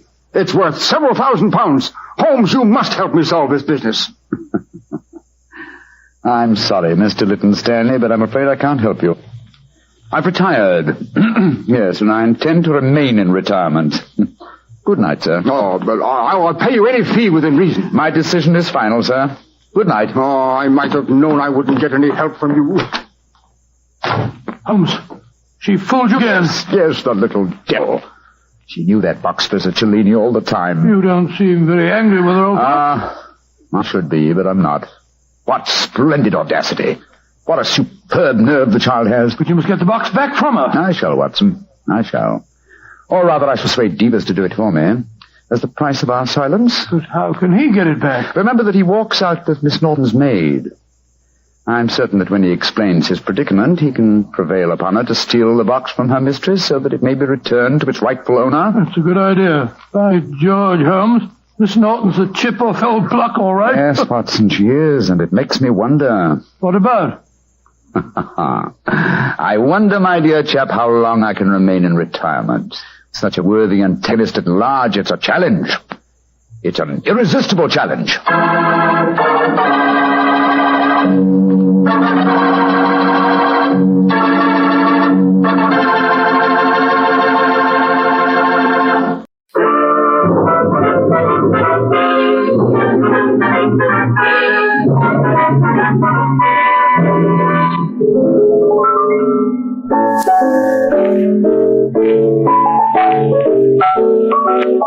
Well, Casey, how are you coming along with that crossword puzzle? I'm stuck, Ethelbert, for a 7-letter name beginning with H, and it's a place in Ohio. That's a tough one, Casey. Not for me, boys, not for me. Hi, Tony. Hi, fellas. Yes, sir, the word you're looking for is hocking. Hoccking. The Hocking Valley. Hey, that fits. Hey, I get it. Anchor hockey. Oh, you said it, Casey. Anchor Hocking, the world's largest makers of household glass.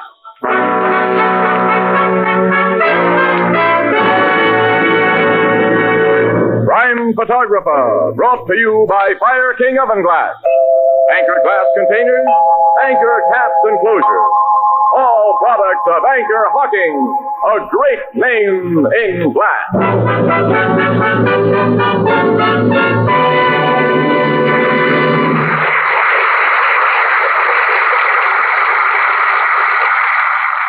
Good evening, ladies and gentlemen. This is Tony Marvin. Every week at this time, the Anchor Hocking Glass Corporation brings you another adventure of Casey, crime photographer, ace cameraman who covers the crime news of a great city. Written by Alonzo Dean Cole, our adventure for tonight, The Red Raincoat.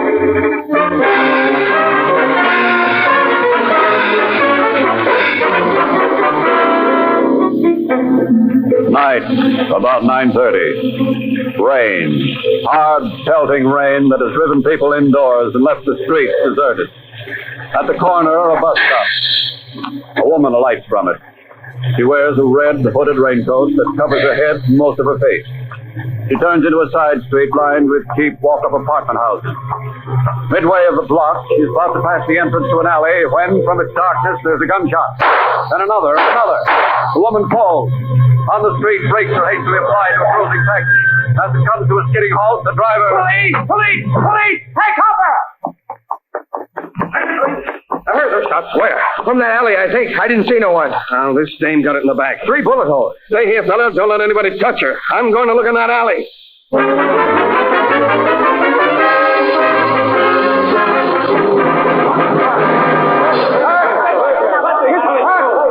Get back, you people! Get back! This ain't a free show. There's been a murder here. Push him back, Paletti. So I'll have room to shoot a picture. I'm doing the best I can, Casey. Move, you folks, move. That's better. There's one for page 1. Now, that'll be all, Casey. Well, look who's finally got here. My old pal Logan. How often do I have to tell you that no press pictures are to be taken at the scene of a homicide until after the police photographers get through? I've got a rotten memory, haven't I, chum? By rights, I ought to take that camera away from you. Oh, no, you wouldn't do that to me, not with all these people looking on. Oh, no. You cops, push this mob back. Clear the block so they have room to move around. Sergeant. Yes, Captain. Tell me what happened here. I can tell you that, Logan. The cab driver, that little guy over there, heard 3 shots fired from the alley here and saw this gal in the red raincoat rolled up on the sidewalk. Yeah?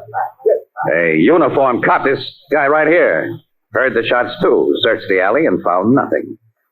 Well, all the rest is up to you. What does Doc's report show, Sergeant? He said the woman was killed instantly, Captain. One of those bullet holes is in line with the heart. Of course, you can't be sure it followed that line through her body until she's turned over. Now, don't do that when my tech men get through. No, sir. Anyone find out who the woman is? Not yet, sir. When we can go through her pockets, we'll probably find something that'll... Ann Williams is circulating through that crowd, Logan, trying to locate someone who might know... Say, here she comes now with a fat tape. Hello, Captain. Hello, Miss Williams. Casey, this lady thinks she recognizes the dead woman. Well, that's swell, Andy. If you can identify her, lady, your picture will be in the paper. Say, I happen to be in charge here. Oh, excuse us, Logan. Who do you think the dead woman is, lady? Well, as I was just telling this young newspaper woman officer, I can't be sure because the poor thing is lying on her face. But I'm almost positive that's the body of Nora Gellhorn, because she had a red raincoat exactly like that. She's the only woman in this neighborhood who'd wear anything so flashy. And I've got a notion that a certain person wanted her out of the way. Huh? What do you mean by that? Well, her husband, officer, has been carrying on something disgraceful with another woman. Mrs. Gellhorn told me that herself. And she wasn't the sort who'd let a man divorce her just because he happened to fall in love with somebody else. So I think... That her husband shot her? Oh, I know it's an awful thing to say, mister, but from the goings-on I've heard about it, I think he's been planning to put her out of the way for a long time. As I was saying to my eldest daughter, Eloise, only last night... Where do these Gellhorns live? Oh, over there in the corner building on this side of the street. That's number 371, apartment 4C. I live in the apartment house next door. I'm Mrs. Patch, Mrs. Ida Patch. I said to my eldest daughter only last night... Excuse me, Mrs. Patch. Who's the other woman in this case, the one you say Gellhorn's been carrying on with? Oh, her name's Randall, Emma Randall. She and her husband live in the same building as the Gellhorns. Their apartment's directly across from mine. Hey, wait a minute. This Emma Randall has a husband? Yeah, poor man. Hey, you know, he stands in the way of Ferris Gellhorn's plans, too, so if you policemen don't act fast and put that murderer behind bars... We'll act fast, Mrs. Patch, if a checkup shows that your story is okay. You'll find it true, all right. I'm not the only person in this block who's been expecting a thing like this to happen. Captain Logan. Yes, Sergeant? The photographers and tech men are finished. You can examine the body now. Come on, Mrs. Patch. I want you to make your identification positive. Oh, I hate to look at the poor thing. Well, Captain, I know my duty. Will you turn the body over, Doctor, so we can see the face? Oh, thanks. She wasn't a bad-looking gal, Annie. Nope. Kind of pretty. Oh. Well, what's the matter, Mrs. Patch? Wait. That isn't Nora Gellhorn. It isn't? No, that's Emma Randall. The woman you said Gellhorn was in love with? Yeah, but that's Nora Gellhorn's raincoat. I'm sure of it now that I see it close. Since Mrs. Gellhorn isn't inside of it, you'll have to revise your theory. I guess you don't think Gellhorn would shoot the woman he's in love with. No, he was crazy about Mrs. Randall. He wouldn't shoot her. Too bad, Logan. For a few minutes it looked as though you had a sweet suspect in a case that was half sewed up. Well, it may still be that way. Mrs. Patch, what kind of a guy is Randall, this dead woman's husband? Well, he's a nice, quiet kind of man. Quiet kind, yeah. huh? Did he know about his wife and Gellhorn? Oh, he must have. Everybody knew. Yeah, he sounds like the answer, Casey. This guy Randall stood all he could, then waited for his wife tonight and paid her off. James Randall wouldn't do that. He couldn't have done it. I'm afraid that's something you can't be sure of, lady. But I am sure. Mr. Randall hasn't been outside of his apartment since early this evening. He was inside it when I heard shooting down here on the street. How do you know he was inside? Well, his living room window was just across the court from mine. One of his shades was up a few inches, and I saw him over there, lying on the couch. You saw him? Well, just by accident, of course. I never spy on my neighbors. Well, that's that, Logan. Yeah. But there's another possible angle. What? That red raincoat. Mistaken identity. Gellhorn may have thought he was shooting his wife. That's it, Annie. Yeah. Wait a minute. Mrs. Patch, you're sure this is Mrs. Gellhorn's raincoat? Oh, I'm positive. I recognize it by those peculiar buttons and that little mended place on the right shoulder. Well, have you any idea why Mrs. Randall should have been wearing it? Well, I suppose Nora Gellhorn lent it to her. Weren't they enemies? Well, not outwardly. Like most jealous women, they made believe they were friends. Would have made things kind of difficult if they didn't, seeing as they not only lived in the same house, but worked in the same restaurant. Worked in the same restaurant? Yeah, Harley's Grill. They're both waitresses there. Do you know if Mrs. Gellhorn or her husband are home now? No, I don't. Their windows aren't on my side of the house. That's too bad. Let's find out for ourselves, Logan. We will, Casey. Sergeant, take charge here. Yes, sir. Have Martin take Mrs. Patch down to headquarters and get a complete deposition from her. Oh, I'd much rather go with you, Captain. You and the captain can get together later, Mrs. Patch, but I'll shoot that picture of you now. For the paper, Mr. Casey? The best paper in town. Oh, goodness, I look just a fright in this old coat. On account of rain, I didn't get... Fine clothes on you would only gild the lily. Oh, Mr. Casey. Then now just stand just as you are. Hold that bewitching smile. That does it. You want to take another? If he does, he's staying here without me. Come on, Miss Williams. I'll take more shots of you later, Mrs. Patch. Coming, Logan.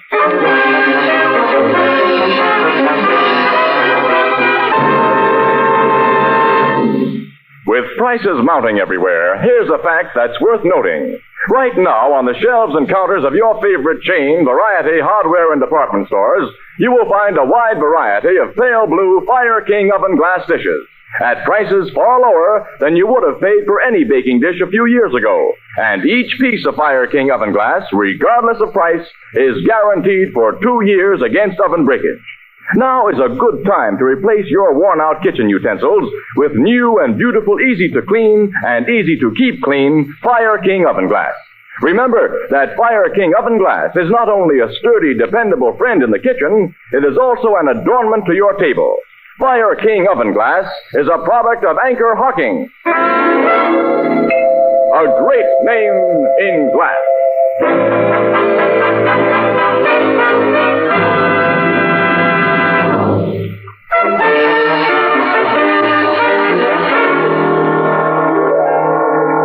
Try to pull yourself together, Mr. Randall. I'm sorry we've had to bring you such rotten news. And my wife. Dead. Tough fella. Please let me go to her. I gotta see her. Not now. Later, pal. Yeah, but she's lying down there in the street, you say, in the rain. They'll have taken her away by now, Mr. Randall.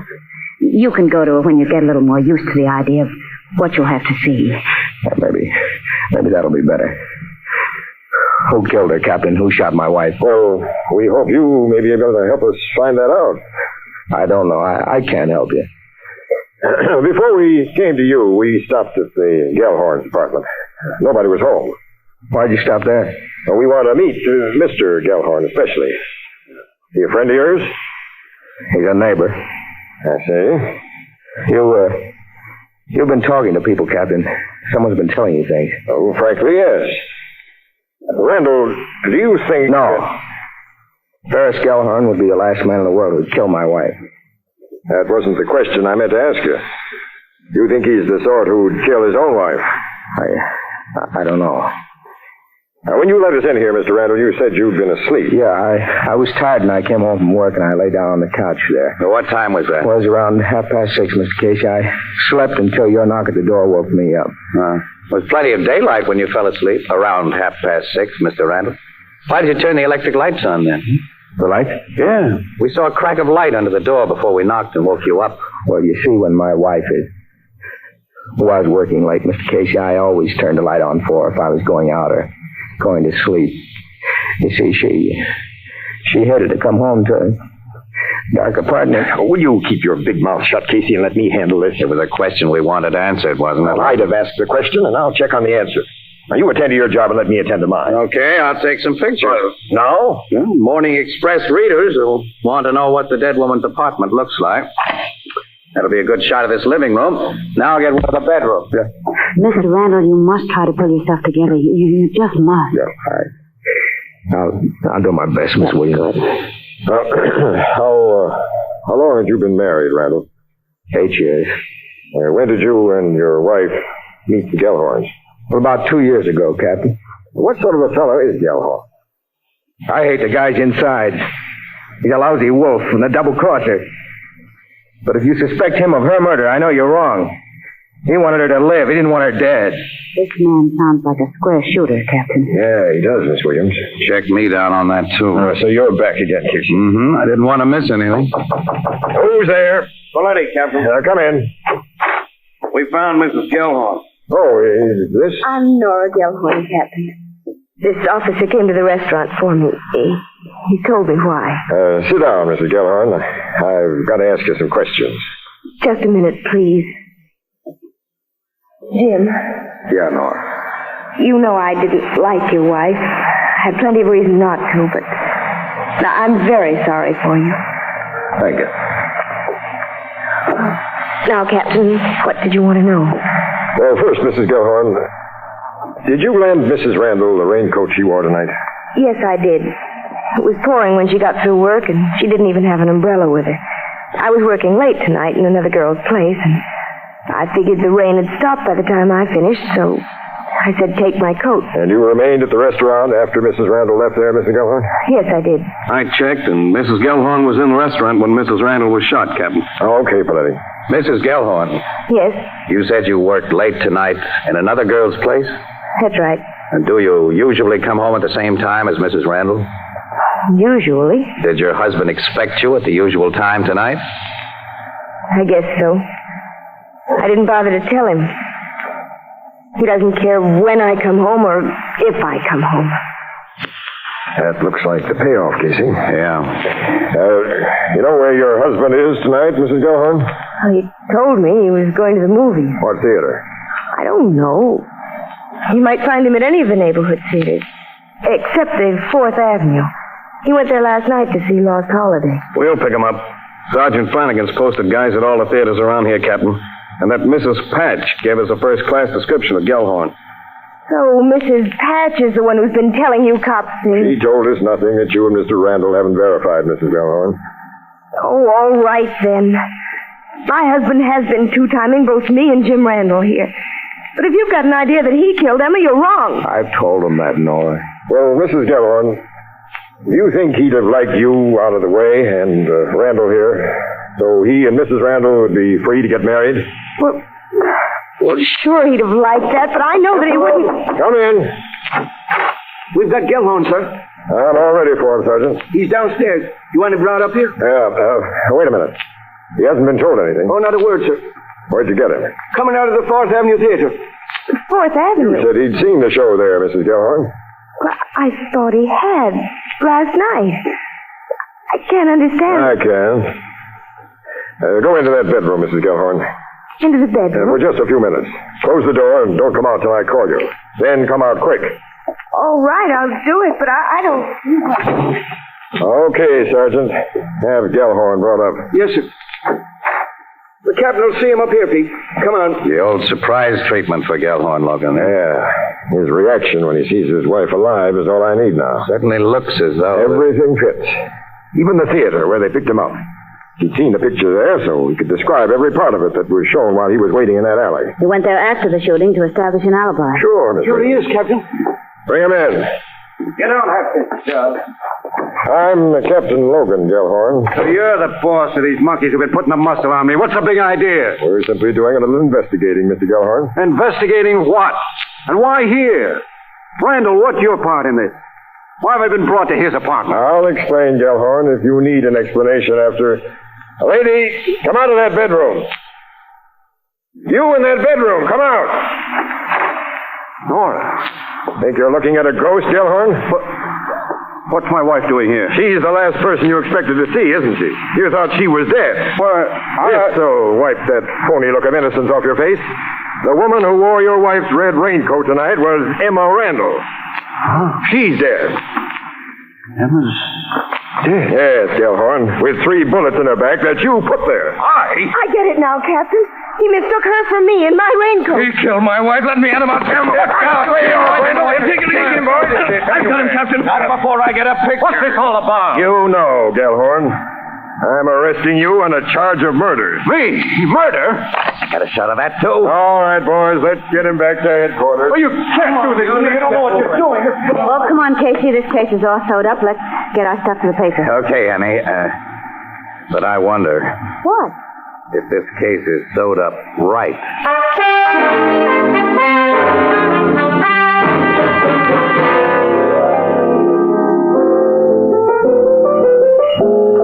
After what you and Miss Williams have told me, Casey, I can't see any doubt of that fella Gellhorn's guiltiness. There isn't any doubt, Ethelbert, except in Casey's much too active imagination. Oh, Annie, you closed your mind like Logan. Oh. You two had so completely sold yourselves on Gellhorn's guilt before you saw him that nothing could unsell you. It didn't mean a thing to you, for instance, when Logan's big surprise act laid an egg. Oh, that. Gellhorn didn't act as if he was looking at a ghost when his wife stepped out of that bedroom. Well, so what? He probably got a flash of Emma Randall's face after he shot her, realized the big mistake he made, and was all prepared. Well, that's possible, yeah. You know, Mrs. Gellhorn took longer than she should have to come out of that bedroom.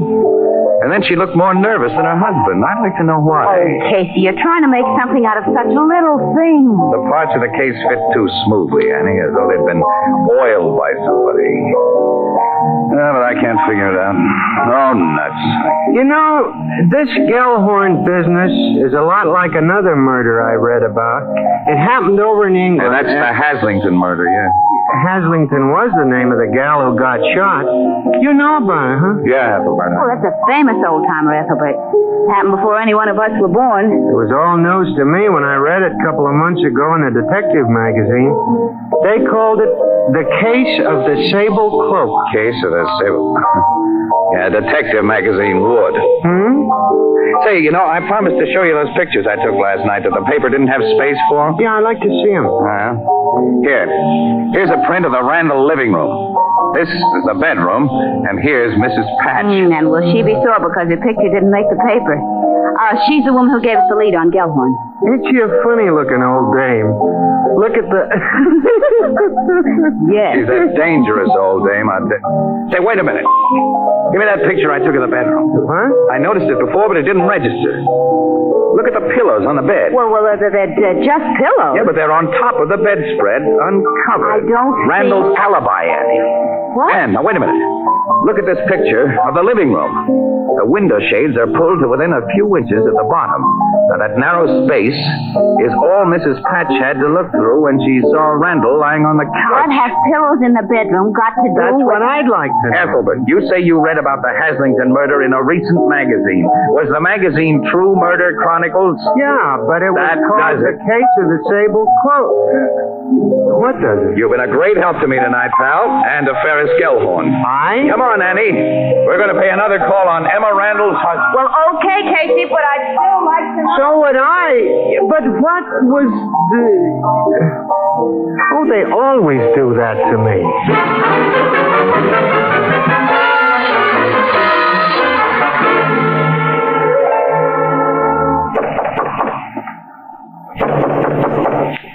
Who's that? Casey, Mr. Randall, and Miss Williams. May we come in? It's important. Just a minute. Casey, how are you going? You'll soon know, Annie. The door just closed inside there. So what? I don't know why you haven't told me all you I've think. been too busy thinking to tell you anything. Okay. Come in. Thanks, Randall. Sit down, Miss Williams. Thank you. Casey? I'll rest on my feet, thanks. What have you come to see me about? New evidence in your wife's murder. New evidence? Yeah. Gellhorn didn't kill her. What do you mean? Hey, it's awful stuffy in here. You mind if I lift this shade and raise the window a little? Since you're already doing it. Thanks. Randall, you ever read a story called The Case of the Sable Cloak? No. It's funny. It was published only a few months ago in True Murder Chronicles. And I noticed several issues of that magazine here last evening. Well, those magazines belong to my wife. I never read them. I see. Well, this particular story told about a rich Englishman who fell hard for a gal named Haslington. He wanted to marry her, but he had a wife. His wife owned a sable coat, and one night he shot and killed a woman who was wearing that coat, but the woman had borrowed it from his wife. And the woman was Miss Haslington. Well, that's like Gellhorn and Emma. Yeah. The cops were pretty sure to remember the famous Haslington case if a similar murder occurred and to jump to a conclusion based upon it, see? If everything was previously arranged to point that way. Don't you think so? I don't know. Oh, sure you do. I tell you Now, the guy who really murdered your wife was fairly smart. He started to point suspicion toward where he wanted to fall soon after that magazine story gave him his big idea. And he figured a pretty fair alibi. He even had an excuse for a light to burn when it shouldn't have, so he could be seen in a place where he wasn't. What are you driving at? After the murder, he continued to play smart. He denied his belief in Gellhorn's guilt while constantly pointing the finger at him. And he got rid of the clothes he'd worn out in the rain. I looked for them while I was in your bedroom last night. You're accusing me? Because you slipped up on a little detail last night, and because tonight, the two of you made a bigger mistake. Keep away from that door. Come out of that room, Mrs. Gellhorn. Come out. All right. Here I am. You shouldn't have let your murder partner come here to talk things over, Randall.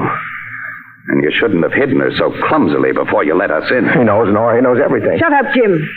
He wouldn't have known anything if you hadn't said that. It doesn't matter now, does it? Yes, it does. Don't make a move. Means you too, Miss Williams. Is that the gun your boyfriend used to kill his wife with? If it is, you'll never prove it. Nora, what are you going to do? The only thing to do, Jim. Kill these people. They know you killed your wife and that I helped you. They can send us to the chair. You'll never get away with it. We'll tell the police you broke in here and I shot you in self-defense. Just a second, Mrs. Gellhorn. I want to go on living. And I've arranged things so I will. How do you mean? You've forgotten. I opened that window. Window? Mrs. Patch. She's been getting an eyeful and an earful. I'll have you know, Mr. Casey, that I only happened to be at this window by accident. I believe you, Mrs. Patch. Give me that gun, Mrs. Gellhorn. Thank you. Now, you two smart killers, sit down and wait for the cops. Go on, Randall. Phone headquarters, Annie. Okay, Casey. After I phoned City Desk. Oh, but wait a minute. You still haven't told me why those pillows on the top of the bed made We'll go over to the Blue Note, Annie, and I'll tell you all about it. All right. Oh, Mrs. Patch. Yeah? I guarantee that your picture will be in the Express tomorrow. Oh, Mr. Casey!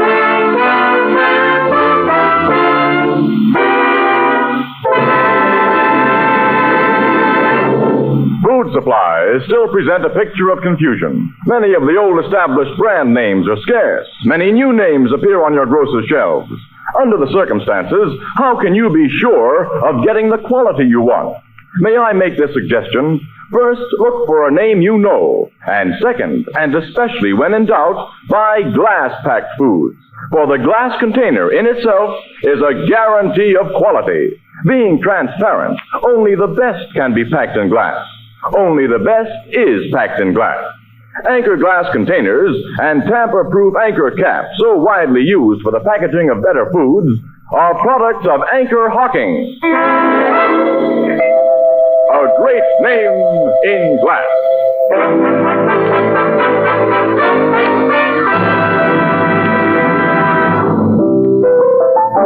Now, back to Casey and Ann at the Blue Note Cafe. This Randall and Mrs. Gellhorn planned the killing so they could be free to tie up with one another, huh, Casey? That's right, Ethelbert, yeah. You still haven't told me what you had on Randall when you went to his place, Casey. Well, I didn't have anything, except the Haslington case you'd mentioned. You mean the case of the sable cloak? Okay, pal, the case of the sable cloak. I think that's a nice title. I only had that, a hunch about those bed pillars, and a hope that Randall would crack up and make an admission. Yeah, what was your hunch about them bed pillows? Well, I figured Randall might have rigged up a dummy to fool Mrs. Patch. That all she really saw were his pants and shirt stuffed with pillows. And that was all she saw, too, Ethelbert. When Randall came back after the shooting, he got out of his wet clothes, put on the dry ones that had covered the dummy, and tossed the pillows back under the bed. But a little too carelessly. What did he do with the clothes he'd worn out in the rain? Put them in Gellhorn's apartment. They belonged to Gellhorn. Randall had even worn his things. Say, he and that Mrs. Gellhorn thought of almost everything. Yes, Ethelbert. Almost everything. You know, Casey, it's like my sister Edna says, quote, anything that's not worth doing is not worth doing well. Yeah, unquote.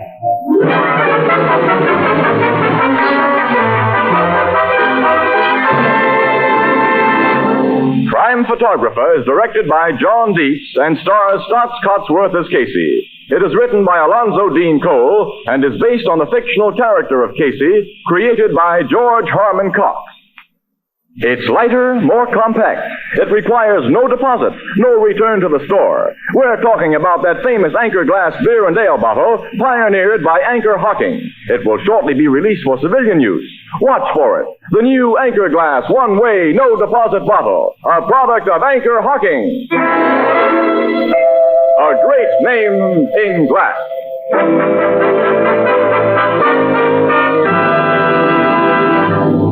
Our cast included Miss Leslie Woods as Ann Williams and John Gibson as Ethelbert. The Blue Note pianist was Herman Chittison, and the original music was by Archie Blyer. Crime Photographer is brought to you each Thursday at this time by the Anchor Hocking Glass Corporation of Lancaster, Ohio, and its more than 10,000 employees. Anchor Hocking. A great name in glass.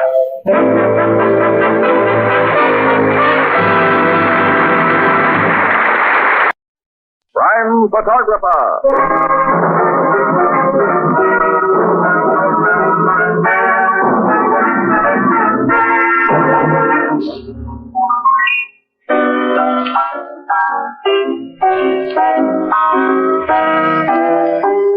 Oh, hello, Miss Williams. I was just telling Casey. Hello, Annie. What have you got there? Yes, Ethelbert. Oh, Casey, don't they look good? I just couldn't resist them. A jar of strawberry preserve. Say, they look just like those my grandmother used to make. Somebody talking about food? Well, look, Tony. Don't they look wonderful? Oh, they sure do. And in a glass jar, too. Oh, smart gal, Annie. See the anchor and the H on the bottom? This jar was made by Anchor Hawking. Anchor Hawking, a great name in glass.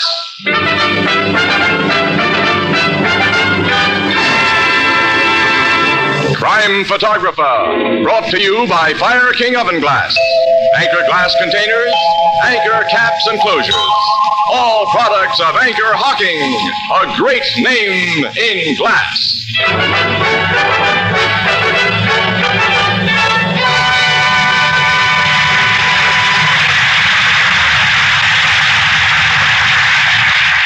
Good evening, ladies and gentlemen. This is Tony Marvin. Every week at this time, the Anchor Hawking Glass Corporation brings you another adventure of Casey, crime photographer, ace cameraman who covers the crime news of a great city. Written by Alonzo Dean Cole. Our adventure for tonight, The Handkerchief.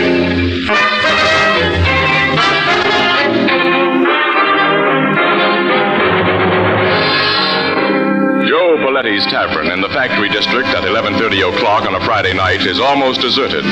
Behind the long bar, two white-coated bartenders are busily polishing glasses, while Joe Paletti himself, a jovial-looking fat man, checks his cash register. The street door opens and a huge uniformed policeman enters. Evening, Joe. Lieutenant McHugh. Hi, Mac. Hello, Lieutenant. Bill, Andy. Say, where's your other barkeep tonight, Joe? Gus? He was not feel so good. I told him go home and lie down. But he'll be back on the job at 12 o'clock when the rush starts. This is the night of your big rush, isn't it? Friday's payday at the factory. Yeah, 5 minutes after 12 o'clock, everyone who's quits work at midnight comes in to cash his paycheck. And buy a drink. Or a dozen drinks.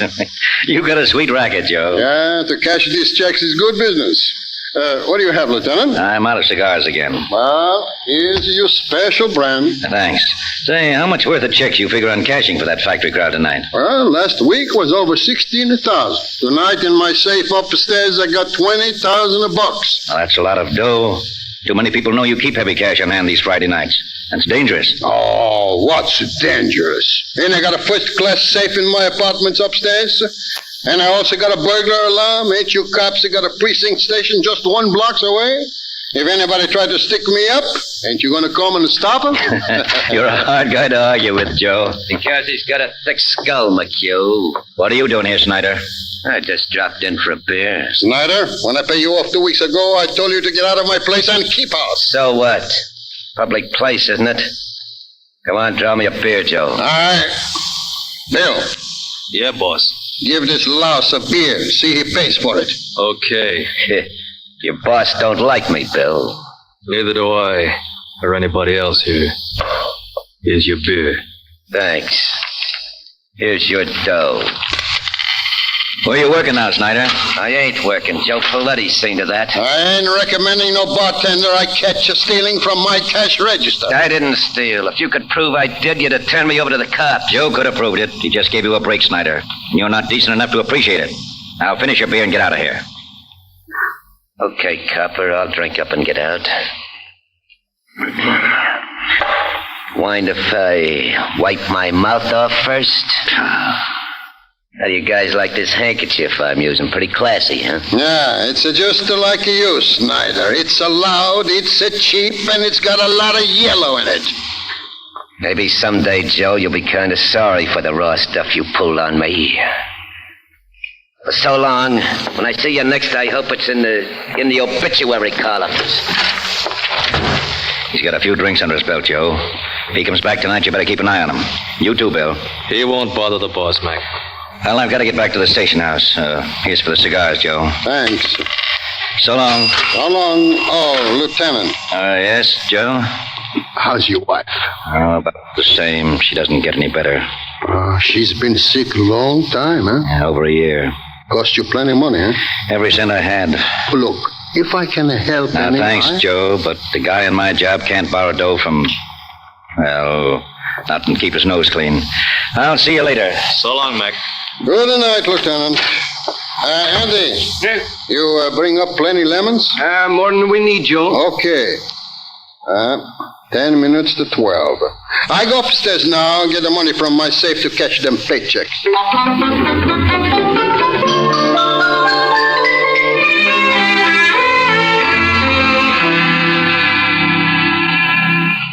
When is Gus supposed to get back here, Bill? 12 o'clock, Andy. I hope he gets here. We need help to handle that factory mob. Gus won't let us down. I wonder if we shaved enough ice. There's plenty. Say, what was that rat Snyder in here for? I was at the far end of the bar when you and the boss and Lieutenant McHugh were talking to him. Oh, he was just... What's that? Gunshots. Upstairs, where the boss is. That's his burglar alarm. Come on. I'm with you. We're coming, Joe. The door's locked. We got to break it down. Let's go, together. Hey, look. The safe is open. There's Joe. On the floor. He's been shot through the head. That back window's open. The killer busted out there. Can you see anyone? No, too dark.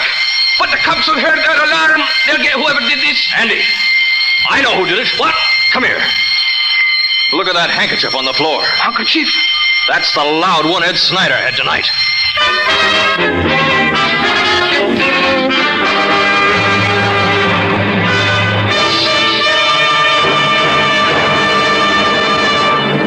Now that Labor Day is past, it might be well to take stock and see what new equipment you need in your kitchen and dining room. Here's a suggestion. Go to your favorite chain, variety, hardware, or department store and make a selection of Fire King oven glass. You will find casseroles of different sizes and styles, baking dishes for meatloaves and hot breads, pie plates, mixing bowls, and custard cups. In fact, there's a Fire King dish for every baking requirement. Prices are almost unbelievably low, and each piece of Fire King oven glass is guaranteed for 2 years against oven breakage. Fire King oven glass is sturdy and dependable in your kitchen and remarkably attractive on your table. Fire King oven glass is a product of Anchor Hocking. A great name in glass.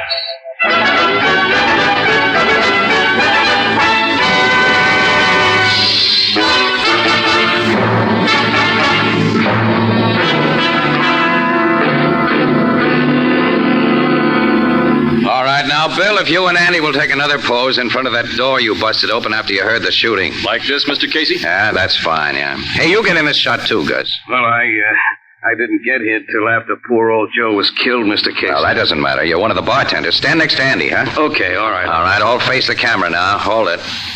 That does it. You got enough pictures, Casey. Now I want these gentlemen to go on telling me what happened after they found the body. Well, we told you about all there is to tell, Miss Williams. The cops and Lieutenant McHugh here, they come running up these stairs only about a minute later. We'd heard the burglar alarm, of course. Well, how do you figure Poletti pressed that alarm button after he was shot through the head, Lieutenant, huh? He fell on the button, Casey. It was next to the safe. Oh. But you policemen didn't catch the killer, Lieutenant. He got away through that dark alley with Joe Poletti's $20,000. Is that right? Yes, but he won't get far with that 20 grand, Miss Williams. That yellow handkerchief Bill found on the floor told us who he is. I've got every cop in this precinct looking for Snyder. You say he's been a bartender whom Poletti fired for theft. Yes, and an all-around rat. Lieutenant Mack, how do you figure Snyder got in here, huh? Bill says Poletti always kept that window locked. Huh? Well, this Snyder guy could have come up these front steps.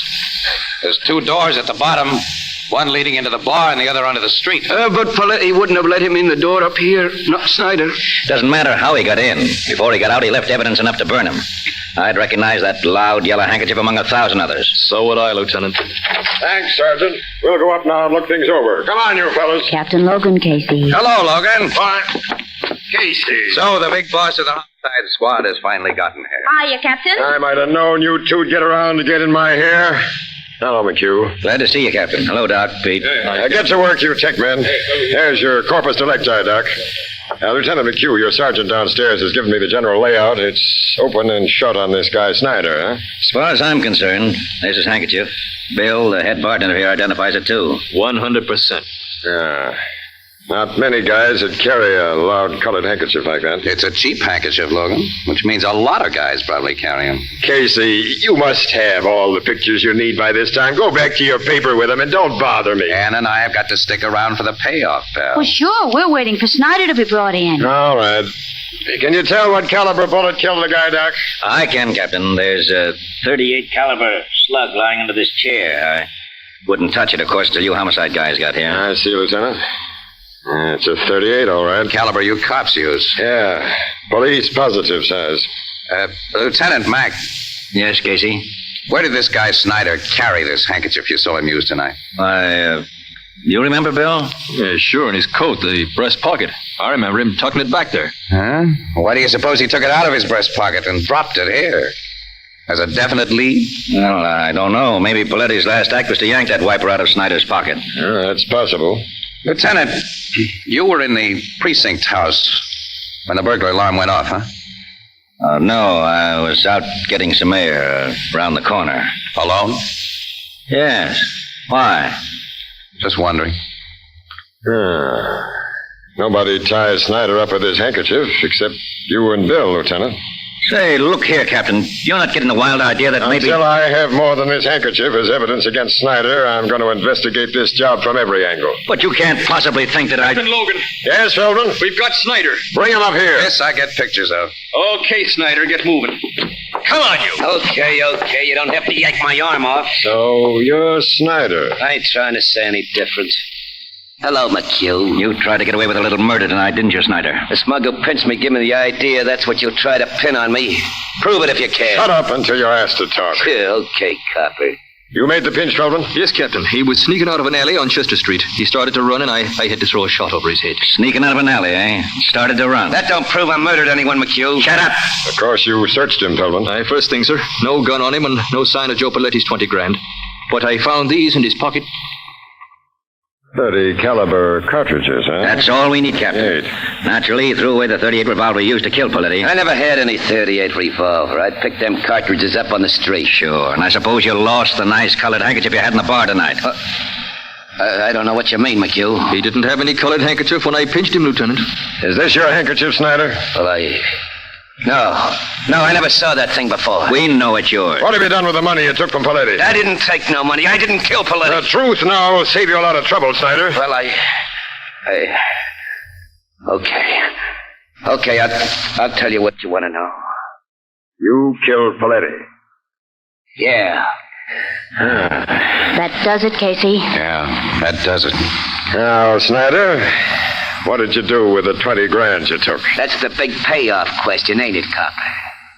Well, I wanted to pay me something, so you don't get an answer until I see my lawyer. Take him to headquarters, boys. Come on, Snyder. Okay, copper. Gonna let him see a lawyer now, Logan? Why not? He's confessed the murder.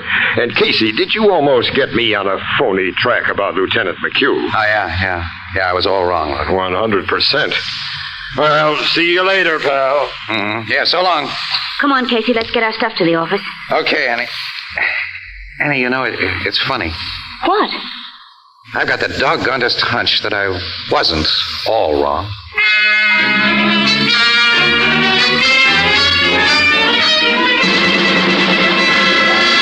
The whole thing is blown up in my face, Casey. Snyder didn't kill Paletti. Calm down, Logan, and tell me about it. The lawyer Snyder insisted on seeing came in at noon today with 7 reputable witnesses. Witnesses to what? To a perfect alibi.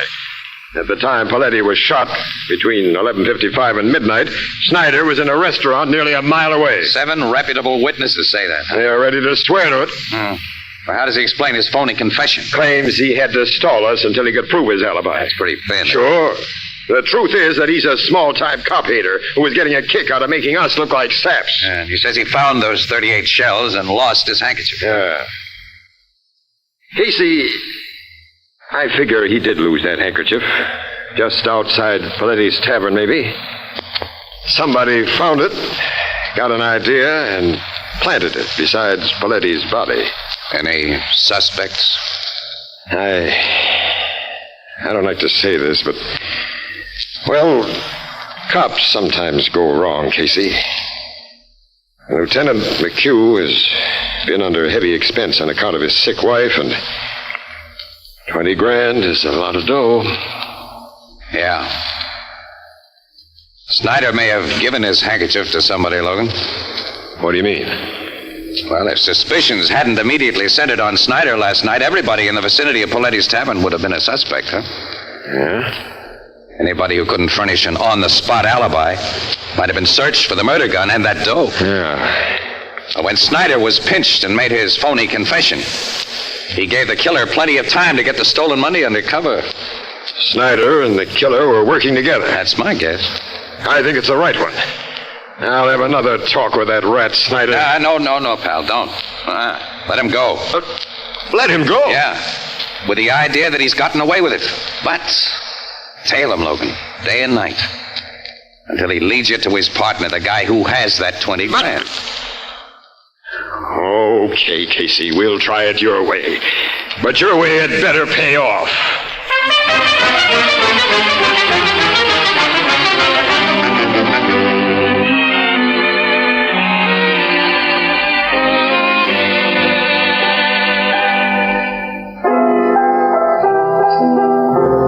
Good night, Mrs. Wheelbreaker. The strangest darn people come in here sometimes. Yeah, well, don't look at us when you say that, pal. Casey, hello, Miss Williams. Hello, Ethelbert. Say, I've been wondering when you two had come in. Anything new on that Poletti murder? No, not yet, Ethelbert. You know, I take a personal interest in that case, being as how it happened to a bartender, a brother professional, as you might say. Captain Logan's detectives have been shadowing that Snyder guy for 3 days now. They sure have. They know what he's done every single If minute. he hasn't made or received any phone calls or made contact with anyone who might be a logical suspect. Or at least he hadn't up to noon today when Logan showed us the latest report on him. It's nearly 6 o'clock. Maybe something's happened since. Logan would have let me know if it had. Maybe your idea about Snyder was wrong, Casey. Listen, that's what I'm hearing from Logan. Now, don't you start pulling it. Give the idea a little time, huh? Well, gee, I didn't mean... Oh, Walter, will you... Never mind, Ethelbert, never mind. I'll get it. It's probably from me anyhow. Excuse me, Annie. Sure. Blue note. That you, Casey? Yeah, I thought it might be you, Logan. Anything new? Get into that jalopy of yours and come to Spring Road off 200th Street as soon as you can make it. Well, there's nothing but woods out there. Oh, yes, there is. There's something I want you to see, smart guy. What's that? The dead body of Snyder.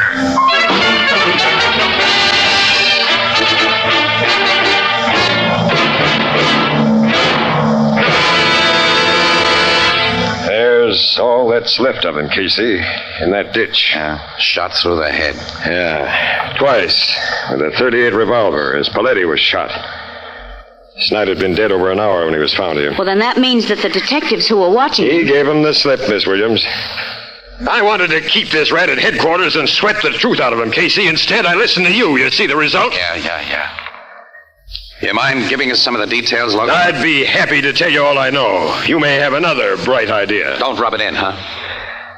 I'm sorry. This is my fault, not yours. Huh? Say, Logan. I hope you'll have an idea to give me a different idea than I have. Hey, pal, are you sick? Here's what happened. At 3 o'clock this afternoon, Snyder was walking up Crosley Street with one of my guys behind him when he suddenly hopped into a Ford sedan, parked at the curb, and got away. Huh? Another guy was at the wheel all ready to go. I think the driver of that sedan was Snyder's partner in the Poletti murder. I'm still riding with your theory about that. And he killed Snyder because... He didn't want to share that 20 grand with him. He wanted it all. Or because he knew Snyder was being trailed. Snyder was dangerous to him. Yeah, that fits, too. Obviously, he and Snyder met by appointment, Logan. Snyder expected him to be waiting in a car at that time and in that place. Sure. Well, then your killer is someone Snyder talked to since you turned him loose. Yep. You checked on everyone Snyder talked to? Yeah. There hasn't been a logical suspect in the bunch, Casey, until today. You mean he talked to somebody today? Yeah. Several hours before he got into that sedan. Who? Lieutenant McHugh. McHugh? Captain Logan. From the first, I've figured McHugh might have killed Poletti, but I've never really believed he did. You believe it now? He needed that dough, Casey, all of it, for a sick wife. He's a cop. Poletti would have opened that upstairs door for him. I've known Mac a long time. He's been a good guy and a good cop. Logan, where did he and Snyder talk today? Outside of Poletti's tavern. Poletti's tavern? Yeah. Snyder had the nerve to go in there and ask for a drink. That's all he had a chance to do. One of the bartenders grabbed him and threw him out of the joint. Lieutenant McHugh came along just then and helped him out of the gutter. And then they talked? Yeah, for 2 or 3 minutes, walking up the street together. Then McHugh went off duty soon afterwards, and he didn't go home. He could have met Snyder in that sedan. It looks like McHugh all the way, Casey. How close was your detective when Snyder was given the bum's rush from Poletti's? Oh, he'd only just followed him inside the joint. It happened that fast. Which bartender gave Snyder that rush act? It was Andy. Andy. Who was in the bar downstairs when Poletti was killed upstairs. He couldn't have been Snyder's partner. Oh. Your man's sure it was Andy, huh? Well, he didn't have time to ask for names, but the description he gave me is Andy's tall with dark hair. Well, Bill is tall, but he's bald. Well, Gus has dark hair. Oh, but he isn't tall. Say, your guy got only a quick look at that bartender. Yeah, but he couldn't be wrong about it. Wait a minute, Logan. A medium-sized guy looks tall when you see him beside a very short guy. Snyder was a shrimp, and Gus hauling him around with a collar would look like a 6-footer. But Gus! Poletti would have unlocked that upstairs door for Gus, Logan. He was a trusted employee. Gus didn't report for work until after Poletti was killed. Casey, you're right. Let's get Gus and go to work on it. He's a tough cookie, Logan. You'll never break him. I'll make him talk. I don't think you will. Look, Logan, can I stick my neck out again? Casey, I'll listen to anything now. All right. We'll take Gus for a little ride. A ride? Yeah. But not in a police car this time. We'll use my jalopy.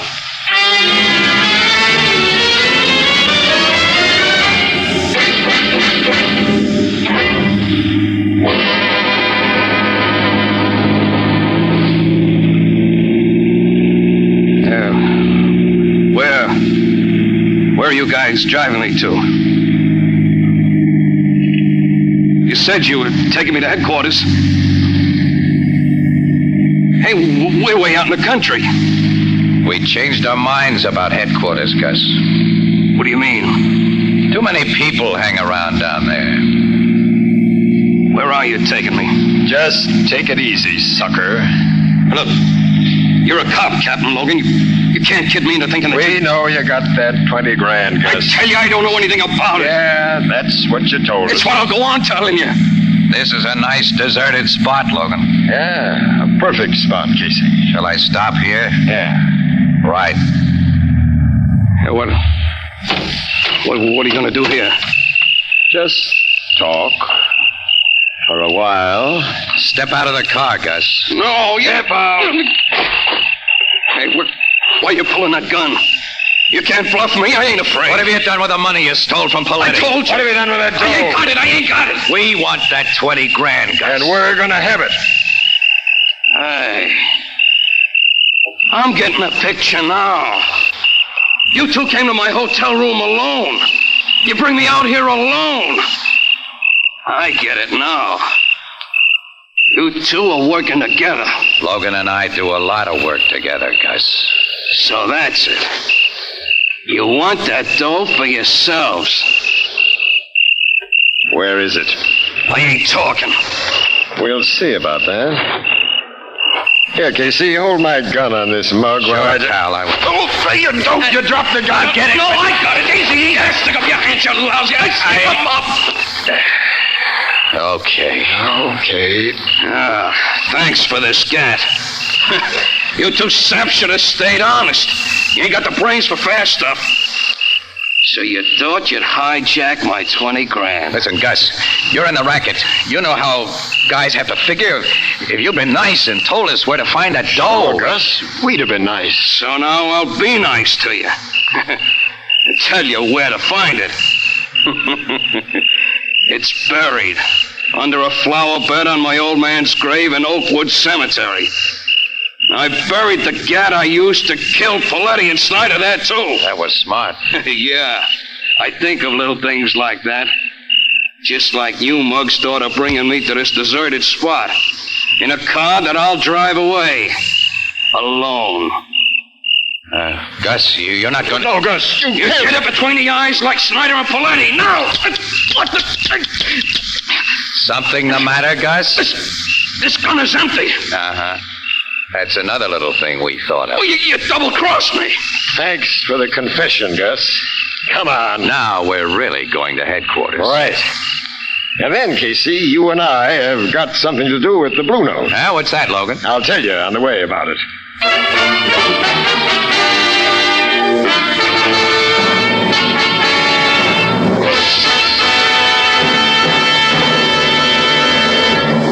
The present low cost of glass containers and the fact that they can be used so economically to protect the flavor of food products of all kinds is due in no small measure to the pioneering work of the Anchor Hocking Glass Corporation.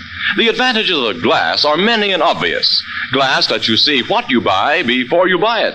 Glass containers are easy and safe to open. Glass won't affect flavor or aroma.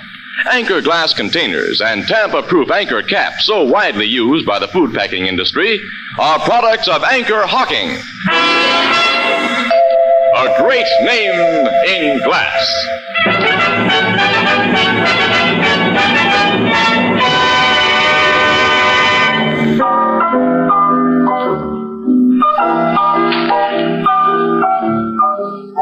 So you cops found that 20 grand and the murder gun just where Gus said it was. Hey, Captain Logan? That's right, Ethelbert. Yeah. Gus figured he had no reason to lie to a pair of dead pigeons, as he figured Logan and me to be. Well, I'm certainly glad that a disgrace to the bartending profession like he was is going to get what he deserves. Hey, by the way, Captain, what brings you here to the Blue Note tonight? Ethelbert, Casey and I want a box of the best cigars you have in the place. Yeah, we want you to send them to Lieutenant McHugh, Ethelbert. Here's his address here. Well, sure, but Casey, why are you and Captain Logan, head of the homicide department, sending cigars to a cop? Well, you see, that is... It's just... you see, McHugh likes to smoke cigars.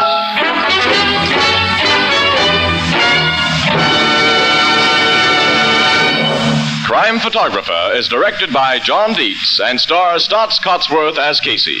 It is written by Alonzo Dean Cole and is based on the fictional character of Casey created by George Harmon Cox. It's lighter, more compact. It requires no deposit, no return to the store. We're talking about the famous Anchor Glass beer and ale bottle, pioneered by Anchor Hocking shortly before the war. It will soon be released for civilian use, so watch for it. The new Anchor Glass one-way, no deposit bottle, a product of Anchor Hocking. A great name in glass.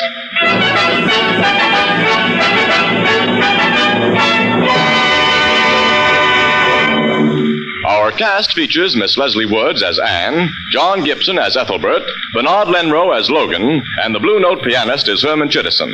The original music is by Archie Blyer. Crime Photographer is brought to you each Thursday at this time by the Anchor Hocking Glass Corporation of Lancaster, Ohio, and its more than 10,000 employees. Anchor Hocking. A great name in glass.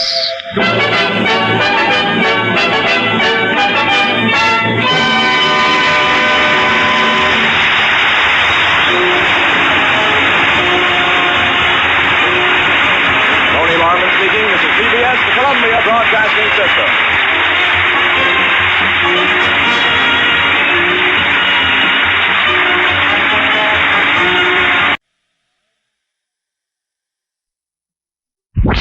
Crime Photographer.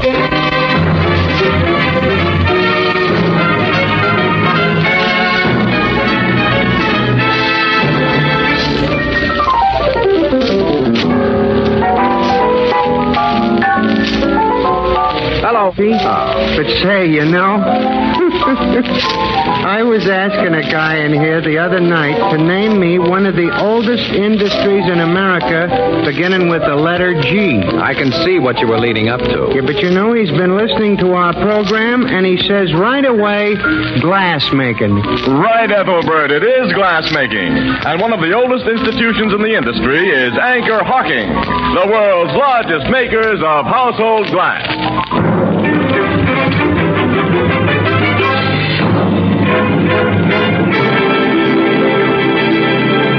Crime Photographer, brought to you by Fire King Oven Glass. Anchor glass containers, Anchor caps and closures. All products of Anchor Hocking, a great name in glass.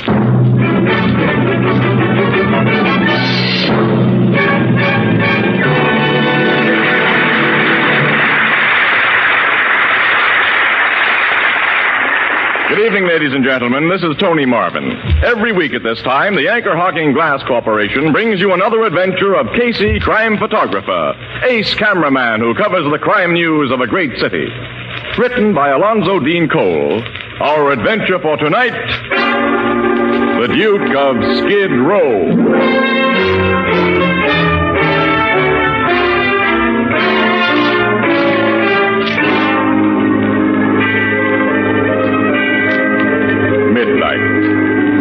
Dingy, poverty-stricken street of gloomy tenements and cheap lodging houses. Above the uninviting door of one of these latter places swings a dimly lighted sign that identifies the Davis Hotel, $1 per night. A taxicab stops in front, and a tall, very thin man alights from it. His clothes are shabby but clean and well-fitting. In one eye is a monocle, in his hand a jaunty walking stick. How much do I owe you, please? The meter says $2.70. Here is $5. Keep the change. Huh? Say, thanks. Good night. Hey. Yes? You know, cabs ain't easy to find in this part of town. Do you want me to wait for you? No. I should not be going out again tonight. Meaning you live in that flea bag? You may draw your own conclusion about my residence in the Davis Hotel. Oh, no offense, mister. Thanks again, and good night. Good night.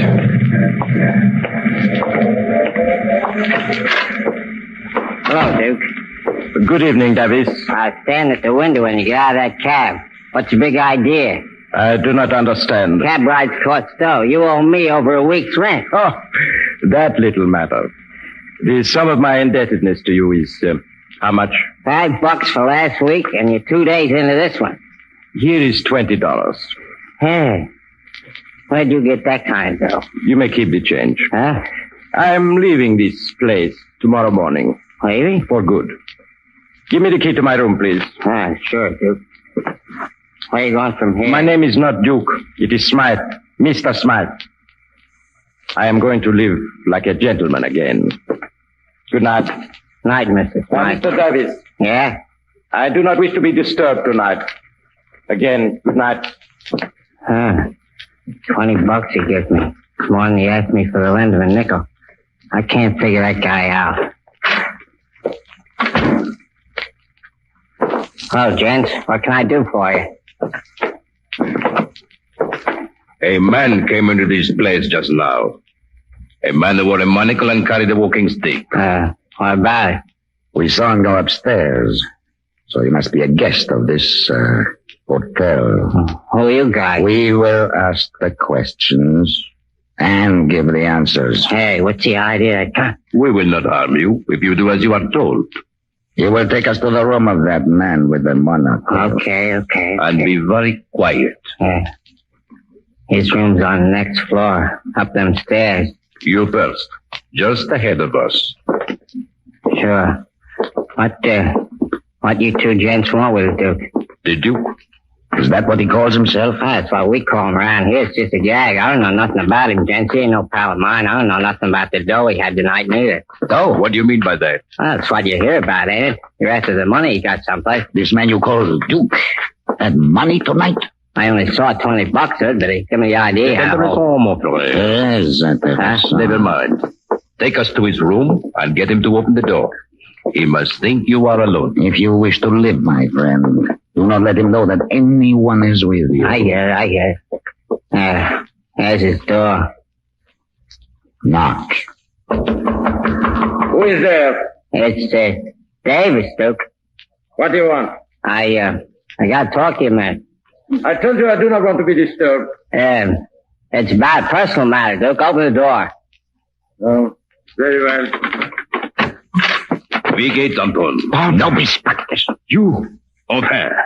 Please, please, You no. are going with us, son. No, I beg. And you will go quietly. Don't. Oh. You slugged him with that gun. Quiet, innkeeper. It was necessary. Now, for you, innkeeper, here is $100. That C note for me? Put it in your pocket. Oh, thanks. It is in payment for your services and for what we are now compelled to do. Well, what do you mean by that? This.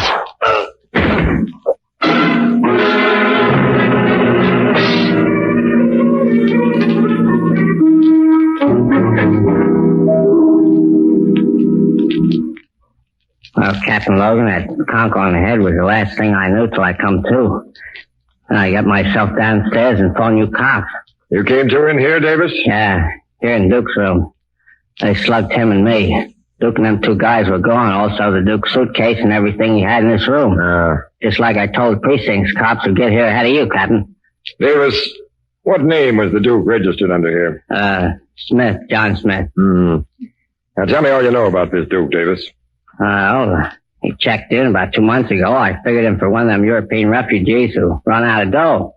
During the last couple of weeks, he run completely out of it. He hung me up for his room and getting his only meals at the mission soup kitchen. You say he acted like a guy who once had plenty. Yeah, not just plenty dough. He acted like a Duke in the movies. That's how we gave him his name. He used big words and spoke a lot of languages. Now, what nationality do you think he was? No one could dope that. He never said. You're going to be a big help to me. And the two men who came here for him were foreigners, you say? Well, they give out in a foreign language a couple of times, but I didn't get any of it. I only parley good American. Well, come on down to headquarters with me. You may find their pictures in our files. Okay. You take charge here, Sergeant. Yes, Captain. Hey, what's that? Just getting a picture of you, mister. You too, Logan. So you're here, Casey. Yeah. Annie and I have been getting the yarn from the precinct cops who got here first. We were just going to start upstairs for a get-together with you. You learned anything new, Captain? If you got the story from the precinct guys, Miss Williams, you got all of it. Oh, but what do you think about it? How can I know what to think yet? I haven't anything to work on, and I won't have until I can learn more about this Duke and the guys who took him out of here. Their descriptions have already gone out. Naturally. The precinct guys got that on the radio and teletype first thing. I'm taking Davis to headquarters now to look at pictures. Wait, Captain, that's my fault. The sergeant will handle it, Davis. Hello? Miss Williams and I will follow your car to headquarters, Logan. Okay, Casey. Yeah. Now, let's go. Captain, wait. What is it, Sergeant? Second precinct on the phone, sir. One of their men has found the Duke. Found the Duke? Well, the description fits all right, and the guy is dead. I'll talk to second precinct. Hello, Captain Logan speaking. Where is the body found? Hey, underneath the dock. Casey. This is getting interesting, Annie. Say that again. He'd been tortured before he was hanged, huh? Very interesting, Casey. I'll be right over. Goodbye. Seems you just learned more about the Duke and the guys who snatched him, Logan. Yeah. Or have I?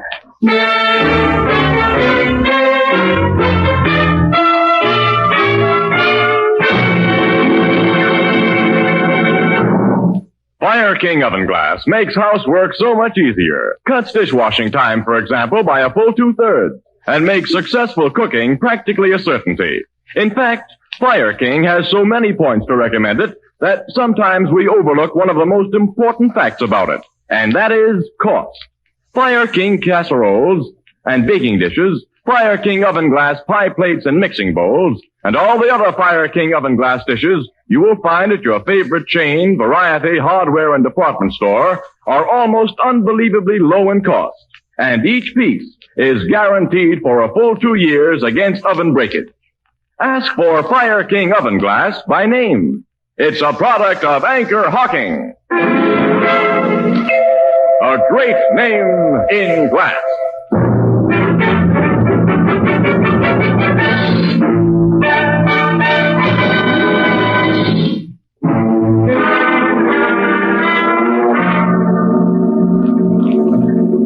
Well, come into my office. Thanks, Captain. You better sit down, Annie. Still look a little unsteady. I am. What that poor guy must have gone through before they strung him up. A sweet pair of killers did that job. And I still haven't a single lead to him. Logan, you sent Davis down here to look at pictures. Davis didn't find the kidnapper's pictures or one of the Duke either. Of course, your guys are trying to find the cab driver who dropped the Duke at his hotel tonight. Sure, they've been checking the hack stand since Davis told his story, but that'll probably take some time. Well, that driver can tell you where the Duke got into his cab, which may help you find out where he got his sudden wealth tonight. That money must have been the motive for the murder. Come in. We found that cab driver, Captain. The one who drove that Duke guy to Skid Row tonight. Oh, that's fast work, boys. Bring him in. Yes, sir. In here, fella. Okay. My name's Pincus, Captain. Milton Pincus. Hack license 100-208. Sit down, Pincus. Thanks. Your cops have told me what you want to know, so I won't waste your time or mine. The skinny guy with the cane and the one-window eyeglass I took to that joint on Skid Row, I picked him up on a call. A telephone call? That's right, a phone call which tells me to come to 300 Summit Road, which is Mr. Matthew Brinsley's residence. What? Matthew Brinsley? Yes, sir. So I go there, rings the doorbell, the butler says to wait a minute, and then the skinny guy with the eyeglass comes out and gets into my hack. He came out of the Brinsley mansion? Yeah, but he didn't look to me as if he had two dimes to rub together. And when he told me the place where he wanted to the go... The Davis Hotel? That's the joint. Well, when we get there, to my surprise, he hands me $5 and says, keep the change. Ah. What time did you drop him off at the hotel? Around midnight. That fits Davis's story. Did your passenger have you make any stops between the Brinsley house and the hotel? No, sir. Well, did he talk to you during the ride? Tell you anything about himself? I didn't hear a word from the guy after he told me where to go until he got out. Now, when your fare got out at the Davis Hotel, did you see anyone on the street who might have been watching him, waiting for him to show up? Yeah, I noticed two guys standing in the doorway across the street. Yeah?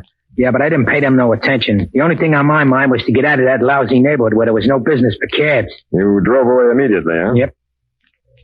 Okay, Pincus, you can go. Thanks, Captain. I want to get back on my job. So long. So long. How do you like the Duke's connection with Matthew Brinsley, Logan? That's a hot one, isn't it? Brinsley's a multimillionaire. Yeah, now that cab driver says the Duke had dough.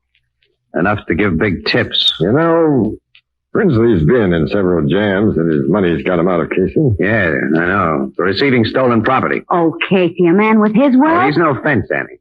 He's a collector of historical antiques. He's a bug on the subject. Yeah. Now, I'm going to see what Brinsley has to say about this business. When? I'd like to go right now. I probably couldn't get into his place at this unholy hour. Let's grab a few hours sleep. Get out there first thing in the morning. Well, okay, Logan. I'll be with you.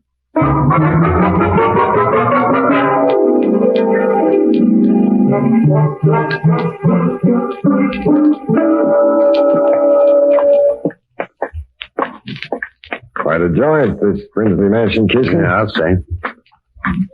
Probably interrupt the old guy's breakfast, but here goes his doorbell. Hey, hold it, Logan. Someone's opening the door. Huh? What is it? Good morning. We'd like to see Mr. Brinsley. I'm Brinsley, and I can't talk to anybody now. I'm on my way to the bank. I'm a policeman, Mr. Brinsley. Huh? Here's my shield and identification. I'm Captain Logan of the Homicide Bureau.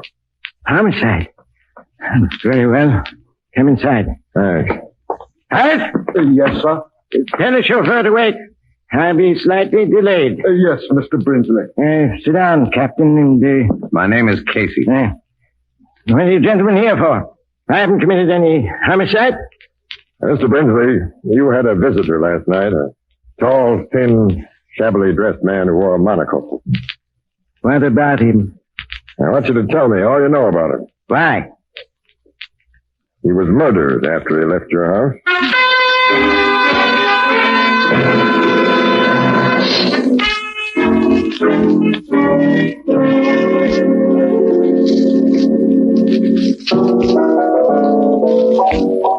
No, I haven't seen him, Mrs. Wheelbreaker. Huh? Oh, yeah, I get it. Yeah, sure, Mrs. Wheelbreaker. Oh, dear. These women.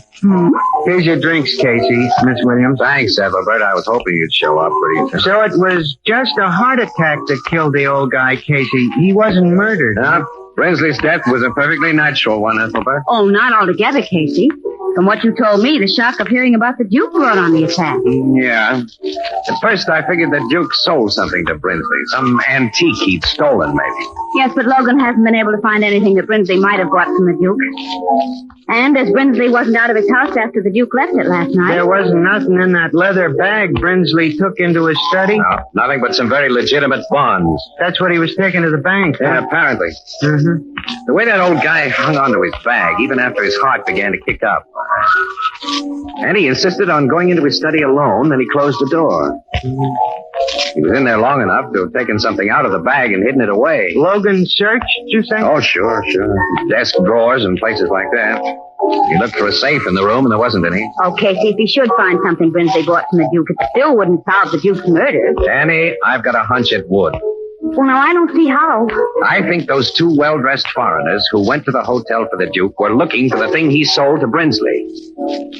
And I think if they believed that they could still get their mitts on it, they just might... Hey, Annie. What? Logan said he was going to the Brinsley house again.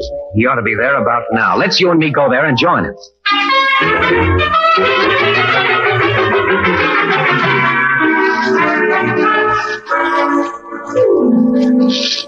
I got the same idea you got, Casey, so my men are giving that study in there a real going over right now. That's swell, Logan. Well, what do you know about that? Isn't it often that you two have the same big ideas at the same time? Well, it's merely coincidental. I had a first-class basis for mine, Miss Williams, not one of Casey's hunches. Oh, what do you mean? Well, I've checked with Brinsley's bank, and they told me that 2 days ago he withdrew $30,000 in cash. Now, they record serial numbers when dough is passed out in chunks like that. And the $20 bill the Duke gave Davis last night has one of those numbers. Brinsley must have bought something from the Duke. What could he have paid the Duke $30,000 for? Captain Logan. Yeah, Sergeant? We found something. Let's see. Come on, Annie. There, Captain. That big leather chair. What? Wait till I show you. I'm used to trick hiding places, but this is one of the neatest I've run into. Look, when you press these 3 ornamental nails at the same time... The seat rises. There's a big cavity underneath. What's that thing in it? It looks to me like one of those gimmicks the King of Spades wears on his head. Casey, it's a crown. It's a gold crown. Yeah, it's not much of a crown. It's gold, but there are no jewels on it. I was just saying to myself, Captain, why hide that thing? It ain't worth more than $100. It's probably worth 100,000, Sarge. Huh? It's old and antique. Can't you see that? That crown would have fitted nicely in Brinsley's little bag, Logan. He may have thought you knew the Duke had sold it to him, that you'd search for it. So he took it out of the bag and put it in that trick chair before his heart gave out. I know all that, Casey, but now, how will that thing lead us to the killer? Well, Logan, the good old power of the press can lead them to us. What do you mean? Now, look. The only metal in this chair are the nails and coil springs. And when that crown gets back under the seat, it'll show up nicely in an X-ray picture. X-ray picture? Yeah. That the Morning Express will be carrying in all its editions tomorrow. With a nice story that you'll write at. Well, okay, but what'll I write? An invitation to the death house.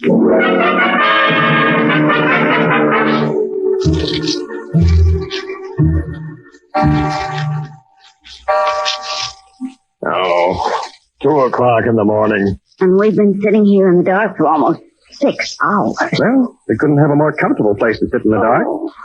Old man Brinsley put nice chairs in his house.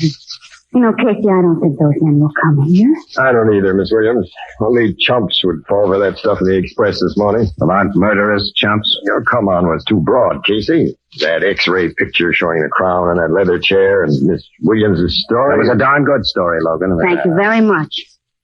I gave a reasonable explanation for that picture. I explained that the police, in looking for clues, had to take X-ray shots of almost everything in the house. Because Brinsley's executors wouldn't let the police tear things apart or remove anything from the house. Yeah, you made it sound very logical, Annie. I played up the crown shown inside that chair as a big mystery to the cops. Yeah. Well, naturally, I didn't say that it was a trick chair that you'd been able to open. And I gave a reasonable explanation for everything else in our come-on, too. For the house being empty of servants tonight, and for... Well, the real come-on outside of that picture was the truth she wrote about the Duke's connection with Brinsley. The Duke undoubtedly told his murderers about that connection under torture, Logan. Man's story will clinch it. I hope you're right, but... Quiet. Yeah, I hear. Somebody's moving toward the study. I think someone's taken advantage of that rear window we left open, Logan. We'll soon see. There he is. With a flashlight. He won't be able to see us behind this screen. There's only one guy. Hey, Logan, he's making for that leather chair. Slashing the seat with a knife, isn't he? Logan, he's got the crown. That's enough. Stick up your hand. What? We've been waiting for you, mister. You're under arrest for murder. Murder? Yeah. Murder of the Duke, known as John Smith. Where's your pal who helped you kill the Duke? I am here. Put up your hand. Huh? My brother is an expert marksman. You will do as he says. Where is he? I am in the dark, where you cannot see me. Drop your gun. Yes, he's got us, Logan. Yeah. Okay. You are wise. Now. But how silly they were a minute ago. My brother, they thought I had walked into their trap alone. These Americans are very simple people, Tito. Ah, I see you have the crown. Yes. At last. Now, our labor is almost done. Why did you guys want that bum hunk of gold so badly? He called Tito. He do not know what it is. He called this bum hunk of gold. Yeah? Well, what is it? We have no time to answer your question or the inclination. Besides, it is foolish to satisfy the curiosity of soon-to-be dead people. Soon to be... I am sorry. If you live, you might cause great trouble. For the good of my country and for my brother and me, you must die. Shoot them, Baba. Now. Yes, Tito. Now. Sergeant, turn on the light. We got him all right, Captain Logan. We were dependent on you, Sergeant. But thanks just the same. And the next time, Logan, tell your men to crash in just a few seconds earlier. You had these policemen hidden. And we Americans aren't so simple as you seem to think, mister. I suppose you smart un-Americans tell us why you killed the Duke. We say nothing. We say nothing at all. Yes, you will, brothers. Yes, you will. Get him to talk fast, Captain. We've got to get this story to press. You get the story, Annie. I'm going to get a couple of shots of these crown chasers and get them to the office. Okay, Casey, I'll meet you there as soon as I can.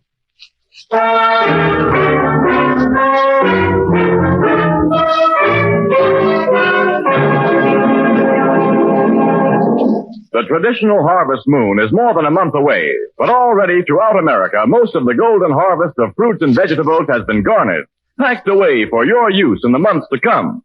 Now, the finest of these food products come to you in clean, sterile, crystal clear glass containers, and for a very good reason.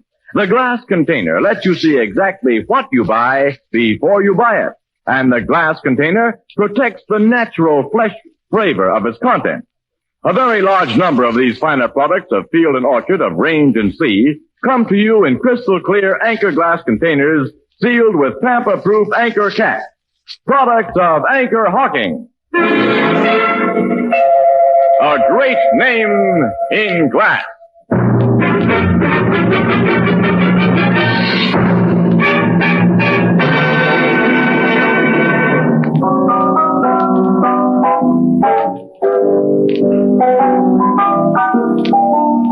Logan made them guys talk, huh, Casey? Sure, Ethelbert. Oh, it wasn't too hard a job. After Davis positively identified them as the men who came to his hotel for the Duke. Tell me what they said. Well, to begin with, pal, they told us the Duke wasn't really a Duke. Oh, I knew that all along. He was only a count. Huh? He was an honest-to-gosh count, too, Ethelbert. From one of those little European principalities that went out of business after the First World War. Yeah, and the Duke, the Count, was a relative of the king who'd lost his job. And he was also custodian of the royal crown, Ethelbert. He scrammed the United States with all that dough that he could lay his mitts on, and the sacred crown. Only the money gave out after a while, and he had only the crown left. So he finally sold the crown to Brinsley. But the guys who killed him? They were stubborn royalists, Ethelbert. Fanatics about restoring their king, who had to have his traditional crown if and when he was restored. They went after the Duke and finally caught up with him. They forced him to tell what he'd done with the crown, and then they killed him. See, they considered the guy a traitor, Ethelbert, so they gave him the traditional punishment for traitors, hanging. They even tied a real hangman's knot. That were a legal execution. Well, in their screwy minds, it was a legal execution. Some people are certainly funny. Yeah. But as my sister Edna says, quote, If all folks was like you and me, wouldn't the world be dull? Unquote. And you know Edna.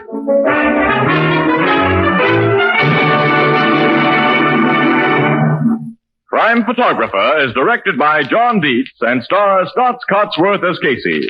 It is written by Alonzo Dean Cole and is based on the fictional character of Casey, created by George Harmon Cox.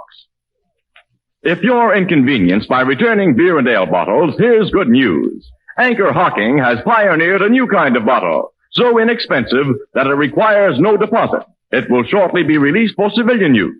Watch for it. The more convenient Anchor Glass one-way, no-deposit bottle. A product of Anchor Hocking. A great name in glass.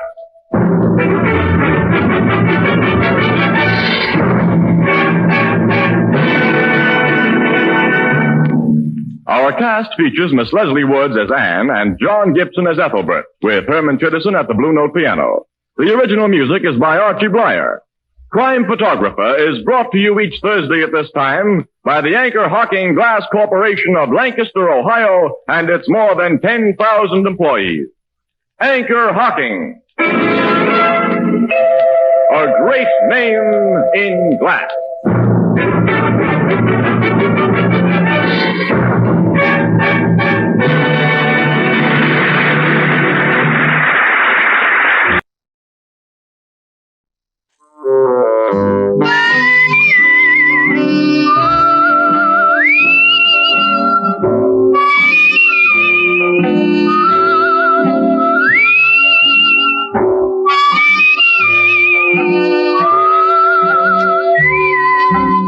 Here's Dick Powell, transcribed as Richard Diamond, private detective.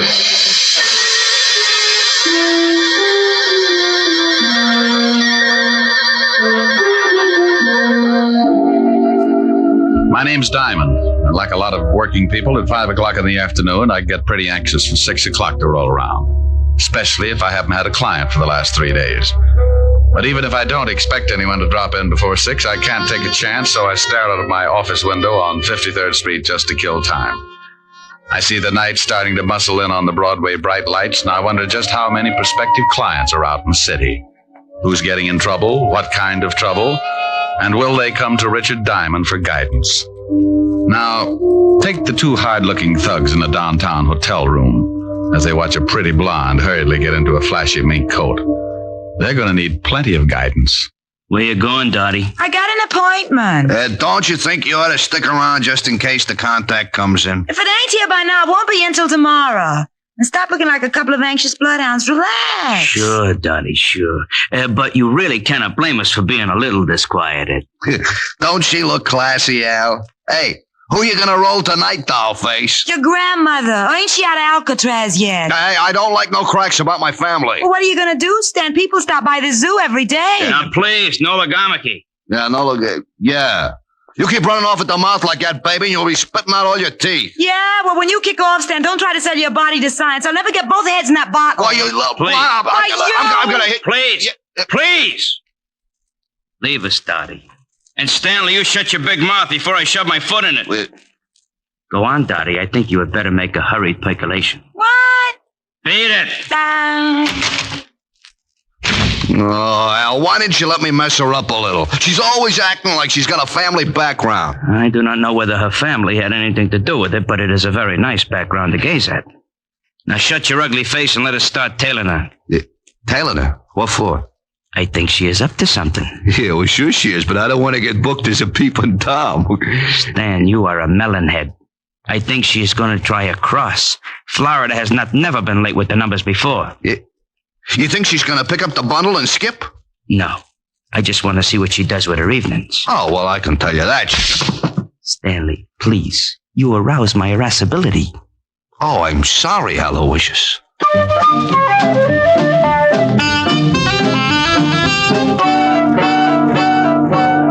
Paper! Evening paper! Evening, Glenda. Oh, hello, Horace. Times. You look tired. Hard day at the office? I stayed home. My wife's swell. Here's the Times. Yeah, thanks. Good night, Glenda. Good night. Papers! Evening papers! Have you got a late edition? Why, yes, right here, dearie. You got it? Yeah, in the purse. Put it down on the counter and look through the paper. Okay. Paper! Evening paper! What do you want me to do with the purse? Keep it till I meet you at the train. Sure, honey. It's good to be working again, ain't it, Dottie? I gotta go. They usually got a tail on me. I'll see you tomorrow morning. Relax. We're in the chips. Paper! Evening paper! Paper, sir? No, but I will take that purse. Purse? Oh, why, that nice young lady must have left it on the counter when she looked at the paper. Please, just extend your agent index and shove it over here. Why, I can't do that. It belongs to that young lady. Oh, look, it would make me very unhappy to have to shove all those nice old wrinkles around, but I am in need to possess one patent leather handbag.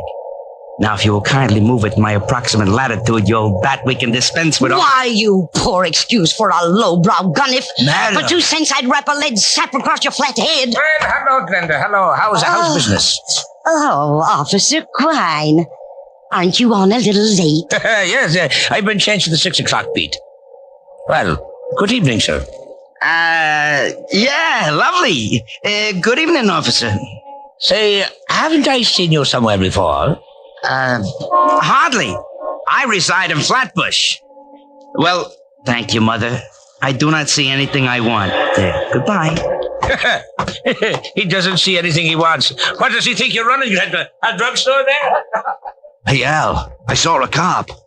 I am proud of you, Stanley. Huh? Now let us hurry around this corner.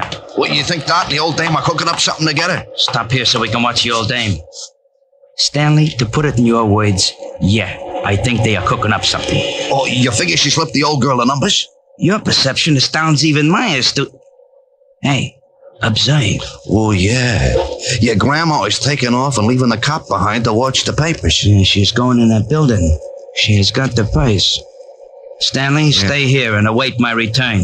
Okay, but my feet are beginning to hurt. Go in a drugstore, purchase some Blue Jays. I shall be right back with the purse.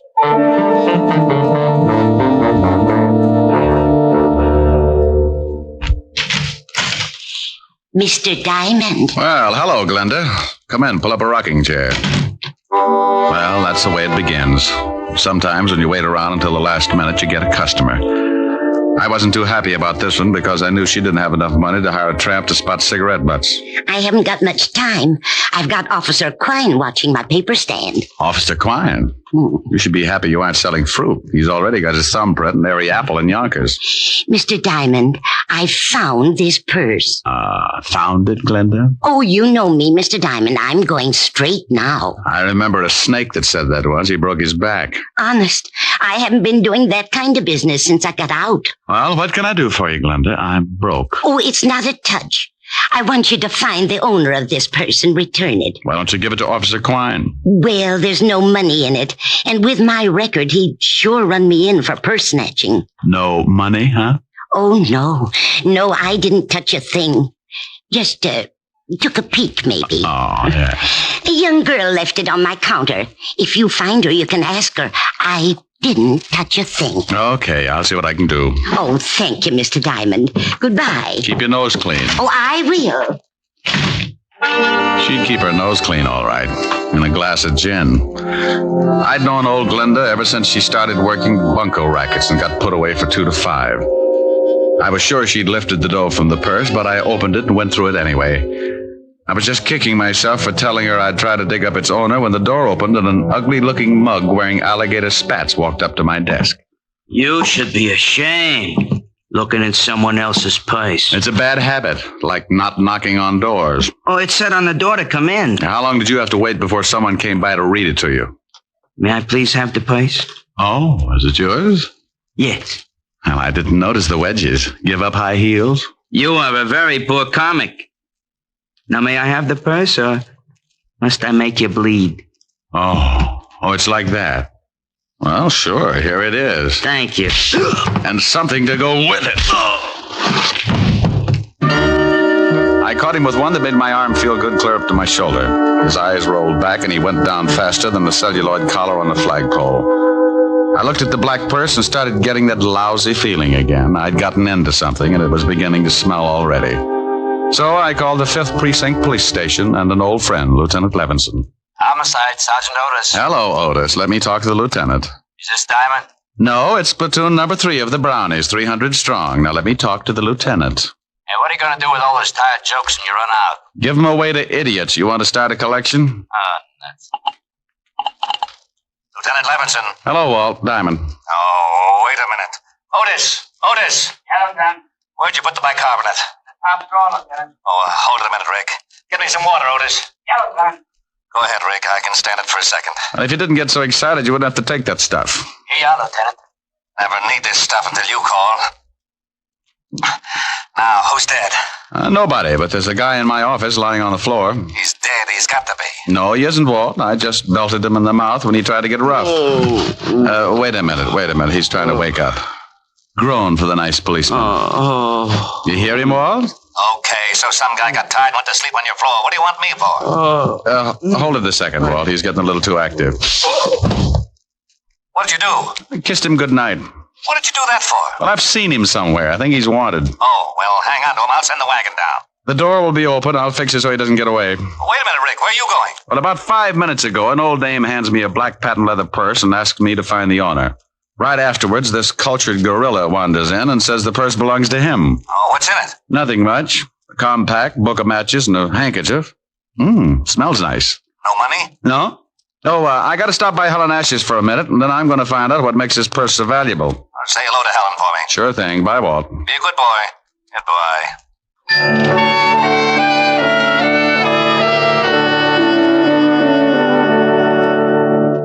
I got a rope out of my desk that I hung my socks on when I had time to wash them, and tied the sleeping Garniff to a chair.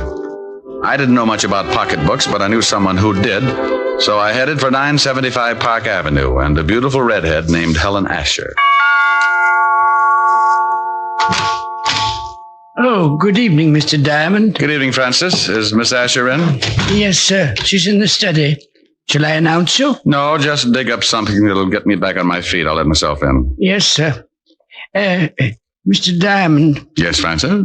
If you'll pardon me for saying so, sir, I just love the way you talk. Well, thank you, Francis. Eaton, 98. Majored in Sloyd. Oh, my goodness, you're pulling my leg again.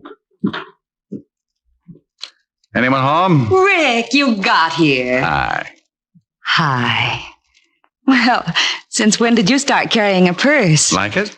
Matches my complexion. You idiot. Take a look. Whose is it? Gotta find out. It's worth something. One guy already tried to get it the hard way. Cigarette? Well, thanks. It's got some initials on it. D.K. There's nothing valuable in it. I know. That's what I can't understand. Got a match? Here's some in the purse. Thanks. Here. Adams Hotel. Flophouse with sheets. Compact's never been used. My darling. Well, thanks. Oh, the perfume and the handkerchief, silly. It's my darling. Oh. Don't look so hurt. So are you. Well, come here. Rick. Here's your drink, Mr. Diamond. Oh, my goodness. Oh, that's all right, Francis. I was just trying to convince your boss we should take in the wrestling matches. Why, Francis, you're blushing. Oh, pardon me. Miss Asher's residence? Yes, sir. One moment, sir. It's for you, Mr. Diamond. Oh, thank you, Francis. I'll see if the dinner is ready, Miss Helen. Hello? You get right down here. What? Lieutenant Levinson. Get down here to the station, Diamond. You're in trouble. Diamond? Oh, wait a minute. Slow down. Not dead, huh? My stomach starts getting back to normal, and you have to knock some guy off. Knock some guy off? I don't know why I should waste time with explanations. I ought to just send Otis over there with the wagon, but I like your girlfriend too much. What are you babbling about? I thought you said the guy in your office was still kicking. What? Yeah, somebody made a punchboard out of his chest, and I like you for a suspect. Now get down here. Wait a minute, Walt. Somebody shot him? Yeah. If that wasn't what killed him, he died of fright when he saw the bullets coming. Now, I'm not talking anymore till you get here. Make it 10 minutes or I'll have a warrant out for you. Oh, swell. Rick, what's the matter? Oh, that crazy Walt Levinson's got me in line for a murder rap. I gotta go down and square myself. Murder? Rick! Yeah? I'll see you later, baby. But, Rick... I can't wait. I'll get back as soon as I can. If we were married, this wouldn't happen. Rick, you forgot the purse! Francis! Francis! Yes, Miss Asher? Francis, Mr. Diamond forgot this purse. See if you can catch him. He's gone to Lieutenant Levinson's police station. Yes, Miss, I'll do my best. Rick just has got to stop this foolishness. Oh. How did you get in here? Who are you? I come in a back way, lady. Where's the shamus? You get out of here. No, just relax, baby. One yell out of you and you get hurt pretty bad. What? Where's the shamus? He went down to the police station. Okay. Where's the purse? I saw him bring it in. I don't know. Oh, come on, baby, or do I shake it out of you? You stay away from me. You... Hood? Hood? Where's the purse? I told you I don't know. No, stay away. Okay, but you're making it tough on yourself. Stay away. You stay away from me.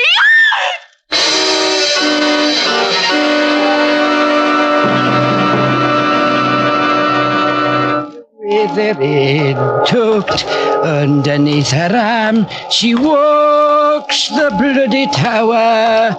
With her head tucked underneath her arm at the midnight hour. Pardon me, sir. Yes, madam? I believe you have my purse. I beg your pardon, but this purse is the property of Mr. Diamond, private detective. Yes, I know. I gave it to him to hold for me. Well, I'm very sorry, madam, but you'll have to claim it from Mr. Diamond himself. Oh, yeah? Help! Police! Oh, madam. Masher! Madam! Help! This man is trying to steal my purse. Madam, let go of my coat. This guy giving you trouble, Mother? He's trying to steal my purse. Help! Oh, yes, huh? Looks just the type. This'll learn you, Romeo. Oh, my. Gonna know lady, will you? Come on, get up and fight it. Hey, lady! Lady! How do you like that? Didn't even say thanks.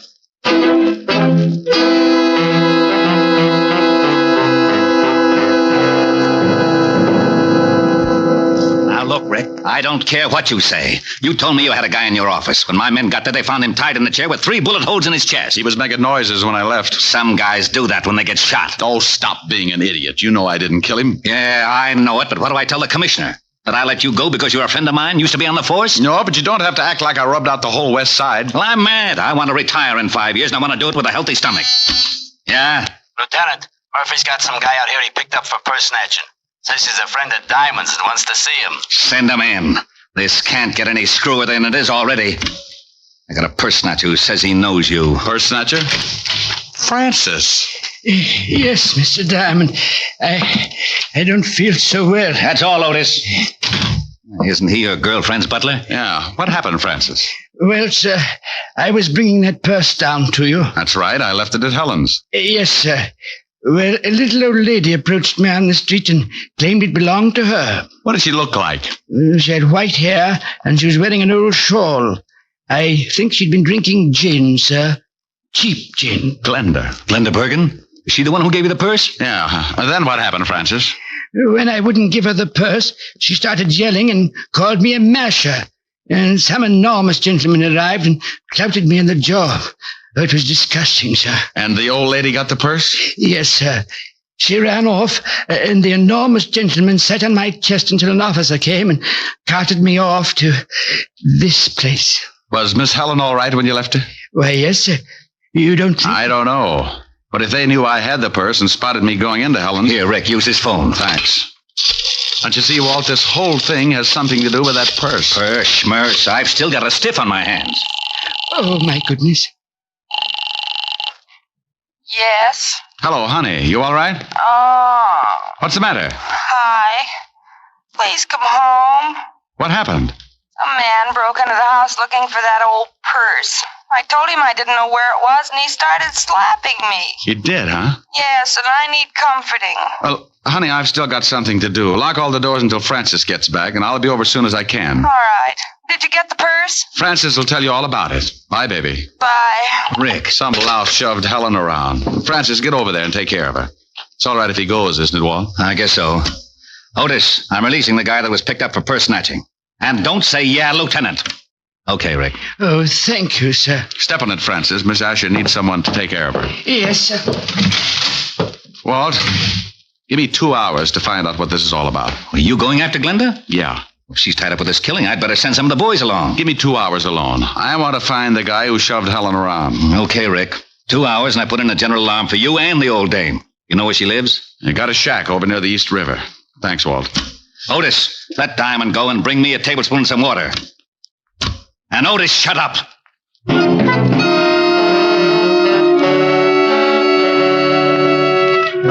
I grabbed a cab, and 20 minutes later, I was standing at the edge of the East River. The fog was rolling in, and pretty soon it'd be so thick you could put it in bales. Below me, next to the water, was a line of weather-beaten shacks, and one of them belonged to old Glenda. You want something, Mac? Huh? Oh, I didn't see you. Does old Glenda live in one of those shacks? Yeah, that one. Got a match? Oh, yeah. Yeah, keep them. Thanks. Forget it. No, wait a minute. Huh? Let me see those matches. I've forgotten all about them. What's the matter? You collect them or something? These I do. Sorry, pal. You'll have to get some others. Okay, sporty.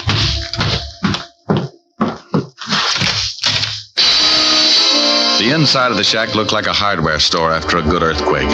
Someone had torn it to pieces, and old Glenda had gotten the same treatment. She was lying on the wooden floor staring up at me. She couldn't close her eyes because a rope around her neck was squeezing them open. Is she dead? Huh? I followed you down. Well, hooray for you. The next time you sneak up on somebody, you're liable to end up with a skull fracture. Just wanted to see what was going on. Is she dead? Unless she can breathe through her feet. She's been strangled. Gonna call the cops? No. I thought I'd rub her wrists for a while. Now, here's a buck. Call Lieutenant Levinson at the 5th Precinct and tell him what's happened. Sure. Got a nickel? Yeah, here. And tell him I've gone over to the Adams Hotel on 28th Street. My name's Diamond. Good for you. Now step on it.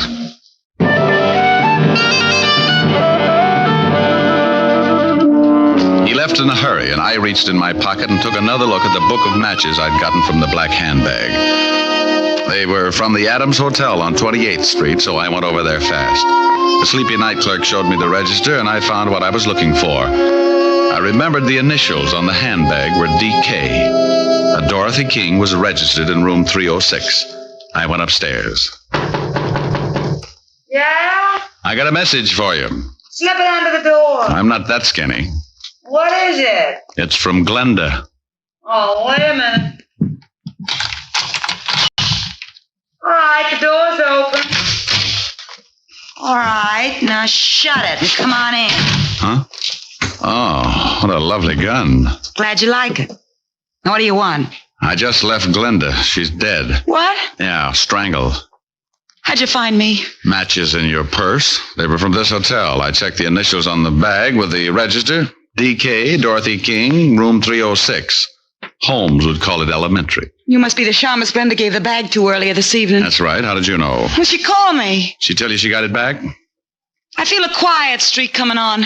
I usually like women who don't talk much, but right now you'd better start talking as fast as you can. Funny thing, this gun I got makes me lazy. Now get out of here. Baby, I got a big fat surprise for you. Yeah? Yeah. My gun makes bigger holes than yours. Huh? What do you think I'm doing with my right hand, keeping it warm? Oh, don't give me that. You ain't got nothing but a big finger in that pocket. Oh! Surprise. Next time I make it count. Wait a minute. Sure. Drop it. Now that's better. Kick it over here. All right. Please, I didn't kill Glenda. Where's the purse? I ain't got it, honest. Well, who has? Now look, baby, I'm in a bad mood. Honest, I don't know. That's right. She don't, mister. Stan. Well, you certainly know some pretty ugly company, Dottie. I don't know if I like that. You don't? Maybe I can word it a little different. Stan, he's a private cop. He come up here and tried to shove me around. Well, you should have done it, Shamus. Would have saved me the trouble. What do you mean, huh? Why, you no good, cheap double-crosser. Al and me saw you slip the bag to that old dame, and Al got killed trying to get it from the Shamus. I didn't kill Al. Nah, the old dame did it. I went up to the office and found him dying. He told me she done it. What are you going to do? Well, the organization don't like being crossed. I got the purse from the old dame and paid her off for killing poor old Al. Now I gotta pay you off. I got a surprise for you too, Stanley. Yeah, you try anything, you'll have more holes on you than a fishnet. He's got a gun in his pocket. Well, look at his pocket, wise guy. Oh, gee, I wish Al was here. He'd know what to do. Go on, shoot him. Shoot him. Stan's got it coming. Looks like it's a tie. No sense in both of us getting killed. Yeah, you plug me and I'll nail you before I go down. Don't listen to him. I think he's got a point. What are you going to do? That's up to him. Well, as Al would say, a hurried departure is in order. I'll take care of you later, Dot. Huh? Goodbye, all. Yeah, it's pretty good. Al would like that. Don't let him get away. Stop him. You stop him. All right, baby. Where's he going with that purse? If I tell you, will you give me a chance to get out of town? I can't do anything about that. When I leave, you're on your own. Technically, you haven't done anything the law could hold you for. I haven't? No, but that won't stop me from pushing you around. Now, let's have the story. If Stan hasn't been there already, he's headed for a locker in the subway station at 34th Street. What's in the locker? $100,000 in counterfeit bills. Oh, baby. Counterfeit. You have been naughty. Now, Papa, we'll have to keep you on ice for the cops. Get in the closet. Please give me a break. Sorry, honey. Get in. Ouch, you're hurting me.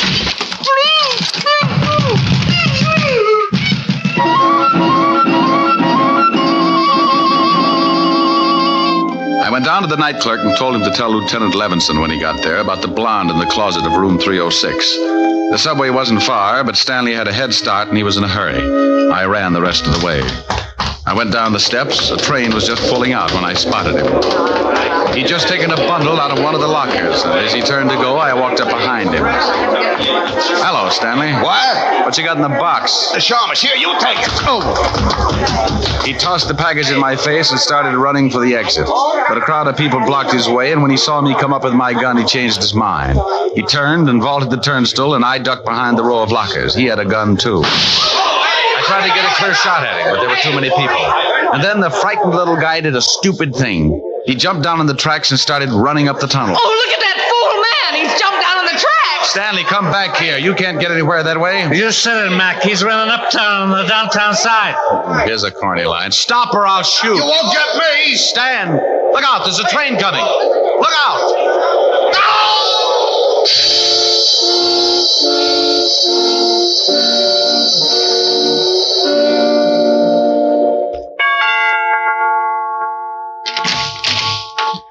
Oh, Mr. Diamond, come in. Hello, Francis. Is Miss Asher all right?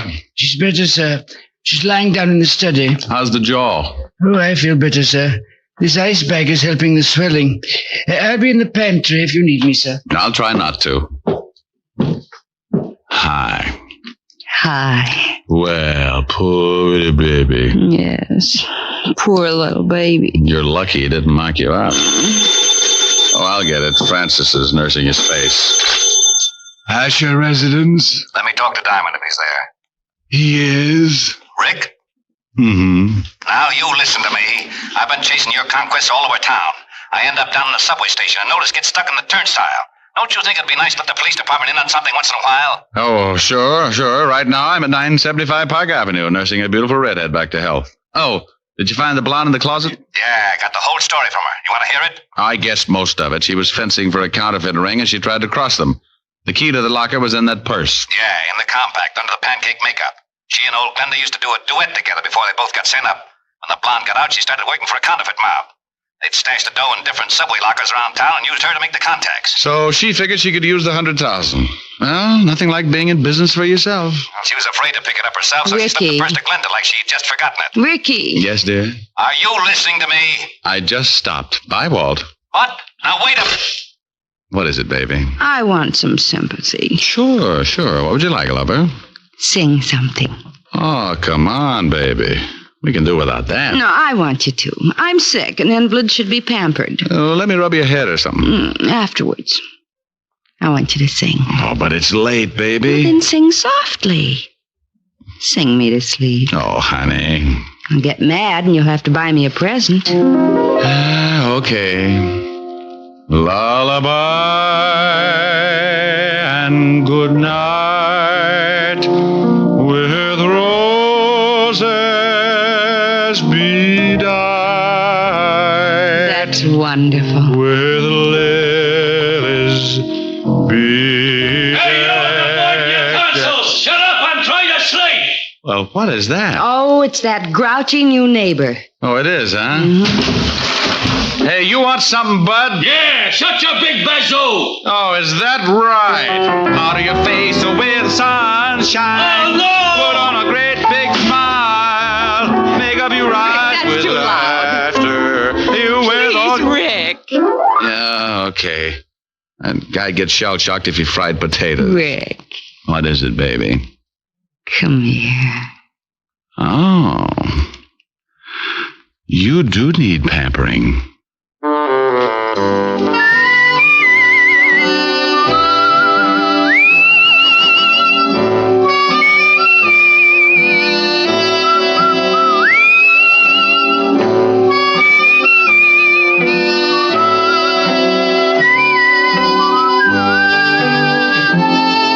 Just heard Richard Diamond, Private Detective, starring Dick Powell.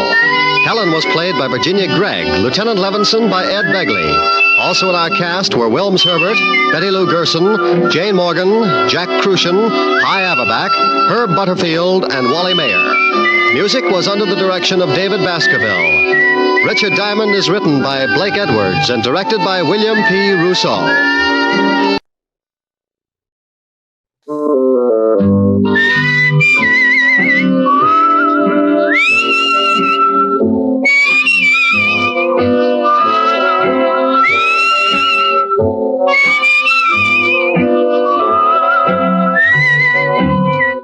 Here's Dick Powell as Richard Diamond, Private Detective.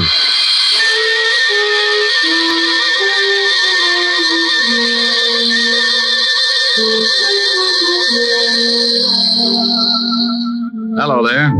My name's Diamond, and I'm known along the big street as a guy who manages to keep his nose pretty clean and still make a few bucks while I'm doing it. Oh, sure, it gets a little grimy, but you've got to expect that. I'm a shamus, private eye, gumshoe. To the guy who hasn't ever been worried because he tripped over a corpse in his breakfast nook, I'm known as a private detective. And to some guys, I'm known by a lot of other names. Not the kind you would find in a book on manners and social usages. But there are times when you might turn up on your desk calendar under the heading of what I must do today. Who hires me? How do I make a living? Well, maybe this will give you an idea. Fred, why don't you eat your toast? It's getting cold. Why don't you stop worrying about the temperature of my breakfast? I'm trying to read the paper. Did anyone ever tell you how charming it is to have breakfast with you every morning? Yeah, my ulcers. I'd like to go shopping today. Will you leave me some money? Fred, did you hear me? Mary, I'm reading. Well, stop reading and listen to me for a minute. I need some new summer clothes and I want to go shopping today. Here. Here's $10. Buy yourself a bathing suit. Oh, that's very funny. I need more than $10. I want $500. Kind of a bathing suit are you going to buy, Mink? I'm not going to buy a bathing suit. I need some new clothes. Will you put down that paper and listen to me? Well, I see you made Jimmy Cello's column again, my darling. What? What prominent socialite is fighting with her wealthy husband and crying on the shoulder of a big-time playboy after the arguments? That's supposed to be me? Can you remember 5 minutes in the past 5 years when we haven't been fighting? Are you accusing me of running around with some playboy? Running around is right. I expect one of you to be the first to do a 4-minute mile. How dare you? How dare me? Why, you lushed up little tramp. Tramp? Yeah, tramp. Everybody in town knows you're seeing Lorne Oliver. All right, so I've been seeing him. We're just friends. Well, that kind of friendship is grounds for divorce in this state. Why, you dirty... I'm sick of this whole rotten mess. And I'm going to do something about it. You're going to do something about it? Why, you conceited, pompous... You're going to do something, are you? Well, you better hurry up because I've got some ideas of my own. Yeah? Lorne. Yeah, you married? I got to talk to you. What time is 10 it? o'clock. Well, it's still the middle of the night. Call me back This later. can't wait. Fred found an item about us in Jimmy Cello's column this morning. He stormed out of here like he was going to kill somebody. Well, you're just the gal who can recognize the symptoms.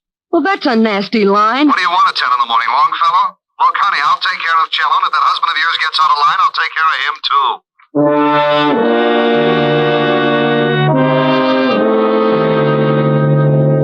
You see what I mean? If things like that didn't happen, I'd be out of business. I'll lay you 8 to 5 that before 3 o'clock this afternoon, one of those charming people will be walking into my office begging for help. Yeah? Rick? Oh, hello, Helen, baby. Hi. You gonna take me out tonight? Sure. I'll be over later. We'll have a quiet evening. No, I want to go dancing tonight. If you don't take me, I'll throw a tantrum. But, baby, I don't have the cash. I'm tapped this week. Well, if you won't let me take you, borrow it from Francis. You told me yourself he was good in a pinch. Yeah, but he's already black and blue from those 3 lunches at Lindy's. Besides, he's not only your butler, but he's a darn good businessman. He wants security. Well, give it to him. He's already got my badge, my book on the 10 best ways to sneak through transoms, complete with illustrations, and my gun. Haven't you got something else? Yeah, but I'm saving the right eye in case of an emergency. Keyholes, you know. Look, honey, let's go take in a quiet movie. I want to get dressed up and go to a nightclub. It's summer. The flowers are blooming and the fox has left his lair. Is what? I've been hibernating all winter and I want to get out into some nice smoke-filled dance floor. Why, Helen. Why, Helen, nothing. Please, Rick. Hold it. Someone's knocking at my chamber door. Come in. Mr. Diamond? Yeah, pull up a chair. I'll be right with you. Who is it? I'm afraid to look. I haven't paid the light bill. This is a detective agency, isn't it? You, sir, have just won yourself a new economy home-size murder sampler, complete with a matching set of bodies. Me? No. I haven't got time to listen to your bright remarks, Diamond. I want to hire you. What did he say? He doesn't like my bright remarks. You won't even admit they're bright. What else? No, something about wanting to, Something about what? What was that last statement, sir? It sounded rather cozy. I said I wanted to hire you. What? I'll call you later, baby. Bye. Wait a minute. Now, Mr. Sears. Mr. Sears, what can I do for you? I want you to follow my wife. Will I like the view? She's running around with another man. Well, if they're just running around, don't worry about it. It's when they get tired and slow down that things start to pop. There was a veiled article in Jimmy Cello's column this morning about my wife and this man. Yeah, I know Cello. So do I, but I'm not interested in Cello at the moment. Well, what do you want? Enough on your wife so you can get a divorce? Yes. Oh, well, that comes kind of high. I don't like cases like this, and I usually turn them down. If you want me to swallow my pride, it'll take a $200 retainer and $100 a day in expenses. I'll write you a check. Oh, just like that, huh? I am quite wealthy. That's why I want the divorce, Mr. Diamond. There you are. Yes, sir. There I am. Now, what's the man's name that your wife is seeing? His name is Lorne Oliver. Well, this is turning into a family gathering. You know him? Sure, runs the Monarch Club. That's right. What's your wife's name, and we're going to get a look at her? Mary Sears. You can see her tonight at the Stork. We'll be there for dinner, 9 o'clock. I'll be there. Oh, incidentally, that comes under the heading of expenses, in case you have a short memory. I have a good memory, Mr. Diamond. You can send me the bill. Oh. Address and phone number? 45 East 65th Street. 45 East 65. Evergreen 41793. 41793. Now I've got to be going. Goodbye, Mr. Diamond. Goodbye, Mr. Sears. Yeah? What'd you hang up on me for? Honey, this is because you always give me an argument. You never want to go anywhere. I'm getting tired of shows and hot dogs. I want to go dancing. What? And I don't mean Roseland. I want to go to the Stork. I'm a growing boy, and I like to see the bright lights and throw my money around. But, Rick, you I'll pick you up at 8:30, and this time, don't wear slacks. You're an idiot. Bye, idiot. Yes, that's the way it goes, just as I told you. The word private in front of detective means you're married to all the troubles in the world, and that includes everything. So if a guy turns up who's unhappy with his wife, you listen to him howl, and if he's got enough money, you take the job. It's for better or for worse. And until Mr. Sears came in, it was decidedly one-sided. I'd teach cooking to a bunch of headhunters for a fee like the one he'd given me. When I looked at his $200 check, I started getting that big man complex again. So I closed the office and went back to my flat. We'd probably be up late, and Helen always had some extracurricular activities after we'd get back to her place. You know, roasting marshmallows, last game of canasta, or an exciting round of Emmys on the living room rug. Anyway, I always got home pretty late in the a.m., so I spent the rest of the afternoon taking a nap. At 6 o'clock, I got up and dressed, and at 8:30, I picked up Helen. Wow. And at 9 o'clock, we were sitting at the Stork Club bar, right on schedule. Rick, when are you going to ask for a table? Oh, honey, the drinks come faster here. I want to dance. Oh, no. Mustn't overdo it, lover. How do you know? Maybe some mountain climber will ask you on a 20-mile hike tomorrow. Think of your feet. I am. I want to move them around that dance floor. Oh, Rick, I know you. You do something. You do it all the way. Yeah, let's Nick. Oh, now you stop that. You're on a job, and you don't want to go in there because you've got to watch somebody. Well, Helen Asher, how are you, darling? Hello, Lauren. How have you been? Oh, couldn't be better. Why don't you ever stop over to my club? I'd like to show you around. She just brought a seeing eye dog. Oh, hello, Diamond. You two know each other, don't you? Yes. How did we make such a grisly mistake, Oliver? I don't know. I tried taking penicillin for it, but it didn't do much good. Well, it probably helped out in the other things. Why don't you try hanging yourself? Rick. You always did think you were a pretty funny man, didn't you, Diamond? It's easy being a comic. You just find an idiot for an audience. How do you like the performance? Stinks. Pardon me, Helen, but I see some people I know. You'll excuse me, won't you, Diamond? Oh, sure, yes. The next time you drop around, bring some airwick, huh? Rick, even if you don't like him, you shouldn't say those things. It's liable to start a fight. Oh, he wouldn't take a swing at a midget if he was riding an elephant. Wonder who his friends are. They don't seem to be too glad to see him. The name's Sears. Is that who you're watching? Yeah, the wife. I don't know whether I approve or not. She's very attractive. Isn't she, though? Rick. This is business, baby. Business. I'm only drooling because I haven't had anything to eat since this morning. Well, then let's get a table. You've seen her. You've observed what she's doing. Now let's get something to eat. Wait a minute. Here comes somebody else I know. Where? Standing at the check room. The little man? Yeah, here he comes. Who is he? Name's Cello, Jimmy Cello. Writes a gossip column. I read it all the time. Yeah? Hello, Jimmy. Well, a Broadway shamus. Who's the lovely redhead, Diamond? Helen, meet James Cello, but be careful what you say. Jimmy, Helen Asher. Hello, Mr. Cello. How do you do? This an item, Rick? If I don't get us a table soon, she's going to make me give back her sorority pin. Oh, speaking of tables, I see some people I know. Nice meeting you, Miss Asher. Thank you. Goodbye, Diamond. Bye, Jimmy. Rick, he's going over to see his table. Hello, Walter. Hi, Doll. Hi. Well, good evening. What do you want, Cello? Oh, I just dropped by to see how the happy little family was getting along. Well, just drop away. Nobody asked you to stop by. Yeah, why don't you do that? And take Oliver here with you. Nobody asked him to stop by either. Fred, keep your voice down. This is my table, and I don't like a lot of crumbs lying all over it. Who's a crumb? Come on, Lorne. I guess Mr. Sears has forgotten a few things. I haven't forgotten a thing, Cello. When you print one thing in that lying sheet of yours, and I'll have you sued for life. Listen, Sears, if I did print anything, they'd put you away so far they'd have to pipe air into you. Oh, do go on, Mr. Cello. This is getting interesting. You'd better get out of here, Cello. No. Go on, Cello. What have you got on old Moneybag? He's a lying, dirty gossip monger. He doesn't have a thing. Wait a minute. I don't like that. Why don't you ask your husband about North Africa sometime, Mrs. Sears? Just a minute. Fred, stop it.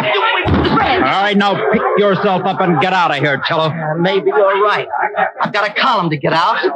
It'll be all about you, Sears, in big type. Go on, get out. How about me? You gonna throw me out, too? You can bet your life I am. I'm getting out of here. You stay right where you are. Don't talk that way to Mary. I'll talk any way I like to my wife. Lorne, maybe you'd better leave. Here come the waiters. And now it's time I'm gonna push his fat slob's face in. Yeah? Yeah. All right.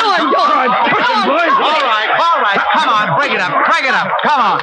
Hey, waiter, give me a hand. Come on. Take your hands off me, Diamond. Now, calm down, Mr. Sears. I'll kill that slob. Oliver, you shut up or I'll pull your pants up over your head and shove you in a glass like a breadstick. I don't like people meddling in my affairs, Diamond. You're fired. I'm what? You heard me. Now take your filthy hands off me. Well, they were lily white before I palmed that check of yours this morning. You can have it back. Here, eat it. What? I'll have you in jail for this, Diamond. Why? It isn't every day you get to eat a $200 check. Oh, Rick, let's get out of here. Yeah, I'm sorry, baby, but that's what happens when you go to work for a hyena like Sears. You think he's a nice guy because he laughs so much. But you find out later it's only because he chewed your leg off.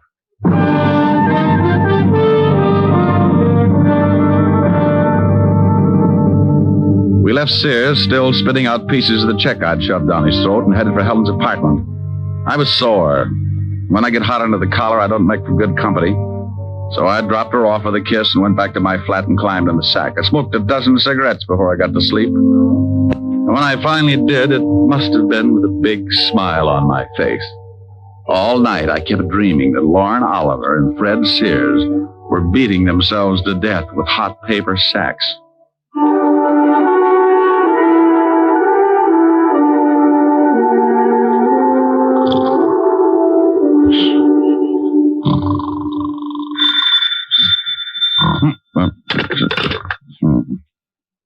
Yeah. Diamond? No, this is Sunshine Market. Lox popovers are specialty. Now you stop clowning and get over here right away. Walt? Lieutenant Levinson. Oh, wow. Where are you? I'm in your office. Yeah? What if any clients come in, give them a good sales talk. Tell them how many people you've killed or something. There's a guy in your office now. Prospect? Depends on what you're talking about. I think his name is Fred Sears. Tell him to go home. He canned me last night. I don't think he'll listen. All right. So he's sore. He's got a right to be. He's dead.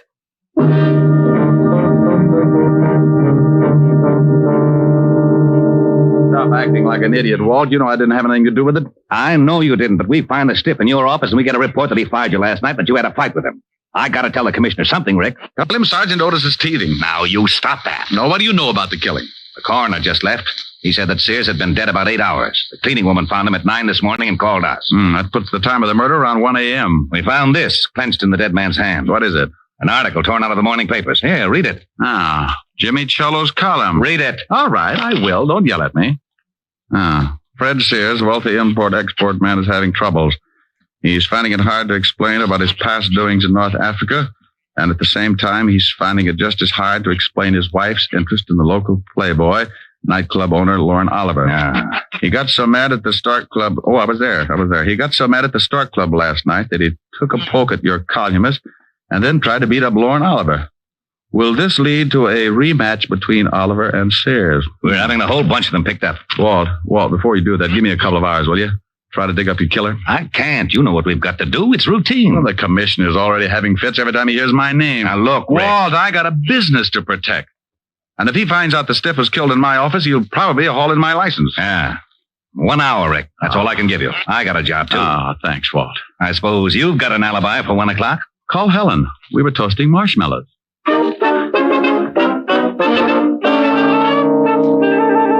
Well, I had 3 good suspects. Lorne Oliver, Cello, the columnist, and Mrs. Sears. One of the 3 was built just right for the electric chair. An hour isn't much time to dig up a killer, so I grabbed a cab and headed for Lorne Oliver's office in the back of his club. Yeah, come in. How are you, Oliver? Oh, what do you want, Diamond? Not particular about who comes into my club. Oh, I'm surprised you can operate with that kind of policy. People probably see you in here every night. I think I'll have you thrown out. Where were you at 1 o'clock this morning? None of your business. Herman. Yeah, boss. Come in here and show a guy out of my office. Oh, we get rough, huh? Yeah. Okay. I'll let you tell the cops who knocked off Fred Sears. Hey, this the guy, boss? Yeah. Wait a minute. Did you say someone knocked off Fred Sears? That's right, but don't start crying about it. It makes me feel so helpless. I'll tell my story to the cops. They'll get a lot tougher than I will. You won't get tough at all, Mac. Oh, stop flexing, Herman. You'll snap your girdle. Well, I guess it doesn't make much difference as long as Sears is dead. I was with his wife from about 12 o'clock to it was a long time after 1. Well, where were you all that time? At my place. And I'll take a walk, Shamus. You got my alibi. One more question. Did you go out at all? Yeah, I went out and got the late papers. So what? I like to read. Okay. You don't mind if I stop by and see Mrs. Sears, do you? No, go ahead. I'll see you later. Oh, Herman. Yeah? You can let the air out now. Your muscles are lovely.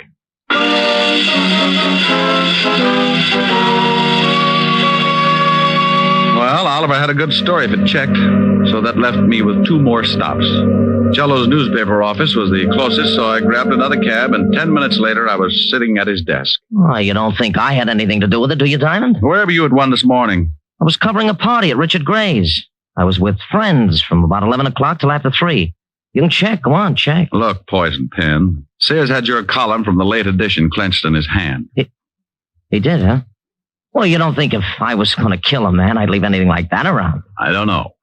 Well, obviously, someone is trying to make it look like I did it. Have you talked with Oliver and Sears' wife? Oliver's got an alibi, and I'm headed for Mrs. Sears' place right now. You know the address? Yes. 45 East 65th.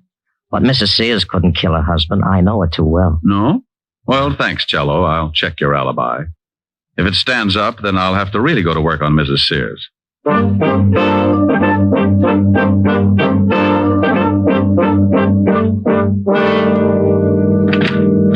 Yes? Mrs. Sears? Yes. Oh, you look even better up close. What's on your mind? You mean right this minute? Well, aren't you nice? Don't crowd me, though. I can keep up a pretty good average in this league. I'd say about 1,000. May I come in? I think so. If you keep talking. I like to hear nice things. Well, you deserve them. But I can think of some nice things to say about a panther. We'll talk about my family some other time. Can I buy you a drink? It's a little early unless you got some milk. Milk? Where's your husband? Oh, you know about him, huh? Oh, I'm sorry. It looked as though it might work into quite a friendship. Where is he? I haven't seen him since last night. Why? Is he a friend of yours? He's been using my office. Oh? Yeah, he died there last night. What? Everybody is so surprised. But, how? Who did it? That's what I'm trying to find out, lover. Where were you at 1 a.m.? That's none of your business. Okay, let the law drag it out of you. Goodbye, dear. Wait a minute. All right, I'll tell you. I was with a man named Oliver, Lorne Oliver. Oh, for how long? From about 12 o'clock to, well, much later. That's what Oliver says. Did you go out at all? Just to get the papers. That checks with Oliver's story, too. Did you go out alone? Why, no, I went with Lorne. He says he went out alone. Oh, well, yes, he did. I thought you said you went out with him. Well, that was later. Lorne was the one that went out to get the papers. Okay, what time was it? About 2. When you both went out or when Lorne went out to get the papers by himself? When Lorne went out.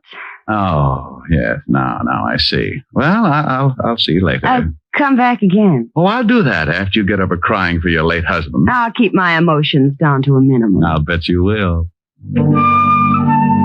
I left her standing in the middle of the room, looking after me like a vegetarian with an eye on a green salad. I closed the door and started down the hall for the elevators. For some reason, I never seem to get where I'm going. Hello. While you're still tuned in, Diamond, I'll give you some advice. Stay away from Mrs. Sears. Now I want you to be sure and get the point.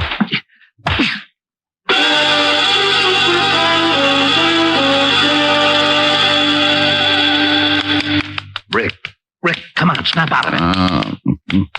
I'll go away. Come on, you don't look so good. It matches the way I feel. Oh, here's a new line. Where am I, Walt? In Mrs. Sears' apartment. Hello, handsome.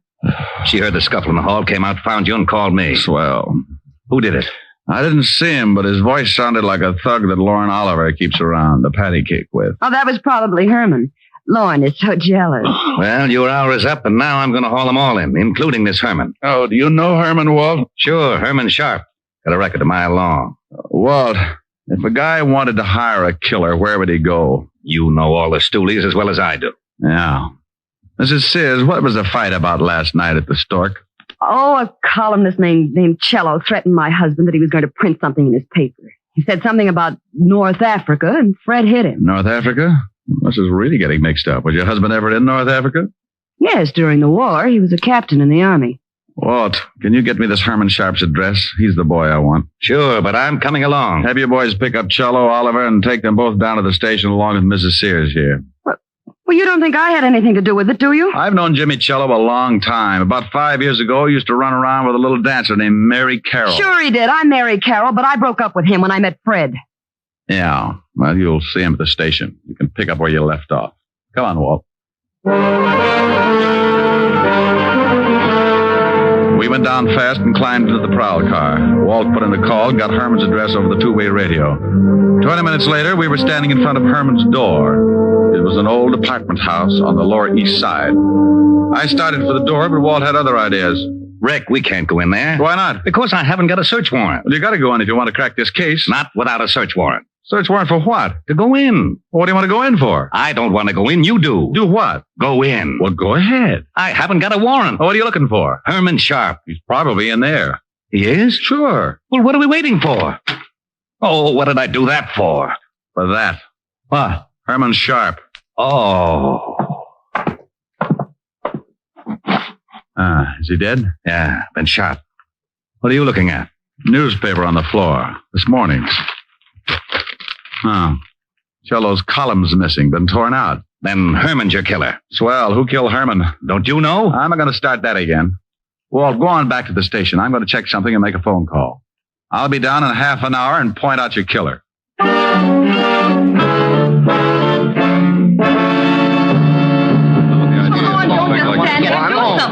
Now, calm down, everybody. This is ridiculous. I want my lawyer. You'll get one later. Relax, Oliver. They can't hold us much longer. How do you feel, Mary? I don't like this any more than you do. Well, good afternoon. And happy Father's Day. Rick, where the devil have you been? Made a phone call to Washington, Walt. Mrs. Sears, did you know that your husband had a dishonorable discharge from the Army? Why, no. You knew it, didn't you, Cello? That's right, but I kept it quiet. He got it for running a black market. What's this got to do with the death of Sears? Oliver, you told me you went out to get the papers last night. That's right. What time was it? A little after 2. You know what time the late edition comes out. How about you, Mrs. Sears? What Lorne says is correct. How about it, Lorne? Were you the one to go out and get the papers? Yes. Then, Mrs. Sears, why did you tell me this afternoon that you also went out to get the papers? Well, Mary, don't say anything. You don't have to. The stories don't check, so you couldn't have been together last night. Look, Diamond, what is this? Oh, now you look, Oliver. You're both liars. But that doesn't make either one of you the killer. Oh, but Rick, Cello's alibi checks right down the line. Sure it does, because he was at that party. But the killer wasn't. Oh, we know that. He couldn't have been. Yeah, but the man who hired the killer to knock off Sears was. What are you talking about, Diamond? Oliver, where was your hired gun if last night? You mean Herman? Yeah. Well, I don't know. He was with me until 6 o'clock, then he left. Walt, when you find Herman's gun, ballistics will probably say that it was the one that did the job on Sears. Herman? Yeah. Cello, you hired Herman to kill Sears, and then you killed Herman. You're out of your mind. I didn't even know this Herman. We found the newspaper next to Herman's body. It had your column torn out of it. That doesn't pin anything on me. It just shows you that Herman probably stuck that article in Sears' hand after tearing it out of a newspaper. That's what you wanted to make it look like. You knew Herman. You knew about the clipping, so you killed him and tore the column out of this morning's newspaper. Of course I knew about the clipping. You told me about it this morning in my office. That's right. But you were the only one I told about it. You couldn't convict Jack the Ripper on that kind of evidence. I'm afraid he's right, Rick. Cello, what time does the late edition come out? About 2 o'clock. Walt, what time was Sears killed? Around 1. Say. Yeah. The killer couldn't have gotten hold of that column at 1 o'clock. The papers weren't even out on the street. Well, then how did he do it? Only one man could have gotten that column before 1 a.m., the man who wrote it. Jimmy. He tore it out of the galley sheets. The proofs that are made up before the paper goes to press. Cello hired Herman, gave him the clippings, and then went to the party. Oh, you're doing great, Diamond. Keep it up. You're still in love with Mary Sears. You were jealous of Oliver, so you hired Oliver's boy Herman, figuring the cops would pin Sears' murder on Oliver. How am I doing? You're a good liar and a rotten detective. You knew I'd go to see Mary Sears, so you sent Herman to beat me up and make it look like Oliver was behind it. You tried to frame Oliver all along the line. Why, you cheap little scandal snooper. I'll fix it so you don't blame anybody. Wait a minute. All right, break it up. Come on, break it out. Break it up. Hey, Walt. What is it, Rick? Bye.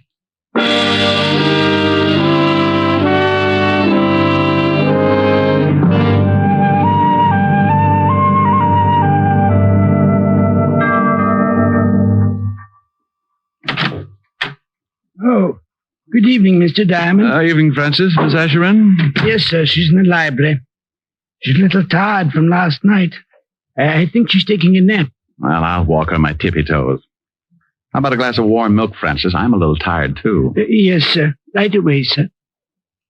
Well, look at the little baby. Oh, hasn't dreaming.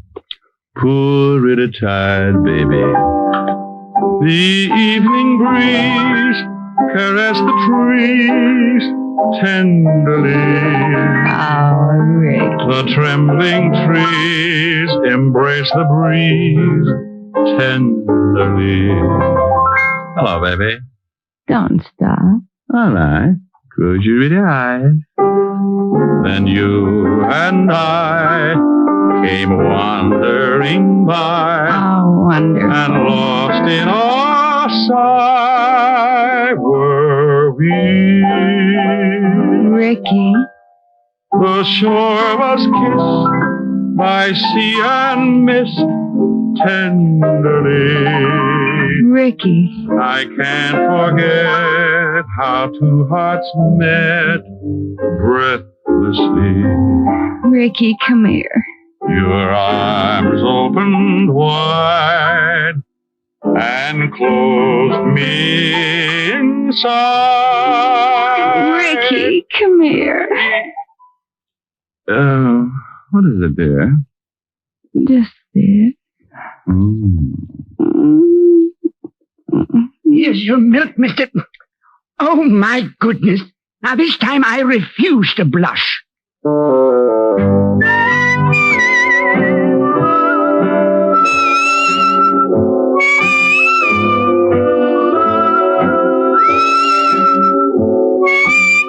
You have just heard Richard Diamond, Private Detective, starring Dick Powell.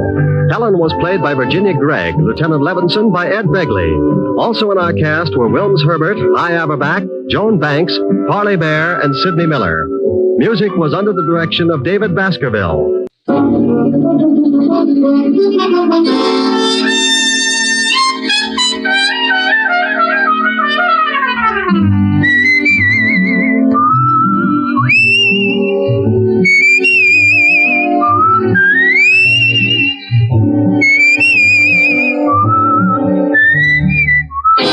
Here's Dick Powell as Richard Diamond, private detective.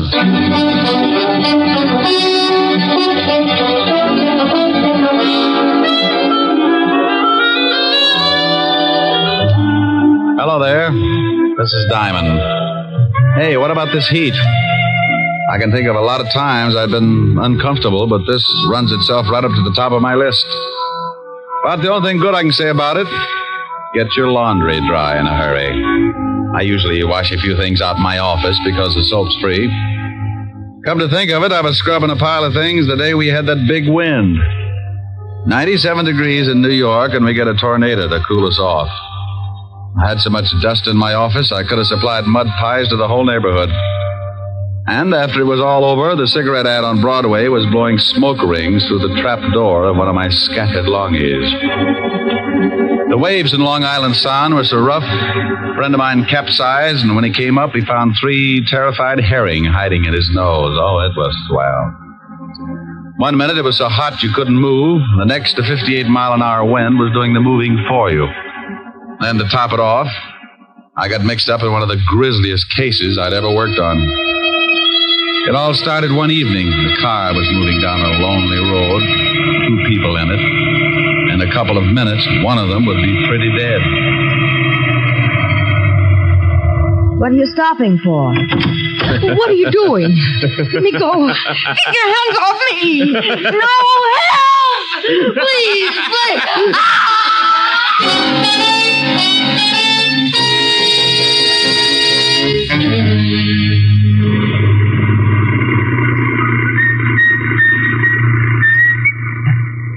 Hey, Ed.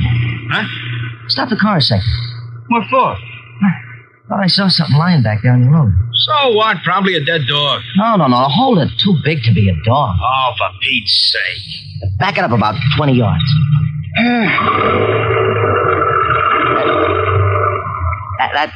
That's good. Okay, where is it? Right over there. Yeah. Hey, come on. Hey.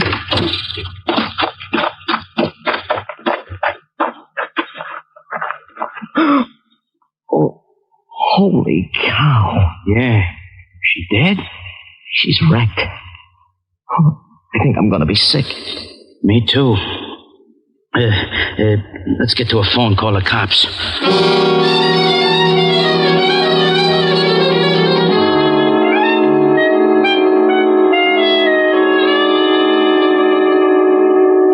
Knit 1, purl 1. Knit 1, purl 1. Ah, there, you little fiend. Now, what does it say about the heel? Turn the heel. Oh, I dropped a stitch. Now I gotta go back and pick it up again. Yeah? Rick, what's the matter? Oh, Miss Asher? You and your bright ideas. What did I do? You did plenty. I'm a nervous wreck. What from? You remember you said I ought to take up something to keep me busy in the office? Yes. You remember you mentioned knitting? Oh, no. Oh, yes. I've dropped more stitches than the cross-eyed surgeon. You idiot. I was only fooling. Well, I wasn't. I did it up right. Book of directions, enough yarn to wrap up King Tut and all his handmaidens, and 2 of the finest bone needles and gimbals. Now, don't laugh. I was making Francis a pair of screaming argyles. Keep with it, strong heart. You'll win out. Yeah, you darn right. Oh, what I said. Darn. Get it? Helen, are you still there? Yes, Rick. Wasn't funny? No, Rick. Okay, come on over. Let's neck. Yes, Rick. Shame on you. Yes, Rick. Is that all you can say? I love you. And I'll see you about 8. Oh. You don't sound very happy. Well, that's such a long way off. I'll give you time to make plans. Bye. Bye. Now, let's see. I gotta take out 1, 2, 3, 5 rows. Yeah, what is it? Rick? Oh, how are you, Walt? Very unhappy. You should see me. I got to take out 5 whole rolls just to pick up one lousy stitch. What? No, forget it. What are you unhappy about? I'll tell you about it when you get down here. The 5th precinct's 20 blocks. Can't you give it to me over the pipe? I wouldn't ask you if it wasn't important, and I'd rather not say anything over the phone. Okay. Stop making like Portia facing life. I'll be down as soon as I finish this heel. Heel? Yes, if you must know, I've taken up knitting. Coming from you, I am unmoved. I don't care if you're building Sergeant Otis a fur-lined money belt. Get down here as fast as you can. All right, Walt. But you'll be sorry when it starts getting cold again, and I won't knit you a sweater to cover your little old blue stomach. Oh. Bye, Walt. Getting Walt's goat was a sport with me, and whether he'd admit it or not, he got a kick out of it, too. Sometimes I wouldn't stay on the rib as long as I usually do, but that was only because Walt always starts sounding just a little bit worried. Then I know it's time to lay off and get serious. Don't misunderstand me. I never lay off entirely, and I never get completely serious. Those are 2 habits that don't help find the solution any quicker. They just fit you with a mess of ulcers, and you still end up too worried and too serious. I closed my office and headed for Walt's precinct. When I walked in, I spotted Sergeant Otis leaning back in his chair with his number 12s resting on the desk. Hello, Otis. Well, how's the big private detective today? Just fine, Otis. And how is the flash of the 5th precinct? Don't you worry about me, Diamond. I'll get along. Better go on in and see the lieutenant. He wants to see you. Hey, what's it about, Diamond? You need someone to help you from the police force? You know, Sergeant, you've got a fine head on your shoulders. Well, I'm glad you noticed. The one under your arm isn't so bad either. Hello, Walt. Rick, why don't you leave that poor guy alone? After you leave, he comes running in here and cries all over my desk. Otis? He wouldn't shed a tear if he was standing in an onion warehouse watching his grandmother set fire to herself. Yeah, well, give him a rest for a while. I got a big problem I want to talk to you about. All right, Walt. What's on your mind? Well, I don't know quite how to give it to you. It isn't strictly kosher for the police force to go around asking for help. Now, wait a minute. I don't want any apology routine. If you want a favor, you came to the right boy, and you know that goes without saying. Yeah, I guess I do. But this is a pretty big favor, Rick.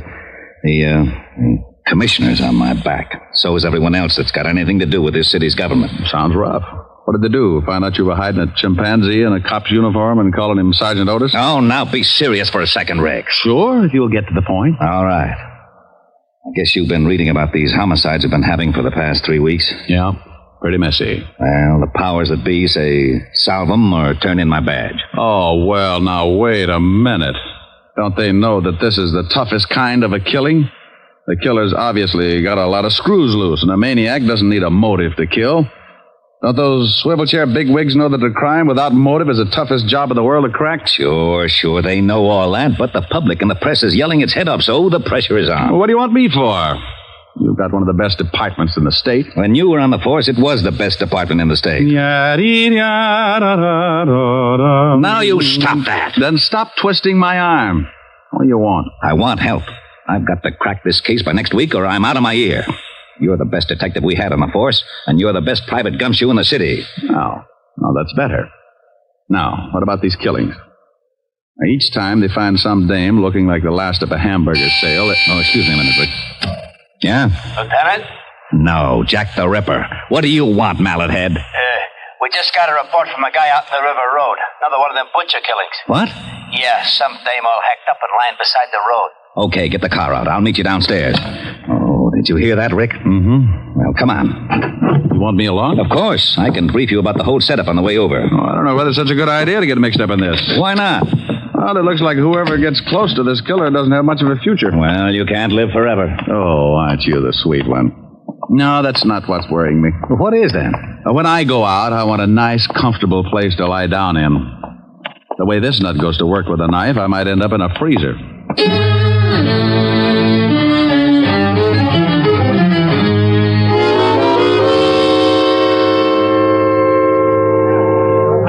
All right, everybody's back. Go on through, Lieutenant. Show him your biceps, Otis. Comic. How did all these people get out here? This is 10 miles from anything. Someone must have heard me call the police. When I left the phone booth, the whole crowd followed me out here. Who are you? My name's Ed Cody. Me and my friend here found the body. Where is it? Right over here, Walt. Oh, how does it look?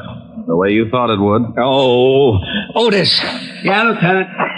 Yeah, here's your bicarb. Now you see what I'm up against, Rick. Pardon me. This is the third killing like this in 3 weeks. Oh, I don't feel too good.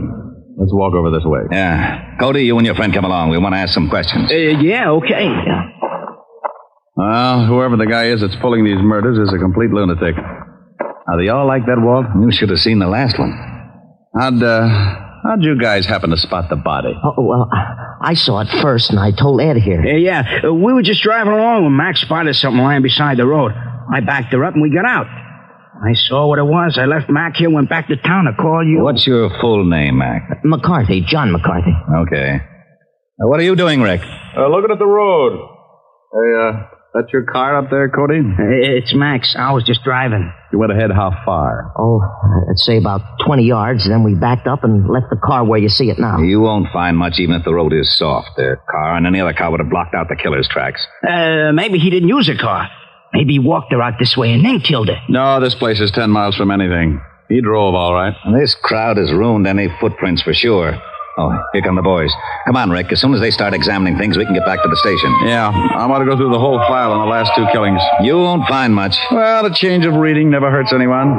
I'm getting tired of reading those dime novels. Too bloody.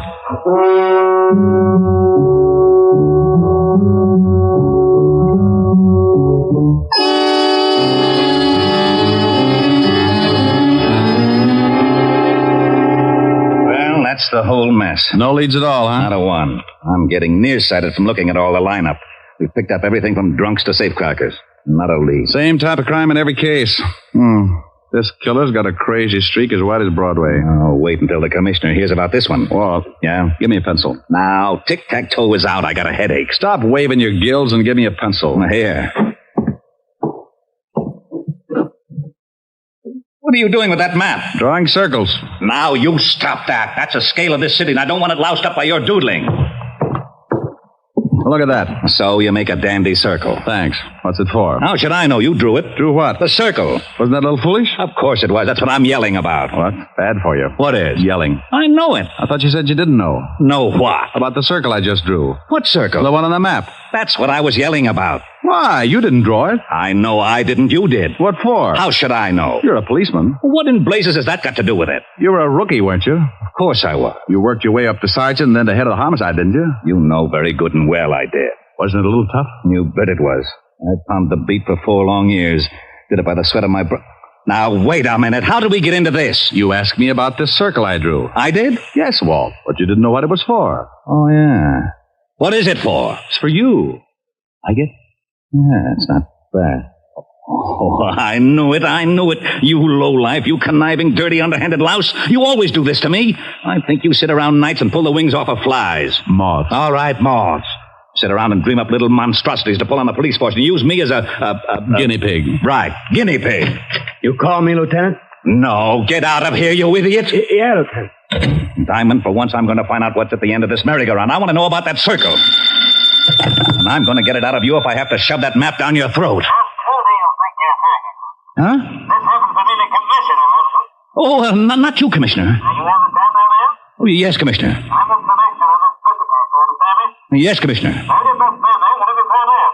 Well, I just went out and looked at the body. Well, if you don't get the next pretty soon, I'm going to have to put somebody else on. Because every man you've been in this for Yes, but... 4 days, I can't see any reason. But... Your motor's running. You shut up. Huh? No, Commissioner, somebody else. All right. Yes, sir. Get on this right away. Fast. Yes, sir. I go for it, and let me see you till you get something. Yes, sir. Oh, who was it? I am not talking to you. Don't you want to know about the circle? No. Fine. When I was looking over the reports on the killings, I noticed something. You don't say. Say what? Okay, if you don't want to play, be a sorehead all your life. Well, I noticed that all of the killings, including the one we looked at this afternoon, were within at least 10 miles of each other. And the first one, this one right here, was exactly in the other direction from the last one. Bully for you. No, it's nothing. Well, using the first and last homicide for the edge of the circle, we find that the other killing also falls within the sphere. Okay, so what? Getting interested? No, I'm not. Well, the girl this afternoon had been dead for about 14 hours, wouldn't you say? Yeah, but the coroner can come closer. Well, about anyway. Now, in the other 2 cases, it says that both girls met their deaths about 3 in the morning. If the last one was dead 14 hours, she comes close to that time, too. Okay. What does that prove? Not a thing, but it's something to go on. This is a wild one, Walt. But let's say that our killer started off with his victim somewhere within that circle. To drive 5 miles, half the distance of the circle, it would take him, about... 15 minutes. Okay, 15 minutes. Now, that means he left his starting point around 2:45. Now, that's a funny hour to be so consistent. You're right. Bars close at 2. 45 minutes to talk a dame into a ride? Might be. Oh, I'll be darned. I may be all wet. The killer probably started from somewhere outside the circle, but we can start by eliminating the idea of the night spots anyway. Yeah, Lieutenant? Checking all the night spots from... 45th Street and Broadway, the center of the circle. From 45th Street and Broadway for 10 miles in every direction. Yeah, Lieutenant. That means cafes, bars, bowling alleys, anything that stays open till 2 or after, and step on it. I hope we're right. So do I. I don't like walking on eggs. Then sit down. Who knows? You might hatch something. Walt found out the name of the last victim, and the family supplied us with a picture. Her name was Martha Kirk, and her family knew nothing of her whereabouts the night of the murder. You can't really appreciate a police department until you really see them in action. Inside of 2 hours, Walt had every dive, bar, and night spot in the 10-mile circle tagged. They spread out, one man to every 5 blocks, each with a picture of the 3 murdered girls. Because it had been my idea, Walt wanted me to swim with it and maybe sink. I took a little section from 48th Street to 46th Street, and by late afternoon, I'd covered most of the likely prospects. You guessed it. The bottom of the barrel was coming up fast, and it was emptier than a ballpark during a thunderstorm. No one had ever seen the 3 victims.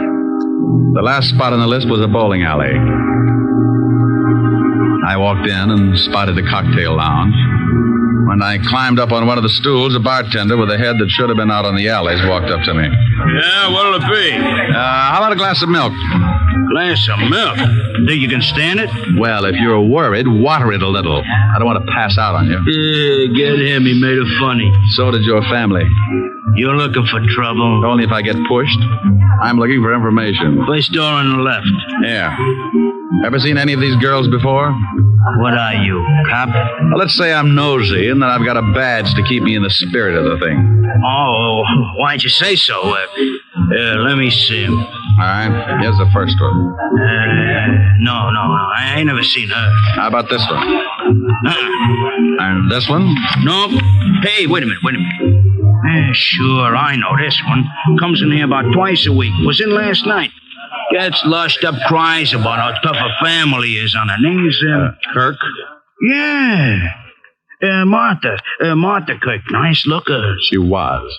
Huh? Did she ever come in with a man? No, but sometimes she leaves with one. Same guy every time? No. Do you remember her leaving with a man last night? Yeah. Come to think of it, she did. What time? About 2:15. We stopped serving at 2 right on the dot. That we do. That you do, yeah, okay. Think you'd know the guy if you saw him again? Oh, sure. He comes in a couple times a week, too. I seen him pick up a couple of strays. I guess you call him a wolf. Yeah, with a hatchet. Huh? No, forget it. Where's your phone? Right over there. Hey, here, use a slug. It's on the house office. Thanks. Hope nothing's happened to Martha. She was a rotten drunk. What a wonderful kid. She was, huh?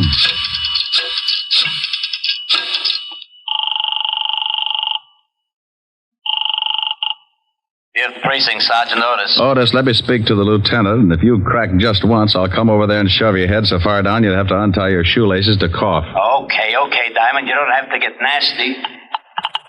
Lieutenant Levinson. You can forget about retiring, Walt. You got something? Yeah, looks like. What did your boys turn up? Nothing yet. What is it, Rick? Don't play games now. Get over to 47th and 9th, the bowling alley in the middle of the block. I'm in the bar. Want me to bring the boys? No. This is one we've got to play quietly. I don't want to scare our ghoul off. I'll be right down. Hey, what about that milk? Huh? Oh, yeah, coming up. Is there going to be a pinch? There is, Buster. There certainly is.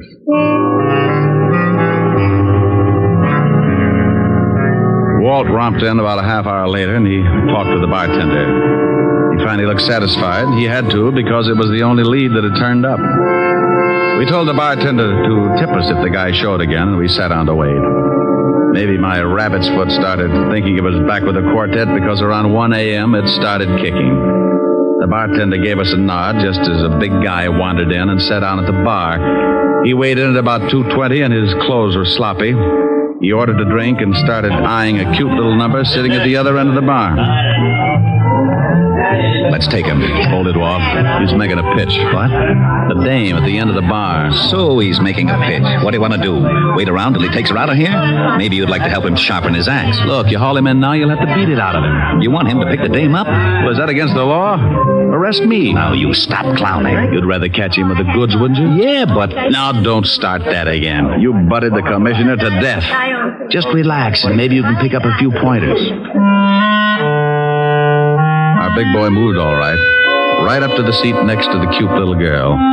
She was under full sail, didn't seem to mind it at all.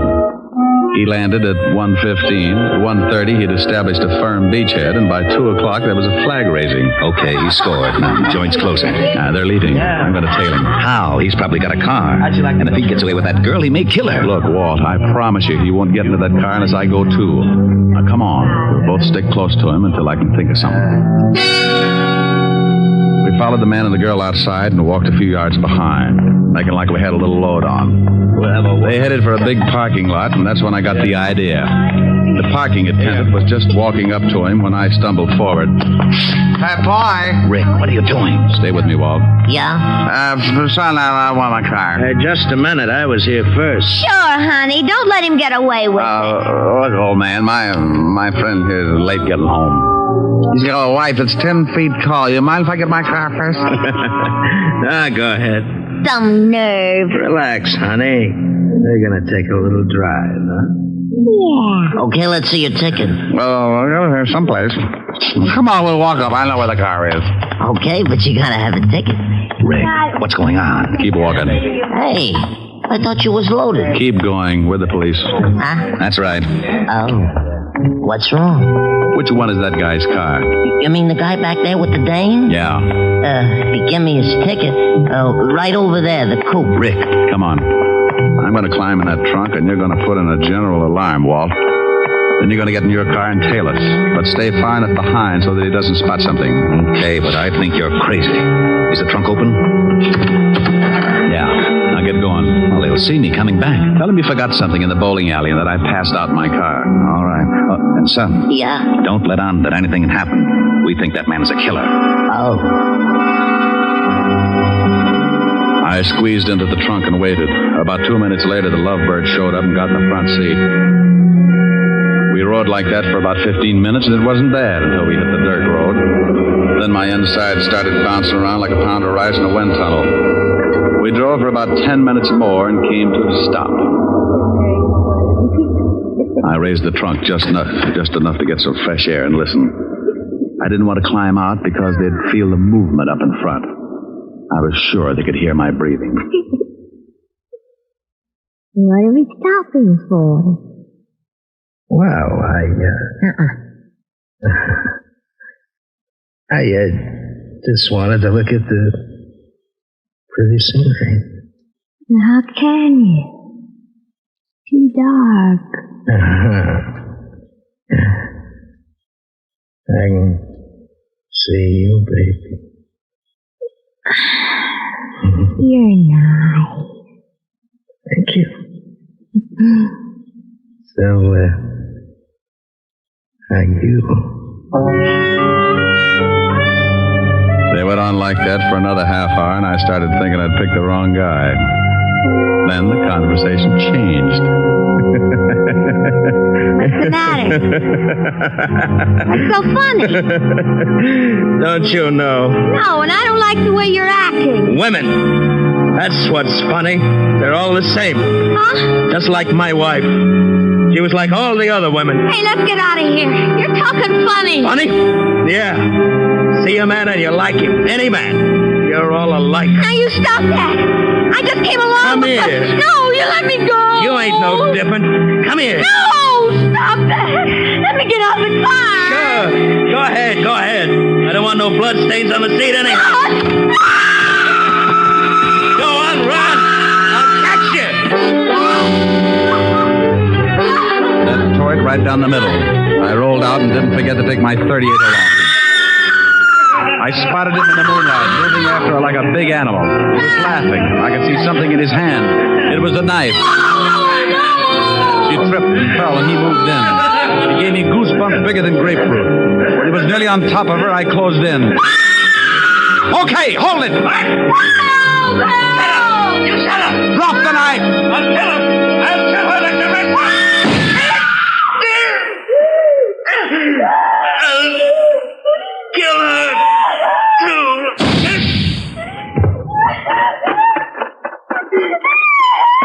You all right, honey?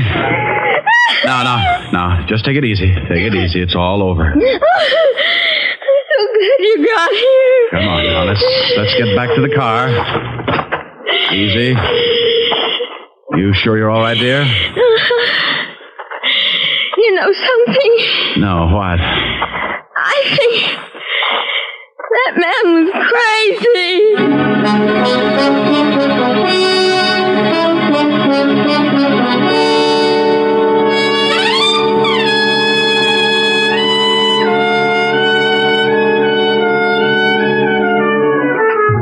Well, Walt finally got there, and we sent the girl home. The wagon came and cleaned up things. I found out later that Walt was blessed by the commissioner, and I got an assist. I needed calming down, so I stopped off at 975 Park Avenue, the home of the best remedy for bruised nerves I knew of. Oh, good evening, sir. Good evening, Francis. Is Miss Asher in? Yes, sir. She's in the study, knitting. Knitting? Knitting. Thank you, Francis. One, curl, two. Knit, one, curl, two. That's like taking stupid pills. Rick. Hello, baby. Oh, look what I've gotten into. I'm a nervous wreck. I'll let her teach you. What are you building? Well, it was going to be a surprise for you. Oh, a whole suit. Really? Ricky. Yeah? I need relaxing. You need relaxing. Oh, swell. Ricky, come here. I know just the thing. No, come over here. There's an old spinning wheel in the parlor, spinning dreams of a long, long ago. Ricky! Well, what's the matter, dear? Well, what about this? Cruising down the river on a Sunday afternoon. Ricky. With one you love, the sun above, waiting for the moon. Ricky. The old accordion playing. Ricky. A sentimental tune. Rick! Oh, honey, what's the matter? You can sing later. Oh. Please. What is it, really, baby? Come here. Oh, you know something? What? I may never sing again. Okay.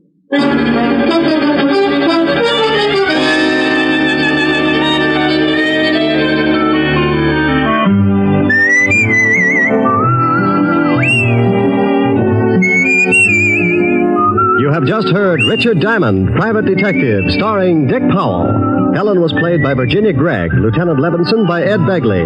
Also in our cast were Wilms Herbert, Bill Conrad, Lorene Tuttle, Jack Crucian, and Sidney Miller. Music was under the direction of Frank Worth.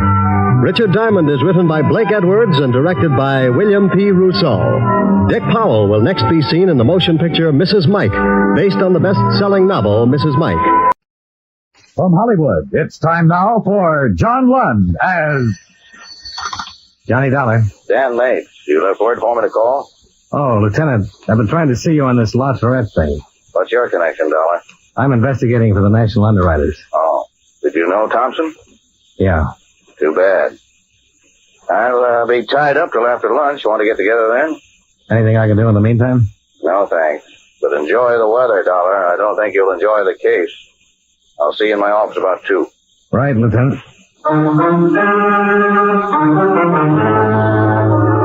John Lund in the transcribed adventure of the man with the action-packed expense account. America's fabulous freelance insurance investigator. Yours truly, Johnny Dollar. Expense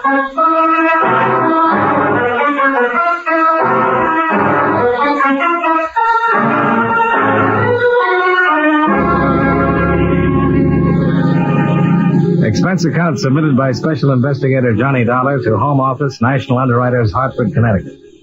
The following is an accounting of expenditures during my investigation of the La Tourette matter. Expense account item 1, $97.50.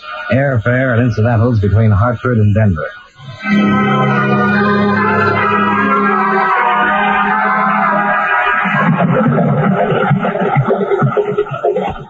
I arrived at 6:30 in the morning with a cold, sun-filled dawn. I reacquainted myself with the mile-high city at the airport restaurant, where I drank coffee and waited for my luggage. I'd been there once before on a case in 1947, but the Denver I saw this time was a great deal different. Bigger, filled out, bustling. Towns, like people, change. I arranged to rent a car from the Avis people and drove on into the city itself. There I checked in at the Cosmopolitan, showered and shaved, and waited until 9 o'clock before I rang Bessie Thompson's room. Who? Johnny Dollar, Bessie. Oh, you're here? Yeah, as a matter of fact, in the same hotel. Same case Tommy was working on? Yeah. Be careful, Johnny. Everybody seems to die who has anything to do with it. Why don't I buy you some ham and eggs? Why not? Expense account item 2. $4 and... No, I guess not. This one was on me. Buying breakfast for the widow of the man who died on the case I was taking over. It was a difficult meal. I buried him here. Yeah? I would have taken his body back to Hartford, but the expenses and all. Besides, it doesn't really make any difference where you're buried. The ground is frozen here, too. I hear they have to use jackhammers. What happens now, Bessie? I haven't anything to stay around here for. I guess I'll go home. Try and get a plane out sometime today. Maybe that'll be better. I'm 32 now. I'm still attractive. I suppose some man will come along. Even men. Bessie, what is this? You tell me what it is. The coroner said that Tommy might have been drunk. That he wandered out on the highway and that the driver of the car that hit him could have done it and not even known it. I know Tommy drank. But not like that. Or did he? What do you mean? You were with him for 3 weeks in Omaha last year. When he was away from home, from me, Johnny, was he... did he drink a lot and get around? I never saw him do anything like that, Bessie. Honest? Honest. Don't lie to me now. He was in love with you, Bessie, and he didn't care who knew it. Don't torment yourself with thoughts like that. We're awful that way, aren't we? I mean, women. I think you're wonderful that way, too. Thanks. Tommy was murdered, Johnny. It couldn't have been a hit-and-run accident. Bessie... And they aren't doing anything about it. They haven't found out a thing. Oh, easy, honey. They're working on it. You know that. It's all tied in with that La Tourette man. Tommy found out something and he was killed for finding it out. Bessie, I'll have to tell you right now. What reports Tommy sent in on La Tourette don't make him responsible in any way. Then why are you here? Just to wrap up the details. I see. There'd have to be something more than what we have now. Then there is something more. Tommy phoned long distance the night before he was killed. He said he thought he'd be coming home in a couple of days. You say anything about the case? No, but he was coming home. That meant he had it about finished. He sent in a report the day before he was killed. There was nothing. But the police didn't find any report for that day in his room. How did he get out to that place on the Golden Road? Who was he with? Johnny, he was killed. He had something on someone in this case and he was killed. If he was, we'll find it out. All right. Where's he buried? Crown Hill Cemetery. I'll send some flowers out there. Get the man who ran him down. He'd like that a whole lot better. Yeah, I guess he would.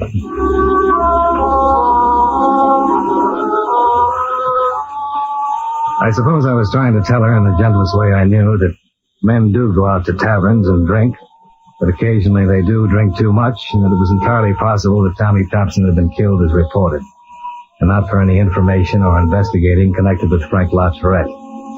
When I met and talked with Lieutenant Mapes at 2 o'clock, he confirmed this. Here's the report from our arson man. Uh-huh. And this is from homicide. Uh-huh. You can take those copies with you if you like. Had them made up for you. Thank you very much, Lieutenant. The fire was reported by a passerby about 2 o'clock last Wednesday morning. By the time the trucks got there, the whole bookstore was in flames. When they broke in, they found Mrs. Lautrette's body. She'd suffocated in the smoke. Her husband said she'd been there working on the books. Uh-huh. There was no evidence that her death was anything but accidental. And in the opinion of our arson man, the fire was caused by a cigarette. She fell asleep working in the office, and the place caught fire. But your man Thompson probably sent you all this, didn't he? Yeah, the fire policy had to be investigated. Now, as far as Thompson's death goes, we're looking for a hit-and-run artist. The people who operate the tavern out there said he absolutely was not in there that night. Mm-hmm. At any rate, we'll have to go on that assumption because we haven't been able to dig up anyone who can say he was there that night. The tavern people could be lying. Thompson could have gone in there, gotten himself loaded, and walked out in front of a car. They'd be in license trouble if that happened. Yeah, sure.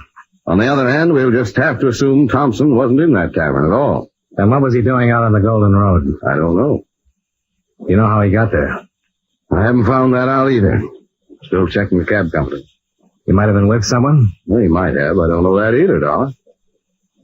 I suppose you've wondered if it could be connected with Lautret. Oh, yes. I've wondered. When a man in the same business dies like that, you're bound to wonder. But wondering about things is one of our hazards, Dollar.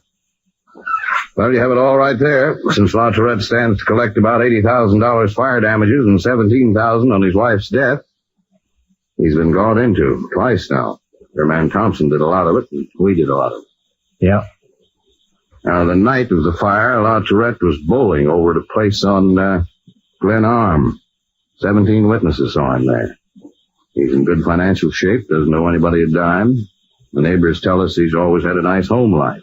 He has a boy who plays football in one of our high schools. So, why look at Lautret anymore? Yeah, but... But your man Thompson was killed looking into it. Is that it? That's it, Lieutenant. Thompson's wife's in town.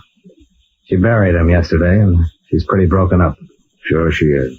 I talked to her at the funeral. Her husband died hard and cold out on a lonely road, and we say he was drunk and got in front of a car.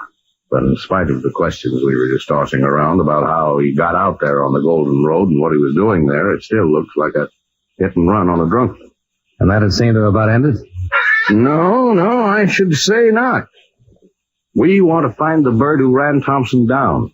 And if there isn't enough in those reports to satisfy you that the fire was an accident, that Mrs. Lautrette's death was an accident, and that Thompson's death was what we say it is, then just sound your horn. I'm around all day, and I'm open to any kind of suggestion. Okay? That sounds fair enough, Lieutenant. I might give you a ring. Right.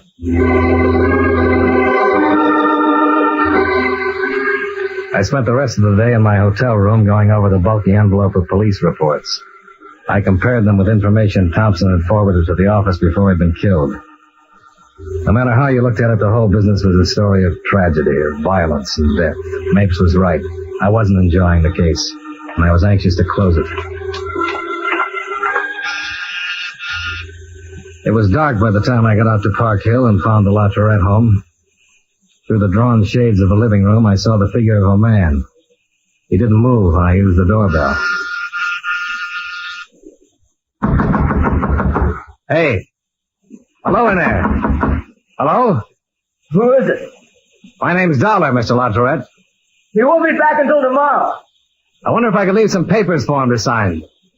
Leave him at the door. I'll get him later. There was something about the voice, the strain and shakiness in it that worried me. I didn't leave the papers outside the door. I merely tried the knob. All right. Come in if you have to. Hey, what is this? Why the shotgun? Get in. You get inside and close the door. I'll kill you. Okay. Move right over there, mister. Right over there. All right, you can stop. Where's Mr. Lautret? Oh. You'll get the same thing if you do anything funny at all. Why? You'll be asking that from now to the day I die. Now get your hands up. Up. They're up, Sonny. Look, he might still be alive. You could call a doctor and... He's dead. I made sure. I don't know who you are or why you did this, but you'll never get away with it. They'll catch you. Who cares?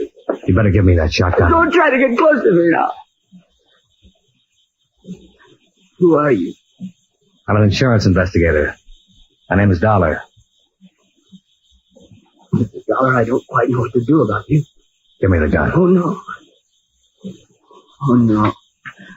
This little baby's got more work to do tonight. Yes, sir, just a little more work. Why did you kill him? He killed a man and a woman. I guess that gives me a right to turn around and kill him. What man? What woman? Somebody you probably know. A man named Thompson. He ran over him the other night. Oh? Sure. He ran him down with a car because Mr. Thompson found out about a woman. His lady love. His lady love? Oh, he had one, a real pretty lady. Who helped him burn my mother to death in a fire so they could be together. I'll see that they get together real soon. Your mother? Your name is Laterette? That's it. Bruce Laterette. That's my old man lying there.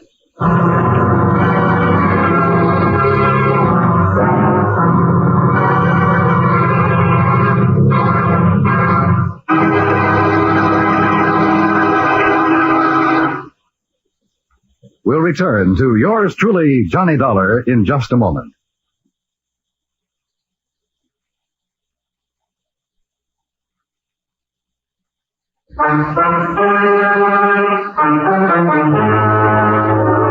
Now, with our star John Lund, we bring you the second act of yours truly, Johnny Dollar.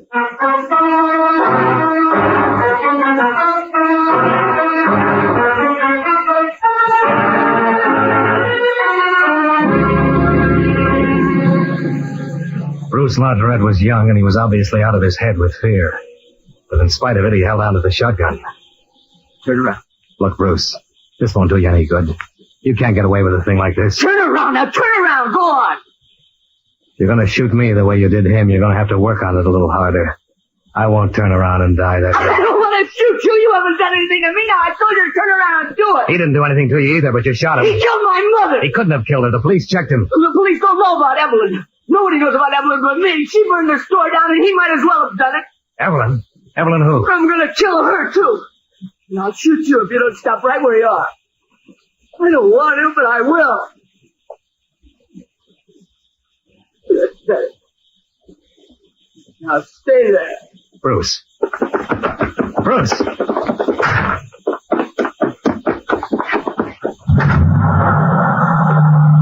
Bruce! Bruce!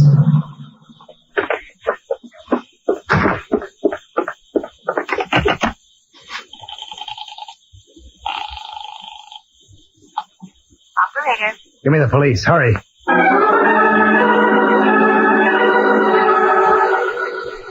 I gave a license number and the description of the car over the phone along with the other information on Bruce Laterette.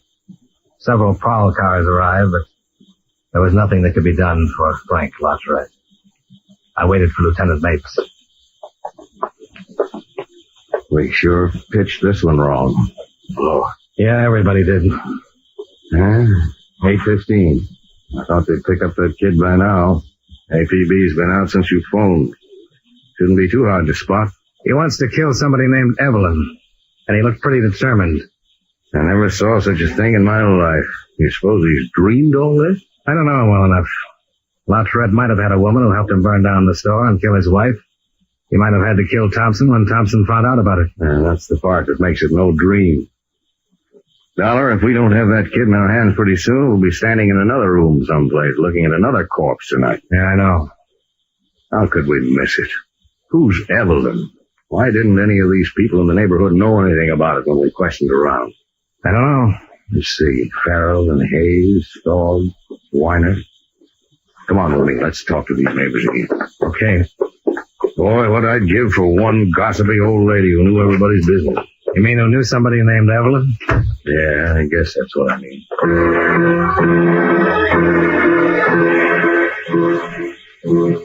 An hour of questioning in the neighborhood revealed no one who had any knowledge of Frank Laterette's association with a woman whose first name was Evelyn. Bruce Latourette seemed to have completely disappeared somewhere within the city. However, at 10:15, a young girl walked into police headquarters and asked to see Lieutenant Mapes. I was in the office when she was ushered in. What's your name, miss? Dorothy Kelly. This is Mr. Dollar. I'm Lieutenant Mapes. How do you do? At the desk, they said you had some information about Bruce Latourette. Is that right? What will you do to him? Try and stop him from killing another person. He's already killed his father. Yes, I know. I heard it on the newscast at 9 o'clock. Want to sit down? Thank you. You know Bruce? Yes, we go to school together. Uh-huh. I don't know exactly how to tell you this. It isn't easy, I mean. I've heard Bruce talk about it ever since his mother was killed in a fire last week. Maybe I shouldn't have come down here at all. Well, if it'll help us stop him from killing someone else, you did the right thing. Do you know where Bruce is, Dorothy? No, honest, I don't know that. I'd tell you if I knew. What has Bruce been talking about, Dorothy? Well, he was pretty upset about his mother's death and took it pretty hard. Yeah, sure. He's out of school all last week, and then when he came back this week, we had lunch together one day. He hardly ate anything, just sort of sat there staring out, you know? Uh-huh. Did he say anything? Not at first. He used to talk to me all the time. I mean, we're pretty good friends. Oh, gosh, if my mother knew I was mixed up in this... We'll talk to your mother, Dorothy. Go on. Well, Bruce was sitting there, and all of a sudden he said, they killed her.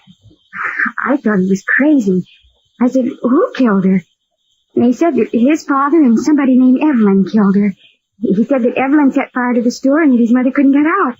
He said his father had been seeing Evelyn for a long time. Mm-hmm. And he also said something about telling all this to a man named Thompson, and that Thompson was killed too. Did he tell you who Evelyn was? No, sir. Did he say where she lived?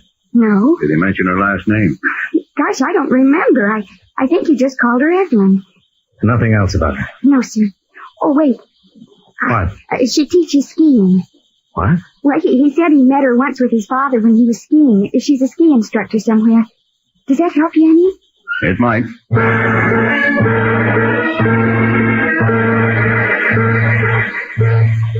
It did help. 3/4 of an hour later, the owner of a sporting goods store remembered a woman named Evelyn Warder, who had skiing classes on weekends. He located an address for her in North Denver, and I drove out there with Lieutenant Mapes. She was a tall, plain-looking woman in her early 30s. What is it? Miss Evelyn Warder? Yes? Police. I'd like to talk to you for a minute. What about? May we come in? Yes. You know a man named Frank Latourette? No, why? His son shot him to death tonight. You know him? Miss Warder? No. Why are you here telling me this? Don't you know? No, I don't know. I have no idea. I was there right after Mr. Latourette was killed. His son said he was going to kill a woman named Evelyn. He's still loose. What are you doing, talking to everyone named Evelyn? You going down? If you didn't know Latourette, you don't have anything to worry about. If you're lying to us, you're liable to get killed. He came by because we thought you might be the one he's after. We don't have a lot of time. I don't know anyone named Latourette. And you're okay. Sorry to have bothered you. That's all right. Good night. Good night. Night.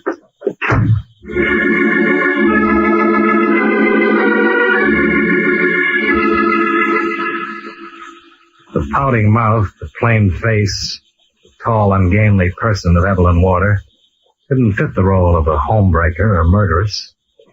But we sat in the car across the street from her house. Mapes put in a call for 2 more cars to come out. It really didn't get sunny all day today. And this is a pretty lousy night. Nothing to say? Nope. Sure you don't. You could be in a nice warm hotel room getting your head full of sleep right now. I can do that anytime. Right now, I want to be around when somebody talks about a fire my company has an $80,000 claim on. And the murder? And Tommy's murder. Oh, the whole thing. Tommy's wife this morning wondering if he played around with other women. That kid standing there shaking and crying and killing and out to do more killing. I'd like to sleep. I don't think I could. Wonder where that kid went to. Should have had him by now, if he stuck with the car at all. How could he walk around town carrying a shotgun without being a little conspicuous? Yeah. This could be the wrong Evelyn. It's the only one we've got a line on. Yeah. Dollar, this stinks. What? That's the right Evelyn in there, and if that kid isn't picked up, he'll be around to kill her tonight. Yeah. So let's go in and give her the business. She said, Hey, across the street. What? That's the car. The kids? Yeah. Let's go. How'd he get here without... Over there. Yeah. Come on. Bruce! Lauteret, this place is covered. You'll never get away alive. Yeah. You okay? Shooting in the dark. That isn't going to do you any good, Bruce. Let me try. Sure. Bruce, this is Johnny Dollar. Remember? Hey, you police inspector, keep down or I'll kill somebody. I don't want to kill anybody but her. I will if you try to stop me. And they don't want to kill you, Bruce. Put down the gun. I'm going to get her. The law will take care of her if what you say is true. I want to take care of her. Evelyn! Evelyn! This is Bruce Lauteret. You killed my mother. We're going to have to do it, Johnny. Wait. Bruce! She isn't there. Get him away from here. Get him away from here. Get him away from here. Upstairs window. Yeah. She wasn't here, huh? Make himself a perfect target. One more chance, Lauteret. Throw the gun down. Okay, boys.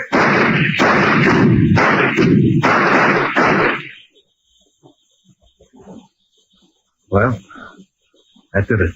Yeah.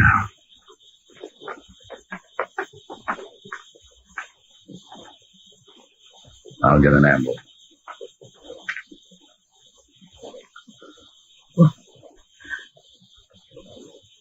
Why is they letting me get her? Take it easy. They'll get her.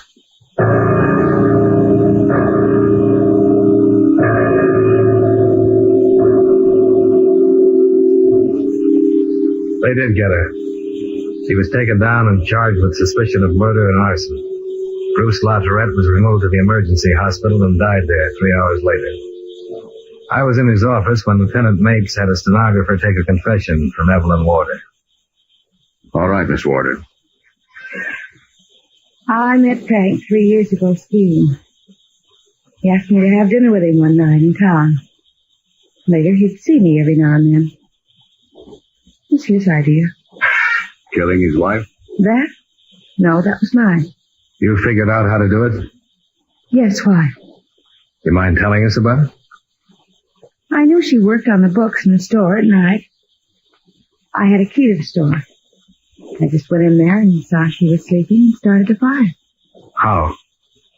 Wastebasket. I knew the smoke and that little off would be the rest. Had you ever met her before? Oh, no. You never talked to her at all? No. Did he? I mean, about a divorce? He said he did, but I know he didn't. He didn't want to divorce her from me. So you killed her? I guess I did. The insurance man, Thompson? Yes. I guess the boy told him about us. He followed us out to the place on the Golden Road. I told Frank we'd have to get rid of him. And we did. Who was driving, Evelyn? I was. Your car? Yes. You killed them both, then? Mrs. Lauteret and Thompson? You don't think Frank could have the nerve to do anything like that, do you? I don't know why I went for him. I really didn't, I guess. Here's money. But no nerve. Okay, Evelyn. Anything else? What happens to me? That's up to the court, Evelyn.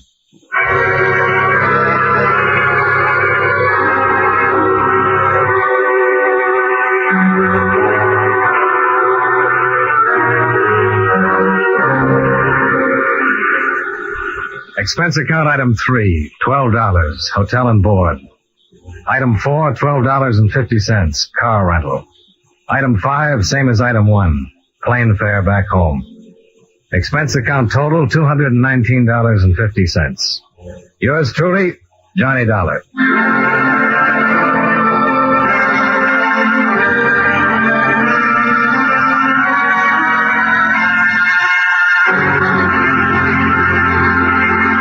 Yours truly, Johnny Dollar, stars John Lund in the title role and was written by E. Jack Newman with music by Eddie Dunstetter. John Lund can currently be seen in the Universal International picture just across the street. Featured in tonight's cast were John McIntyre, Jeanette Nolan, Sammy Hill, Virginia Gregg, and Eddie Firestone. Yours truly, Johnny Dollar, is transcribed in Hollywood by Jaime Del Valle.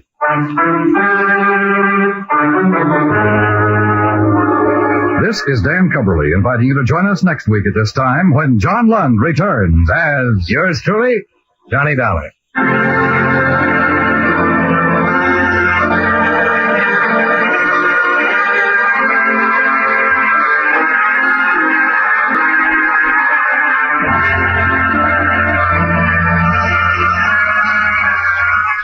Sunday nights at the Star's Address, distinguished drama is always your fare when Lionel Barrymore narrates your Sunday Night Playhouse. Each week, this fine program turns the spotlight on a little-known or unsung hero of American history, bringing you the highlights of his career in brilliant original dramatizations. Don't forget, this Sunday on most of these same stations, Sunday Night Playhouse, starring Lionel Barrymore.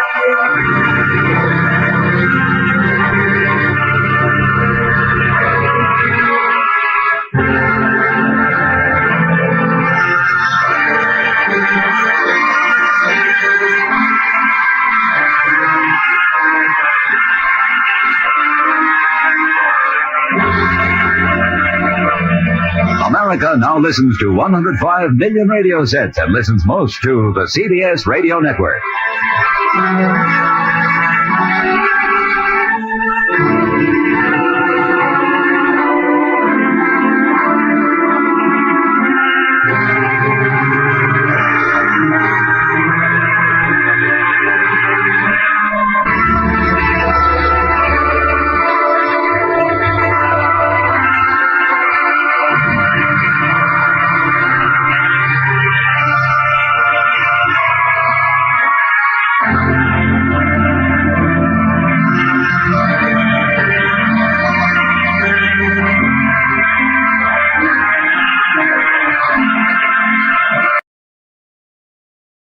From Hollywood, it's time now for John Lund as Johnny Dollar. It's Red Egan, Johnny. Oh, how are you, Red? Was it a boy or a girl? Both. Barry had twins. Well, and double congratulations. Do I get 2 cigars? Sure, if you'll come down to my office and pick them up. Fair enough. Better pack a suitcase, too. I have a job for you. Where? The coroner's holding an inquest in Rexford, Wyoming tomorrow afternoon. I'd like you to be in on it. Why? We have a dead client named Underwood. We don't know if he was murdered, committed suicide, or had an accident. What does it look like? All 3. I'll be there in an hour.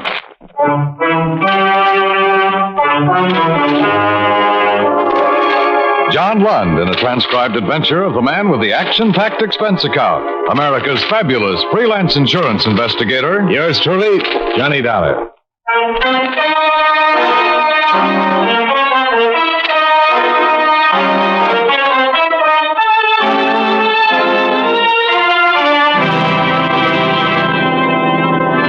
Expense account submitted by Special Investigator Johnny Dollar to Allied Adjustment Bureau, Suite 418, Markham Building, Hartford, Connecticut. The following is an accounting of expenditures during my investigation of the Underwood matter. The situation wasn't a new one, and our position wasn't any different. Red Egan reminded me of all this in his office. We're in the same old spot, Johnny, with the same old problem. The policyholder's dead, and for looking into it, the insurance company is no longer a friend of the widow or the orphan, but a big, bad monster trying to weasel out of a just claim. And every claim is a just claim. Well, the claim came into our office yesterday afternoon. They turned it over to me for adjustment this morning. I phoned the beneficiary in Rexford, and she hung up on me. Oh? Underwood's widow. She didn't like it a bit, having an insurance man in Hartford calling her up. Even after I explained that any insurance conduct an investigation on a claim, and that's my business. Mm-hmm. Well, what exactly happened to Underwood? The only thing I really know is that he fell 4 stories from a hotel window and died instantly. Here, the AP account of his death came from a local paper there. Mm-hmm. How big was the policy? $25,000. Double indemnity if it was an accident, of course. And no payment if he committed suicide. This doesn't say anything about suicide. My guess is that a local reporter wrote that up. Underwood was a major stockholder in the newspaper it appeared in. I doubt if they'd suggest suicide, don't you? I don't know, Red. I never met the editor. Well, meet him if you like. Talk to him. Talk to anybody. When you get to Rexford, go to the inquest and sit with the spectators. Listen to what everybody has to say. After all, it's up to the coroner's jury there to decide whether Underwood was pushed, fell, or jumped to his death. Not us. I just want you there to be sure that whatever Columbia does about this claim, that it's all tidied up. Okay? Okay. Oh, how about my cigars? Sure, help yourself. Cost me $3.69 a box. And on second thought, you can buy me a drink.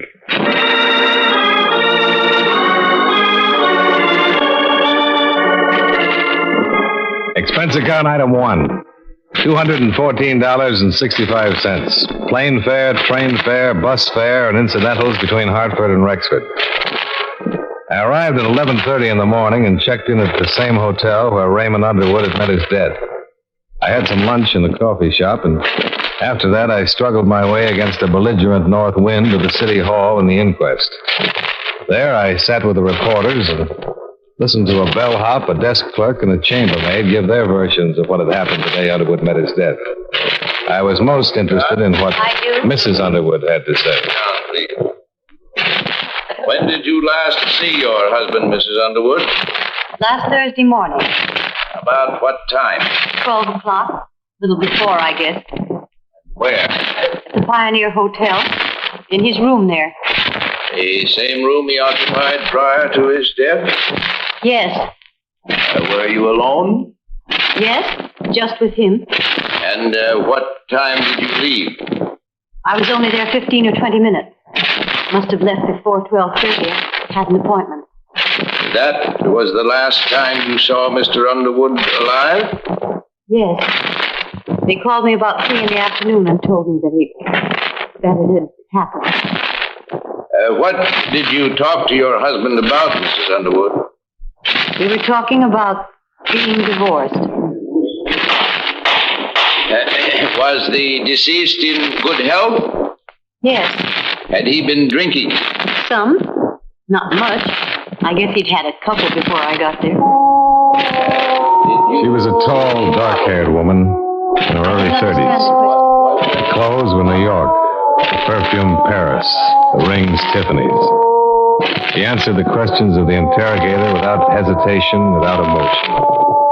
It had been previously established by the desk clerk that she'd left the hotel room a full 15 minutes before Underwood had plunged into bed. By 4:30 in the afternoon, it was all finished. The jury brought in their verdict for the coroner's man to read. Jury that the said Raymond W. Underwood came to his death by a broken back received in a fall from the 4th story of the Pioneer Hotel at or about 12:30 p.m. on Thursday, February 19th.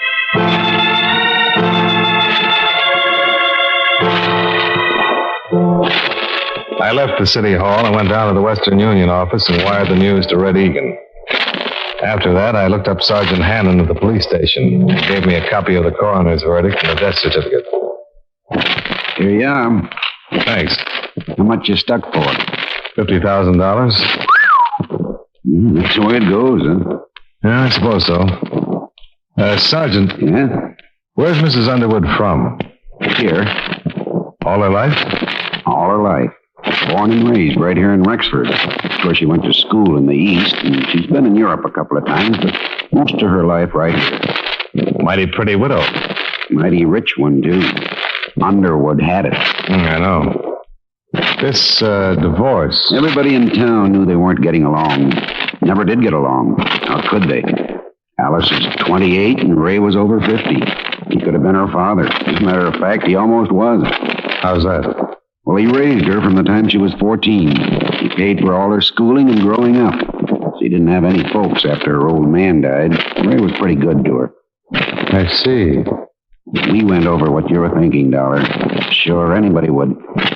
But they were talking about divorce. The papers had been drawn up for a settlement. She'd got a lot of money in alimony and so on. Alice had no call to push him out of that window or have anybody else do it. What about the possibility of suicide? The jury said accident. Besides, everybody here knew Ray. He wasn't the suicide type. Nobody's the suicide type till they come to the end of the line, Sergeant. Then it's too late to interview him and ask him about it. But it's already been said as an accident, so I guess I'm just throwing words around. You have a right to do that if you aren't satisfied with the verdict, Dollar. Anything we can do, be glad to help. Thanks a lot.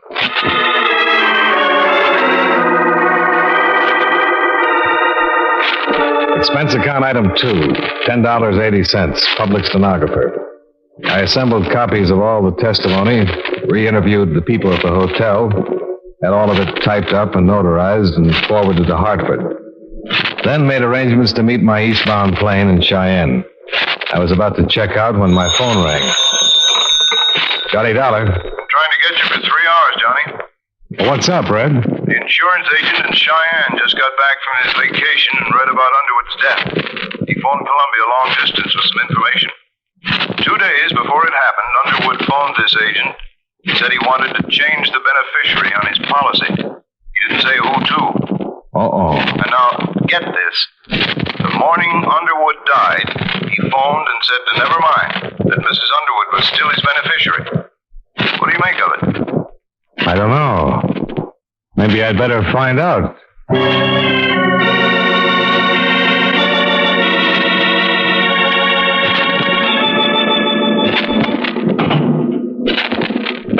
What matters do you want to clear up? Oh, just some details about your husband's death, Mrs. Underwood. I sure hate to trouble you at a time like this. That's perfectly all right, Mr. Dollar. Sit down. Can I get you a drink? Scotch will be fine. All right.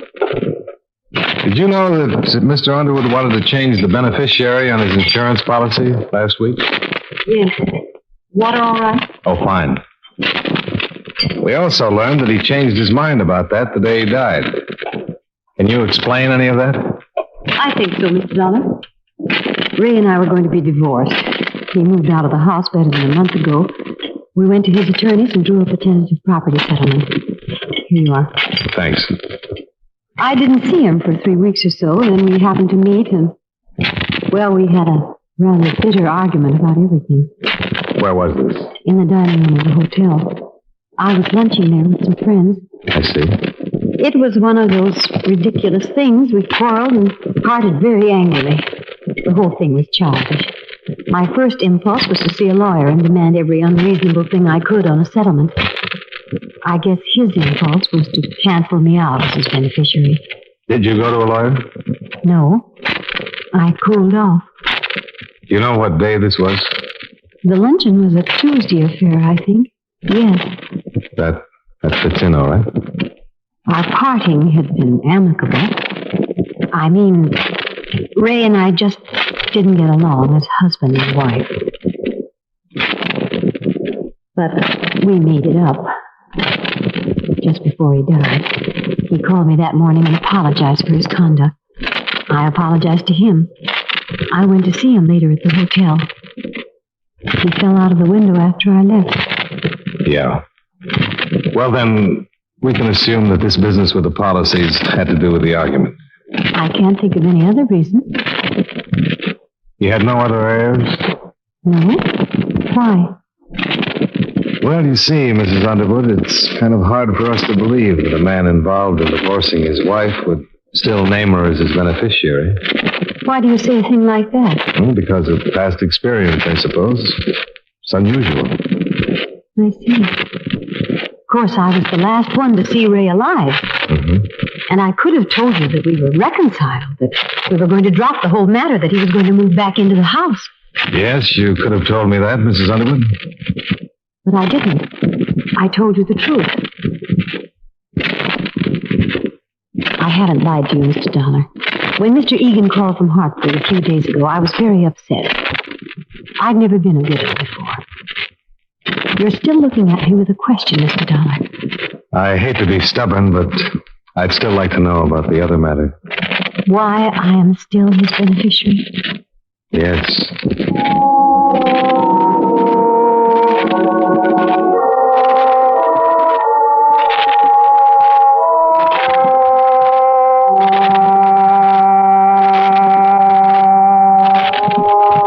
This morning, I interviewed all the people who had been on duty at the hotel the morning of Underwood's death. Then I dropped in to see Sergeant Hannon once more. Here it is, right here. Went over the room myself with two of my men. The personal effects of the deceased included 4 suits of men's clothing, 14 shirts, 5 pair of men's hosiery. Was there a bottle in there? Liquor? Yeah. No. How about a flask? Nope, nothing like it. Just a glass. Hannon, I talked to all the people at the hotel before I came over here. Underwood left a call for 11:30 the morning he died. They called him.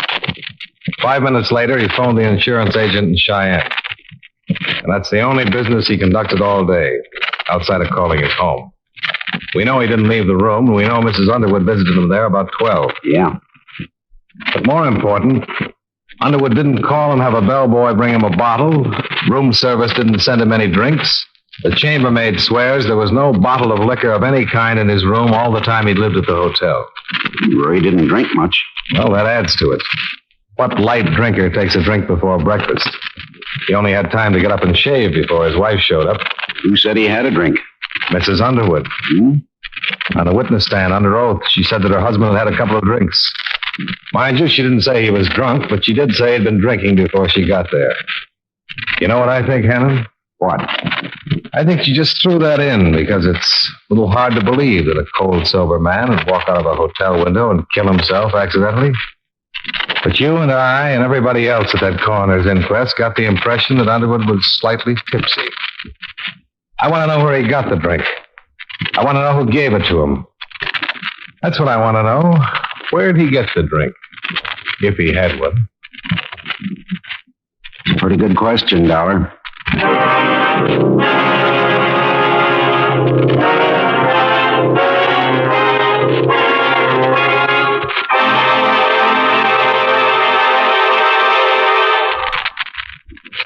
We'll return to yours truly, Johnny Dollar, in just a moment. Every Saturday in the daytime, CBS Radio presents City Hospital, just one of a thrilling lineup of weekend dramatic programs at the Star's address. City Hospital tells gripping stories of life and sometimes death in a great hospital. Tomorrow and every Saturday on most of these same stations, CBS Radio invites you to enjoy City Hospital.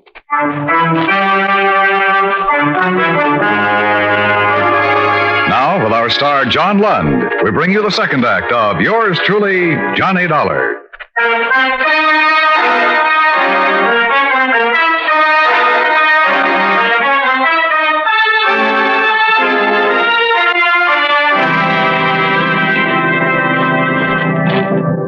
After our talk, Sergeant Hannon agreed that there was enough of a doubt about the circumstances just before Underwood's death to warrant a re-examination of the facts. That was all I needed. I knew that Mrs. Underwood would be questioned and that the pressure would start to build up. I had some pressure of my own.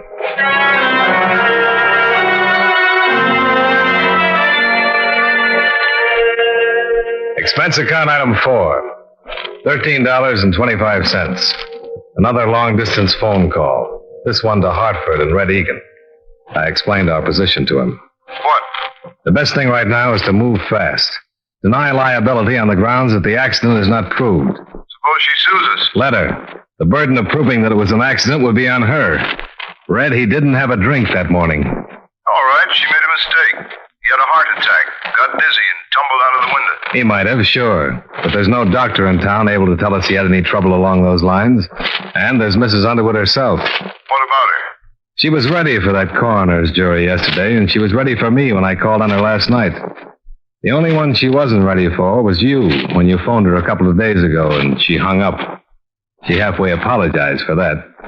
But she really couldn't think of anything to say to you. Okay, but I want to tell you I don't think the Columbia insurance people will play it that way. They have a matter of public confidence to think of. Suppose it's a just claim. I tell you it isn't. Why? Do you have anything else? 3 things. Instinct, experience, and statistics. She's a young woman. She was married to a wealthy older man. With him out of the way, she has all his money, everything, not just alimony and a property settlement. And what he left her in the way of property and other things, not to mention the insurance, is something to consider. It's the kind of stuff she can go places and do things on. All right. I'll tell him that. What else? Tell him I'm working for evidence, and the best way to get it is to bring her out in the open. File a complaint against her to the district attorney's office. What charge? Suspected murder. Johnny, that'd get us a criminal libel suit. Remember the drink. He didn't have the drink. All right, but she had an alibi. She had help. Somebody got into the hotel without being seen and pushed Underwood out of that window. You're convinced that it's murder? You bet your boots I am.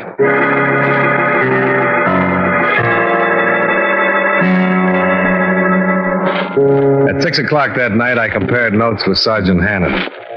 He reported that after questioning Mrs. Underwood, she admitted that she might have been mistaken about her husband drinking the morning of his death. She wasn't sure. But Hannon said what we both were thinking. He was sure enough in front of that coroner's jury to give a misleading impression, Dollar. We better find out who helped her pull this off.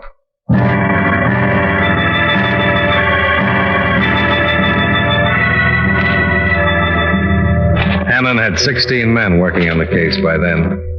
It was a long, tedious job of combing over everything in Alice Underwood's background in order to find a possible accomplice. About 4 o'clock the next afternoon, we interviewed one of the 3 servants in the Underwood home. That's right, sir. Once or twice a week. You know where she drove to? I have no idea, sir. She'd generally get up early in the morning and be gone all day. How do you know she went out of town? Couldn't she just have gone and visited a friend somewhere nearby? Oh, I suppose so, Mr. Dollar, but then she'd generally take a small suitcase, a change of clothes. You don't take those when you're visiting a friend in town, do you? You might. Wait a minute. What car did she take? The Cadillac.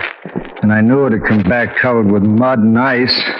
Always have to be washed up. I see. Mr. Underwood used to complain about it a whole lot. About the car? Oh, no. About the trips. They had some pretty good arguments about them. Could you repeat anything that was said? Well, I don't guess I could word for word. Do you know what they were about? Yes. It's about the same all the time. Mr. Underwood said she shouldn't visit that man. What man? Just that man. I never knew who it was that they were arguing about. Uh-huh. How long have you worked for Mr. Underwood? Me, I've been in this house 13 years, sir. And you've known Mrs. Underwood quite a long time? Yes, sir. Yes, sir, knew her when she was a little girl, when she first came here. Yes, saw her grow up and go away to school and come back and go away to Europe and come back a little more grown up and a little different each time. I've seen her turn into a woman over the years, sir. Were you surprised when Mr. Underwood married her? Well, no. Yes, I guess I was. I mean, she always seemed so young compared to him, but then when she was grown up, it was sort of different, so I wasn't surprised at that. Let me ask you this. Did she seem to fit in here? You mean when she married him? Yeah. Oh, before they were sort of, like friends. I mean, they'd ride horses and go hunting and laugh and talk about different things, but she traveled so much and saw so many different things around the world that it didn't seem they were friendly anymore once that they were married. I mean, Mr. Underwood was Wyoming, and Mrs. Underwood, she was, different, even though this is her home. Okay, thanks a lot. Wait, I feel awful about Mr. Underwood being dead. I've been telling you the things the way I see them, and I know you'll probably hear different stories from everybody. But I'm glad you came and asked me. If there was anything wrong about the way he died, I'd like it to be fixed. Sure you would. Mrs. Underwood probably would fire me for talking like this, but I don't care. This house isn't the same anymore.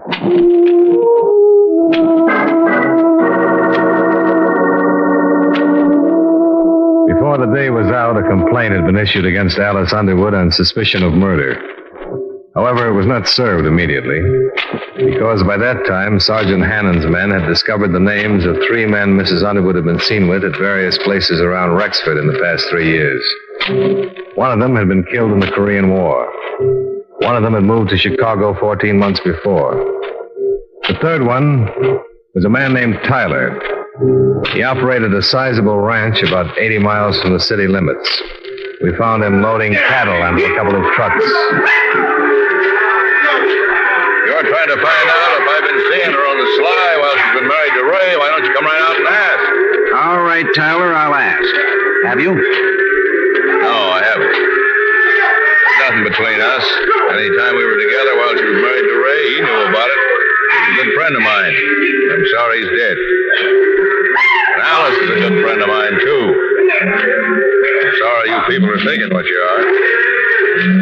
Well, come on, let's go up the house. Where were you last Thursday, Mr. Tyler? The day Ray died? Yeah. Right here. Can you prove it? Say, what is this? We haven't accused you of anything, Tyler. We're just trying to gather some facts. Alice is a grand girl. Put that down as one of your facts. You boys want a drink? No, thanks. Not for me, thanks. When was the last time you were in Rexford? Oh, I haven't been in for the last 6 months. Wait, I was too. I came in one day around Christmas to do some shopping. Most of the time my cook or somebody goes in and handles the supplies there. Okay, Tyler. Mind if we talk to some of your help around here? No, what do you want to talk to them about? First, about where you were last Thursday. If you were here, they'd be the logical ones to verify it. Second, about Mrs. Underwood. What about her? What we ask you. Just checking it, Tyler. She's been taking trips and visiting somebody around here. We thought maybe it was you. It wouldn't look good if she was visiting me, is that it? It depends on the circumstances. Yeah. Tell me something, will you? Have you taken any action against her yet? Not yet. My company's filed a complaint. Suspicion of murder. I see. I'd like to tell you something. Okay. Both of you know her, huh? Yeah. Her daddy was a drunk. When he died, Ray took over and gave her everything. If it hadn't been for him, she'd have been tossing ash in some restaurant around here, kidding the customers and married to a truck driver. What's this got to do? Let me go on. Sure, she loved Ray for giving her all that, but any woman needs more than that kind of love. I lied to you a few minutes ago. There was something between us. It was bound to happen to me or somebody else closer to her age. I was glad when she and Ray finally decided to be divorced. It was my chance to marry her. You can talk to my people around here. They'd lie for me and say I was here last Thursday all day, and they'd tell you that Dallas never came here to see me. They'd lie right on down the line for me, but I can't let you take her into custody for something I did. Something she didn't have anything to do with. I killed Ray Underwood. How did it happen, Tyler? I didn't mean to. One of my trucks was delivering some beef to the restaurant at the hotel. I rode in with the driver and went in the back way. I went right up to Ray's room because I wanted to talk to him. What about? Wasn't the divorce settled? Yeah, it was all set. All set. He called me the night before, and he'd been kind of sore about Allison. I just wanted to go in and tell him what I told you. We didn't plan to fall in love. We didn't want to hurt him. We both loved him. When I got to his room, he wouldn't let me talk at all. Tried to swing on me. So I shoved him, and he went out the window. That's all.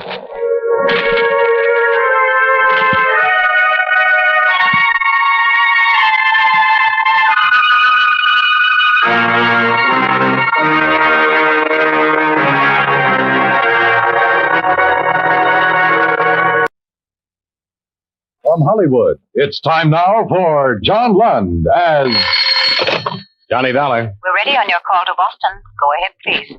Hello? Yes? Mr. Semplin? Yes, but I don't believe I remember you, Mr. Dollar. Oh, we've never met. Your company hired me here in Hartford to investigate the Jean Maxwell death. Oh? It's odd that they didn't advise me. Oh, they probably will. I called you to find out the name of the officer in the charge of the case, if you could give it to me. But it's a, Lieutenant DeRosa. DeRosa, huh? Do you happen to know what their theory is, if any? Theory? Well, I don't think they've arrived at a definite theory. Still a toss-up between murder and suicide, huh?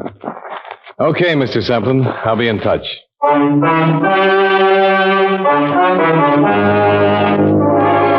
John Lund in a transcribed adventure of the man with the action-packed expense account. America's fabulous freelance insurance investigator. Yours truly, Johnny Dollar.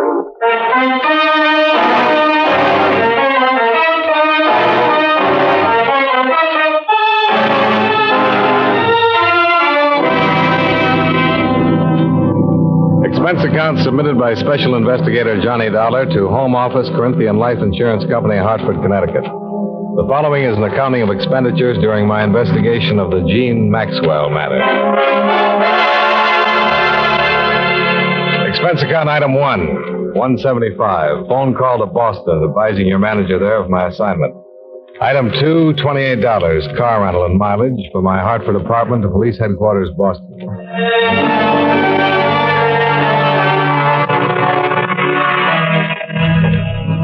What's the matter, Dollar? Don't you trust us? It's not up to me to distrust you, Lieutenant. But these insurance people get uneasy when there's a choice between suicide and murder. Unless the murder motive is the policy. And you don't think there's a chance of that? Well, I wouldn't say definitely not, but the Maxwell girl made her mother her beneficiary. And her mother's an invalid in a rest home. Did you know the mother had taken up with an old flame? No, I didn't. Goes to see her a couple, 3 times a week. Crazier things have happened. I'll get the file. Sit down. Now, this is all we've got so far, pending coroner's inquest and autopsy report. Here's a photo of where she was found. Shallow water. That's the bridge? Yeah, she was lying right about there. But I don't think you have to worry about suicide, Dollar. As far as I'm concerned, it wasn't. I'll buy that, too. Wouldn't say this bridge is a suicide type. It's too low. Yeah, and there's another thing. I've been on the force for more years than I like to count. I've run into my share of suicides. Never known a woman to do it this way without taking off her coat. Oh? Usually shoes, too. I've learned that's part of a generally accepted pattern. The Maxwell girl didn't fit the pattern. And here's the way she looked. Coat on, belt still tied, shoes. Purse is missing. Searching the stream for it. How old was she? 21. She was a beautiful girl. I noticed that. I'm trying not to, but with her I couldn't help it. How much questioning have you done, Lieutenant? Not much. Or rather, not as much as we'll do after the inquest. When'll that be? The day after tomorrow. Want anything more here? No, thanks, Lieutenant. I'll check with you later. I drove out to the stream where they'd found the girl's body, and there I chalked up another point against her death being a suicide. The bridge from which she had dropped was a good 4 miles from town. Boston had better bridges to offer within the city limits. I followed the riverbank and found the approximate spot from which the police photograph had been snapped. On the assumption that she'd been brought there in a car, the placement of her body in relation to the 2 lanes on the bridge made it look as if the car was going toward Boston and not away from it. 5 minutes later, I was heading the same way.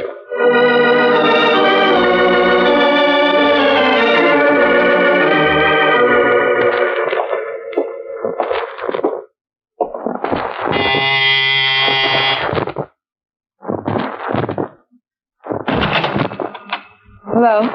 Miss Mary O'Neill? Yeah. The manager suggested I come up. He told me you shared this apartment with Jean Maxwell. That's right. Who are you? Well, my name is Dollar. I'm from her insurance company. I'd like to talk to you about her if I could. I suppose so, but there's nothing I can do now. This is the biggest shock I ever had. I always said there'd be trouble, but I never thought she'd do anything like this. Maybe she didn't. What's that supposed to mean? Well, there are signs that say maybe she didn't commit suicide. There are? Do you think she had any reason to? That's what I said. I never thought she would. Oh, sit down, anyway. Thanks. Did you say you expected trouble? Yeah. I kept telling her. It was the way she went. Like she couldn't live fast enough. Like there wasn't enough time to get everything done. She's been like that ever since she got rid of... her mother went into that hospital. Jean was all tied down, taking care of her before. What could have caused trouble? Well, I'm not saying she was wrong or anything, but there were too many men. Do you mind telling me who they are? I don't know. Only about one, Harold Corey. He's gone with her the longest. He's a big blonde truck driver. Harold Corey. He drives for the Seaboard Trucking Company. Sometimes he goes way out to the West Coast. And while he was gone, Jean didn't stay home and catch up on her reading, if you know what I mean. Yeah, I think I do. Out with a different guy almost every night. I didn't cry, but she'd never tell me who they were. You think somebody killed her, don't you?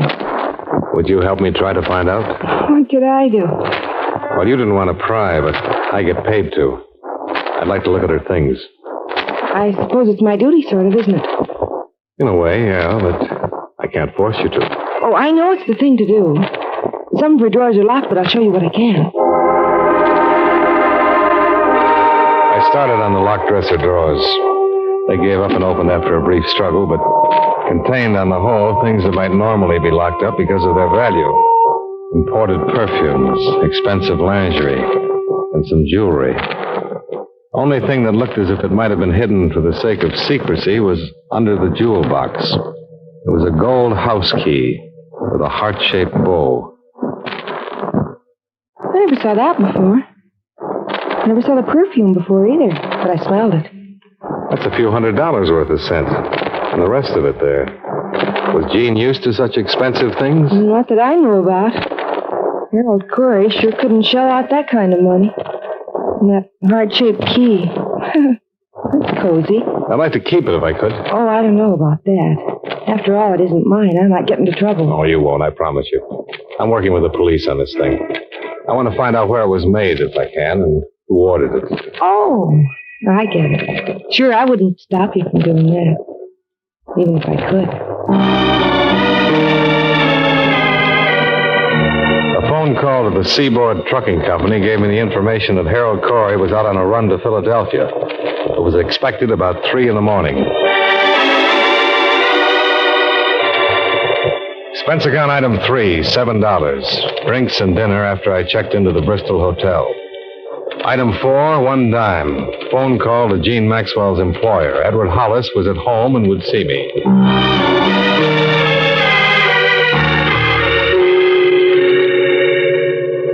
Come into the living room, Mr. Dollar. May as well be comfortable. It's nice of you to see me, Mr. Hollis. I thought it would be better to do it this way rather than bother you at work. Of course, and I appreciate it.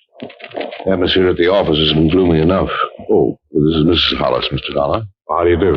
Quite well, thank you. I didn't know the poor girl, but it's a dreadful thing. Yes, I'm afraid it is.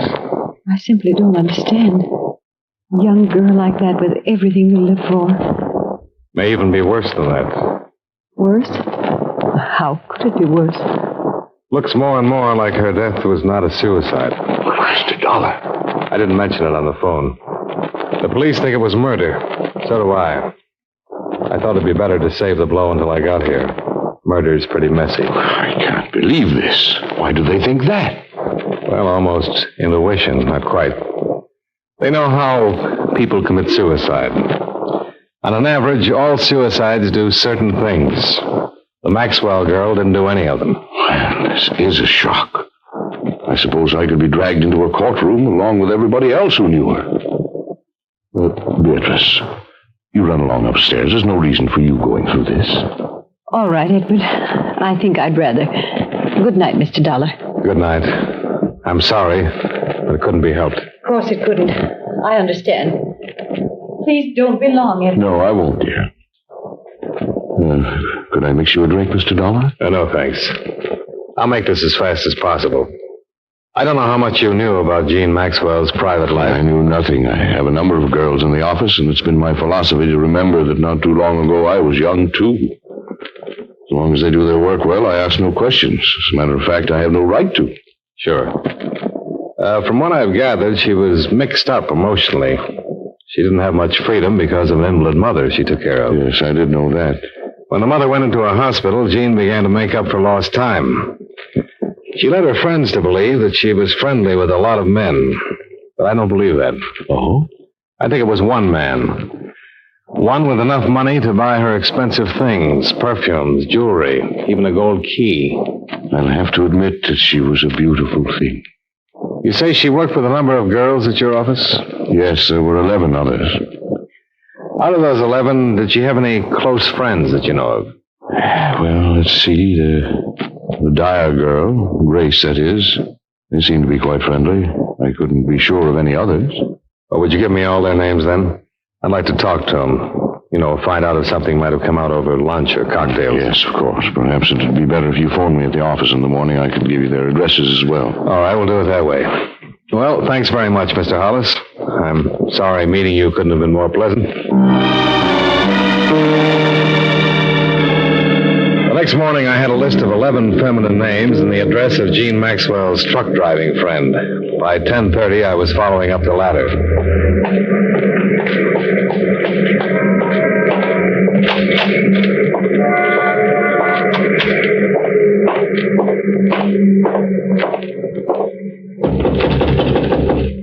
Come back later. I can't see anybody now. I'm an investigator from Gene Maxwell's insurance company. I want to talk to you about her. Wait a minute.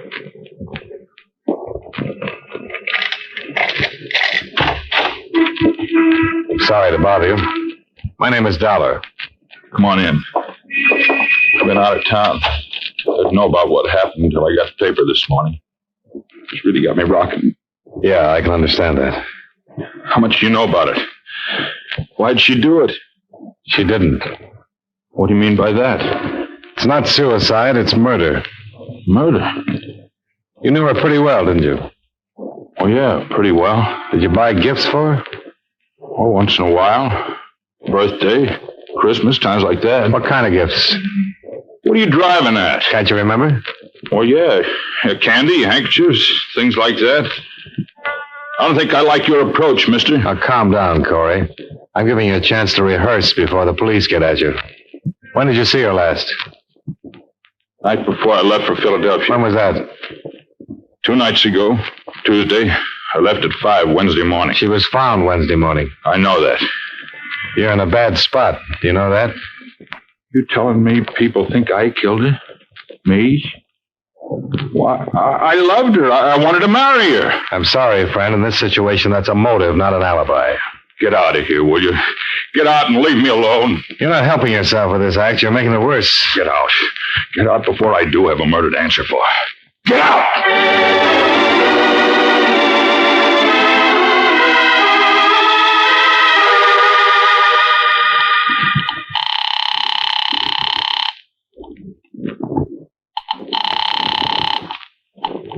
Lieutenant DeRosa. This is Dollar, Lieutenant. I just left a friend of the Maxwell girl. Name of Harold Corey. Dollar, I've been kicking myself on not getting the name of your hotel yesterday. I didn't have one then. But I've got a few things to pass along to you now. Oh, that's what I meant. If I could have located you, I could have saved you the trouble. What do you mean? The death was suicide after all. What? How come? Autopsy report, there was a concussion from the drop from the bridge, but it wasn't the cause of death. Hey, wait a minute, not so fast. The cause of death was carbon monoxide. Looks like she pulled the suicide where it embarrassed somebody, and her body was tossed from the bridge to get her out of the way.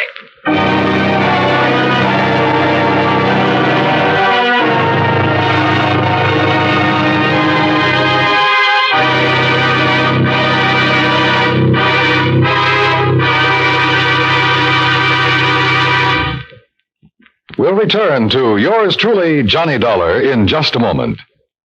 Tomorrow night, Gangbusters brings you authentic, hard-hitting proof that crime does not pay. All the facts right out of police files. The program names names and describes actual manhunts just as they took place.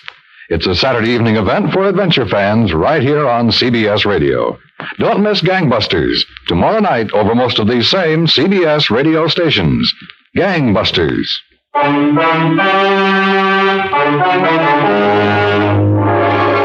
Now, with our star, John Lund, we bring you the second act of yours truly, Johnny Dollar.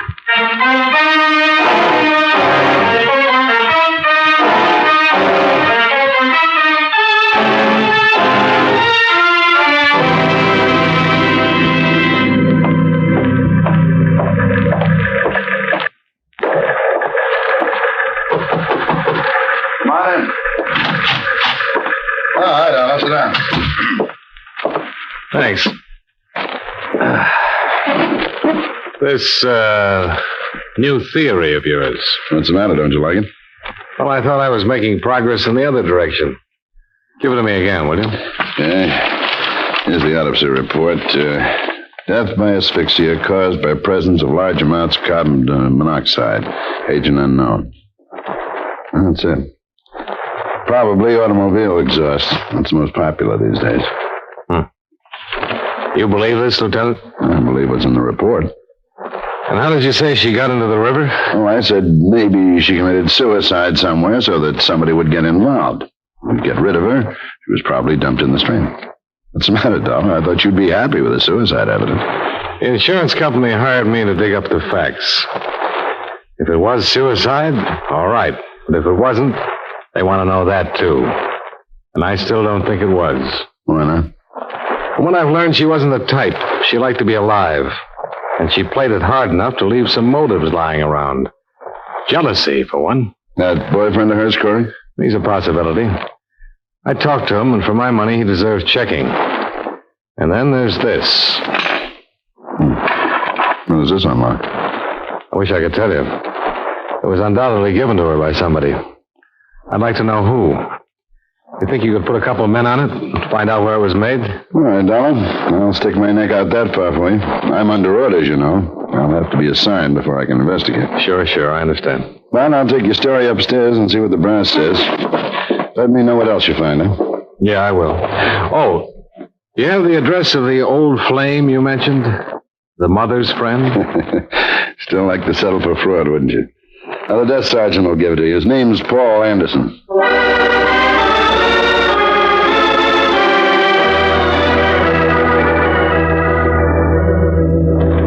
I'm from Gene Maxwell's insurance company, Mr. Anderson.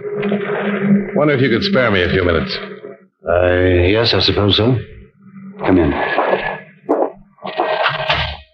You're the adjuster? So soon? I'm an investigator.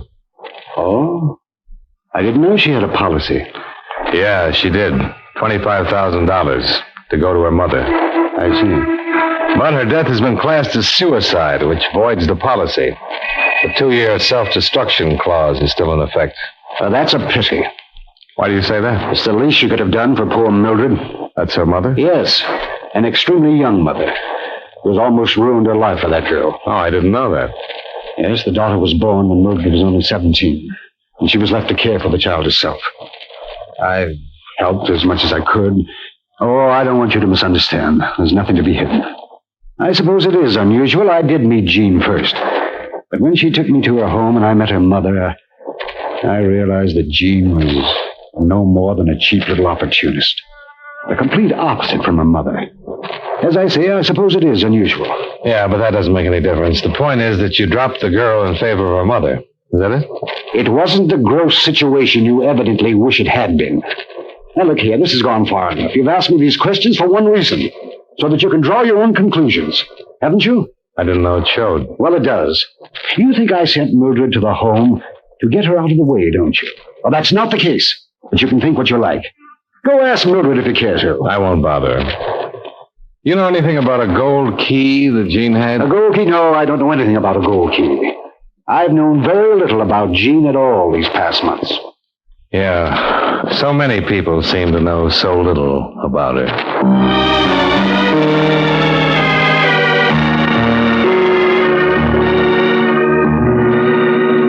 Hello, Mr. Dollar. I've been wondering how you were making out. How are you, Mary?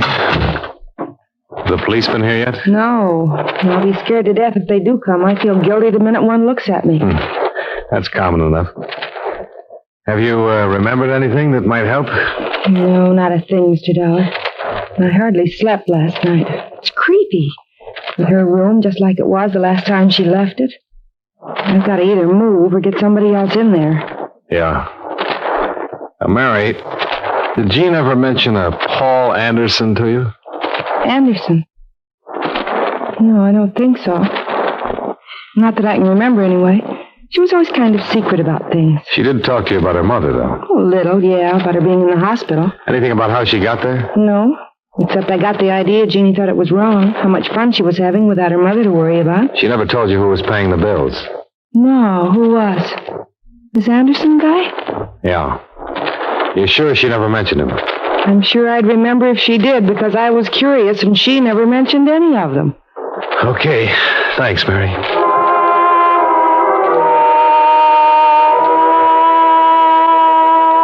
It was 4 p.m. then, and at 5, I was standing in front of the Seaboard Trucking Company building on Columbus Avenue as Harold Corey backed a big rig into a parking area and headed for a short-order restaurant across the street.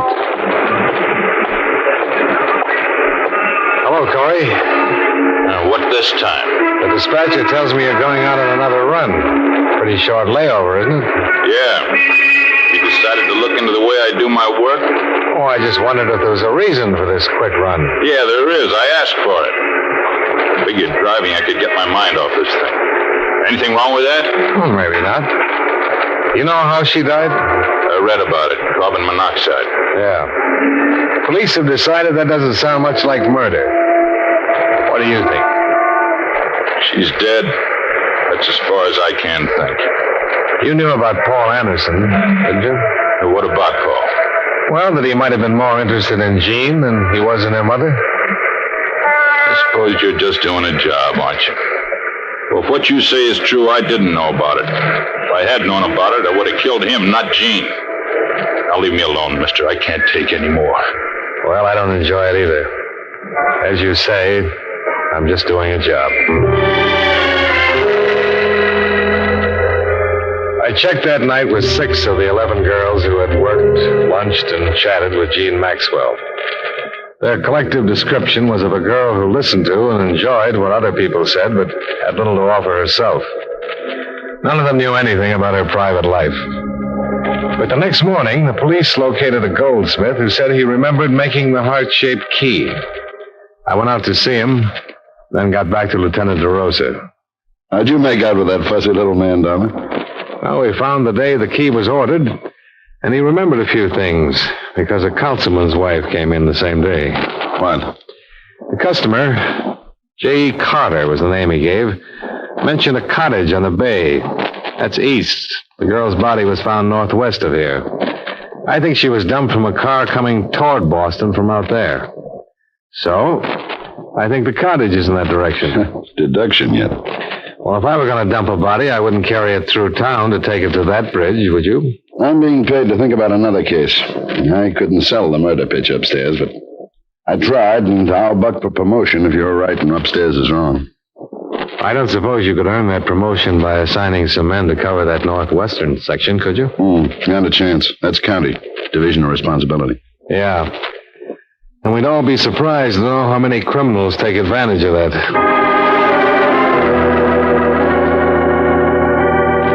Expense account item 4. $35, mileage. Covering a 2.5-day canvass of real estate offices northwest of town. Object, a cottage probably rented previous to the month of June by a man possibly using the name J.E. Carter. It was a vague lead that meant morning to night legwork, but on the third afternoon, it paid off.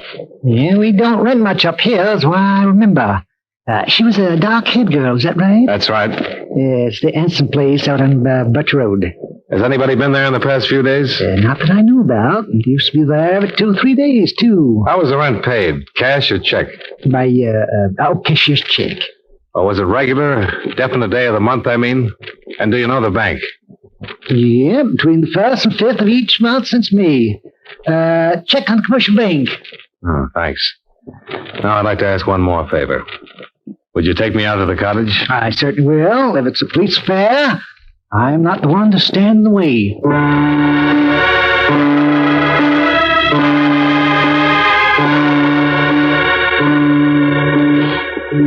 Mr. Dollar, I've always said that I personally vouch for the people I do business with. But you never know, do you? That's a profound truth in any business. I'll certainly try to be more careful in the future. Do you want to go now? Yeah, I think I've seen enough.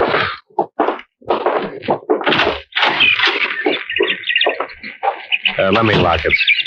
I want to see if this key fits. It fit. Yeah, it did.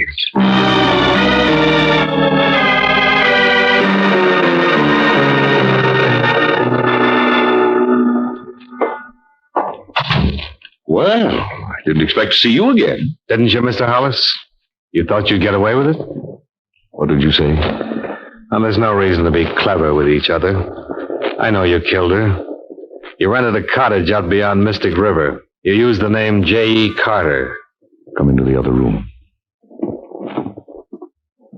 Yes, you're right. I did become infatuated with her. If you'd known her, you'd understand. I realized last week that it had to stop, and I told her. She'd been with that young Corey boy.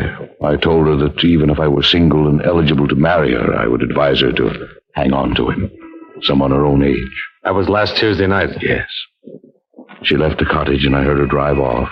Or at least I thought I did. When I went out, I learned what she'd really done. She'd committed suicide in the car. You can hardly blame me for wanting to keep the secret. It wasn't suicide, Mr. Hollis. You know it, and I know it. All right, Mr. Dollar. I'll make my statement to the police. Fine. I'll drive you down. Thank you. Edward. Beatrice, go back upstairs. No, Edward, I won't. I insist, Beatrice. What good would it do? After what I've done because I lost you, why should you ask me to go upstairs while I lose you again? I forbid you to say another word. Mr. Dollar.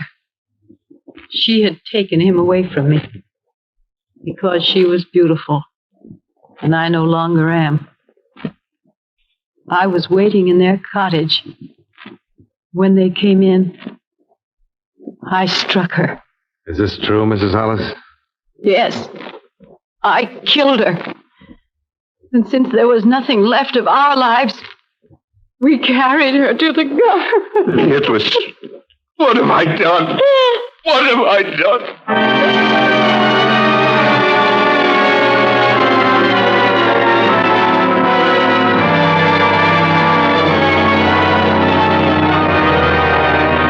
Expense account item 5, $110. Final bill for car rental.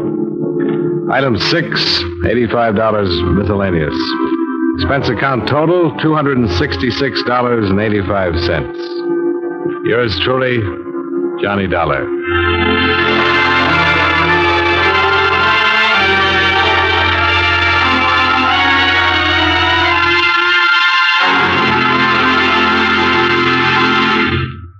Yours truly, Johnny Dollar, stars John Lund in the title role and is written by Gil Dowd with music by Eddie Dunstetter.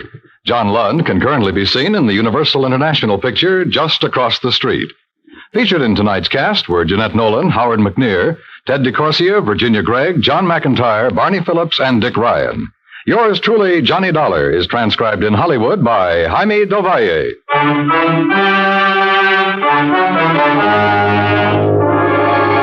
This is Dan Coverly, inviting you to join us next week at the same time when John Lund returns as... Yours truly, Johnny Dollar.